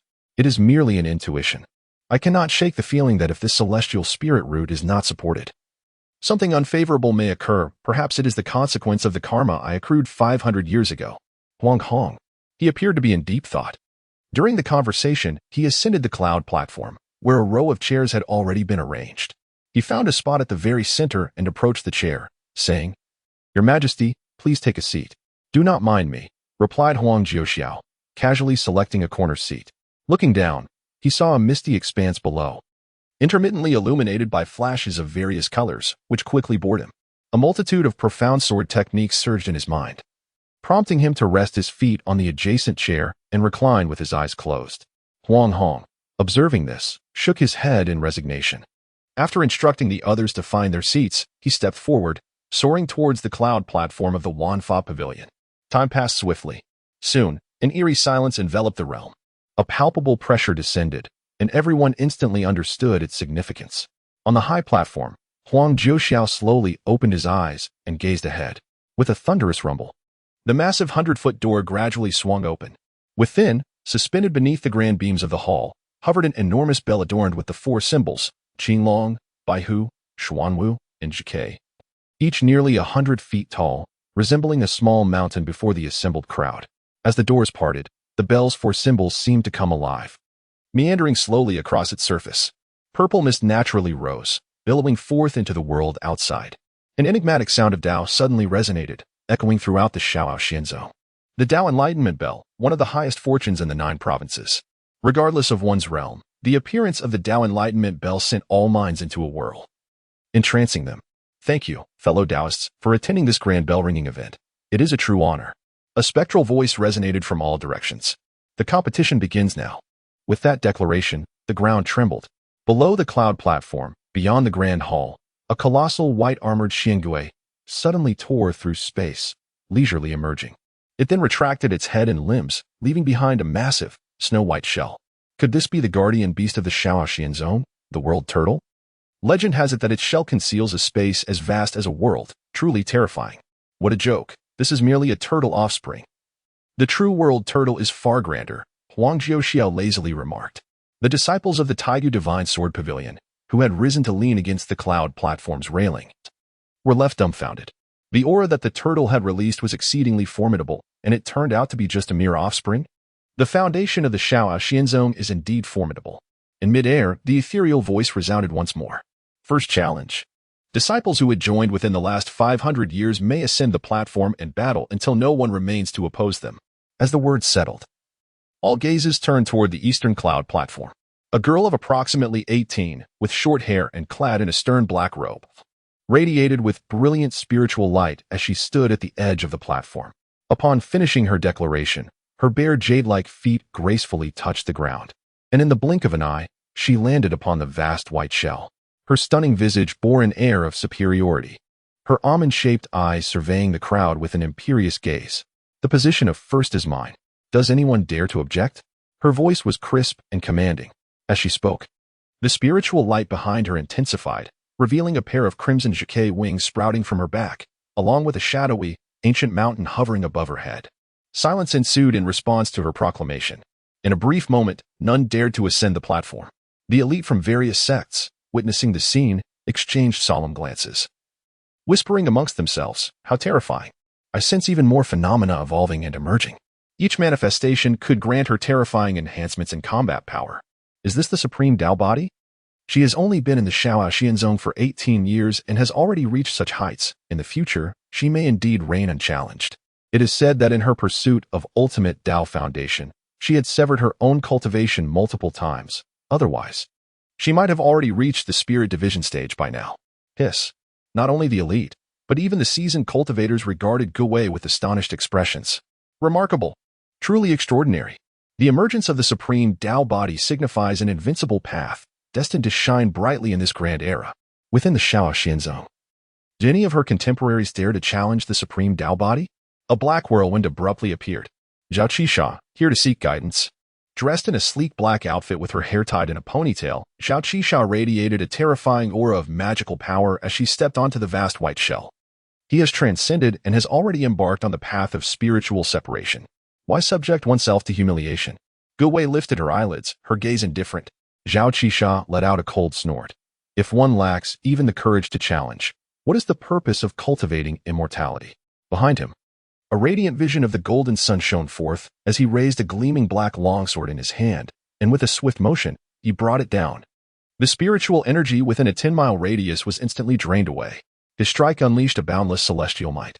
Boom. Next, Zhao Qisha's long blade shattered. Blood spewed forth as he was sent flying, his body plummeting like a broken sack. Just before losing consciousness, he glimpsed a blinding golden radiance.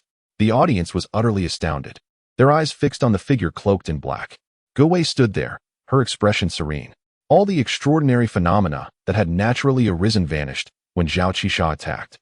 Behind her, a brilliant golden star manifested, hovering like a noble empress. What? Is this defeat? Zhao Qisha, a renowned prodigy of the Xiao Immortal sect, wielding the power of separation and transformation, even invoking the support of the heavenly path, could not compel the supreme Tao body to act? My greater concern lay with the strange phenomenon behind the supreme Tao body. I had never seen it before, yet it seemed vaguely familiar, singularly suppressing all other manifestations. The 5 great sects, 32 heavenly realms. The vast majority of powerful figures, well-versed and knowledgeable, had never encountered this golden star phenomenon, now transfixed, some even moved to tears. Is there anyone else? If not, I shall strike the enlightenment bell. Gu Wei's icy voice resonated once more, devoid of any emotion.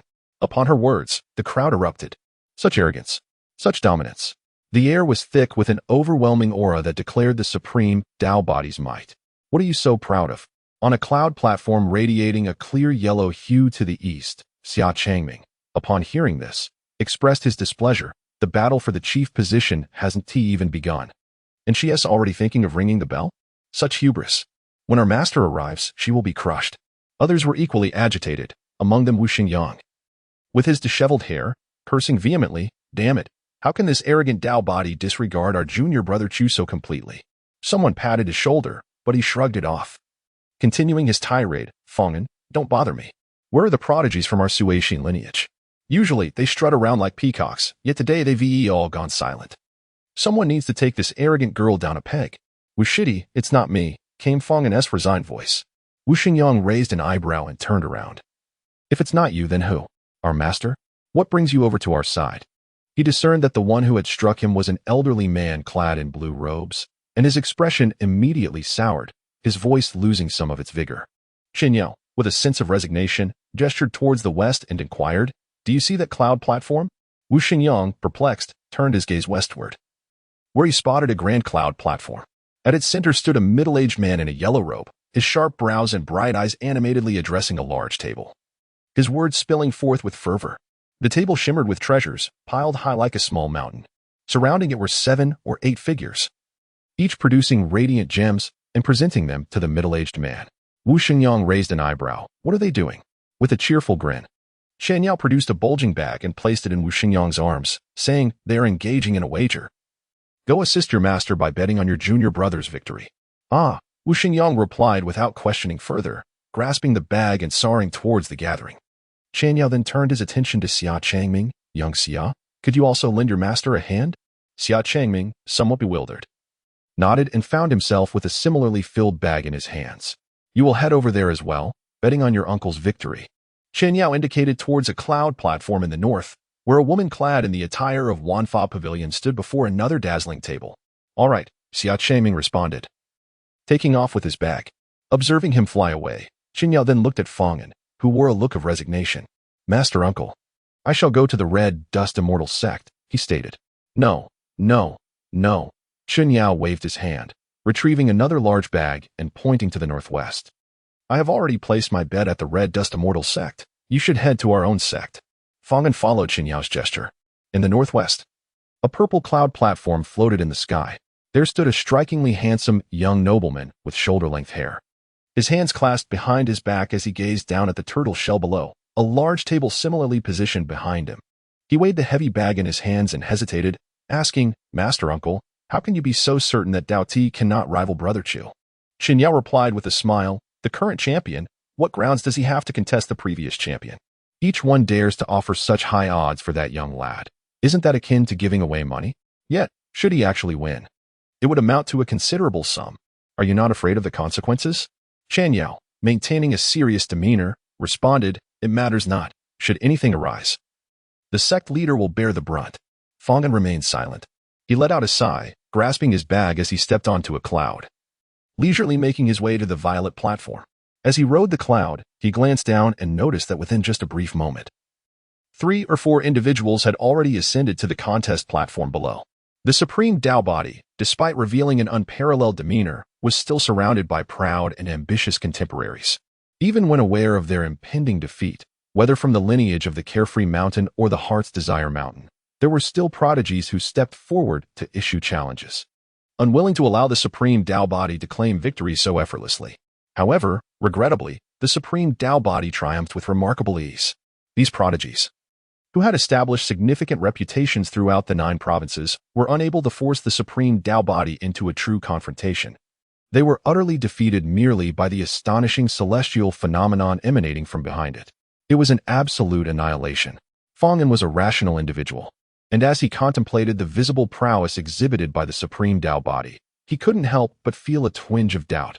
Could that junior brother Chu truly suppress her? Logic dictated that even if Chu Yun surpassed the supreme Tao body, it shouldn't come to the point of not retreating at all. Lost in thought, he had already arrived at the edge of the violet platform. As soon as he stepped onto the platform, he was greeted by a chorus of compliments. "Sect Master, the Tao body is indeed a prodigious child cultivated by your own hands. Such youth yet already exhibiting an invincible presence is truly enviable." Fang'an looked over to see a purple-robed Taoist, wearing a plain scholar's cap, standing behind Zhao Xuanji, sporting a smile and stroking a small tuft of beard beneath his chin as he incessantly praised. It was not only him. The entire violet platform was filled with a cacophony of accolades. Zhao Xuanji maintained a serene expression, gazing downward without uttering a word. Fang'an's countenance turned serious as he withdrew his gaze and hurried to the table, presenting his bag. "Elder Fang, everyone often speaks of your wisdom, but this time you have truly acted unwisely, betting on the victory of the chief disciple. He hasn't even broken through to the Nascent Soul stage. Ha ha ha." Amidst the laughter, Fang'an snorted coldly, completing his wager before turning to leave. As he passed by a nearby azure cloud platform, he noticed an elder with a horse-like face suddenly change countenance, staring intently at Gowei below, and bellowed, "Supreme Tao body, you dare to manifest a calamity star? Have you lost your mind? Calamity star?" Fang'an was momentarily taken aback, looking down to see the golden star behind Gowei, and suddenly everything clicked into place. He had previously found her familiar, yet he never expected that this elder from the Star Observation Pavilion would recognize her origins. Were they not akin to the golden stars in the heavens? This supreme Tao body was audaciously observing the golden stars, manifesting extraordinary phenomena, truly an act of unparalleled boldness. The elder's voice resonated throughout the venue, causing not only Fong but many others to fall silent, their astonishment directed at Go Wei. A calamity star? Go Wei stood her ground, lifting her gaze with a hint of disdain in her eyes. Such was the ignorance of mortals. The elder with the horse-like face reprimanded. What do you understand? These calamity stars devour the myriad laws of the world, leading all nearby beings to fall into oblivion. According to the latest research from our Star Observation Pavilion, these calamity stars can even influence fortune. As a supreme Tao body, how could you recklessly observe a calamity star? What if you were to suffer its backlash? Go Wei replied coldly. Who informed you that is a calamity star? If it is not a calamity star, then what is it? He retorted. Foolishness. My constitution reveals the truth. That is an imperial star, the embodiment of the supreme Tao, the genesis of heaven and earth. The very essence of order and rule. You know nothing, incapable of recognizing the unparalleled opportunities, and yet you presume to instruct me? Her words concerning the imperial star were rare for the normally aloof Go Wei, who seldom spoke so much. This declaration left many in attendance exchanging glances, filled with disbelief. Fong began to ponder. Those golden stars in the sky were indeed considered calamity stars. With the gradual decline of spiritual energy over the years, this notion had become widely accepted among the populace. How could the Supreme Tao Body's perspective be so radically different? After all, the Supreme Tao Body was the closest to the Tao, a favored child of the heavenly order. She would not speak without reason. Could it be that those golden stars truly held a different significance? He lifted his gaze towards the celestial gates. The grand event of the sect unfolded beneath the vast azure sky, where golden stars faded into the ethereal beyond. At that moment, a voice, cold and indifferent, resonated in his ears. There is no need for those from the Heart's Ease Mountain to concern themselves with matters of Tao body cultivation. Elder Ma, with a long face, wore an expression of displeasure, remaining silent. The voice continued, Sect Master, there is no one left to contest. Has the qualification for the chief of the Supreme Tao Body been secured? Fong glanced towards the violet cloud platform. Zhao Xuanji lingered high in the ninth heaven, gazing down upon the assembly. After 3 breaths, an ethereal voice announced the conclusion of the chief challenge. Go Wei was proclaimed the new chief, to enjoy the privileges of her position for the next 5 centuries. Once Go Wei had sufficiently recovered, the ceremonial battle for the chief's succession could commence. A thunderous cheer erupted from the lineage of the Carefree Mountain, and the attending guests offered their congratulations, creating an atmosphere of jubilation. All eyes were fixed on Go Wei, who was acutely aware that she represented the future of the Carefree Immortal sect. No need for rest. I am pressed for time, Go Wei replied coldly. Standing resolutely in place, the ethereal voice fell silent, yet before her, the spiritual energy suddenly surged violently, cascading with countless runes.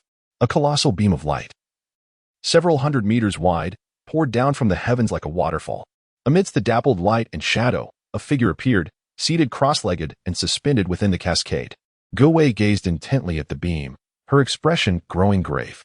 Moments later, the light and shadow dissipated, revealing a strikingly handsome youth, his white hair cascading over his shoulders. With a faint smile gracing his lips, he was deep in meditation. Sensing something, he opened his eyes and briefly met Go Wei's dark gaze. Go Wei's form jolted. The imperial star phenomenon behind her suddenly began to tremble violently. With a muffled sound, the surface of the golden star cracked, shattering into fragments that rained down. Under the watchful eyes of the multitude, Go Wei clutched her chest and expelled a copious amount of blood. Witnessing this scene, the platform above fell into an abrupt silence. The majority of onlookers gaped in astonishment at the sight of the black-robed maiden clutching her chest upon the back of the turtle, slowly forming a question mark. Then, the crowd erupted into a cacophony of speculation. Surely, I did not missee. The Supreme Tao Body has coughed up blood? Not only that, but the terrifying imperial star phenomenon behind her has also collapsed. What could this possibly mean? Could it be the doing of that chief with the heavenly spiritual root? You tell me the heavenly spiritual root hasn't broken through to the Nascent Soul stage? I perceive that as mere rumor, with such an aura. She must already possess the essence of Tao, perhaps having even reached the void realm. Not to mention, this heavenly spiritual root is undeniably striking. Eyes converged upon the pristine turtle's back. The cascading light beam, having arrived, was in close proximity to Go Wei. As the light waterfall dispersed, the white-haired youth's legs touched the ground, standing upon the turtle's back. His tall and elegant figure, clad in white robes that billowed, resembled an otherworldly being descending from the heavens. A gentle smile graced his lips as he gazed ahead with eyes like stars. 100 meters away, a girl in a black robe bore a bloodied smile, her head bowed and shoulders trembling, her aura dimmed, exuding a feeble breath. The myriad phenomena surrounding her had shattered completely. In contrast, the disparity was glaringly evident. Above, the yellow clouds loomed. Xia Changming laughed heartily, proclaiming, "I knew it. Though the Tao body is formidable, it depends on whom one is compared against. Before our revered ancestor, she is still too inexperienced." Wu Xingyang, beside him, clapped and laughed, exclaiming, "Delightful. Absolutely delightful. I've long found this little girl displeasing. Who is she trying to impress?" Sounding the bell, hastening her own demise. The moment she encountered Chu Shidi, her so-called calamity phenomenon was frightfully shattered. How dare she utter such bravado? Truly courting death. Ha ha. Fong Yin, nearby, sighed in relief, indeed. Master Qin's discerning eye remains as sharp as ever. Hearing this, Qinyo smiled and rubbed his fingers together, asking, "How much did you buy?" Fong Yin glanced at the purple cloud platform and whispered, "Half of yours. I'm not well acquainted with Chu Shidi, so I didn't have much confidence. I only placed a small bet with Master Zhao." "Very well. Among these young ones, you are the most perceptive," Qin Yao remarked, patting the bashful Fong Yin on the shoulder, also directing his gaze toward the purple cloud platform. Su Haijin stood beside Zhao Xuanji, his face undergoing a drastic change. Filled with disbelief. "Master, what is happening? Why did the manifestation of the Tao body suddenly collapse with the appearance of the heavenly spirit root?" Zhao Xuanji maintained his calm demeanor, not even glancing at the emerging Chu Yun, redirecting his gaze elsewhere.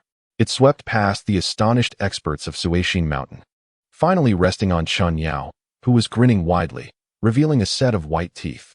Their eyes met momentarily before Zhao's gaze fell, stating nonchalantly, "Some individuals delight in playing clever tricks, believing they can reverse the tide.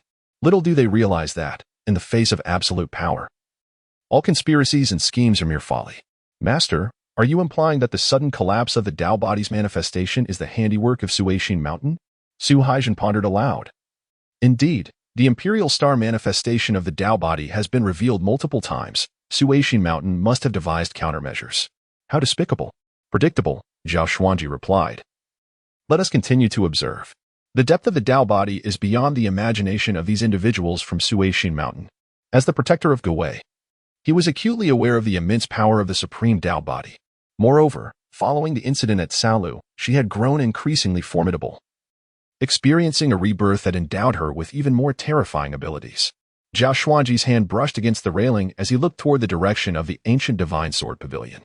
Suddenly narrowing his eyes, he spotted an ashen-faced old farmer on the cloud platform. The old sword god. How could he be here? Zhao Xuanji discovered the old farmer clinging to the cloud platform, craning his neck to gaze below, his expression one of astonishment, muttering something under his breath. He furrowed his brows, straining to listen, only to discover that the old sword god had cloaked everything in silence, rendering him unable to hear a thing. What could be the matter? This shouldn't be the case, should it? Wasn't he the demon lord of the upper realm? How could he possibly be the one from the celestial harmony sect with a heavenly spiritual root? Huang Jiuxiao gazed at the white-haired youth who had been transported from the cascading light below. His heart felt as though it had been shattered by a 1,000-pound hammer, exploding with tumultuous intensity. His fingers trembled, hardly able to believe his own eyes. Good heavens! How could it be him? That senior, who had only recently vanished from sight, now appeared so vividly at the Grand Assembly of the Celestial Serenity Sect. Huang Jiuxiao never anticipated encountering Chu Yun in such a setting, especially not having to compete against that foolish Tao body for the title of chief. His mind felt utterly bogged down.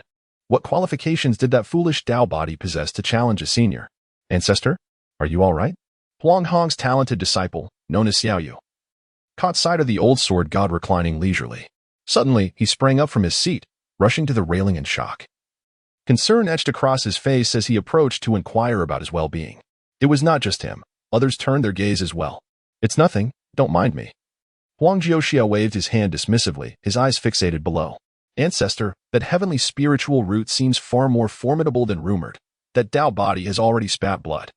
Who do you think will triumph in this clash of the chief between the old and the new at the Celestial Serenity Sect?" Huang Jiuxiao replied without hesitation.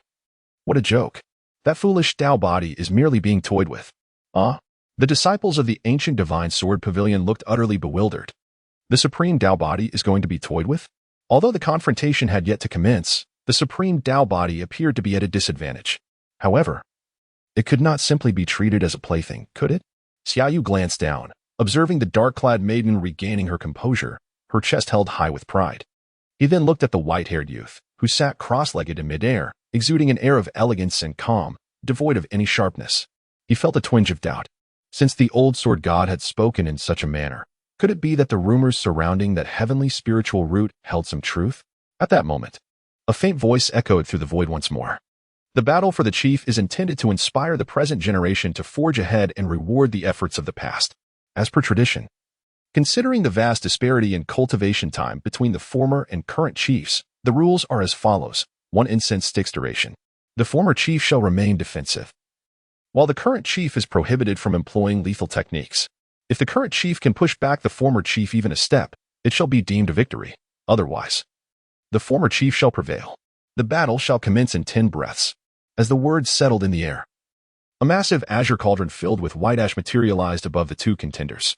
A thick sandalwood incense stick, too large for either to embrace, was inserted into the cauldron, releasing wisps of smoke. All eyes were fixed upon the sandalwood, understanding that this was purposely magnified for visibility. In reality, it was merely a formality. The burning would accelerate rapidly, much quicker than a standard incense stick, lasting only about 15 minutes. 15 minutes. A clash between chiefs with a disparity of 500 years in cultivation. The rules seemed to favor the new generation. However, that was far from the truth. The past chiefs of the Celestial Serenity sect were renowned prodigies across the 9 provinces. Each one possessed extraordinary talent and unparalleled physiques. All were exceptionally gifted, rendering any thoughts of surpassing boundaries futile. Moreover, a generational gap often signified a difference of 3 or even 4 major realms. Thus, past encounters had always been mere exhibitions. It was exceedingly challenging for a new chief to push back the former chief even a step. Not to mention, even an incense stick's duration, let alone an hour or 3, would prove ineffective. In the history of the Celestial Serenity sect, such a scenario had never unfolded. Yet today, rumors suggested that the previous chief, Chu Yun, with his heavenly spiritual root, had encountered a setback in his cultivation and had yet to break through to the Nascent Soul stage. In terms of cultivation realm, the former chief held no advantage. Would the Supreme Tao Body then forge a new chapter in history? Even though the Supreme Tao Body had inexplicably spat blood moments ago, many still held hope for him. Numerous gazes flitted between the two figures, ultimately settling on the remarkably handsome white-haired youth. Unless the rumors surrounding this heavenly spiritual root were false. And he was indeed as monstrous as the previous chiefs, capable of overwhelming the Supreme Tao Body with his superior realm. Under the watchful eyes of the multitude, countless gazes converged upon Chu Yun, who remained unfazed by the attention. He had just concluded his cultivation when he was summoned by the sect leader. The system buzzed incessantly in his ear. Upon returning to the sect, he participated in the grand competition organized by Fengling Earth, igniting excitement among all the nascent soul experts within the sect. Though the Moonshadow sect was not a prominent sect, its elders were formidable in their own right. Even the weakest elder, Elder Xiaoxing, possessed a terrifying cultivation level in the mid-nascent soul stage. However, he was acutely aware of the invaluable legacy the sect leader was about to bestow, and thus he resolutely registered for the competition. It is noteworthy that his master, Elder He too, had inexplicably experienced a stroke of fortune, having reached the pinnacle of the nascent soul stage in a short time, and was now fixated on him. He easily defeated Elder Xiaoxing, overcame Elder Zhang Yuge with difficulty, and narrowly triumphed over Elder Pei Qi. He fought his way into the final showdown of this sect competition, successfully capturing Feng Ling's attention, which increased her fondness for him. The current task has been completed. Shall it be settled? A prompt indicates that the host, having not employed the sword Dao throughout, has triggered a hidden condition. Should the task not be settled, he must confront the formidable Elder He too in the decisive battle, without victory through his strongest skill, the sword Dao, thus completing the hidden task. Chu Yun.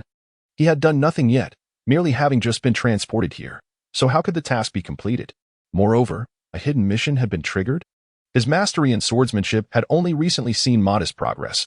When had he become adept in the art of the sword? This system was becoming increasingly erratic.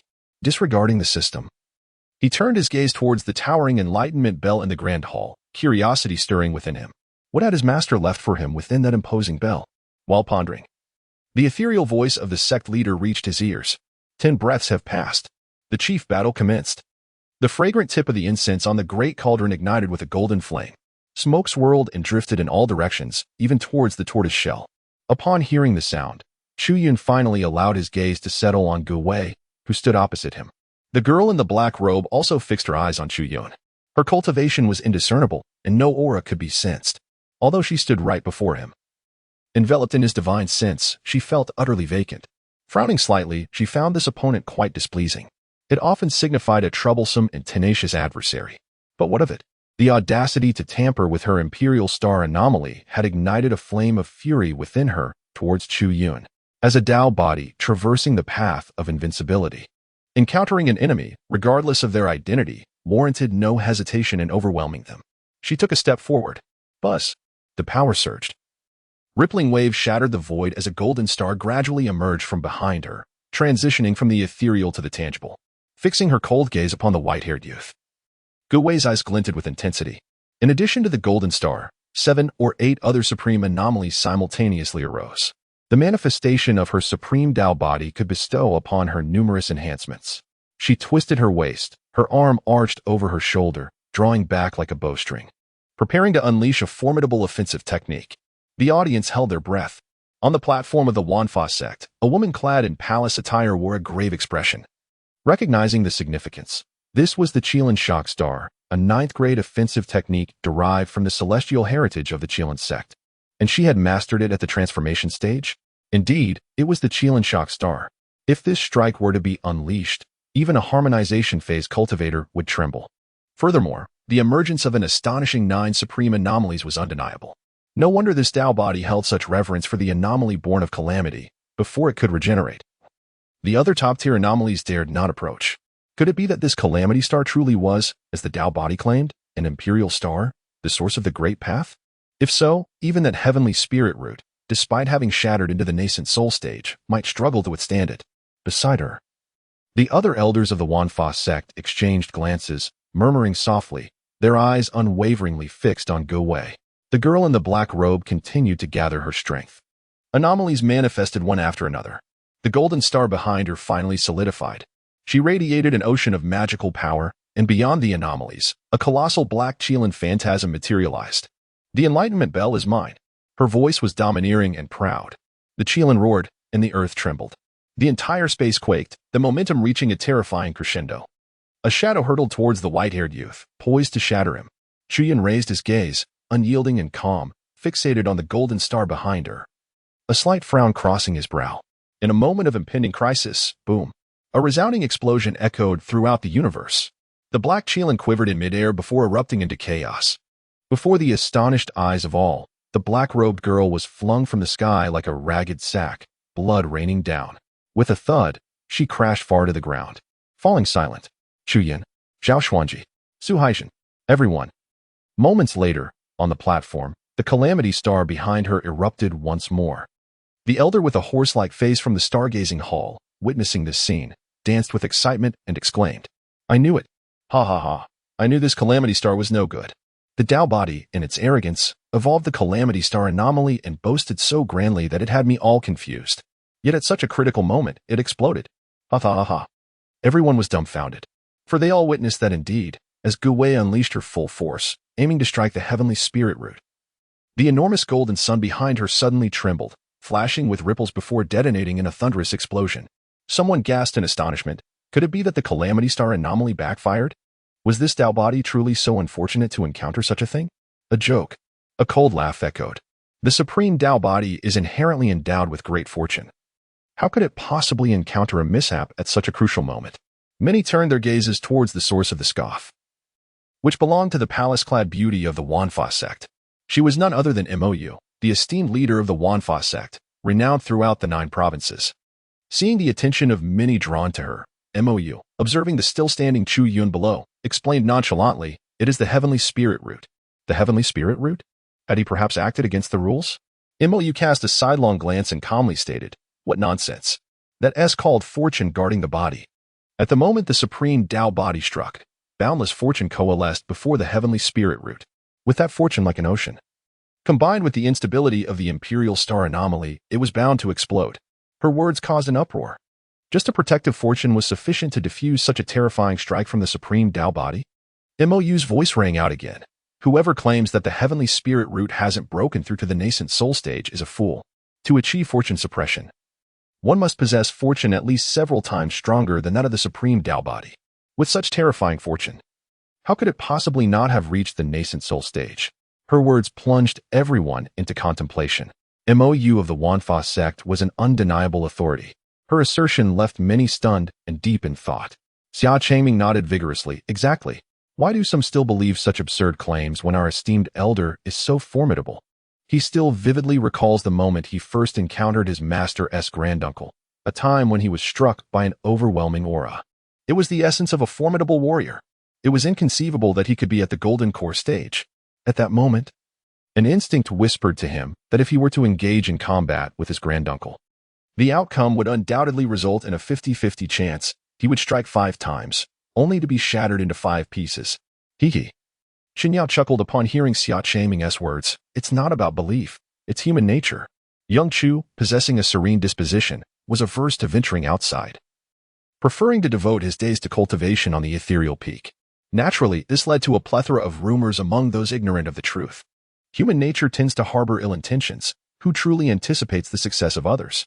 What captivates the public's attention is seldom the tale of a talent rising from obscurity or a prodigy's triumph, but rather the tragic downfall of a genius.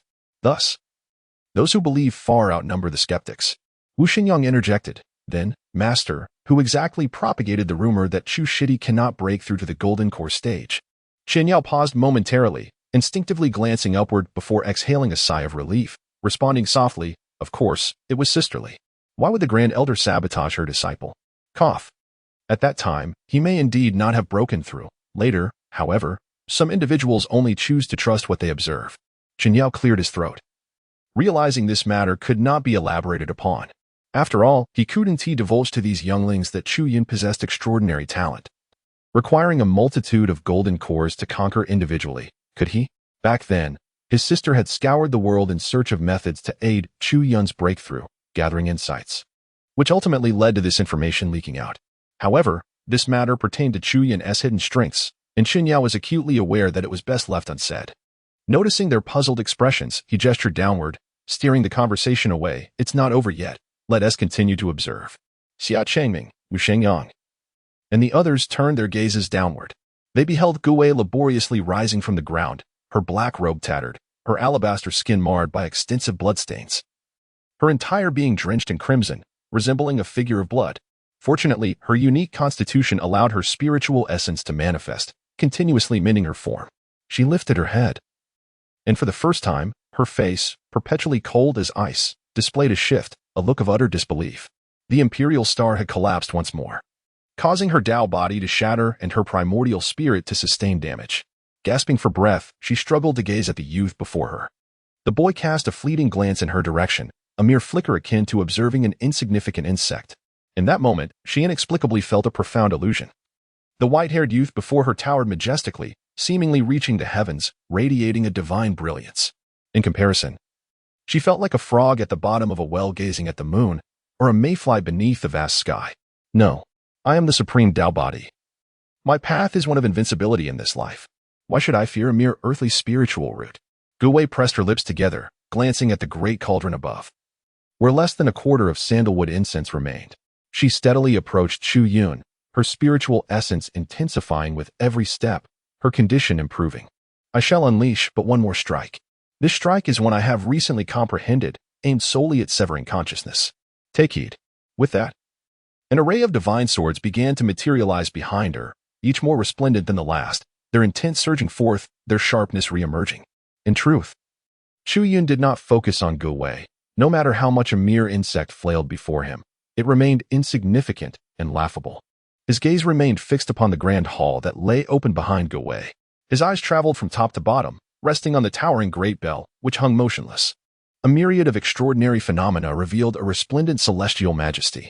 Chu Yun furrowed his brows, increasingly sensing something amiss. What exactly felt amiss? He could not articulate it.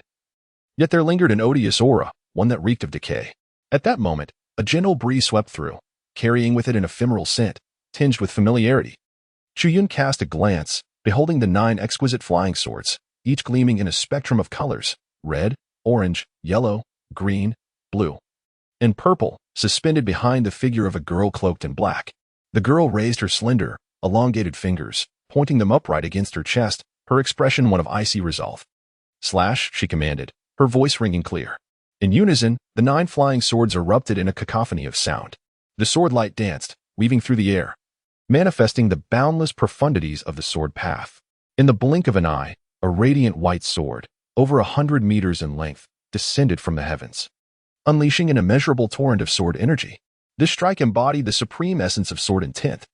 The sovereign body of Tao had indeed attained such mastery in the art of the sword. Even more terrifying was the fact that this cut had transcended into the realm of transformation, targeting the divine consciousness itself. From the cloud platform above, gasps of astonishment echoed. Even through the discerning eyes of the 5 great sect's formidable experts, this sword strike was deemed exquisite to the utmost degree. Apart from the constraints of realm, it was nearly flawless. The ancient divine sword pavilion, renowned for its swordsmanship, stood upon the cloud platform, all members rising in unison, craning their necks, utterly entranced. Huang Hong murmured, "This sword is truly extraordinary. This youth possesses an unparalleled talent in the sword arts.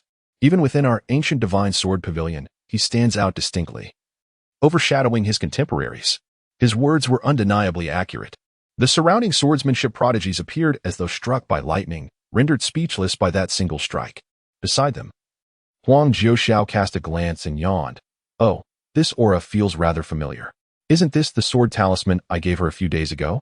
It is commendable that she was able to comprehend this strike. If she had mastered it that day, she would have certainly passed the assessment. Huang Hong exclaimed in astonishment. "What? She derived it from that sword talisman? Can the celestial roots withstand such power?" He gazed at Huang Jiuxiao, his tone somewhat tense. Without hesitation, Huang Jiuxiao replied, "Dreaming of severing the past? What does the ancestor mean? Is this sword not fierce enough?" Huang Hong looked down in shock. Suddenly his expression froze, revealing a look of astonishment.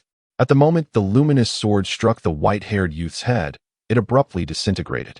Aside from a gentle breeze stirring the shimmering strands of hair, no harm was inflicted. The 9 blades, united as one, bowed low as if they had encountered a deity of the sword path. The sharp, piercing sounds echoed in all directions. The luminous sword shattered with a crash. The wielder, with her icy eyes, flickered with disbelief. She had clearly landed the blow, yet it felt as though she had struck the most resilient of divine metals. The terrifying backlash surged forth like a tidal wave, causing Guwei's blood to boil and her vision to dim. In that instant, her eyes beheld illusions. Under the bright sky, she saw the moon, celestial deities, and even her deceased mother waving at her. Guwei spat out another mouthful of golden blood, collapsing to the ground with a dull thud. "The challenge is over." The voice of the sect leader resonated in her ears. Guwei struggled to tilt her neck, gazing up at the heavens. The sandalwood on the azure tripod had already burned out, leaving only wisps of blue smoke drifting away. "Then, is it finished?" she mused. "I suppose I shall ring the bell now. How dreadfully dull." She heard a voice that sent her into despair. Dull? After exhausting all her strength and revealing her trump cards, was it merely dull in your eyes? Before Guwei could ponder further, her blurred vision caught sight of a boot descending upon her. With a resounding thud, her delicate features struck the ground. Pain surged through her back as the white-haired youth carelessly stepped over her, striding toward the grand hall. The world spun around her. The humiliation was unbearable. Guwei felt a heaviness in her chest. Her trembling hand, defiant, attempted to rise. Yet, she was too gravely injured, and her fingers soon fell limply. Finally, her eyes rolled back, and she lost consciousness. As Chu Yun approached the grand hall, the sect leader announced the victory. The system's voice immediately echoed in his ears. "Task settlement in progress. Task completed. Completion rate, 100. The host has secured first place in the sect competition, far exceeding the system's expectations, earning an additional 50 completion bonus. The host has fulfilled the hidden condition of defeating Elder Haida without the use of swordsmanship, gaining another 50 completion bonus. The total completion rate for this task is 200. Rewards obtained: Spiritual Light Star Eyes, 2 bottles of Chilan Essence Wine, and 50,000 system points. Special reward: Teacher Disrespecting Ancestor, Purple Attribute. The host receives an additional reward of 100,000 system points. Congratulations, host, for overcoming numerous challenges, enduring blood and sweat, and finally shining in the sect competition. Defeating the former master Elder Haitu, becoming the star of the Moonshadow sect. You have successfully captured the attention of Feng Linger. She invites you to the forbidden area on the back mountain, wishing to impart a supreme legacy to you. Note, due to your outstanding performance in the sect competition, Feng Linger holds a favorable impression of you.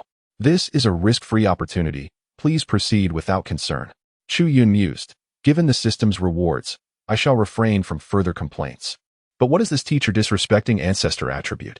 Before he could examine it closely, a golden light descended from the sky, pulling him directly into the grand hall. The venue fell into a profound silence. No one had anticipated such an outcome. The once praised supreme Tao body now appeared feeble before the legendary innate spirit root, which, according to rumors, had yet to break through to the Nascent Soul stage. Exhausting all his might, he was deemed unworthy of even a remark from the spirit root. Was the supreme Tao body truly weak? If so, what could be said of those proud challengers who had faced him before? The answer was clear. The innate spirit root was simply too formidable, surpassing all expectations. Even without uttering a word, it demonstrated to all what it meant to be the former chief of the Carefree Immortal Sect. As they watched the supreme Tao body crushed beneath its heel, silence enveloped the crowd. Not only did it fail to create history, but it also marked perhaps the most humiliating and disgraceful moment for the sect's chief. The most elated were a few individuals atop the Huangyan platform. Xia Changming exclaimed in excitement. Master Ancestor is truly magnificent. The supreme Tao body will likely lose all face in the Carefree Immortal Sect from now on. Fang'an chuckled beside him, congratulating Chunya. Congratulations, Master Uncle. Chunya waved his hand, smiling. Indeed, this time the harvest is substantial, but it's all thanks to that boy Chill. Once he rings the enlightenment bell, he should be able to step into the transformation stage. With this money, I can prepare something for him. Fang'an nodded. Let me share in this as well. I too have benefited from his light. Chunya replied, no rush, I still have other bets to reclaim. With that, he turned to the purple cloud platform. Zhao Xuanji stood before the railing, his expression calm. How could this be? What methods had the Carefree Mountain prepared for the spirit root? Why did the Tao body suffer such a crushing defeat? The stunned voices echoed in his ears, but Zhao Xuanji remained silent. Any discerning individual could see that this was no longer a matter of methods, but simply one of raw strength. At this moment, any words would be futile. Deputy Sect Leader, does the bet still stand? He heard a sound by his ear, the voice of Qinyao. Zhao Xuanji's gaze turned icy as he raised his hand to cast a cold light directed at Qinyao. Thank you. Zhao Xuanji remained expressionless, calmly instructing Lu Shi. Go retrieve the Tao body. Understood. The elder with a severed arm swiftly descended. Meanwhile, Su Haijin, wearing a troubled expression, reported to Zhao Xuanji, that sect leader. We lost 10 billion. Zhao Xuanji's demeanor remained unchanged as he glanced at the figure of Chu Yun, who had already entered the grand hall below. Elder Su, since the celestial root has struck the enlightenment bell, it is time for us to attend to our important matters. Let us proceed. It is time for the council. With that, he concluded. As he stepped forward, his body soared into the air. Su Haijin cast a glance at the spot where Zhao Xuanji had just stood. The railing in front of him bore the deep impressions of 5 fingers, the origin of which remained a mystery. Instantly, his expression soured, and he leaped upward to follow. Simultaneously, nearly all the formidable figures from various sects, who had reached the integration stage, heard an ethereal voice echoing in their ears, esteemed guests. Let us convene at the Xianwei Tower. Above the grand hall floated a classical 5-story pavilion, suspended among the clouds.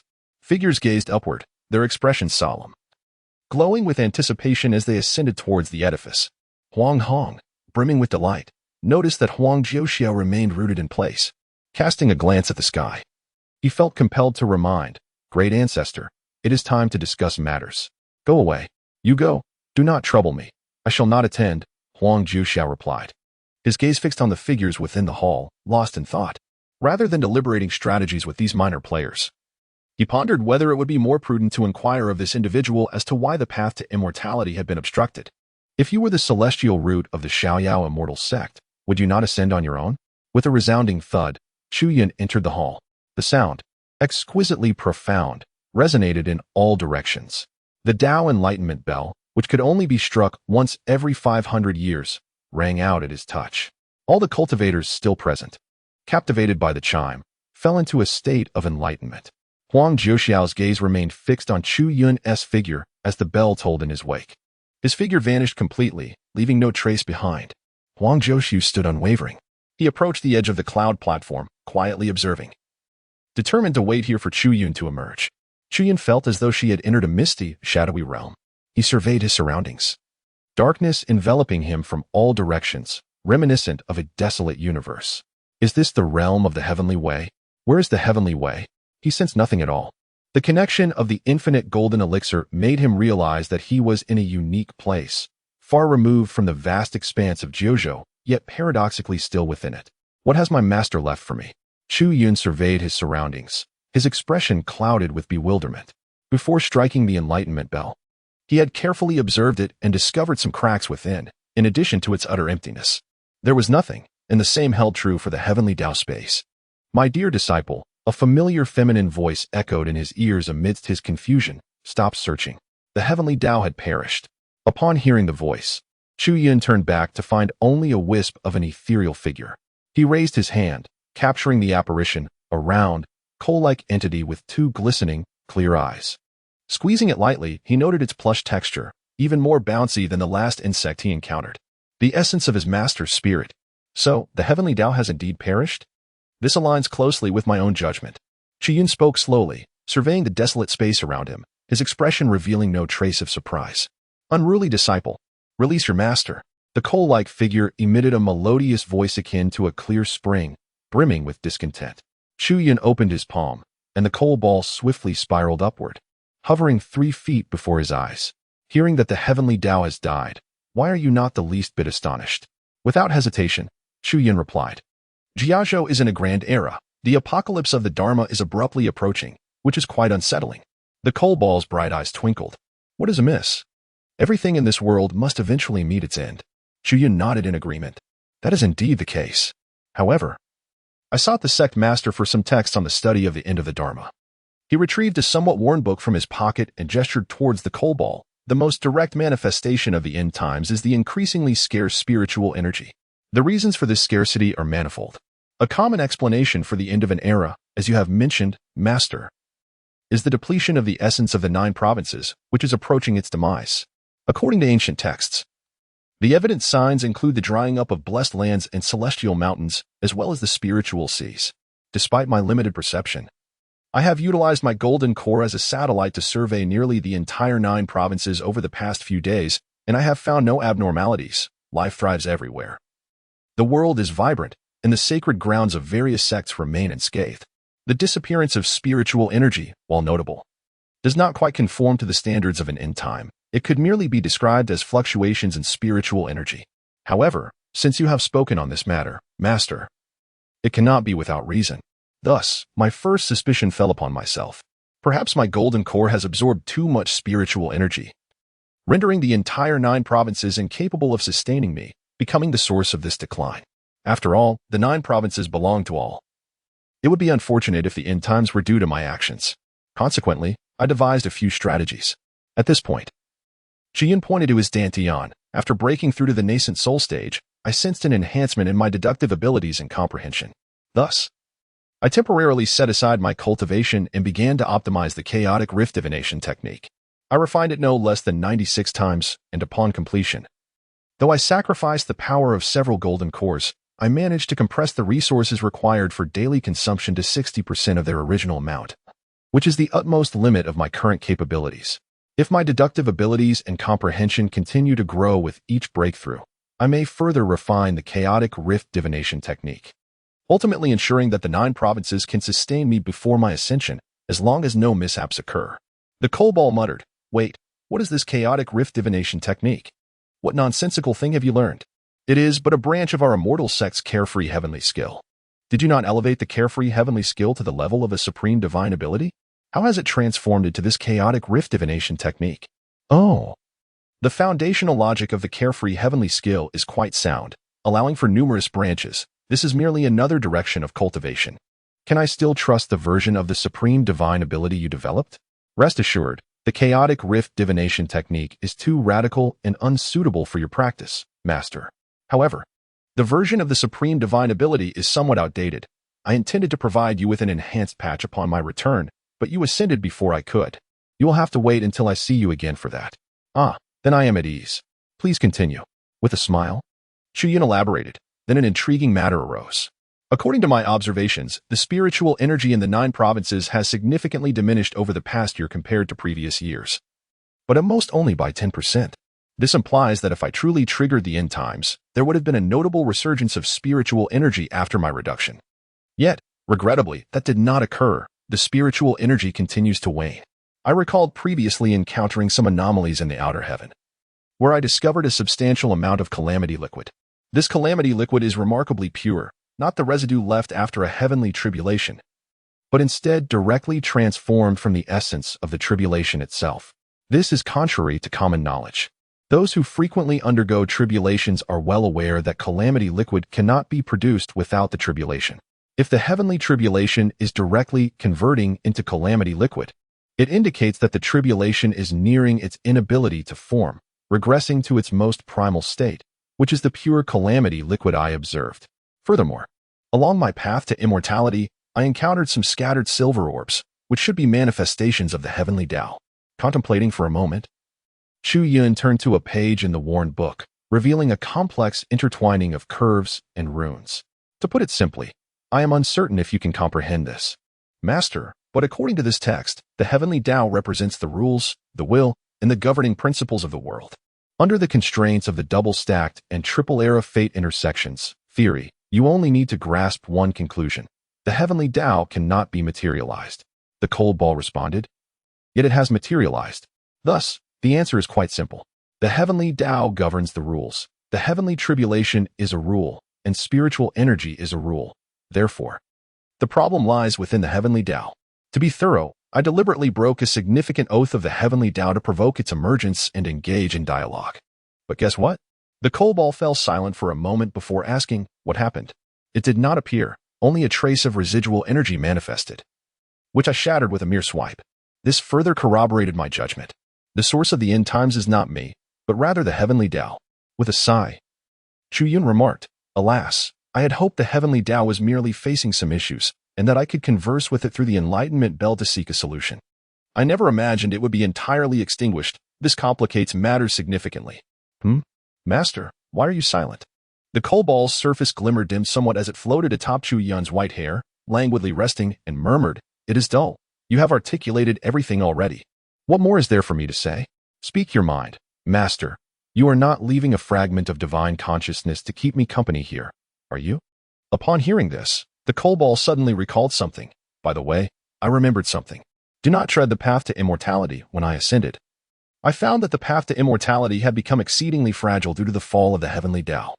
I inadvertently shattered a substantial portion and expended considerable effort to repair it, nearly hindering my ascension. With your strength, it would be easy for you to damage the path to immortality. Do you understand? Why the silence? You are not contemplating trampling the path to immortality, are you?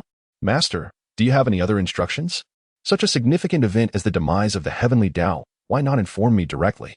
Oh, after all, your golden core stage was peculiar, and I feared you might not break through to the Nascent Soul stage, facing a potential lifespan crisis.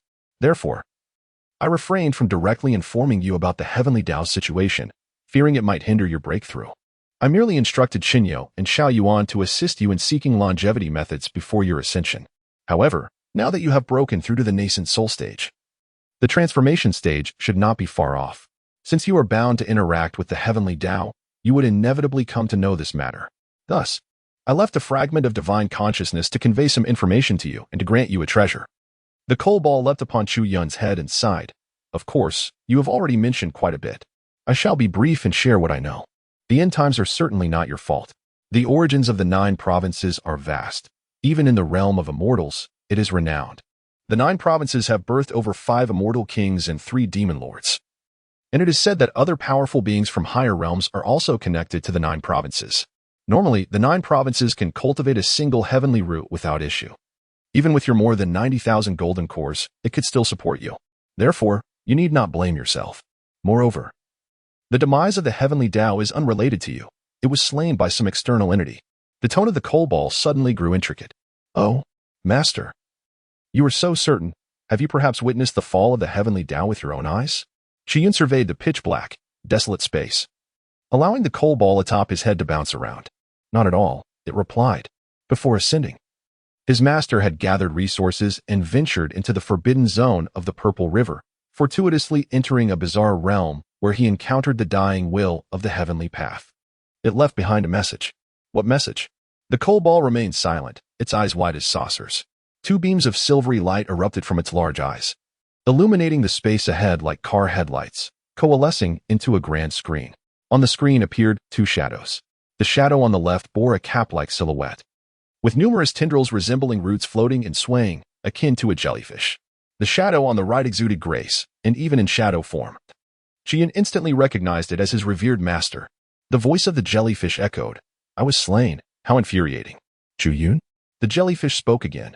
"Revenge, revenge. Help me take revenge." After a brief pause, the shadow within the screen intoned, in a melodious voice akin to a pure spring, "Reward, reward. I demand a reward." Both shadows fell into an eerie silence. After a few breaths, the jellyfish's tendrils flickered, and several shadows drifted towards Li Piamyo. Li Piamyo courteously acknowledged, "Thank you." The jellyfish responded with its tendrils dancing, conjuring a blood-red moon in midair. As Chu Yun contemplated the significance of this blood-red moon, Li Piamyo's voice interjected, "Oh, you mean to say that this blood-red moon signifies the entity that took your life? I understand. If the opportunity arises, I shall assist you in avenging your demise. Rest easy."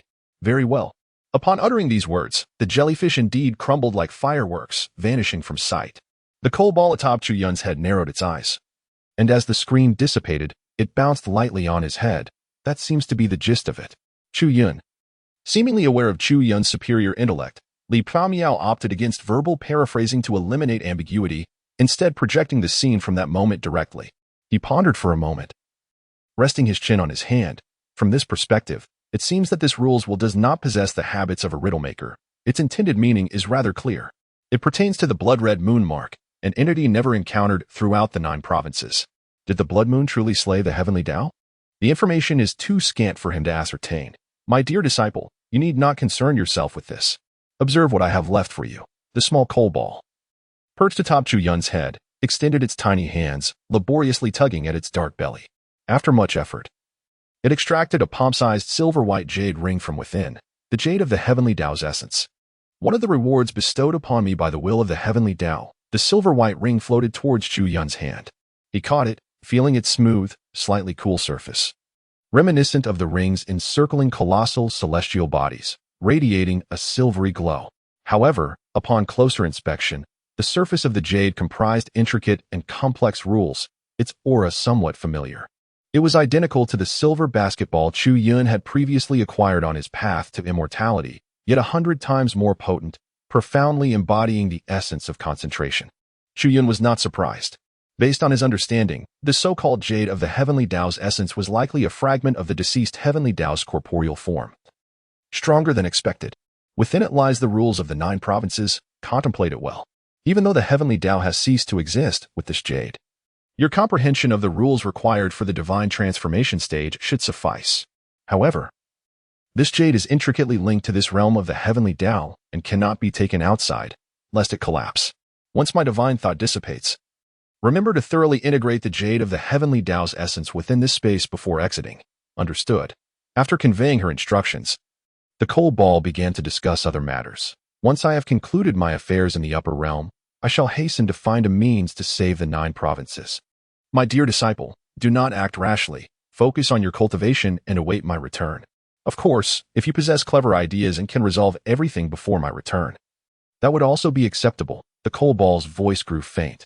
After extracting the jade of the heavenly Tao's essence, her plump form diminished significantly, now merely the size of a fist. She realized her time was limited and hastily began to address her final matters. I understand. Chu Yun sensed the coal ball's frailty and grasped it gently. Master, is there something urgent drawing you to the upper realm? The coal ball shook its head vigorously. Not to be disclosed. Not to be disclosed. Then, Master, when you mentioned that I should consider you my Tao partner upon my ascension, was that truly sincere? Hearing Chu Yun's soft inquiry, the coal ball trembled, its dark sheen revealing a hint of blush. Oh dear. The power of divine thought was waning. My dear disciple, I am fading. With that, the coal ball suddenly disintegrated, transforming into a cascade of starlight, vanishing from Chu Yun's palm. Witnessing this, Chu Yun could only shake his head in resignation, truly a source of worry. After the coal ball's disappearance, he scrutinized the jade of the heavenly Tao's essence meticulously. The divine transformation stage, according to the records of the 9 provinces, entails a deepening connection with the heavenly Tao as one's cultivation matures, allowing the primordial spirit to commence sensing the heavenly Tao and garnering a thread of rule power from it. Thus, there exists a significant divide between the divine transformation stage and the nascent soul stage. If the latter is akin to bare-handed combat, the former is akin to wielding a towering mech to vanquish a child. Naturally, the power hierarchy within the 9 provinces is elevated, and some extraordinary physiques can engage in bare-handed battles against machines, defying conventional reasoning. In any case, it suffices to grasp the general meaning. Chu Yun sat cross-legged in midair, cradling the jade of the heavenly Tao's essence at his dantian. Now that the heavenly Tao has perished as time progresses, it is likely that the strength of all cultivators in the 9 provinces will gradually decline. Moreover, he mused, the death of the heavenly Tao and the ensuing collapse of rules would elicit a chain reaction far beyond mere depletion of spiritual energy. The world would descend into increasing chaos, giving rise to various calamities and bizarre phenomena, even invoking external celestial demons and spawning numerous world destroyers. A moment's carelessness could transform the end of the law into an apocalyptic scenario, rendering the situation even more dire than anticipated. Nonetheless, these matters are not my immediate concern as a nascent soul cultivator. This harvest is considerable. The jade of the heavenly Tao's essence and the silver basketball share a common origin and can also be utilized to craft breakthrough cards. For now, I shall endeavor to breach the divine transformation stage. Chu Yun glanced at his dantian. Having completed the system task, he acquired an impressive 150,000 system points, a substantial sum that could procure a wealth of cultivation resources from the system store. Additionally, he found himself intrigued by another reward, a faint purple card, now hovering within his dantian. The card depicted 2 stick figures, with the smaller figure riding on the back of the larger one, raising its fist in a pose reminiscent of Wu Song battling the tiger. Betrayal of the master and ancestors. Purple. Description: you have committed an act contrary to reason, yet do not feel remorse. In this world of treachery and cunning, trust in yourself. You are correct. Usage: upon acquiring this entry, any offense towards your master or ancestors will randomly yield a mysterious blind box 1, with item quality varying. Each activation incurs a cooldown period of 1 month.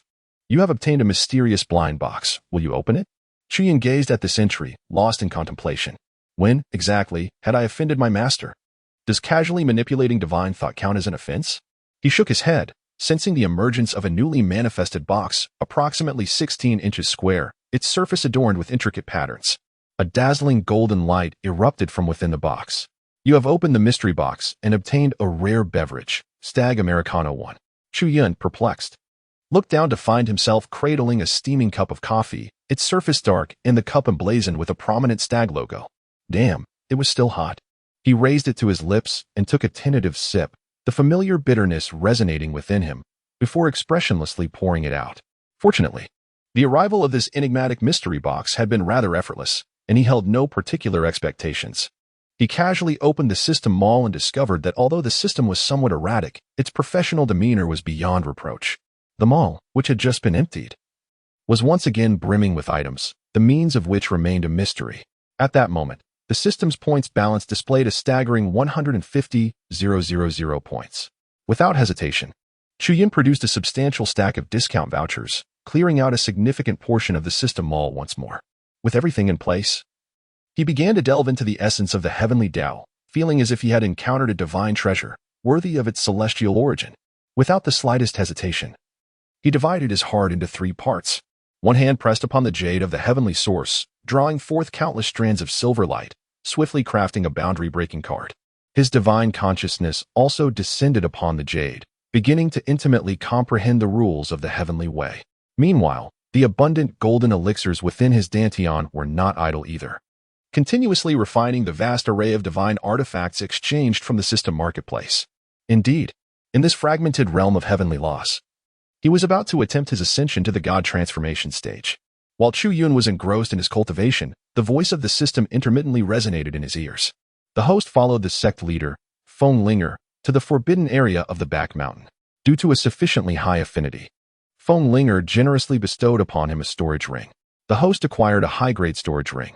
To his astonishment, he discovered that this ring concealed an abundance of cultivation resources, enough for a formidable cultivator at the initial stage of god transformation to practice for hundreds of years. He was profoundly impressed by Feng Linger's generosity. Feng Linger instructed him to sit upon a moss-covered stone and began imparting the supreme inheritance of the immortal realm, the Carefree Celestial technique. However, the host's innate talent was lacking. Even with the assistance of a comprehension stone specially arranged by Feng Linger, this technique proved to be profoundly intricate and elusive. After a full half-month of instruction, he had merely scratched the surface, leaving Feng Linger somewhat disheartened. Congratulations to the host for grasping the incomplete supreme technique from the immortal realm, the Carefree Celestial technique, although he had only glimpsed its principles. The technique's formidable efficacy made him feel increasingly closer to the god transformation stage. His enthusiasm surged, and he devoted himself tirelessly to his cultivation day and night. Feng Lingo observed his diligence and felt gratified. Despite his average talent, his industrious nature resonated with her ideals, and her fondness for him grew. In the Xiankei Tower, on the 5th floor, lay a unique space that, while appearing to be a single level, was actually a vast tiered area. Floating meditation cushions hovered in midair. And at the center, a golden platform floated gracefully, resembling a typical conference chamber. Over 50 individuals settled onto the floating cushions. Qinyao leisurely took a seat beside an elder from the Heartsease Mountain, gazing at the golden platform where a distinguished young man in a purple robe elegantly descended. Rather than the enigmatic sect leader of the Carefree Immortal sect, Zhao Xuanji maintained a cold demeanor, his gaze sweeping across the assembly. Once everyone was seated, his voice resonated. Today, I have summoned you all to discuss several pressing matters. As they were all familiar faces, he dismissed any unnecessary formalities and proceeded to the first issue. Our Carefree Immortal Sect's Hall of Heavenly Laws has discovered that, with the rupture of the path to immortality, not only has the spiritual energy begun to wane, but the laws of heaven are also increasingly indistinct. We have specifically invited several prodigies in the spirit division to engage in a heavenly human resonance with the laws, yet there has been no response, leading us to suspect abnormalities within the heavenly laws. Does anyone else have any unusual occurrences to report? As his words settled, a gentle female voice chimed in. Indeed. We at the 10,000 Laws sect have recently encountered a situation where an elder faced tribulation, but the power of the tribulation lightning was exceedingly weak. Even lower than the 9th heavenly tribulation, resulting in minimal enhancement. Qinyao turned to see that it was the sect leader of the 10,000 Laws sect, MOU, who had spoken. In our Red Dust Immortal Gate, we too have experienced a similar phenomenon, although there was no such occurrence in our Zhengong Cave Heaven. An elder inadvertently broke his own grand vow after a visit to the Yinyang sect. Days later, to his astonishment, the punishment from the heavenly oath was delayed, causing him to lose all his previous efforts and regress in his cultivation. If that is the case, then our universe Cave Heaven also has its own tale to tell. As discussions ensued, the powerful figures from various sects displayed solemn expressions. While spiritual energy could be addressed, any issues with the heavenly laws posed a significant threat. After a brief pause in their deliberation, Zhao Xuanji decisively stated, "This matter shall be classified as a heavenly level crisis." Subsequently, Elder Su from our Hall of Heavenly Laws will collaborate with representatives from various sects to form an investigative team for further discussion. The second matter, he continued, is still related to the path to immortality. Following the rupture of this path, our Carefree Immortal sect has attempted to contact the Upper Realms traditions, but has yet to receive a response. Do any sects have updates? The Primordial Divine Sword Pavilion has not received any news. The Nirvana Pure Land has not received any news. Likewise, neither have we. Zhao Xuanji frowned and summarized. It appears we are facing the most dire situation. We have completely lost contact with the upper realm. Huang Hong spoke without hesitation. This matter should be viewed in conjunction with the previous one. Many of our sect's ascended beings to the upper realm must be aware of some fundamental rules. The positions between the upper and lower realms are subject to constant fluctuations due to regulatory interference. Only by relying on the heavenly law mark as a beacon can the upper realm locate Jiuzhou. The severance of communication between Jiuzhou and the upper realm is precisely due to the issues with the heavenly laws. His analysis garnered unanimous agreement from all present.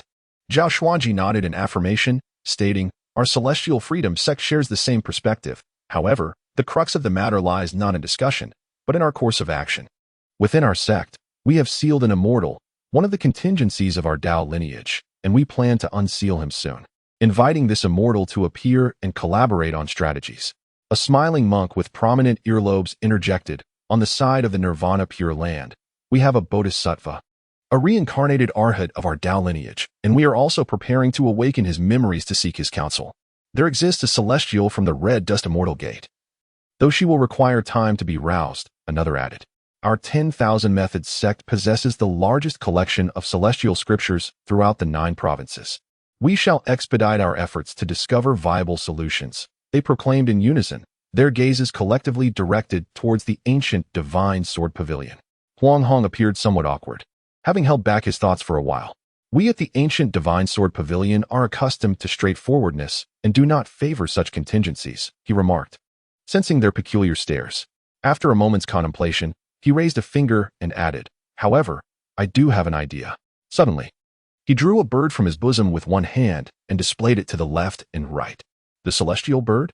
This creature was typically known to be a mere puppet that only generated spirit stones. Many present, captivated by the bird in Huang Hong's hand, recognized it and expressed their astonishment. Huang Hong shook his head, not at all. The celestial bird is a unique entity that has recently emerged unexpectedly. It bears the aura of the celestial realm and is suspected to be a seal of the celestial deities. I discovered that this celestial bird is not merely a repeater. As long as one continues to offer it financial support, it can elevate your status and respond to your inquiries. Intrigued, I decided to take a gamble, going all in.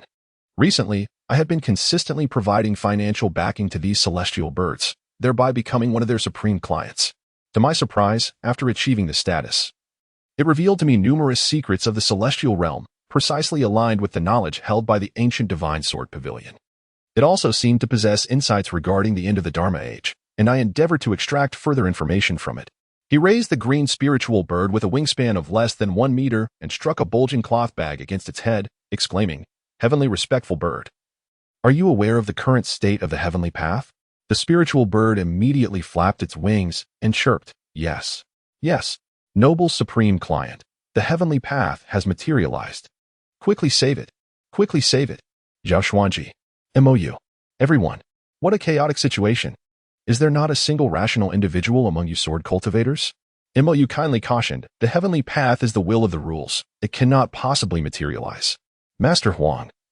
Indulging in such birds is disheartening. I advise you to avoid interactions with this heavenly respectful bird. Not all beings outside the immortal realm are virtuous. If this heavenly respectful bird is a sealed malevolent immortal, speaking with one truth and 9 lies, it may deceive you into releasing it, leading to considerable trouble. Huang Hong nodded. I am aware. It is merely a mutual exploitation.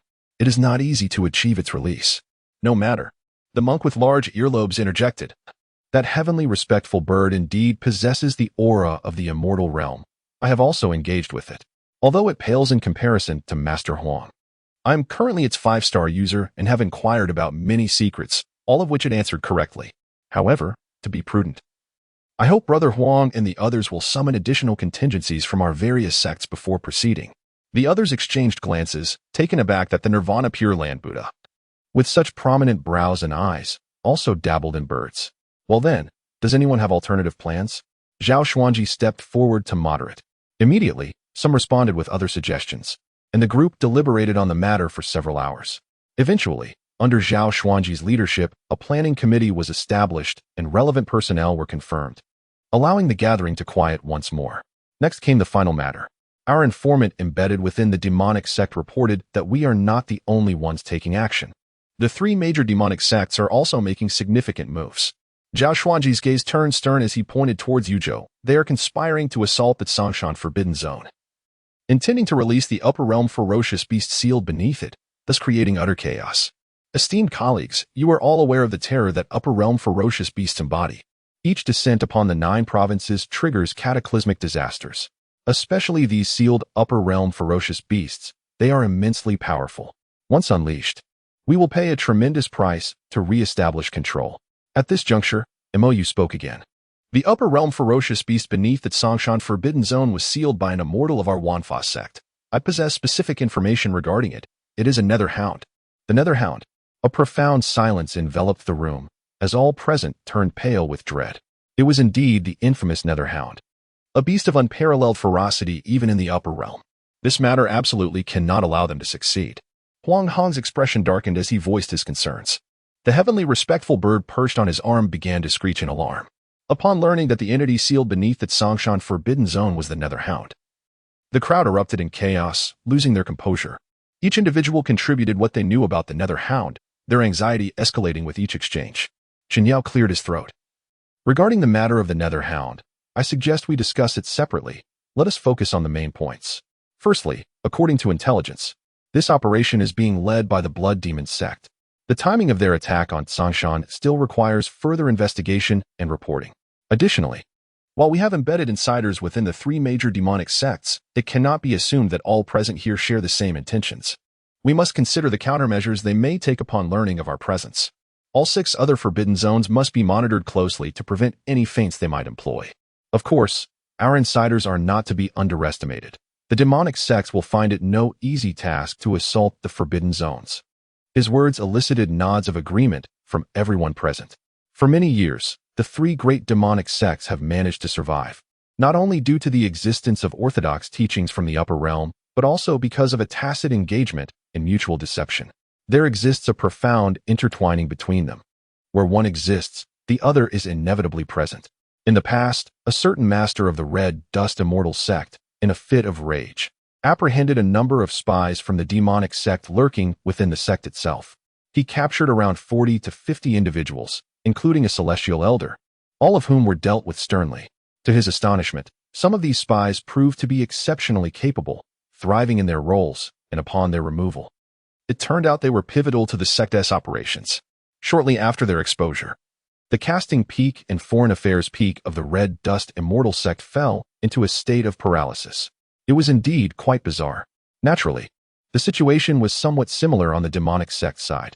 As Chu Yun articulated, orchestrating a significant event was far from straightforward. Shall we notify the master of the Tsangshan Forbidden Zone? Inquired the leader of the Zhengyang Cave Heaven. Zhao Xuanji replied coldly, notification has already been made. The leader of the Zhengyang Cave Heaven nodded. That is good. Zhao Xuanji scoffed. Good? He bitterly remarked that I should go away. Foolish creature.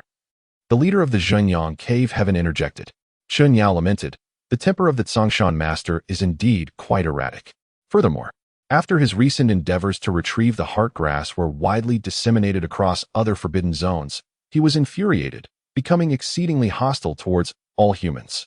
My suggestion is that if the demonic sect truly intends to take action, we should first allow him to endure a beating before we proceed. This way, the master of the Forbidden Zone would be more amenable to cooperation.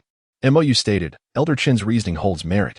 The master of the Forbidden Zone has always looked down upon the human race, and under normal circumstances, we maintain a respectful distance. In the face of such matters, it is naturally impossible for them to trust us. Let us all prepare to intervene at any moment. Huang Hong also expressed his thoughts. The Tsangshan Forbidden Zone is located in Yunzhou. We will keep a close watch on it. As per usual, we shall establish a special task force. And I kindly ask each sect to select trustworthy allies to join. I will distribute communication jade to everyone. Upon his conclusion, the other 4 illustrious sects, along with several cave abodes within the Yunzhou region, promptly expressed their sentiments. Under the leadership of Zhao Xuanji, a specialized task force was established to specifically address the challenges posed by the Tsangshan Forbidden Zone. In the final matter, Zhao Xuanji spoke with a calm demeanor. Aside from the recent plans to assault the Forbidden Zone, the demonic sect has another pressing issue at hand. With a swift gesture, he summoned a crimson scroll of approximately 10 inches into the hands of everyone present. Chen Yao grasped the scroll and unfurled it. Depicted upon it was the figure of a white-haired individual, standing tall and ethereal, shrouded in a veil of lightning, rendering their features indistinct. The aura emanating from the image suggested a formidable realm, surpassing the spirit-severing stage. Beneath the scroll, a vast blank space bore several flamboyant crimson characters. Blood Demon Sect Heavenly Order to Hunt. The decree called for the execution of this individual, demanding the delivery of their severed head to the Blood Demon Sect stronghold. A reward of 100 years usage rights to a 9th-grade secret realm and a direct disciple position under the sect's leader was promised. The Blood Demon Sect had issued a heavenly order to hunt the person depicted in the portrait. Recently, several prodigies, including Zhang Daojun of the Longhu Cave Heaven, Su Qing of the Huanyu Cave Heaven, and Chun Wushuang of the 10,000 Methods sect, had perished as a result. Others, though not deceased, suffered grievous injuries, narrowly escaping death. The common trait among them was their white hair and cultivation at the spirit-severing or void manifestation stages. Zhao Xuanji's voice grew increasingly frigid. These accursed demons are born of malice. The gathered crowd, comprised of high-ranking sect members, clutched the crimson scrolls, their gazes turning icy. indicating that many were already aware of the situation. The Buddha with large earlobes suddenly interjected, "Is there something amiss with the reward stated in this decree? The intelligence we received suggested a direct gift of the ninth grade secret realm, yet it has transformed into mere usage rights." Wang Hong furrowed his brow, scrutinizing the crimson scroll. Indeed, the information relayed to us differed slightly. I had heard that the former Blood Demon sect leader, Blood Demon Ancestor, would personally accept disciples. Yet it now states the current sect leader will confer direct discipleship. At this juncture, many seemed to awaken to a realization, exchanging glances of understanding. Mou's voice sliced through the tension. "We are all aware of this white-haired bounty.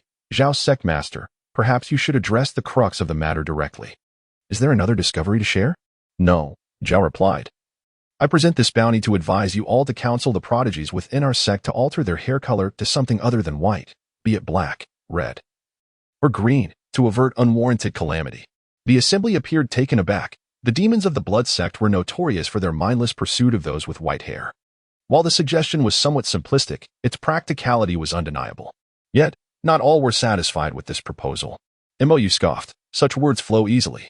Some prodigies may manage to change their appearance, but our elder Chen Wushuang embodies the essence of his appearance. Does he not exude an aura of despair? Are these fools from the blood sect truly blind?" Zhao Xuanji replied. "Then I must trouble you all to restrain those who harbor despair within our sect in the coming days, urging them to remain within the sect to avoid the perils of slaughter." Chen Yao interjected quietly, "Deputy Sect Master, you must be aware of who the target of this bounty truly is. It is now clear, given his exhibited prowess, that he transcends mere spirit severing." Zhao Xuanji's demeanor remained unperturbed. "The target of this white-haired bounty is likely our sect's celestial root. Though I am unaware of the reasons behind the Blood Demon sect's covetousness, since this matter arose from us, we must ensure that you all remain uninvolved. Naturally, our Xiaoyao Immortal Sect is not to be trifled with. When the enlightenment bell tolls, we shall dispatch 5 heavenly elders currently stationed outside to the Blood Demon sect's branch in Yuzhou, ensuring they taste the sting of our iron fist. I implore you all to lend your utmost cooperation in exterminating the remnants fleeing from Yuzhou." Upon his utterance, a chill swept through the crowd, prompting everyone to express their sentiments. "So it is, the eradication of the demonic sect is a shared responsibility, and we shall naturally cooperate. The friends from the Carefree Immortal sect need not take offense. The heavenly spiritual root has revealed its brilliance today and will inevitably face this trial sooner or later. When adversaries approach, one must defend. When calamity arises, one must conceal. How dare the demonic sect provoke the heavenly spiritual root without reflecting on their own disgrace? Do they believe themselves worthy?" The crowd, filled with righteous indignation, voiced their support for the heavenly spiritual root and vehemently condemned the demonic sect, creating a scene as lively as a bustling market. A month later, Chu Yun rose within the heavenly Dao space, and the heavenly Dao source jade in his hand had completely vanished. He directed his focus towards his dantian. A staggering 30,000 infant souls were arranged meticulously in a square formation, reminiscent of the terracotta army. Beneath their left and right feet, each stood upon a round, resplendent golden elixir, emanating concentric circles of silvery ripples. Chu Yun's attention was captivated by those shimmering ripples. They represented the fundamental rules of the heavenly Dao, comprehended from the essence of jade, and served as a hallmark of transcending to the divine transformation stage. This ascent to the divine transformation phase was remarkably smooth. With 30,000 infant souls, 80,000 golden elixirs, and a spiritual awareness extending 300 meters, all was indeed commendable. He crafted over 10,000 boundary-breaking cards using the essence of the heavenly Dao, meticulously tailored with materials from the system. Moreover, he devised several unique cultivation techniques through rigorous deduction, ultimately allowing his body to attain its most exquisite state. Thus, he effortlessly transcended to the pinnacle of the transformation stage. He is currently comparable to a typical cultivator in the transformation stage, albeit with a greater ability to harness certain principles of the heavenly Dao for his own advantage. As for when he might ascend to the spirit-severing stage, Chu Yun possesses a remarkably precise understanding of his present condition. To achieve this breakthrough, a solid foundation must be laid, requiring at least the metamorphosis into 10 nascent souls. His master has mentioned that the foundation of the 9 provinces is quite formidable, and there should still be remnants of the heavenly Dao. As long as some can be located, the goal does not seem too distant. At this moment, the system's voice resounded once more. After over a century of cultivation in the back mountains of the Moon Shadow sect, he finally felt a surge of vitality, as if every pore in his body opened up, with his nascent soul radiating brilliance. Congratulations, host. You have once again triumphed, successfully advancing to the early stage of the transformation stage. From this day forth, you shall be regarded as a figure of significance in the vast expanse of the 8 desolations.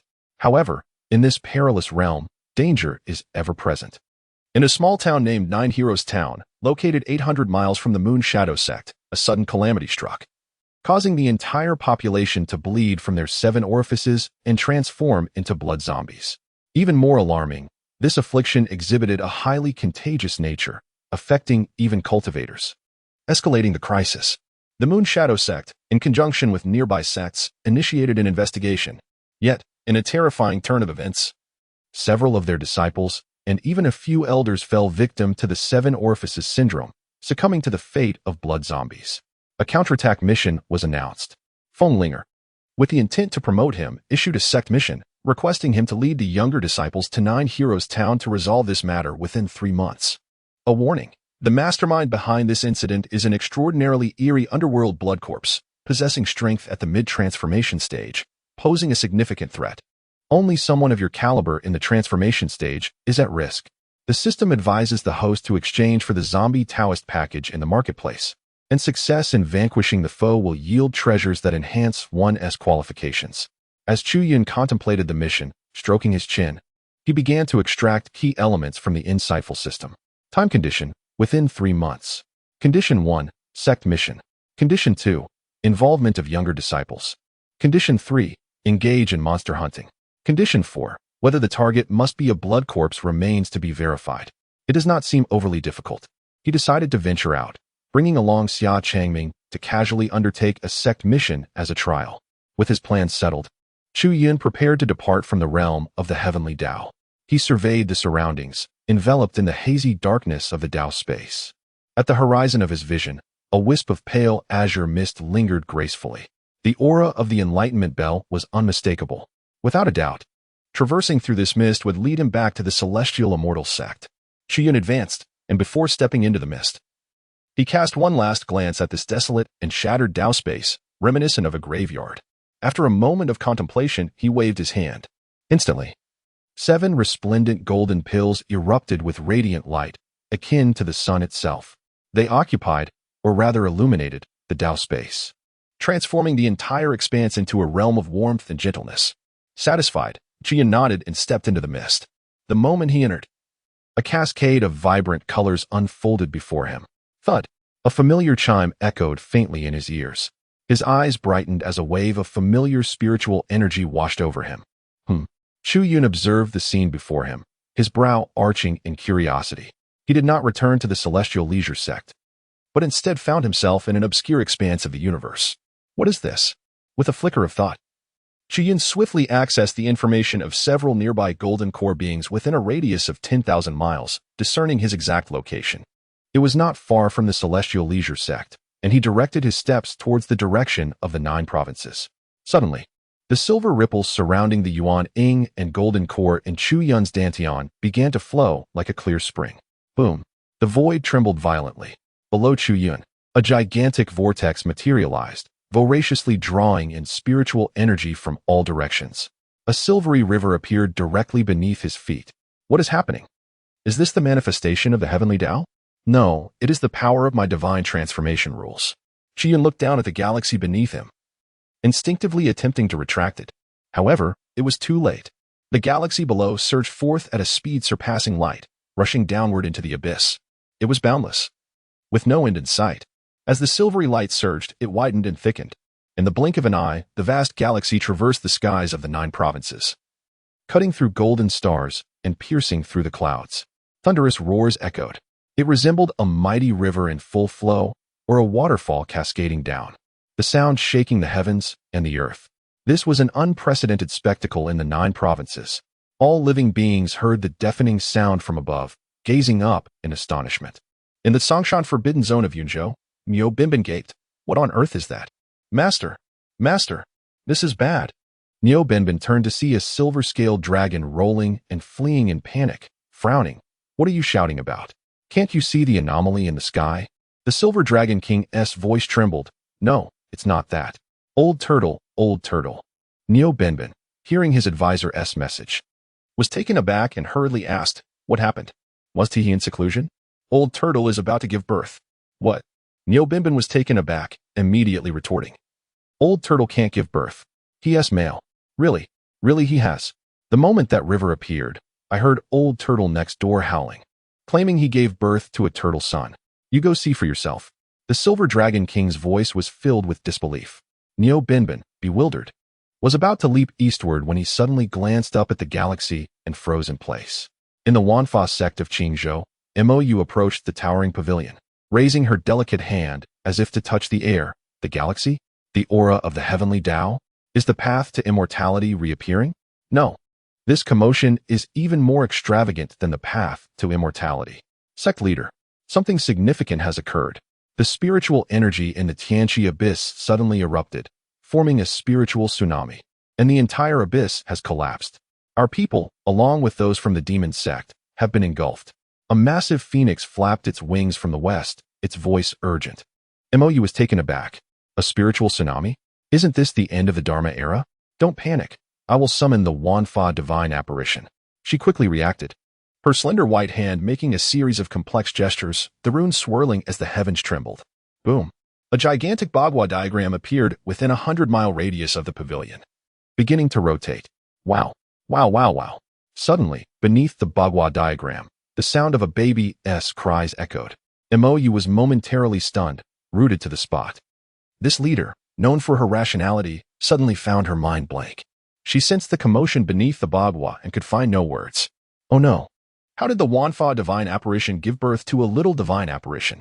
Above her, the fiery phoenix exclaimed in shock. Below, the Bagua diagram opened, revealing a colossal golden-armored divine apparition surrounded by several mini golden-armored divine apparitions, some sitting on the ground while others clung to the legs of the giant, all wailing. Witnessing this scene, Mou felt darkness envelop her, hastily leaning on the railing to avoid fainting. Before she could process this, an even greater shock hit her. She glanced up at the sky, her eyes widening. Why are there people in that galaxy anomaly? In the central region, at the Celestial Leisure sect, an old farmer leaning against the Tao Enlightenment bell hall was casually picking his nose with one hand while gesturing with his sword with the other. Suddenly, he looked up at the galaxy in the sky, his eyes widening in astonishment. What is this? Is the heavenly Tao manifesting? Huh. Could that figure walking in the galaxy be a senior? Huang Jiuxiao stood up abruptly, gazing at the celestial expanse. Above the vast, boundless galaxy, a figure approximately 100 feet tall, with white hair and white robes, appeared, handsome and refined, like jade. Who else could it be but the senior he had long awaited? Could this galaxy traversing the 9 provinces be summoned by the senior? Had he perhaps gained the recognition of the heavenly Tao and become its chosen one? A flurry of thoughts rushed through Huang Jiuxiao's mind, just as he was about to soar into the heavens to greet Chu Yun. A cacophony erupted from within the Celestial Leisure sect. Good heavens! Sect leader! The sect leader has given birth. Quickly, someone help, someone! Chen Yao's voice echoed throughout the Celestial Leisure sect. Not only Huang Jiuxiao but also Zhao Xuanji, Su Haijin, Gu Wei from the Celestial Mountain lineage, and Fang'an, Wu Xingyang, Xia Changming from the Free Mind Mountain lineage, all turned their gazes towards the direction of Chen Yao's shout. Hundreds of thousands of celestial birds soared, flapping their wings in a grand display, rushing back and forth within the Celestial Leisure sect. It's born! It's born! Chen Yao's voice resonated throughout the entire sect. The Celestial Leisure sect erupted in chaos. Several figures appeared high above the 9 heavens. The foremost figure, clad in a luxurious purple robe, stood with hands clasped behind his back. Behind him were Su Haijin, Lu Shi, Gu Wei, and many elders and prodigies of the Celestial Mountain lineage, all gazing towards the misty peak, where a flurry of celestial birds flapped their wings, the sound emanating from that direction. What on earth is happening? What nonsense is Chen Yao spouting? The sect leader is male. How could he possibly give birth? Wait, really?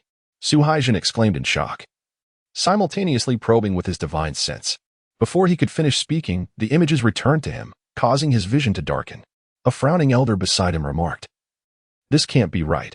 Setting aside the fact that the sect leader is male and that he has altered his form with the Celestial Leisure technique, even if he could give birth, it's impossible. He gaped in astonishment, his lips quivering, and despite perceiving with his spiritual sense He still made an effort to wipe his eyes with his sleeve. "Let us go." Zhao Xuanji's voice, as frigid as ever, resonated, though those present could discern the subtle fluctuations in his tone, indicating a hint of surprise. The group swiftly ascended on clouds, heading towards the ethereal peak. Beside Zhao Xuanji stood a stunning young woman clad in black, who occasionally cast her gaze skyward, her expression grave. "Is it him?" Zhao Xuanji also turned his attention to the vast heavens, where the Milky Way stretched across the night sky. Amidst the stars, a silver-haired youth strolled gracefully, seemingly celestial, captivating the attention of all across the 9 provinces. Zhao Xuanji understood well. He is the brightest star in the vast expanse of the 9 provinces today, even outshining the resplendent Venus, which pales under the brilliance of the youth. He has returned from the celestial path and appears to have garnered significant rewards. This should have been your opportunity, yet it is a pity. The girl in black silently lowered her head, gazing at the flowing clouds below, her expression a tapestry of emotions. Since the conclusion of the bell-ringing grand assembly, her formidable physique had taken nearly a month to recuperate. Little did she expect that mere days after emerging from seclusion, she would witness such an extraordinary phenomenon, ignited by formidable foes, sweeping across the 9 provinces. Upon hearing Zhao Xuanji's words, she spoke candidly. "It is not mine. I am inferior to him. Even if I could defeat him that day, once in the celestial path, I could not evoke such a magnificent occurrence. No, you can't. The celestial path is now in turmoil.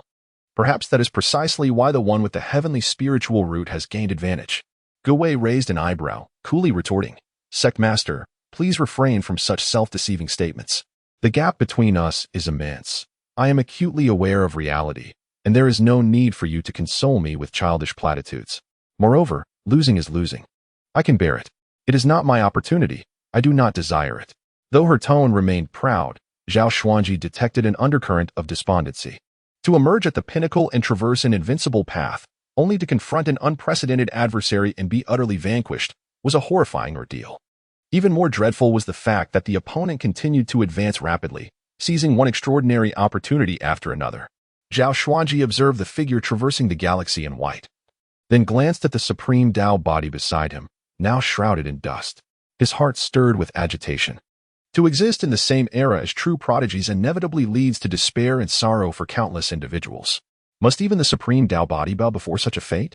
What a farce. Humph. Zhao Xuanji flicked his sleeve and coldly declared, "Useless being, unworthy of the title of supreme Tao body, unable to withstand even the slightest setback. If one calamity cannot be subdued, then refine 10, 100. If one style of swordplay fails, then practice 10 swords, 100 swords. Whatever resources you require, I shall provide." Uttering such defeatist sentiments, what purpose does it serve to bring shame upon yourself here? Go back. Gu Wei fell silent for a moment before turning to leave. The elders cast sidelong glances at her retreating figure, and Gu Wei's voice rang out once more. "It is an imperial star, not a calamity star. Regardless of its nature, what worth does a defeated supreme Tao body hold? Go reflect on yourself properly." Su Haijin furrowed his brow, observing Gu Wei depart without a word of defense, disappearing into the depths of the night sky. He felt compelled to advise, "Sect Master, the Tao body is still young. The one with the heavenly spiritual root has undergone transformation akin to a dragon, having cultivated for many more years. It is only natural that they cannot prevail. There is no need for such stringent expectations." Zhao Xuanji did not wish to dwell further on the matter, gesturing to interrupt. "Let us go. We must see how many offspring our sect master intends to bear." The group immediately turned their gaze forward, where, at the horizon, loomed a towering celestial peak known as the Ethereal Summit. Hundreds of miles away from the Ethereal Summit, over 40 to 50 people had already gathered, along with a multitude of celestial birds circling above. "Clear off. Everyone, get back quickly. Those skilled in medicine and capable of assisting with childbirth, come forth. Those merely spectating should retreat as far as possible." Why are more and more people arriving? Are they not afraid of the sect master's reckoning post-delivery? They were all densely packed in the front, and the clamor of their voices created an exceptionally lively atmosphere. Within the crowd, the irritable voice of Chun Yao could be heard. The elders, each with a smile that seemed forced, merely stepped back a few paces upon hearing Chun Yao's words. Clearly, the authority of the sect leader held little weight. They appeared unfazed by Chun Yao's threats. Observing this, Zhao Xuanji furrowed his brow, pondering how the sect leader could possibly be pregnant all of a sudden. He glanced beside him. Are there others in the sect experiencing similar conditions? Chu Yun held a piece of black jade in his hand, reciting incantations, his lips curling into a subtle smile. Upon hearing Zhao Xuanji's inquiry, he nodded. Yes, indeed, there are many. I have just received news that a 2,000-year-old juvenile world turtle in our sect has also entered a phase of reproduction. Furthermore, the fierce bear beast raised by junior sister Zhang and the book spirit of the Shuxin Mountains Heavenly Book Hall have manifested similar phenomena. Except for the sect leader, the commonality is that none of them belong to the human race. Moreover, I have received reports that such occurrences are emerging throughout the entire Jiuzhou, and they all pertain to male reproduction. It is anticipated that after today, the beings of Jiuzhou will experience a significant surge. Zhao Xuanji nodded, his gaze piercing as he stared at the celestial galaxy, slowly articulating. The sect leader's cultivation has transcended human form. Encountering such a tribulation is only to be expected. However, the laws of heaven govern the principles of creation, which signify vitality and vigor. It appears that the state of the heavenly order is far better than we had imagined. Beside him, an elder, as slender as a bamboo pole, also nodded, holding a piece of black jade in his grasp. The Heavenly Analysis Group shares the same assessment as you, sect leader. If the heavenly order were weak and feeble, it would be utterly incapable of producing such anomalies. Splendid. The heavenly order is merely in a frenzy, not unwell. Upon reaching this point, he let out a long sigh. Ever since the conclusion of the bell-ringing Grand Assembly, the Tiandao Analysis Group they had formed had convened an innumerable number of meetings over the past month, exhausting countless brain cells. The conclusions drawn were, in truth, far from pleasant. Yet now, with this peculiar phenomenon emerging, the entire Tiandao Analysis Group across the 9 provinces erupted in jubilant celebration. Su Haijin, he remarked, doesn't it seem like there's no difference? Elder Zhugan's expression became serious as he waved his hand, saying, not at all. Regardless of the circumstances, being mad is far better than being ill. At least there is still spirit, and one won't perish immediately. As long as there are no major ailments, once we connect with the celestial path, there will be a remedy. Upon hearing the expert's words, Su Haijin could only nod in agreement, refraining from further argument. After all, the experts surely possessed a deeper understanding than an outsider like him. Zhao Xuanji's voice resonated again. Elder Su, what benefits do you believe the heavenly spirit root has garnered from the heavenly Tao space?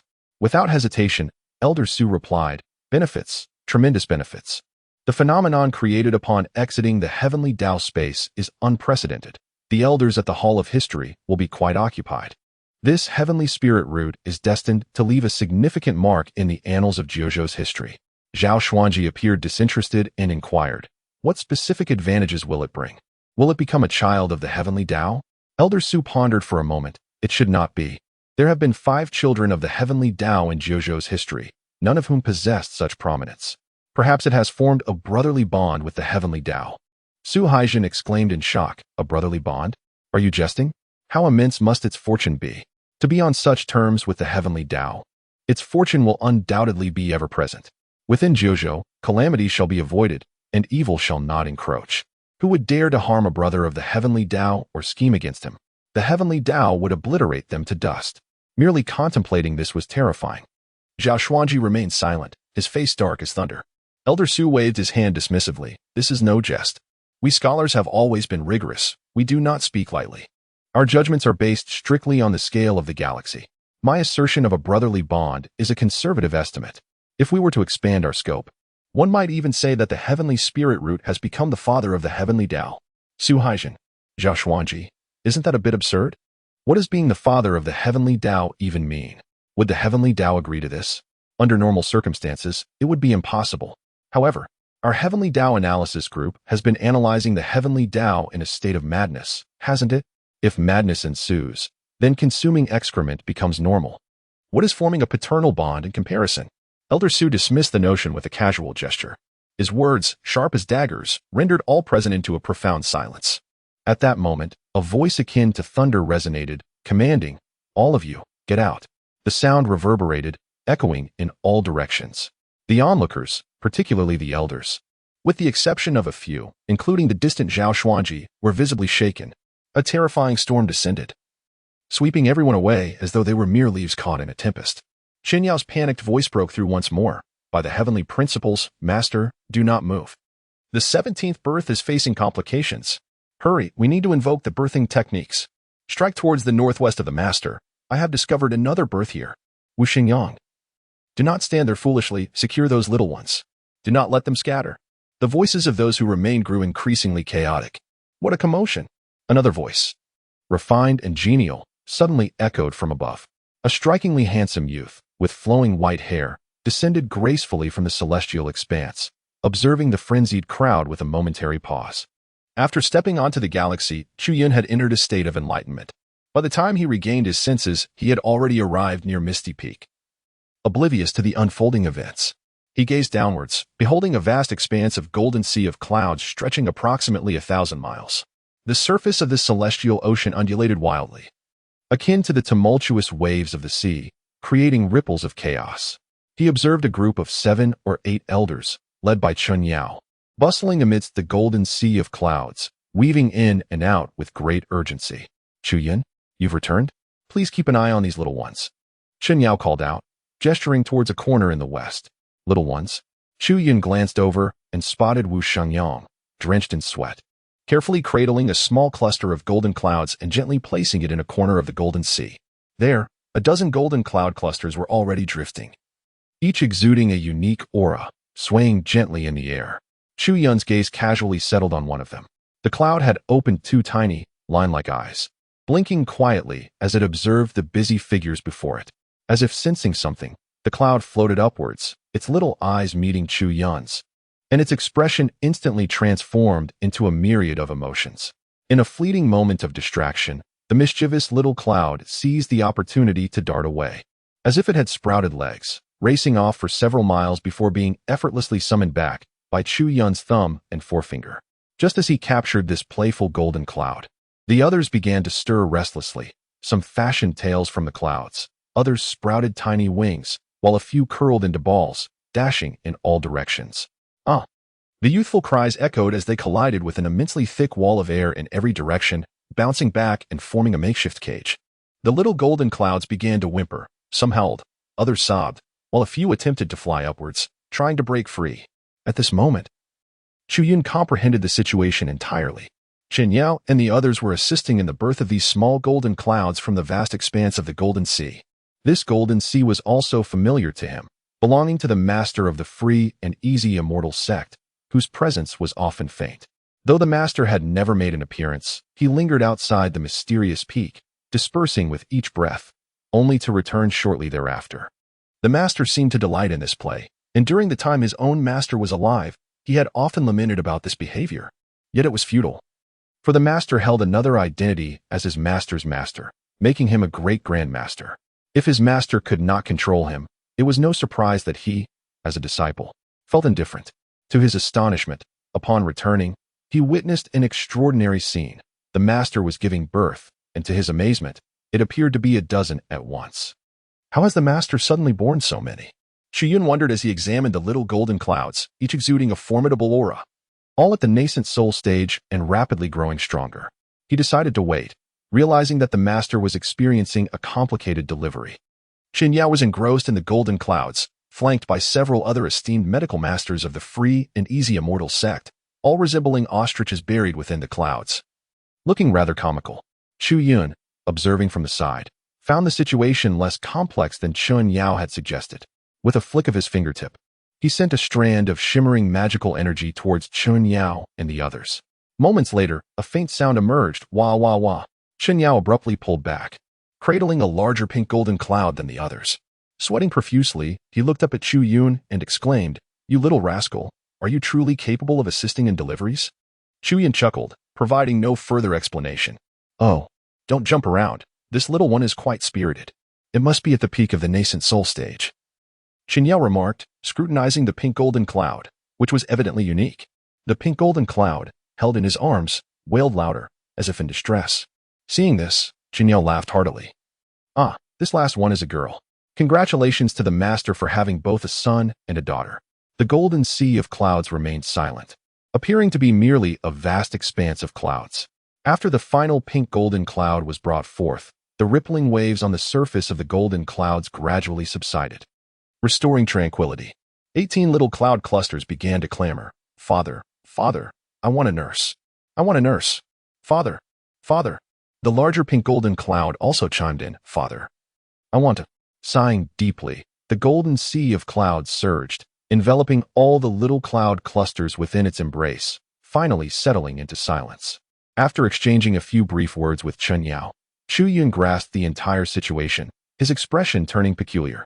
He raised his gaze to the Milky Way, which still hung in the vast sky above the 9 provinces, not yet completely dissipated. The fact that the master had sired offspring was beyond belief. It was utterly astonishing.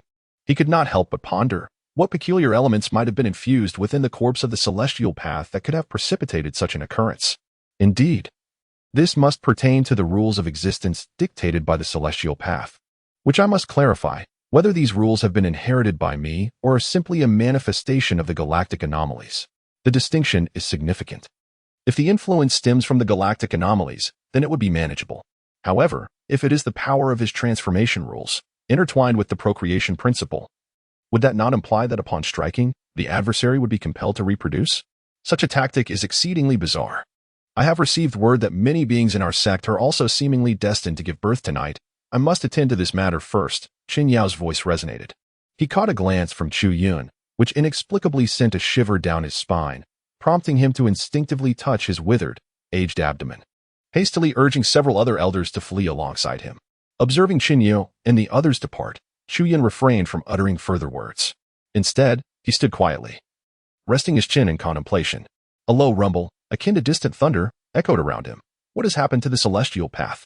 Chu Yun cast a glance at the golden sea of clouds, pausing in reflection before raising his hand. Suddenly, a colossal golden star materialized overhead, enveloping both him and the golden clouds. The celestial path has perished. As the sect leader, he chose to relay the truth. Upon these words being spoken, the golden sea of clouds fell into silence, remaining so for a prolonged moment. Chu Yun lowered his gaze to the clouds below, where crystalline droplets of rain, infused with rich and abundant spiritual energy, began to fall. The downpour intensified, transforming into a torrential deluge in the blink of an eye. He displayed a look of astonishment, contemplating for a few moments before murmuring, "Have you lost control?" The voice of the golden sea of clouds resonated softly, "You foolish child. I am merely a bit sorrowful and have shed tears. You have insulted the Grandmaster, triggering the betrayal of one's teacher and ancestor's claws, and received a mysterious blind box 1. Chu Yun was taken aback. No, how could it be considered betrayal of one's teacher and ancestors? His judgment of incontinence was unexpected, as he had not anticipated tears. Over the years of knowing this esteemed ancestor, he had observed an exceedingly tranquil disposition, bordering on senility. Unmoved by anger or joy, he exhibited almost no emotional fluctuations, resembling a solitary cloud drifting in the vast sky, often disappearing for days without a trace, leaving a remarkably low presence within the entire Xian sect. Thus, witnessing the rain pouring down from the cloud cover, he contemplated the possibility of postpartum incontinence, never imagining that such a serene ancestor would weep inconsolably upon hearing the news of Tiandao's demise, shedding tears like a cascading waterfall. As Chu Yun was taken aback, the voice of the golden cloud sea resonated once more. In my earlier days, before I ascended to the role of sect leader, I served as the master of the Tiandao Hall within the sect, dedicating myself to the study of Tiandao. By a fortunate twist of fate, I established a good rapport with the Tiandao of the 9 provinces. In those youthful, impetuous days, I impulsively proposed a brotherhood with Tiandao, and to my astonishment, it consented. The Tiandao of the 9 provinces is my elder brother. To my dismay, after years of silence, I now receive such tragic news. It was in the prime of its life. How could it have perished? This is truly unimaginable. Sigh. The golden cloud sea did not respond to Chu Yun, instead letting out a deep sigh. I had already sensed that something was amiss with the enlightenment bell, and I had my suspicions. Yet I never anticipated the truth would unfold in this manner. Could you elaborate on what transpired in the Tiandao space? Very well. Chu Yun, knowing it would take time, suggested, let us return to our usual spot. He intended to seek his ancestor's counsel and was surprised to learn of the connection with Tiandao. So he made his way toward the Misty Peak. In the blink of an eye, he arrived at the protruding cliff of Misty Peak. The golden cloud sea began to flow, spreading beneath the cliff, its tears nearly dried, with a few droplets resembling small pearls falling softly. The golden core above sensed the commotion and immediately approached, enveloping them in its warmth. Chu Yun adeptly settled at the cliff's edge, gazing at the resplendent Milky Way above, and recounted his experiences in the Tiandao space. This matter is somewhat related to my master. My sixth uncle had previously informed me that my master left something for me in the Enlightenment Bell before his ascension. Upon finishing, Chu Yun raised his hand. A scarlet moon mark emanated an eerie lunar halo at the cliff's edge. The red moon. The voice of the golden cloud sea echoed, seemingly lost in contemplation. After a brief pause, it spoke slowly. I have encountered something akin to this in an ancient tome. However, it was many years ago, and I struggle to recall. I will need to search for it. Good. Chu Yun was taken aback to discover that his ancestor had clues regarding the red moon mark. He retrieved a piece of Lingxi jade and tossed it into the cloud sea. Ancestor, this is the newly revised 108th edition of the technique, designed to enhance memory. Thank you. I shall recall it post-haste. The cloud sea responded politely, its surface swirling as it absorbed the Lingxi jade. Next, I must impart some crucial information. The waves of the cloud spoke again. The death of Tiandao will usher in a series of troubles. The 9 provinces are gradually approaching an era of decline, which is merely the tip of the iceberg.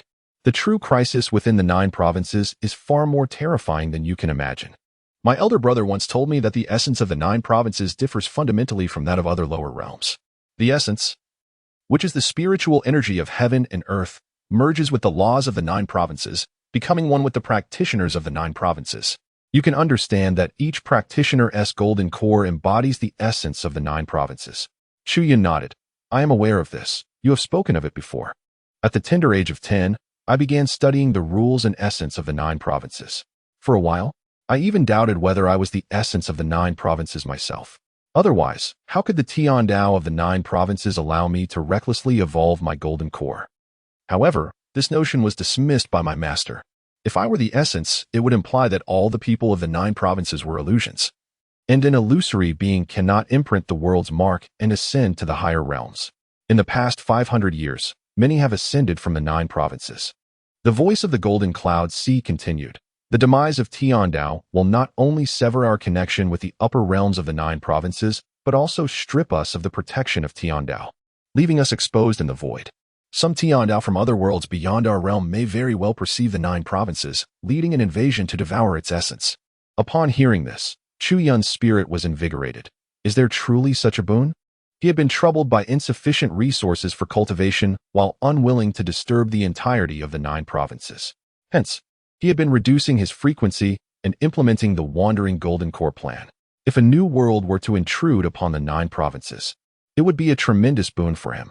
The Golden Cloud Sea replied solemnly, the 9 provinces may seem powerful in the lower realms, yet in the boundless void, alongside numerous lower realms like ours, exist higher realms on par with the celestial realm and the demon realm. According to ancient texts passed down from the celestial realm, the void is vast beyond comprehension, with countless worlds scattered like grains of sand, constantly shifting positions. The 9 provinces can establish long-term connections with the celestial realm and the demon realm, obtaining protection. Correspondingly, there must be other advanced worlds commanding numerous lower realms. Should such a world descend, I will collaborate with several old-timers from the 9 provinces to delay them, and I will require your assistance to lead the 9 provinces to safety. This is destined to be a dark period. We must await the celestial realm or the demon realm to re-establish contact with us or the emergence of a new Tiandao, to hide once more in the void and restore peace to the 9 provinces. I understand. Chu Yun's expression turned grave. The situation was more complicated than he had anticipated. In the realm of Kyushu, he found himself nearly unparalleled. Yet, should a higher realm akin to the celestial world descend, he, being merely at the transformation stage, could contend with ordinary celestial beings, but could he truly rival a celestial king? A rare sense of foreboding emerged within Chu Yun, for he possessed a profound understanding of his master, who seldom spoke without reason.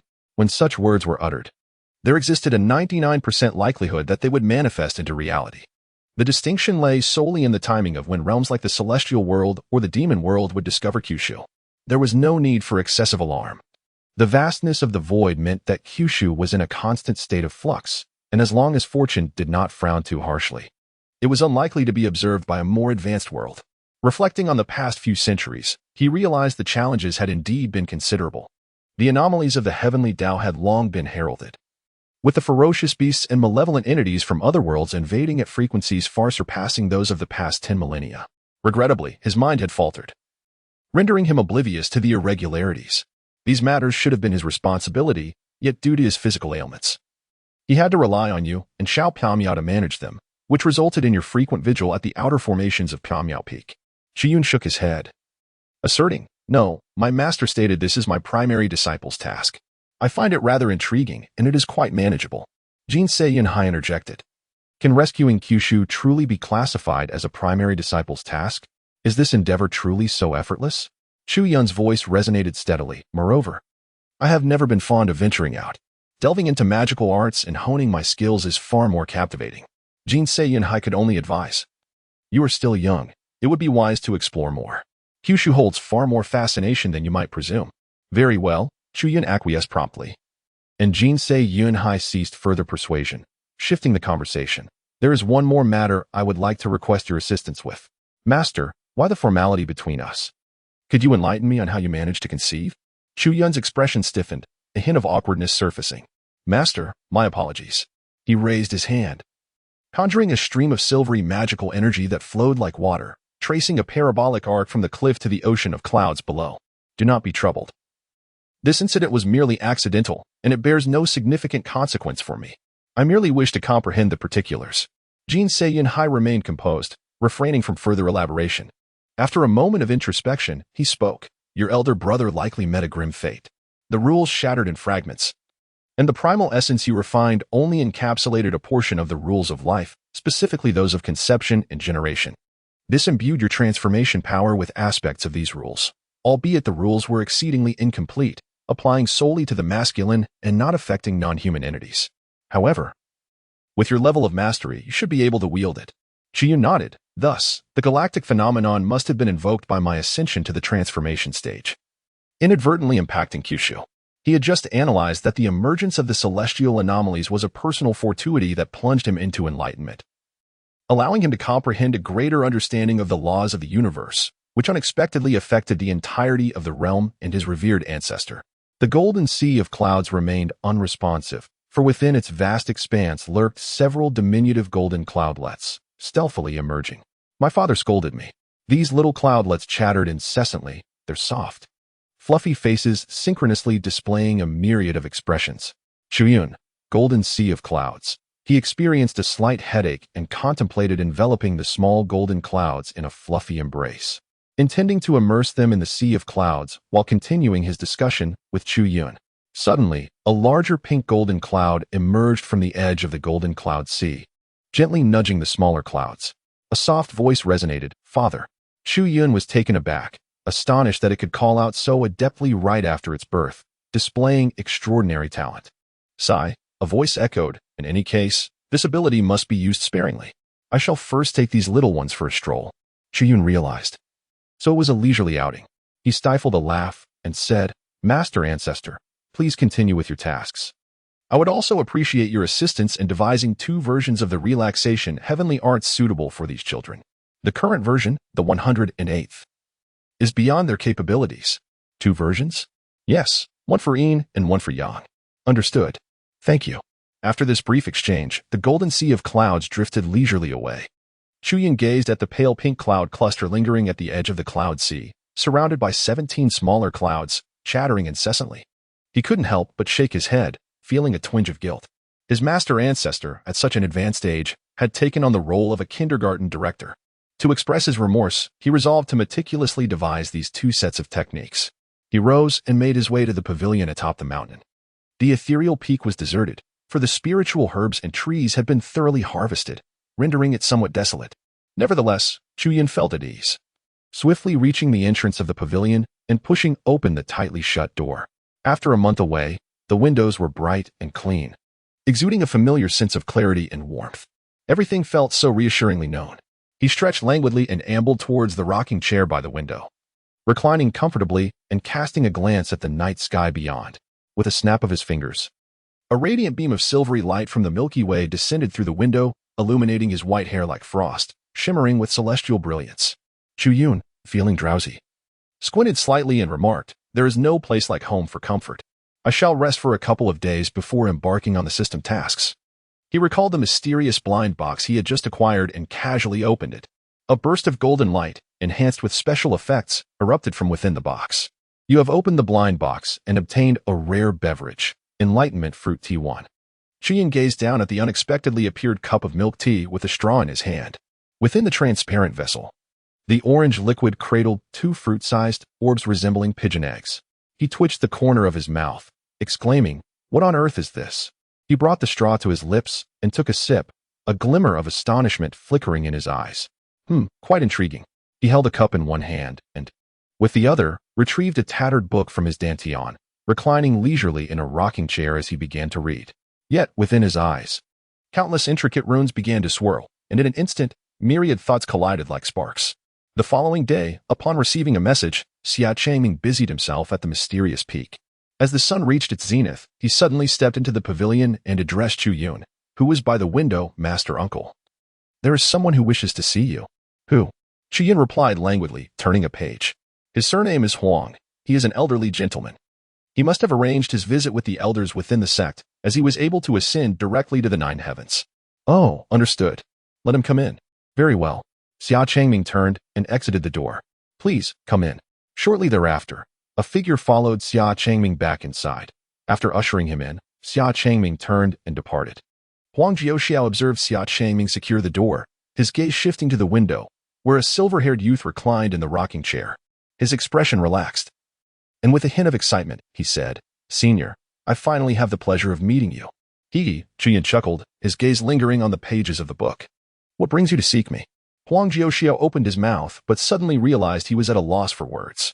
He had remained at the Elixirs Immortal Sect since the Grand Assembly, never returning to the humble abode of the ancient Divine Sword Pavilion. Driven by an insatiable curiosity and astonishment regarding Chu Yun's true identity.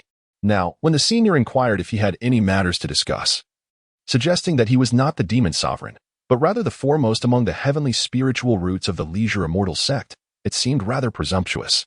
After all, the senior had never explicitly claimed to be the demon sovereign. That notion was merely a product of his own imagination. Strictly speaking, this senior was significantly younger than him. So, how could he inquire why the path to immortality was obstructed? Did the senior not wish to continue their days? Such a question seemed even more audacious. Despite their youth, the senior's power and insights were undeniably formidable, capable of easily overpowering him and the cowardly Dao body. Huang Jiuxiao found himself in a dilemma. Perhaps he could seize the opportunity to seek guidance on swordsmanship from the senior? He had not been idle at the Elixirs Immortal Sect, diligently contemplating the sword techniques imparted by the senior, yet several questions remained elusive. If he could gain some insights, given his understanding of the senior, perhaps a few words would suffice to clarify matters. However, would this appear too utilitarian? And what about inquiring about the cosmic phenomenon? That would be utterly inappropriate. An even greater taboo. After much deliberation, he glanced around and boldly inquired, "Whatever happened to your cow?" "Cow? Did you come all this way to seek me out simply for a cow? When did you two become such close companions?" Chu Yun shifted the tattered book in his hands and looked over. Upon doing so, a look of confusion suddenly crossed his eyes. Huang Jiuxiao, with an expression of exasperation, waved his hands dismissively. No, I could never have such thoughts about that foolish beast." He gazed at Chu Yun, who pointed at him and inquired, "Why are you radiating golden light?" "Ah, radiating light? What light?" Huang Jiuxiao, perplexed, lowered his gaze to examine his attire, a coarse short garment, black trousers, and a few specks of mud. Out of respect, he had deliberately restrained his magical energy. How could he possibly emit light? Yet, to Chu Yun's eyes, Huang Jiuxiao shimmered with a golden glow, resembling a diminutive golden statue. Chu Yun set aside the scroll she held on the windowsill and rose, striding towards Huang Jiuxiao. In just a few steps, she stood before him. Huang Jiuxiao, somewhat astonished, continued to inspect his body, wondering where the radiance originated. "Stay still. Let me take a look." Chu Yun raised her arm, her thumb and ring finger pinching a small inch of golden light clinging to Huang Jiuxiao's shoulder. The moment she grasped it, warmth surged through her fingertips.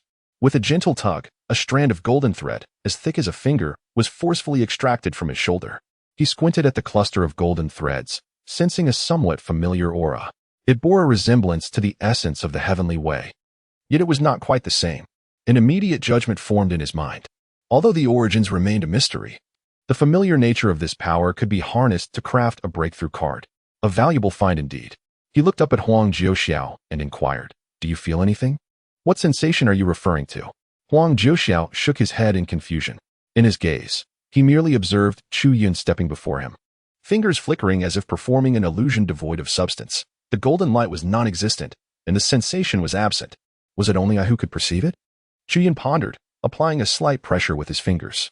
The golden thread snapped, cascading nearly half a meter from Huang Jiuxiao's shoulder, swiftly slithering into Chu Yun's palm like a small serpent. "What about this?" As the words escaped his lips, the old man suddenly contorted his face, tilting his head back and groaning, "Oh, Chu Yun." This was somewhat unseemly.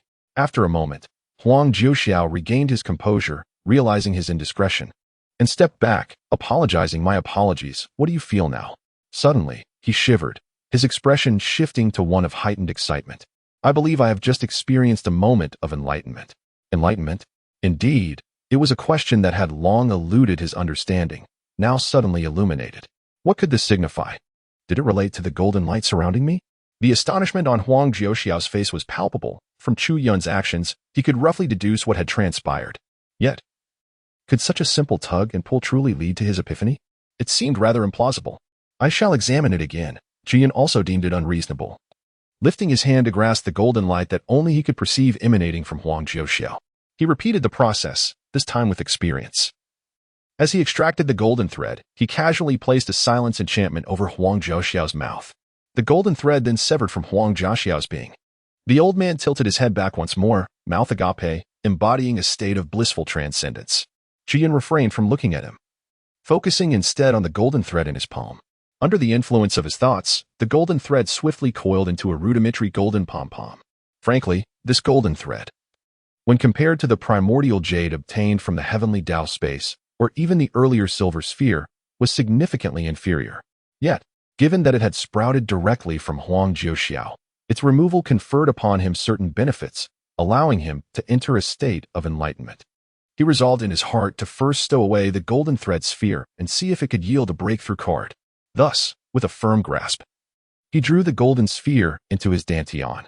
To Chu Yun's surprise, as the sphere entered his body, it naturally descended toward the location of his spiritual root, plummeting directly onto a robust branch of the spiritual root, vanishing from sight.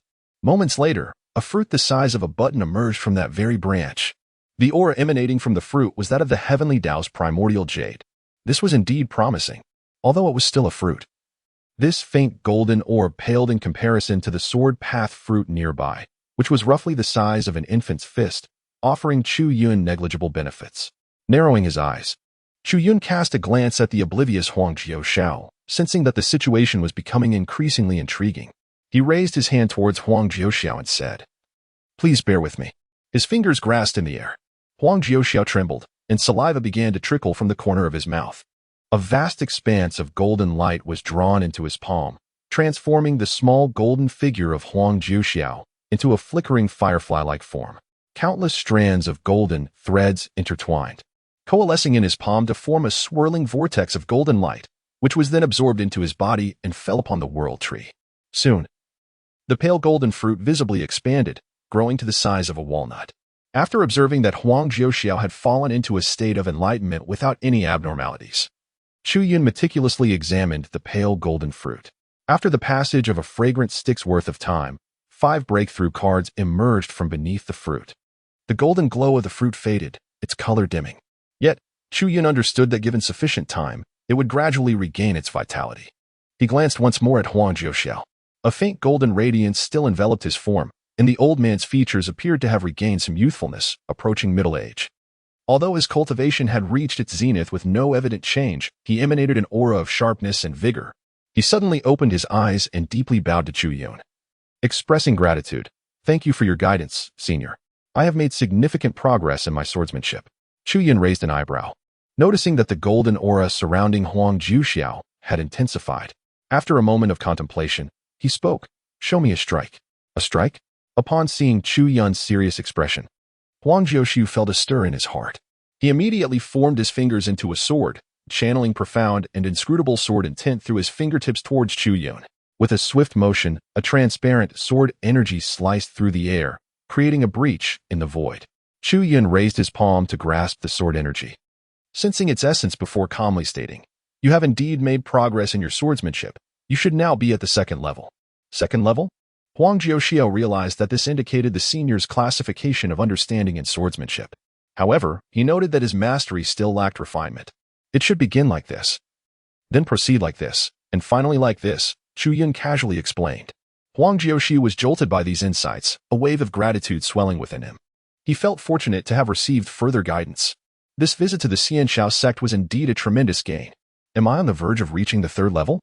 He disregarded the chaotic thoughts swirling in his mind, his eyes widening with intensity as he listened intently, occasionally nodding in rapture. Chu Yun observed a faint golden light gradually emanating from him. Though meager, it provided a foundational judgment, prompting him to raise his hand and gather the golden light, infusing it into his celestial root. After a while, he noticed Huang Jiuxiao beginning to display the distinctive expressions of struggle associated with a lackluster student. He finally paused, allowing Huang Jiuxiao a moment to digest the information before he spoke. "All right, let us leave it at that. If you were searching for Niu, he is not here. He has ventured elsewhere." No, esteemed senior. I am not here to seek that foolish Niu," Huang Jiuxiao quickly interjected, his expression one of astonishment. "I came to observe the grand event, and never did I expect to encounter you. To my surprise, you are not the demon sovereign of the upper realm, which is truly astonishing." Chu Yun smiled at him and said, "Let us speak of serious matters." Huang Jiuxiao's face flushed slightly, now that the conversation had opened up. He felt no need for pleasantries and candidly admitted, "I wish to ascend to the upper realm and am in search of a method to do so. I had intended to see what the 5 great sects could devise, but having met you, if you are affiliated with the Carefree Immortal sect, then the path to immortality must not be one you intentionally shattered. It would be more prudent to consult you." "Oh, was it not I who severed it? I have heard that this news was spread by you," Chu Yun replied, a hint of teasing in his tone. Huang Jiuxiao's expression stiffened momentarily. "Ha, esteemed senior, you jest." I too was bewildered by the sudden turn of events, completely in the dark. Upon reflection, it seems there is indeed something amiss. I heard from one of my grandsons that a disturbance in the heavenly Tao might be the principal cause of the shattered path to immortality. Chu Yun, with a look of surprise, glanced at the dark sword behind him. "You have a grandson?" Huang Jiuxiu waved his hand dismissively. No, he is my brother's descendant. Let us not speak of that rascal. Esteemed senior, what do you think?" He traced the air with his fingers, and before him materialized a shimmering silver road, a phantom strikingly reminiscent of the path to immortality. In truth, when he first embarked on the journey to transcendence, he had already sensed that something was amiss. He pointed to the terminus of the path to immortality. Here, and here. The ethereal image continuously morphed, magnifying several locations along this path, revealing fragmented cracks resembling a spider's web. Most significantly, there is also this spot. Huang Jiuxiao gestured towards the middle section of the simulated path to immortality. Upon magnification, the central area of the road displayed a myriad of fine fissures, connected by a pale, glue-like milky substance. This area bore the most severe damage. Yet, it had been carelessly repaired. Although it appeared mended, a slight misstep would undoubtedly lead to its collapse. His tone was tinged with indignation. This is undoubtedly the result of deliberate sabotage, an attempt to obstruct the path of future seekers. I have conducted an investigation, and recently, many individuals have ascended, among them several from the Blood Demon sect. Those from the Blood Demon sect are rather unhinged and prone to wreaking havoc. The disruption of the path to immortality is likely their doing. Chu Yun interjected. Huang Jiuxiao continued. I recall that when the senior encountered me that day, it seemed you were unfamiliar with the path to immortality. Perhaps when you stepped in, you inadvertently trod upon a point of chaotic restoration, leading to an unfortunate chain reaction.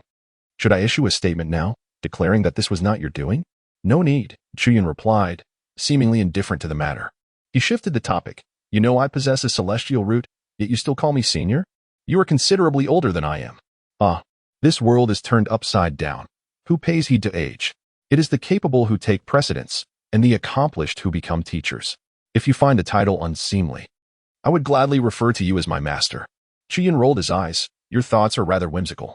However, in terms of methods, there is indeed a point worth considering. He raised his hand, and a silvery brick materialized in his palm. Huang Jiuxiu focused intently, feeling the familiar aura. His heart trembling. What is this? The path had vanished, but perhaps it could be rebuilt. Is that possible? I am uncertain. Would the heavenly way consent? It would not oppose.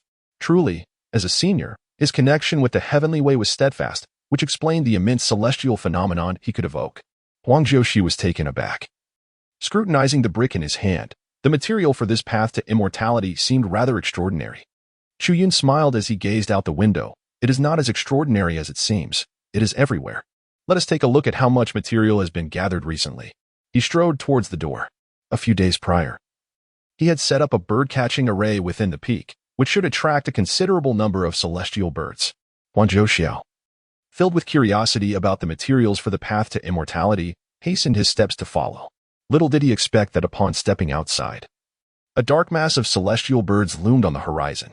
Birdcatcher, you, they screeched as they soared towards Miao Miao Peak, cursing in a most unpleasant manner. Several notably larger celestial birds flew directly in front of Chu Yun. Warning, warning, capturing birds may bring momentary delight, but it will lead to tears among loved ones. Should you fail to release our members and provide substantial compensation, we shall implement severe retaliatory measures. Huang Jiuxiao. He gazed at the multitude of celestial birds, flapping their wings with an imposing presence akin to green clouds enveloping a city. His expression grew enigmatic as he softly inquired, Senior, the materials you mentioned for the path to immortality, could they possibly be? Chu Yun nodded, observing the celestial birds and remarked, the aura they possess bears a striking resemblance to that of the path to immortality, with slight modifications that could be utilized. However, I remain uncertain whether it can be reconnected to the upper realm. Huang Jiuxiu furrowed his brow. The aura is quite similar to that of the path to immortality.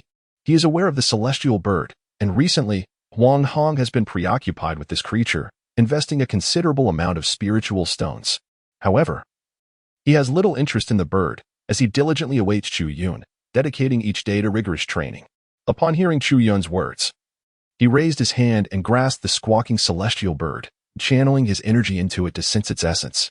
Upon detecting the aura of Huang Jiuxiao, the celestial bird squawked urgently, Young friend, dire circumstances are upon us. The spiritual energy in this world is depleting, and we urgently require 50 superior essence crystals to break the formation. In return, I shall repay you with 100,000 exquisite essence crystals and bestow upon you a legacy of the immortal king. A gentle pat on my head will suffice to complete this donation. Huang Jiuxiao raised an eyebrow. This bird has quite the appetite, demanding 50 superior essence crystals outright. How much has my reckless grandson been feeding it? Chu Yun, intrigued, also expressed his astonishment. The bird indeed seemed to gauge its audience, audaciously requesting such a substantial sum from Huang Jiuxiao. Essence crystals are the most esteemed resources for cultivation in the 9 provinces. Even the lowest grade essence crystal surpasses the value of the finest spiritual stones by tenfold. The superior essence crystals are even comparable to some ordinary immortal stones, making the bird's demand for 50 crystals particularly avaricious. After capturing the alarmist bird, another emerged from the flock, its body expanding as it mechanically addressed Chu Yun. Warning, warning, 10 seconds remaining. Please release our member and compensate us with a substantial amount. This celestial bird is about to take severe countermeasures. 10, 9. Chu Yun, intrigued, inquired, what kind of compensation do you seek? The mechanical voice halted abruptly. The bird, with eyes like emeralds, scanned Chu Yun from head to toe and declared, the suspect is currently the most notorious villain in the 9 provinces. Based on the suspect's repayment capability, a staggering compensation of 137 million superior spiritual stones is required to assist this celestial bird in unsealing the formation. Should you find yourself lacking in resources, simply sign a contract to seek 10 cultivators of the same realm to jointly nurture the celestial bird, aiding in its unsealing. We can offer you an installment repayment plan. Huang Jiuxiao, 137 million superior spiritual stones sounds exorbitant. In reality, 1 inferior essence crystal can be exchanged for 100 million superior spiritual stones. Thus, the so-called exorbitant compensation for the most notorious villain in the 9 provinces is actually less than the basic donation he demands, taking advantage of the honest. He appeared somewhat speechless, gripping the neck of the celestial bird in his hand, and remarked to Chu Yun, indeed, there is a certain resemblance to the aura of the path to immortality. However, the individual behind this celestial bird is rather extraordinary. I just employed my divine perception to trace its origins for quite some time, yet I could not uncover its roots within the 9 provinces. Chu Yun nodded in agreement, saying, I too have encountered the same issue. Upon his initial encounter with the celestial bird, he commenced an investigation, mirroring Huang Jiuxiao's efforts to trace its origins through his spiritual consciousness. However, his spiritual essence was exceedingly sharp, even when he suppressed its potency to the utmost. Upon entering the celestial bird's being, it would inevitably explode in an instant. Consequently, he resorted to employing more tangible methods to delve into the origins of the celestial bird. He mobilized approximately 30,000 golden pills, dispersing them across the vast expanse of the 9 provinces, akin to satellites, to surveil the appearance of the celestial bird. Indeed, he succeeded in capturing numerous instances of the celestial bird manifesting out of thin air. It materialized genuinely, devoid of any discernible pattern. Upon hearing Chu Yun's words, Huang Jiuxiao expressed astonishment. Even a spiritual essence as vast as the ocean cannot unveil the individual behind this phenomena. This celestial bird may indeed be a formidable entity, possibly a sealed celestial being from the upper realm. He displayed a look of apprehension, swinging the neck of the divine bird as if it were a windmill. If we were to use his divine bird to create the path of immortality, should he break free from his seal, it could lead to dire consequences. Fear not, came the calm reply. I shall take action, Chu Yun stated with an air of confidence. Huang Jiuxiao's expression eased somewhat. Indeed, esteemed senior, your strength is unfathomable, and the heavenly Tao is closely aligned with you. Even if a true immortal lurks behind this divine bird, upon his emergence from confinement, he may not necessarily pose a threat to you. Should the need arise, I shall stand by your side. He holds Chu Yun in the highest regard. Although he cannot comprehend why the 9 provinces have given rise to such an extraordinary being, whose power far surpasses that of the great ascension, this is of little consequence. What truly matters is that Huang Jiuxiao remains acutely aware. Although the 9 provinces appear tranquil, a turbulent undercurrent brews beneath the surface. The heavenly Tao is in disarray. The path to immortality has been severed, and ominous calamities loom overhead as the age of decline approaches.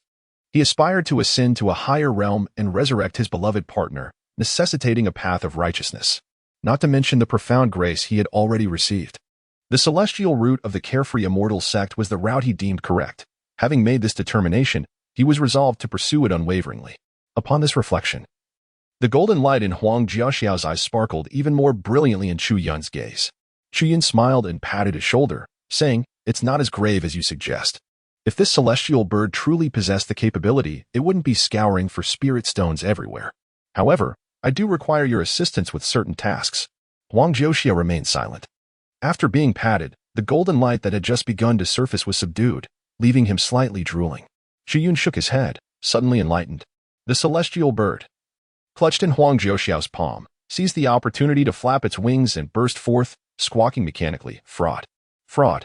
The first villain refuses to compensate, mocking this celestial being. Countermeasures activated. Its voice rang out, resonant and high-pitched. A flock of celestial birds, their emerald eyes glinting, converged 100 beams of green light towards Chu Yun. Group A scan complete. Group B scan complete. Group C scan complete. The mechanical voices echoed in succession. Each celestial bird's eyes shimmered with a plethora of mysterious runes. Chu Yun observed these capering celestial birds and lifted his hand. Above the firmament, a vast golden net woven from magical energy descended, poised to ensnare the flock. The celestial birds, sensing impending doom, resolutely refrained from flapping their wings, hovering in the air as the runes in their eyes pulsated more rapidly. Just as the golden net was about to fall, the largest celestial bird's voice reverberated across the heavens. All information regarding the first villain of the 9 provinces has been scanned. Key information extracted. Name, Chu Yun. Alias, Celestial Root. Identity, former chief of the Carefree Immortal sect. Aesthetic score, flawless. Current age, unknown. Current realm, initial stage of transformation. Current talent, quite mediocre, recently improved slightly due to the phenomenon of ascending the heavenly ladder. Rated as unremarkable. Current cultivation method, Carefree Celestial Technique, incomplete version, Thundercalling Azure Cloud Sword, 9-leaf forging technique. Current trump cards, Heart Protection Talisman 30, Double Cultivation Talisman 99.99. Upload successful. First villain of the 9 provinces. All your personal secrets will be packaged and sold to the entire realm to repay the damages you inflicted upon the celestial bird. Tremble. Fear. I shall not forgive you. The celestial bird's tone was fierce, its mechanical voice laced with indignation. Chu Yun replied, Is that all? I expected these celestial birds to directly attack me. Yet their so-called strong measures merely consist of opening a box. The issue is, you haven't even sealed it correctly. The information scanned evoked a familiar sense of madness in him, reminiscent of the theatrical scripts and items provided by that mischievous system. As he pondered this, a sharp explosive sound suddenly pierced his ears. Alert! Alert! Major crisis! Major crisis! Beep beep beep. Emergency protection protocols activated. The host is under scrutiny from an existence far exceeding your capabilities, harboring malice towards you and discovering the existence of this system. Please flee immediately. Flee at once. The system has autonomously activated the highest level void wall. The system has autonomously activated the highest level concealment wall. The system has autonomously sent the host the highest privileged survival package. You have received a reward. Rule level random teleportation talisman 10. You have received a reward. Top tier defensive treasure. Heavenly silkworm divine armor. You have received a reward. Top tier escape treasure. Shadowless boots. You have received a reward. Mahayana experience card 1. You have received a reward. Time coffin 1. Hurry and escape. Please, host, immediately abandon all actions. Follow the system's guidance, use the Mahayana experience card, and swiftly proceed to the ancient forbidden zone, the Posa forest, and utilize the time coffin to sleep for a millennium. Evading the pursuit of the supreme existence. The system's voice was urgent as a torrential downpour, resounding frantically. Chu Yun. He cast a glance at the irate celestial birds, then shifted his gaze to the vast array of gleaming treasures suddenly manifesting within his dantian. Among the resplendent treasures were divine boots exuding a purplish aura, a suit of armor radiating silvery light, a stack of crimson talismans inscribed with profoundly esoteric runes, and a card of violet gold hue. To be frank, in comparison to the usual trinkets provided by the system, these items within his dantian bore a semblance of scientific merit. Contemplating this, Chu Yun was not idle. With a sweeping motion of his hand, he unleashed a terrifying sea of golden light, overwhelming the cacophonous celestial birds that would not grant him forgiveness. In less than a heartbeat, they were all ensnared, captured in one fell swoop. Days later, in the Tsangshan forbidden zone of Jiuzhou, a flock of celestial birds soared toward a colossal black peak. Upon this dark summit, several massive beasts circled above a broad platform. Encircled by them was a giant turtle, nearly 100 meters in length, accompanied by 5 or 6 smaller turtles, each adorned with shells of various hues, scuttling about chaotically. The sharp, mechanical voice of the celestial birds resonated upon the mountaintop, announcing a limited-time offer. The former chief of the Xian Zone, the talented Chu Yun, can be yours for a mere donation of 1 low-grade essence crystal. Act now, as the opportunity may slip away. As a valued 3-star client, you have been granted an exclusive discount of 10%, along with double reward points. One silver-scaled dragon raised its head, intrigued by the celestial birds. Pondering the enticing offer, was it truly a mere 10% discount? He playfully teased a small red-shelled turtle with his tail, feeling somewhat conflicted. Celestial bird? Little Jiao. How did you come across this? The master, you may not be aware, this bird possesses a certain charm, with just a modest donation of spirit stones. It will converse with you, as if it knows everything, quite entertaining indeed.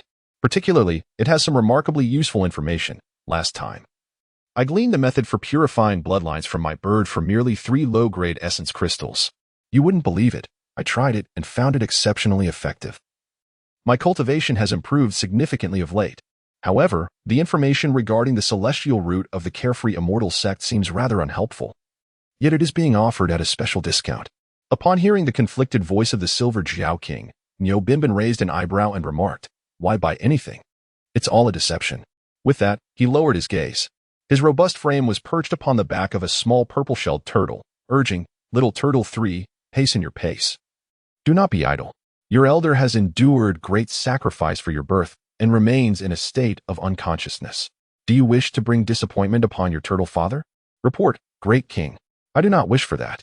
The purple-shelled turtle, raised by the Niu Binbin clan since its birth, felt a wave of shame upon hearing Niu Binbin's words, letting out a series of cries. However, its weight was too burdensome. The turtle's large head turned crimson as it managed to move only a few meters forward. This disheartened Niu Binbin, who lamented, "You are the progeny of the elder turtle, yet you are so feeble right from the start. Great King, I shall strive to do better." The little turtle cried out for quite some time, yet it did not advance even an inch. Niu Binbin felt a sense of despair. He had deliberately moderated his force. And even at a mere 20,000 pounds, the little turtle could not bear it. It had already been several days since its birth. In contrast, the calves of their Qingniu clan would easily carry 50,000 pounds by this time. Yet, little turtle 3 was still the strongest among the elder turtle's offspring.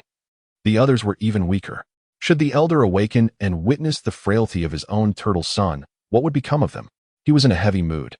And upon raising his head, he noticed the Silver Flood Dragon King brandishing a bulging bag of universe, which instantly ignited his ire. Didn't I tell you not to buy that?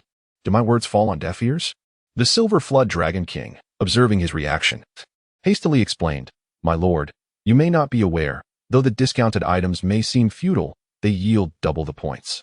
I calculated that by purchasing them, I would become a 4-star client. The celestial bird informed me that with a 4-star status, one can uncover tales of the legendary ancient true dragon. Most importantly, the higher the rank, the greater the discounts one enjoys, and the celestial bird also promised an annual lottery at year's end. With a stroke of luck, one might even profit from spirit stones. The surrounding formidable beings, after hearing his reasoning, felt it had merit and appeared quite advantageous. By what nonsense? Neo Benbin scoffed at such flimsy arguments, slapping the Silver Flood Dragon King squarely, pinning him to the ground. Ask something practical, like whether this bird knows about postnatal care for male turtles. Oh, the Silver Flood Dragon King, resigned, could only inquire, Celestial Bird, do you have knowledge of postnatal care for male turtles? The Celestial Bird replied, In the land of 9 provinces, within the immortal sect of Elixirs, stood a resplendent pavilion, suspended in a corner of the 9th heaven. The 3-story pavilion displayed ancient, uniquely shaped artifacts that emanated an extraordinary aura as decoration. A Taoist clad in purple was present on the 3rd floor. He sat gracefully, his hands forming intricate gestures, perched upon a peculiar cushion emanating a soft azure glow within the pavilion. Surrounding him were glass lanterns, their surfaces reflecting the cerulean light, rendering his demeanor strikingly ethereal. A vibrant green bird, flapping its wings, alighted at the open window of the 3rd floor of the pavilion, calling out, Special offer. Special offer. Information on Chu Yun, the former chief of the Celestial Elixirs sect, possessing a heavenly root, is available for a mere donation of 10 mid-grade primordial crystals. Why wait for action to beckon? Will you proceed with the donation? As a distinguished 5-star client, we have arranged an exclusive discount just for you, only 70% of the original price. And we will also grant you a supreme customer experience card. Zhao Xuanji slowly opened his eyes, locking gazes with the emerald eyes of the celestial bird. Information on the heavenly root? Without a moment's hesitation, he reached into his dantian and produced 10 resplendent crystals, shimmering with golden energy, which he hurled towards the celestial bird's head. The celestial bird opened its beak and swiftly consumed all 10 mid-grade spirit crystals in one gulp. Soon after, its throat convulsed a few times, and it regurgitated a scroll adorned with red and white patterns, along with a golden card embossed with the image of the celestial bird's head, which it carried closer to Zhao Xuanji. Congratulations, esteemed 5-star client. You have fully purchased the items in this promotional event and received a Supreme Client Experience Card 1. Zhao Xuanji raised his hand to accept it, discarding the experience card onto the ground, and was about to unfurl the scroll when he paused, his fingers hovering above the surface, his brow furrowing in contemplation. Contractual obligation? The celestial bird replied with practiced ease, To safeguard the rights of our esteemed clients who purchase our products, a confidentiality contract must be signed upon acquisition of this item. Any breach of this agreement will invoke the curse of this celestial being. Should you, our distinguished 5-star client, be unwilling to enter into this contract, you may withdraw from this transaction. Zhao Xuanji scrutinized the scroll in his hands. He had interacted with the celestial bird for a period following the Grand Bell Festival, and the information provided had been remarkably accurate. Aside from the considerable expense of spirit stones, it had no significant drawbacks. Fortunately, he was not lacking in spirit stones. As for Chu Yun, he possessed the pinnacle physique of the Heart's Desire lineage. Upon breaking the Golden Core Stage's curse, even the Supreme Tao body had been subdued by him. He naturally harbored a curiosity towards Chu Yun. However, the old man, the sect master, had taken great care to protect him. Even though he had been roaming the sect daily with a dozen younglings, he had privately cautioned him against indiscriminately probing into the heavenly spirit roots, even going so far as to threaten him, claiming it was for his own good. He acquiesced, yet harbored a flicker of indignation within. This old fellow seemed perpetually inclined towards idleness and shirking responsibility. In contrast, he had devoted countless years diligently serving the Celestial Elixirs sect, willingly foregoing ascension to remain within the sect, attending to a myriad of trivial matters. Was this old codger implying that any transgressions on his part would provoke actions against him for the sake of the spiritual roots? Humph. It is evident that, despite being of the same lineage, unity of purpose remains elusive. Zhao Xuanji felt a profound discontent swelling in his heart. Nevertheless, he persisted. He possesses his own pride. Having made a promise to the sect leader, he shall refrain from any unnecessary actions. However, now the celestial bird has taken the initiative to present its offerings for merely a few spirit crystals. Should he uncover some secrets regarding the heavenly spirit root? He deems this an exceptionally lucrative transaction. Zhao Xuanji's fingertip grazes the surface, and a drop of blood falls. The ribbon tied to the scroll promptly unravels. Hundreds of ancient ebony runes ascend before him, ultimately coalescing into the visage of a celestial bird's head before shattering into nothingness. The scroll unfurls. A dense array of valuable information materializes before Zhao Xuanji's gaze. He maintains a tranquil demeanor, silently absorbing the knowledge inscribed upon the scroll. 1 breath, 3 breaths, 10 breaths. Zhao Xuanji closes the scroll, his expression unchanged, though several veins throb upon his forehead, and his chest rises and falls more rapidly. The voice of the celestial bird resounds. Esteemed 5-star client, should you now donate a medium-grade spirit crystal, you shall receive double points. The aura within the attic momentarily warps. The celestial bird, which had just begun to speak, suddenly erupted in a blaze. Zhao Xuanji's cold, piercing gaze reflected a few strands of fallen green feathers. His voice devoid of warmth. What a talentless fool, utterly unremarkable. The cultivation method is still the incomplete transcendent skill. How is it that our sect's most monstrous chief cannot even cultivate the sect's technique to completion? Or do these imbeciles believe that fabricating such nonsense will amuse me? As his words settled, he cast aside the scroll, which, along with the drifting green feathers, was drawn into the distortion of space, vanishing completely. Zhao Xuanji closed his eyes, calming the fury within his chest, preparing to enter meditation once more. Suddenly, a respectful voice reached his ears. Sect leader Xuanji, Elder Lu has an urgent matter to discuss. Zhao Xuanji opened his eyes and waved his hand, causing a luminous portal to materialize before him. Shortly thereafter, an elderly man with a severed arm stepped through the portal. Bowing before Zhao Xuanji, what news do you bring from 7 kills? Upon hearing Zhao Xuanji's frigid tone, Lu Shi hastily replied, there is nothing from 7 kills. Since the conclusion of the bell-tolling convention, he has entered the Jinlong Ghost Array for diligent training and has made considerable progress. Zhao Xuanji inquired. Then why are you not by his side to guard him? Lu Shi's expression turned serious as he whispered, Sect leader Xuanji, to speak candidly. I have just received a significant secret that I believe you may require, hence my visit. As he spoke, he produced a red and white spiraled scroll from his bosom and extended it towards Zhao Xuanji. The formerly indifferent expression on Zhao's face darkened abruptly upon sighting the scroll. From the celestial bird, I have gleaned certain secrets. This scroll contains the mysteries of the heavenly spirit root and purportedly holds secrets regarding his hidden trump cards. Have you opened it? Zhao Xuanji inquired. Not yet. The celestial bird indicated that upon opening it, a contract must be signed to ensure confidentiality. I thought it best to present it to you, esteemed Master Xuanji. Lu Shi, well acquainted with Zhao Xuanji, noted the grave pallor on his face and felt a tremor of anxiety, questioning whether he had misspoken. Zhao Xuanji abruptly interjected, how much did you pay for it? The celestial bird arranged an exclusive discount for me, a mere 20 off, totaling 50,000 high-grade spirit stones. With a swift motion, Zhao Xuanji seized a nearby glass lamp and smashed it onto the ground. The shards erupted, scattering like shards of wind, slicing past Lu Shi's cheek. Master Xuanji, what is the meaning of this? Lu Shi, heedless of the fresh wound on his face, stared in astonishment at the shattered remnants of the lamp. Just as he was about to inquire further, Zhao Xuanji's cold voice rang out. Leave. Issue a decree in the Celestial Wanderers sect. Anyone caught toying with this bird shall be sent to the Hall of Justice. As the command resonated, Lu Shi found himself ejected from the pavilion. In the western region, within a forbidden zone, lay a bizarre valley where the rock walls exuded an ominous blood aura. The valley flowed with rivers of blood, its ravines choked with flesh and gore. Thud, thud, creak, creak. A grotesque creature, towering over 50 meters, devoid of skin and pulsating with crimson flesh, bore a skull-like head atop a form that sprouted 8 arms and 4 legs. It crawled like a spider upon the ground, its gaping maw filled with yellowed teeth, voraciously consuming the blood-soaked flesh that filled the ravine. Special offer. Special offer, cried the former chief of the Celestial Wanderers sect, the heavenly spirit root, Chu. Above, a flock of celestial birds soared, their cries piercing the air. Suddenly, a blood-soaked hand from the creature's back lunged skyward, a dense miasma of blood crackling like chains of lightning. Before the hand could grasp them, the flock of celestial birds was immobilized. Then, with a thunderous bang, all the celestial birds were obliterated, not a single feather remaining. Eat. Hurry and eat. Now is the time for growth. Why are you so slow? Worthless creatures.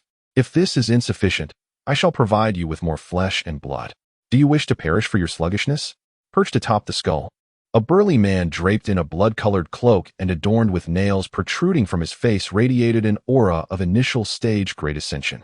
His rage was unparalleled, as he incessantly raged and berated the monstrous beings below, exhibiting an exceptionally heightened state of agitation.